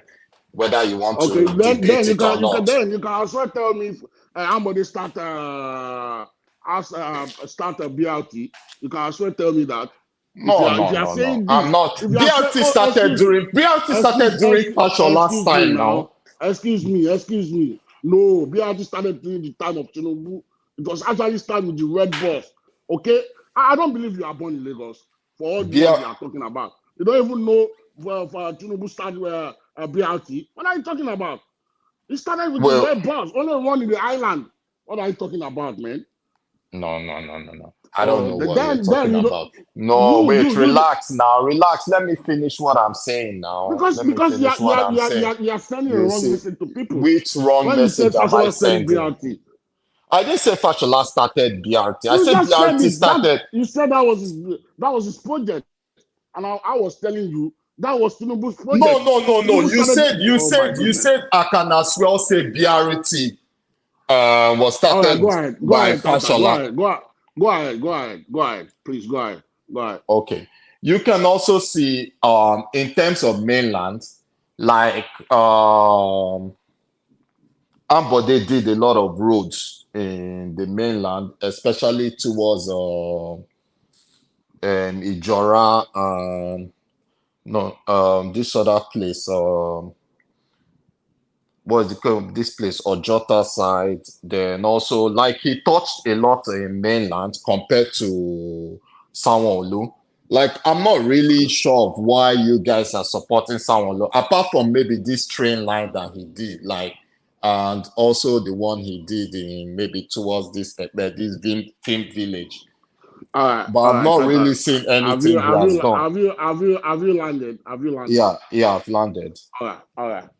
Do you know what causes problem with Ambode and Tinubu and the APC caucus in Lagos State? Do you actually know? I think it has to do with Loma and also the street light something. He was trying to bring in his own. It's not even Loma. So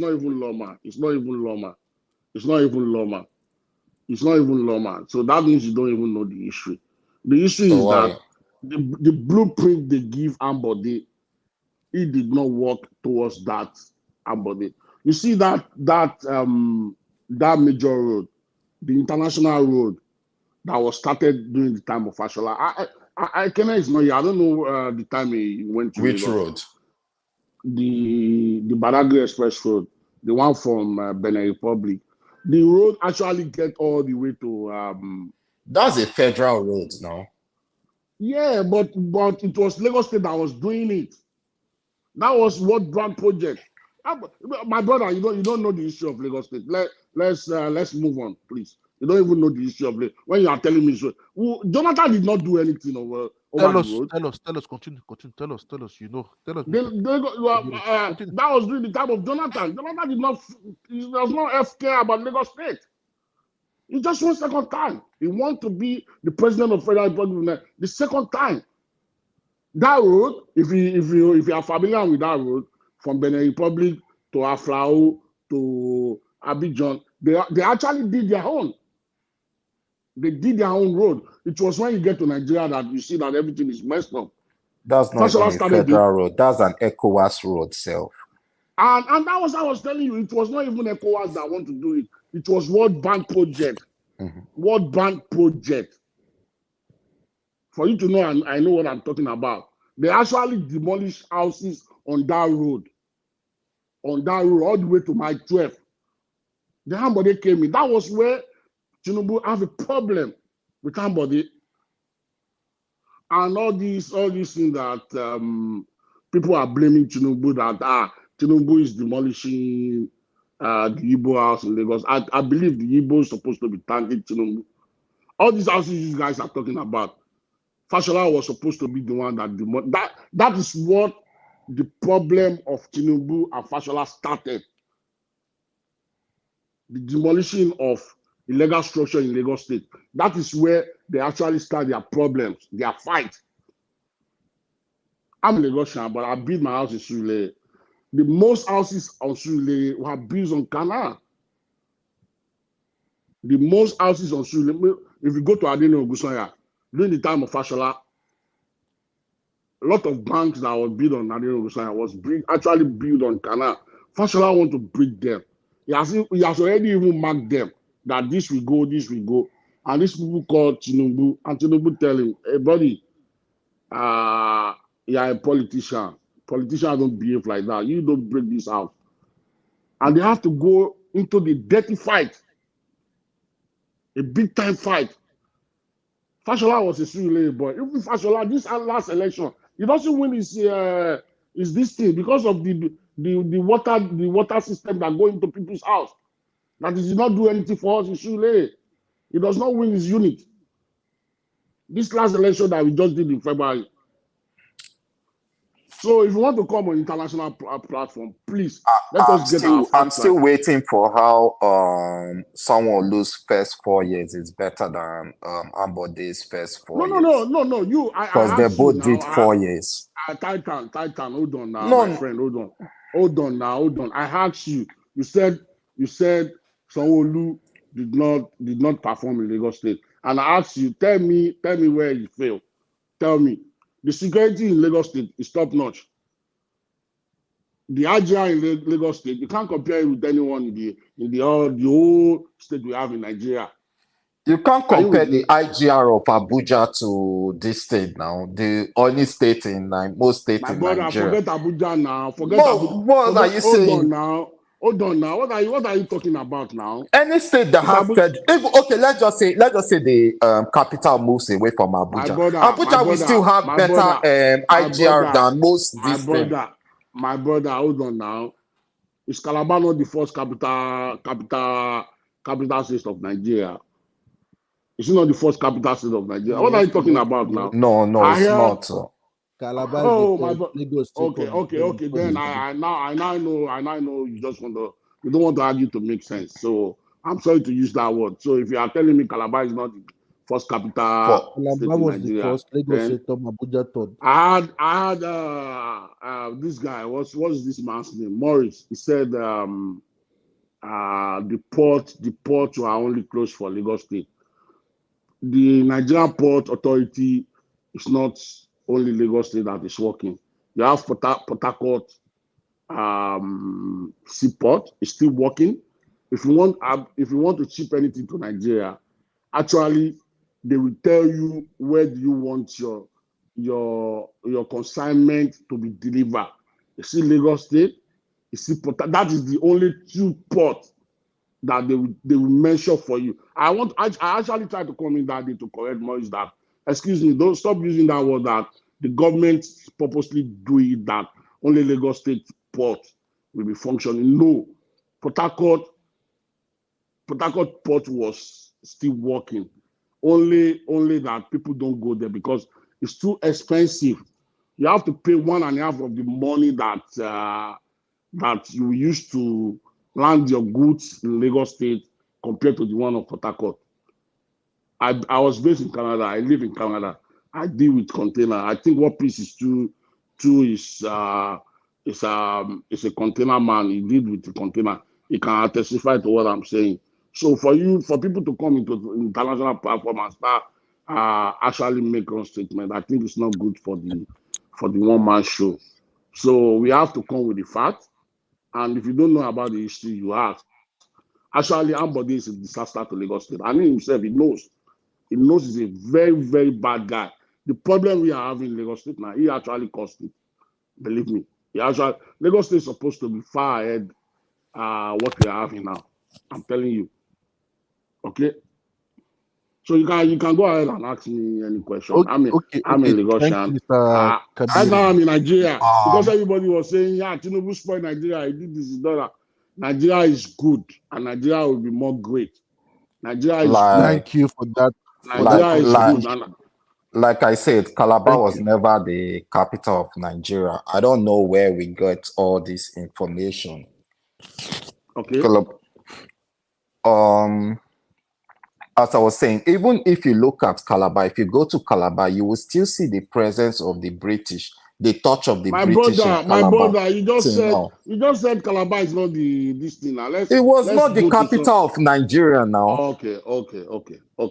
Except someone can prove me wrong. No problem now. No problem. But you, Titan, you said Sanwo-Olu did not do anything in. What I'm saying is that hold on can now, you compare Ambode's 4 years of this thing to Sanwo-Olu's 4 years of governance? But I just asked you, tell me as Ambode achievement in his 4 years. Tell me, he brought the start to Lagos State. I'm a Lagosian. I live in Lagos. I have my property in Lagos. I'm a Lagosian. I was born and brought up in Lagos. My mom, Lagos. My dad, Lagos. So what are you telling me? Tell me what Ambode did now. Tell me. And are we okay, yes, he did this, he did that. We don't have to be listening to all these. Okay, I told you the Oshodi. I also told you the I just said that was Fashola project. Let me correct you. Mr. Karibu, Ejo. 1 minute. Lugard, do you know General Lugard made Calabar the first capital of Nigeria? Go and check it. My brother, capital of Nigeria. But Nigeria. Mr. This thing. Forget about this guy. He doesn't Nigeria. Calabar was not now. Calabar was the capital of Southern Protectorate. It was the capital of Southern. There was no Nigeria. It was the capital. Mr. Titan, hold on now. Forget about Calabar. You will not tell me when the colonial master was going or when Marwa was going. When Marwa was going, he left Lagos State. He left Lagos State where he was today. When Marwa, the last this thing we have military man before Nigeria, he left off Lagos. Even in the southeast, 90% of people in the southeast, they want to come to Lagos State. It's another Dubai for them. We are just saying this that but 90% of people in Southeast want to go to Abuja also now. I know. Why can't Yoruba people or the Hausa people, 90% of them want to come to the Southeast? Let's not see my brother. If let me say something. If there is opportunity, that's what you want to tell me. No, not opportunity. If the capital moved to the Southeast, a state in the Southeast, people will move there.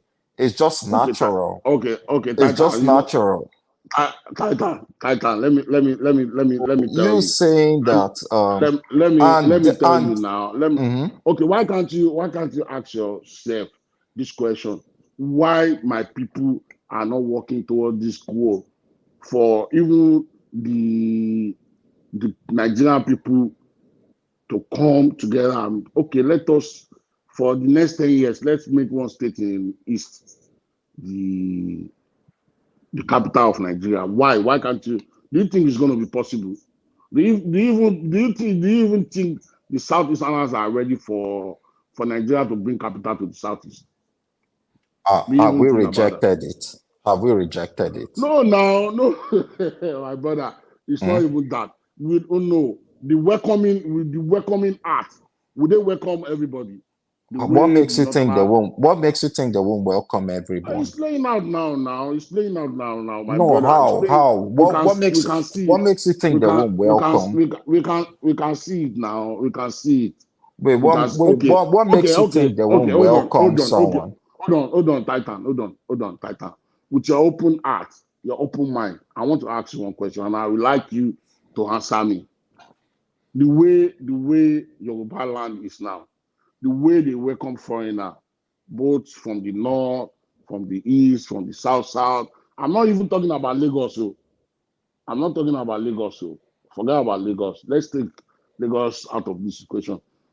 Do you think any state in the Igbo land will take what the Southwesterners are taking now, the way they are welcoming people? I just yes or no question. Yes. Answer. Sorry. Yes. Okay. Can Imo State. Okay, only Imo State. Okay. I know of my state. Okay, Imo my brother. Let me tell you, I'm a Yoruba guy.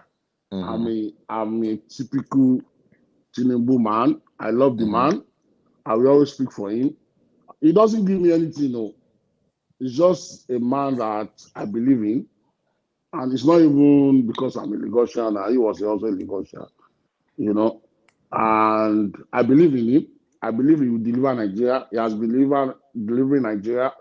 And Nigeria will be competing with the world in the next in the time commissioner. So people coming trying to blame the fault of Nigeria on Tinubu now. I believe they are not being fair to demand. They are not being fair and nice to demand. People trying to blame Nigeria fault on this man. This man just came in. Let's give him a chance, at least 1 year, 2 years. Let's see what he's going to do to help us. How are we not being fair to him? Were people being fair to Jonathan when they were blaming the fault of Nigeria on Jonathan? This is just 7 months, for God's sake.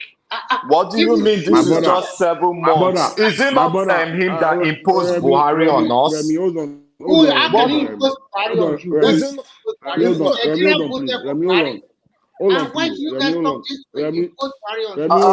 Remy, hold on, please. Titan. Yeah. Titan. Okay. Do you know that 99% of Yoruba actually support Jonathan in his re-election? Do you know that? Yes, 2011. Do you know that? I will also say okay, hold on. I will also say there are more Igbo people supporting. You are not being sincere. I will use Simba. I will use Simba award. You are not being sincere. I just asked you a question now. You say what? 99% of Yoruba support Jonathan in his first time election. Yes, we voted for him. Do you know that? Yes. 2011. Do you know? Excuse me now. Do you know that Jonathan? Excuse me. Do you know that Jonathan did not play the politics very well? Do you know that?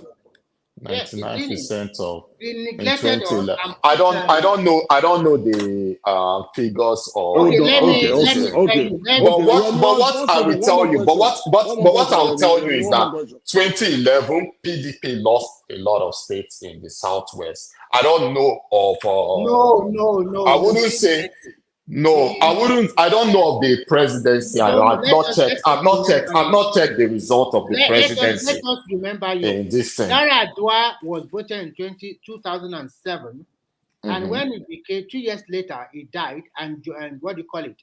Jonathan Jonathan. the rest. 2011, Yoruba people, they voted for Jonathan against which the other guy, is it Atiku or Buhari? They voted against Buhari that time. So he contested in 2011.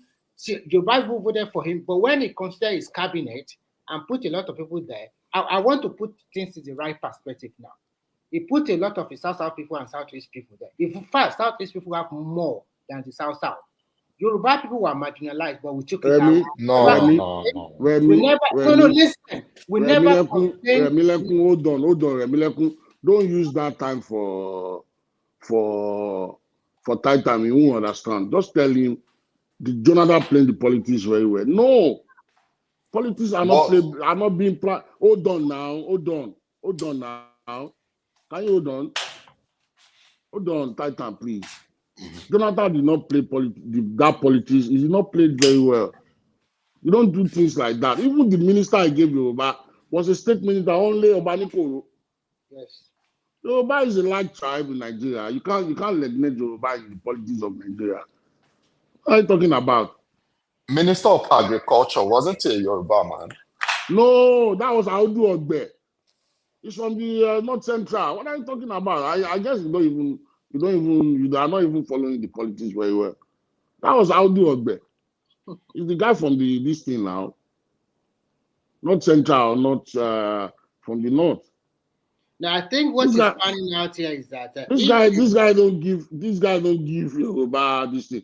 And we waited for his 4 years. We are not making noise like our brother from the Southeast are making noise like Tinubu. Wait 2027, come and play the politics. And you will see that Baba, forget about this. The South, anybody from the South now is just playing game. The 2027 election is between the South and the North. Yes. So if Obi or people are coming out from the South or saying you see the South people now, they know that nothing again. The North will not vote anybody from the South. It's now. Now is the time for our Igbo brothers and sisters to come together for us. We work together. We win the game together. You just negotiate. That's how politics work. Okay, if we come for you 2027, will you do this? And Tinubu is a man of integrity. Anything he promises, you do it. You fulfill it. Forget it. All these things that actually Kabir, before he can come to the South again, if nothing happened to Tinubu, it will my brother, Remilekun, after 8 years. No. Don't. This is, this is what I'm very straight to I know, but my Igbo brothers and sisters, they are nice. They are very nice people. Actually, let me tell you, I'm a car dealer. My best friend, the person I'm doing business, as I'm talking to you now. I still have almost 20 expensive cars with him. Okay, I don't know where he come from, but they are, I just don't know. I don't know why. Doing business with them, they are like, they know, they have the what's it called? The business mind is in them. I deal with a lot of Yoruba giving car to them. They will take my car to party. And people will call me and say, we see your dealer number. It's also place now. And when you call them, we give this guy. But this guy, I've been, if anything happens, we call me, my Oga, see you. We're still debating from the point. The point is like Jonathan was crucified for less worse than what is going on right now, My problem with Tinubu, let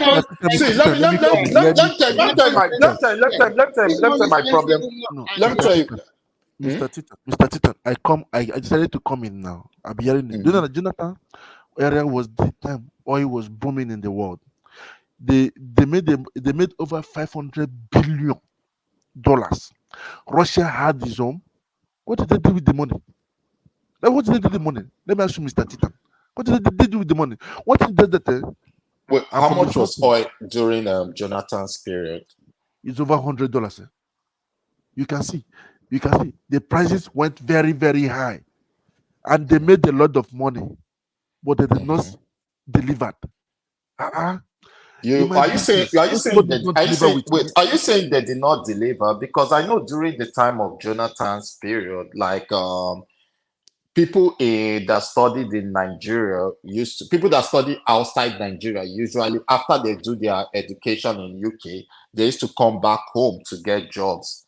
Prices of things were relatively cheap. The dollar to naira was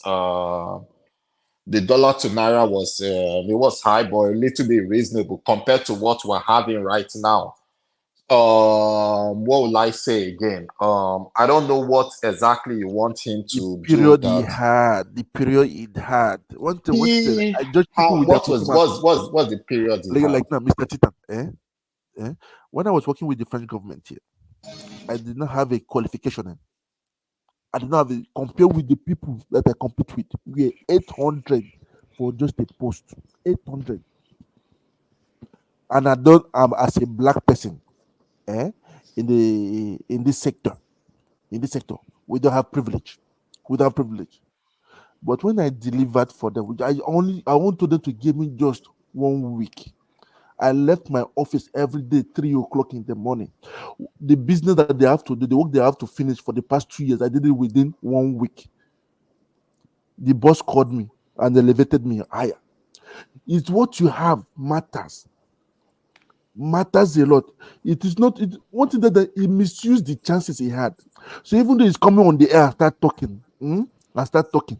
I don't want to listen to him because he disappointed me. I'm from the south myself. I'm from the south. He disappointed me. I was born and brought up in Lagos. When I see the things right, I will say it. Do you think that I'm happy staying here in the Western world? I'm planning things to go back home. Wait. I'm trying to understand. I've been in Nigeria now for 3 months, and I'm still going. I'm in Nigeria now for like 3 months. I'm trying to understand. You can't compare this place with abroad now. You can't compare Nigeria with abroad. But you can't Life also is compare. cheap in Nigeria. Life is the cheapest place so far, Mr. Tita. Forget about people who are complaining. It's just people that are lazy that are complaining. My brother, forget about the money aspect. There's this esteem that is in you when you are in abroad. You are not going to be free, even though you are the citizen of that country. You are not going to be free as if when you are in Nigeria. As anytime I came to Nigeria, even though if I'm sick when I'm in Canada or this, as soon as I get to that monitor, I'm free. I'm happy. I will see my people. I can express myself anyhow to them. But in abroad, you will still, if you want to talk to people, you still be scared.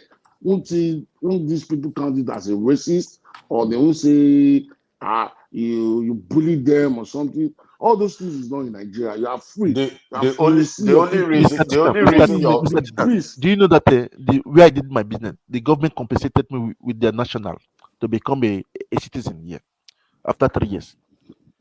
After the faster they have gotten, Whether they stay 6, 7, I did not marry to get my papers, or neither did I use children to have my papers here. I use Nigeria passport, the green, white, green.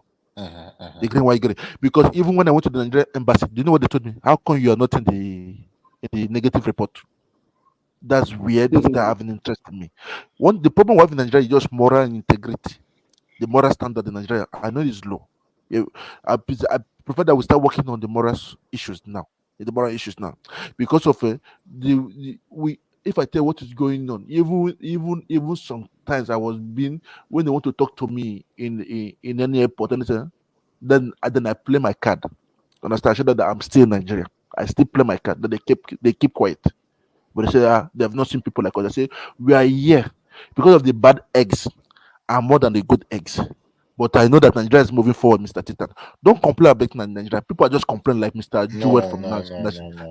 I know Nigeria is going forward. Let me understand something. Like, this is my problem with Nigeria is that we put in someone that we know is below, will work below expectation. Then after the person is there, people now start saying, why don't people?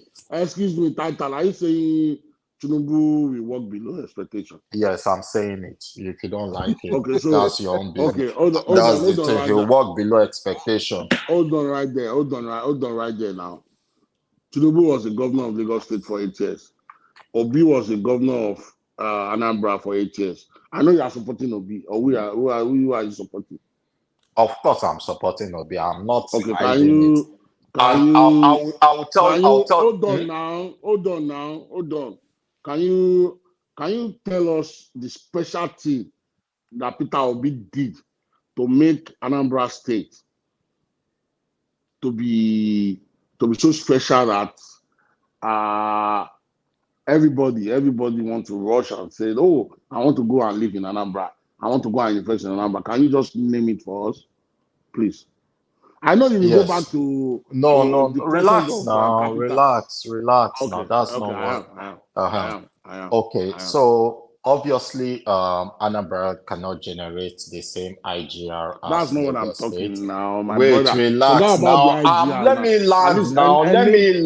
Let me land. I'll get to the enabling this thing. So, with the little resources he had, he was able to move Anambra State. What do you mean? What do you mean? Wait now. In terms of education. Hold on now. You are saying the little what you have. Do you know that the 8 years of Tinubu did not even collect allocation from the federal government?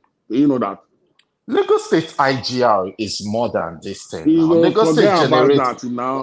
But the IGR, Lagos State did not spend it now. They will take it to the federal government now. The IGR is not spent by the state now.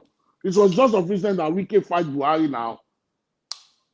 No. What are you talking about now, my brother? Wike, please now. No. My brother, please now. Please. So you raise this eyebrow that Tinubu will perform below expectation. My brother, nobody is better than Tinubu in Nigeria now that will make Nigeria. You did not even allow me to even because you are thing. not speaking to the question now. Which question now? I've not even said anything. You said they give. Hold on. Go ahead. Let him land. Let him land, please. Go ahead. Yeah, go on. Like I said, Anambra State does not generate this thing, and obviously because Anambra has not received. Thomas, hold on. Anambra State has not. Titan. I don't want you to talk about IGR now. That's not my question now. Okay. Let me just give you points since you want points. You hold on now. I just tell you, the state does not spend their IGR. They take it to the federal government. So why are you talking about IGR now? Stop now. That's not my question now. You brought this thing, and I asked you, please, just tell me what the state does not spend IGR. They don't spend it. They take it to the federal government. That's wrong. Okay, that means you don't know anything about politics. It was tax they were talking about, not IGR. It was tax. So what is? Excuse me. What is tax? What is IGR now? What is tax? What is IGR now? Is it not the tax they used to calculate the IGR, the money they make from the state, internal generated revenue? Stop now, my brother. You can do better now, please. Now you can do better. You can do better, please. Okay, let's say nothing. Sorry, it's not even this thing. It was VAT. Sorry, it was VAT. It was VAT that Wike was trying to get from this thing, not IGR. It was VAT, not. Excuse me. In Nigeria, we don't use tax. We use VAT. Okay, in Nigeria, no, we use tax. We use tax. Hello. There's tax is different from VAT. Joy, go ahead, Joy, go ahead. You did not even allow me to say my point because I'm not even sure you even want me to even say anything. Hello. Let's make this thing one after the other because we can't start comparing Lagos and Anambra again. This kind of discussion is just so that we can be focused on this. I think we don't need to compare Lagos with Anambra. you are comparing, it's just like We are comparing sleep and death. excuse me, sir. Yeah. I'm not. Excuse me, bro. I'm not comparing Anambra with Lagos State. That's not my question. Yes. My question No, is, you he were said referring to no. He IGR, said no. BEGGARS, and Anambra. No. He brought that now. And that is what I was telling him. Don't go to IGR. If you listen to me, that was what I was telling him. He was the one No, the point is comparing. that don't make any reference with Lagos to any state in the East.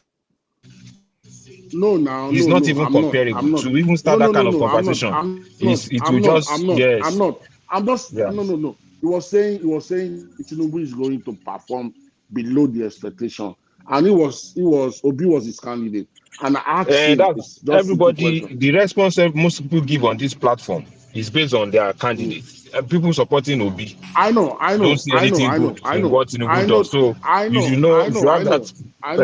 So that's the and background I'm is just going to telling him, respond to. my brother, Yeah. this is an international platform. Uh, Everybody come uh, here to learn, right? uh, I um, believe. So yes, exactly what I was saying. So I was saying, in terms of education, like before, Obi was governor, Anambra State was very poor on education. He invested a lot on education, and there was My also brother Titan, concrete hold on right there. proof Hold on on the one sec. result. Hold on one sec. We are not. We are not. Hold on, Is the discussion about comparing what Obi did in Anambra? excuse me. But that's fine. That education that he came. Do you know that during the time of Peter Obi in Anambra, the teacher went on strike for almost 2 years. Go and put it out. They went on strike.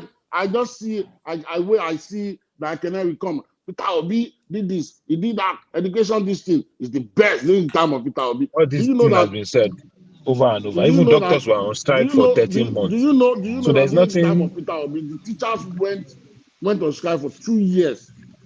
He was telling them that education is not free, and everybody has to pay. And Tinubu Mr. Kabiru, Ejo, Mr. Kabiru. Titan, what do you want to say again?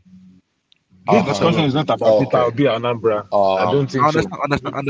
Understand, because he's trying to lay So this no. What I'm trying to continue. say, what I'm trying to say is that, given the nature of Lagos State, it's not so much for someone to do much in Lagos State. All someone needs to do Let him is finish. Let maintain him on finish. Let the Titan finish his points now, so is to that somebody maintain else on can the talk instead of foundation going back and forth. is to maintain on the foundation already laid on Lagos State. That is all someone would do, I'm sorry. compared to That's a lazy argument. I don't even understand that. I don't know who understands that. Thank you, Prince Daddy. That's a lazy argument. Are you saying a foundation cannot be destroyed? Is that what you're saying?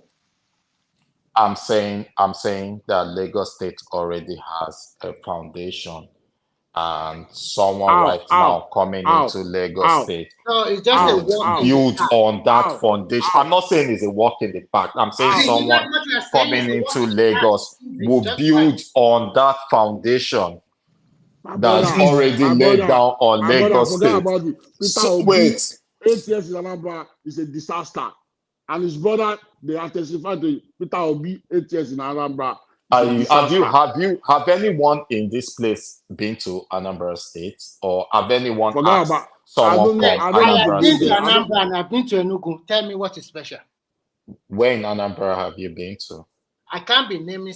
I've been to Onisha several times. When did you go to Anambra State? I don't want to. It's a long time ago. I don't know. No, I'm not asking to judge you. I'm just trying to know when and where, so that you'll be able to give me It's a long time ago. Several years ago. Like when is it, like towards several years ago can be 3 years, 4 years, 5 years, 6 years, 7 years, several years ago. No. What I'm asking is, like, is it during the tenure of Peter Obi?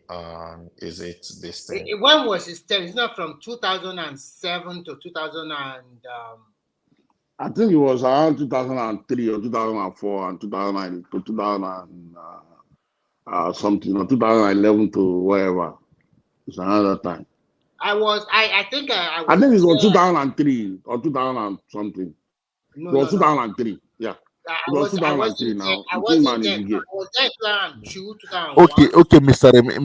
Remy, please, Mr. Remy, just let him land. Okay, because of I just want to hear his own point of view. Understand? His own point of view. My brother, Yes. there's nothing he's going to say. Peter Obi is a disaster in We know. Just let it. We are yet to learn now. We are yet to learn. Wait. Mr. Kabiru. Mr. Titan, continue, please.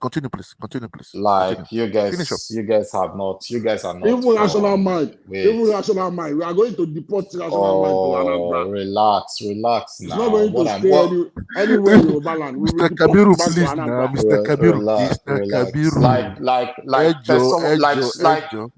Like someone like me. I support the deportation of rational mind too. I totally support it.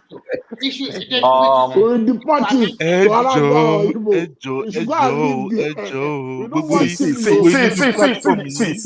See the problem. You guys are all from one place. I'm from another place. Now. Wouldn't you want to? No, I'm not taking anything personal. No, I'm not taking anything personal. Like, no, I'm not taking any. I grew up in Lagos. I lived in Lagos State now, so I know how this thing.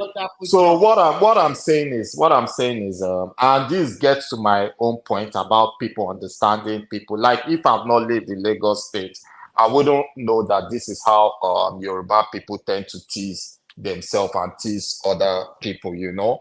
I might take it as offensive something. That's the same way the way Igbo people talk. Most people in this thing will take it as offensive. I don't even know that you are from Anambra the way you are talking. I'm not from Anambra. I'm from Imo State. It's from our state now. It's from APC state now. Titan.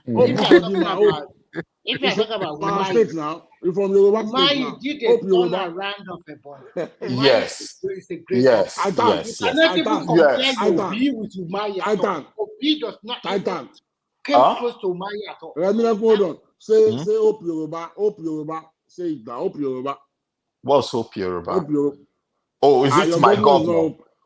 Yes, no. The thing about my state is that the problem with my state is that my state is always there's always outside influence. You guys are very funny people. Hello. I like the South people. They don't hide their feelings at all. No, they will just say the problem with the South is not because our governor is from APC. The problem with Mr. Kabiru, Ejo. Relax now. Ejo, let me land.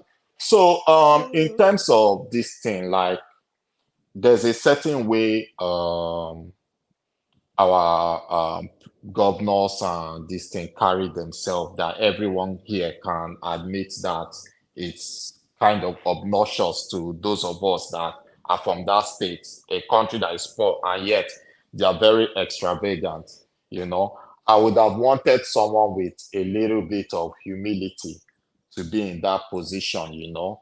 So maybe that would be. Who is that person? I've said it. Technocrat. I'm not Peter Obi to me is not a technocrat. I wouldn't say he's a technocrat. I won't categorize him as a technocrat. My own stance. I think you are talking about him. Mr. Kabru, Ejo. It's not. In terms of if you're saying technocrats and we need a technocrat, I won't vote Peter Obi as one of them, you know. My brother, give us Soludo. We all Yoruba will support him. Give us Soludo. No, you guys will not. You guys will not support. You will not support Soludo. We will support let's forget about it. A lot of Yoruba people wanted Peter Obi, but when Tinubu came out, everyone jumped camp. Hold on now. No, I disagree with you, dear. A lot of people have chosen Soludo over Peter Obi. Hold on now. We fought Soludo now. Soludo is a national asset now. What are you talking about now? You want to compare hold on. During the time of Soludo as CBN government, you want to collect it to MFA lady. You can't compare it now. You can't compare it now. You can't compare it now. Soludo is an asset to Nigeria now. Mr. Tita, everybody will support. Peter Obi is a cool man. I'm not a Yoruba boy. I was born and brought up in Lagos. Understand? Let me tell you one thing I like. Let me tell you something that Tinubu did that I love. I call it continuity. The southeast, they don't have that continuity. That's the problem they have. I will tell you. Everybody wants to come and do It's not something. even. It's not even that. It's not even that. My brother. They can't even. My brother. They are not united. My brother. My brother. Mr. Kabul, I don't know your name. My let me brother. I just don't know. finish Hold with it. on. Let me finish Hold with on. it. Then Okay. Oh yeah. Go then I ahead. Go stay ahead. behind. Go ahead. Eh? Go ahead. Eh? Go ahead. You just it. Once you just said, I wanted you just to say just one point. Where Peter Obi failed, nobody continued from where he stopped. Nobody. He only left. He said that he left money, No, but he did not because he does invest. not have. He does not have a blueprint. Peter Obi doesn't have a You understand? blueprint. You understand? That was his There's a problem. way, Yes. and Doesn't have a again, foundation. Remy Ejo. Let me tell you what this president is doing today. You people don't understand.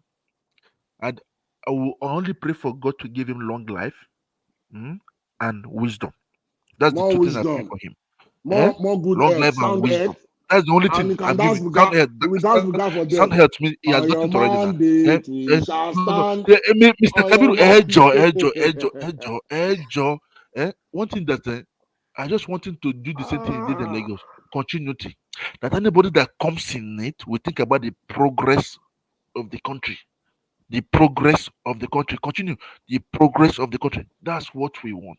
Because everybody come, they change, they come, they change, they come. It's setting the country backward. That's the way I do my business. If I want to do business with you, I want to know in case anything happens to you, who's going to continue. Many companies fail in Nigeria because they lack continuity. The children doesn't want to come back and continue with their business. They go out. My brother. That's it. My brother. Hold on one sec. Hold on, please. Do you even know that Tinubu is not even that a great politician? They just don't know his secret. Tinubu's secret was he always finds solution to problems. That's what makes him a great politician. Always find solution to problem. What did he do in Lagos State? Before, Lagos used to have problem of armed robbery, all these picking pockets, like stolen vehicle, all these agbero. Tinubu tried at Still least happens. All these problems still happens in Lagos. Yeah, but with how many percent? Still It has happens. been reduced. It has been reduced compared to during the time of all these marijuana. No.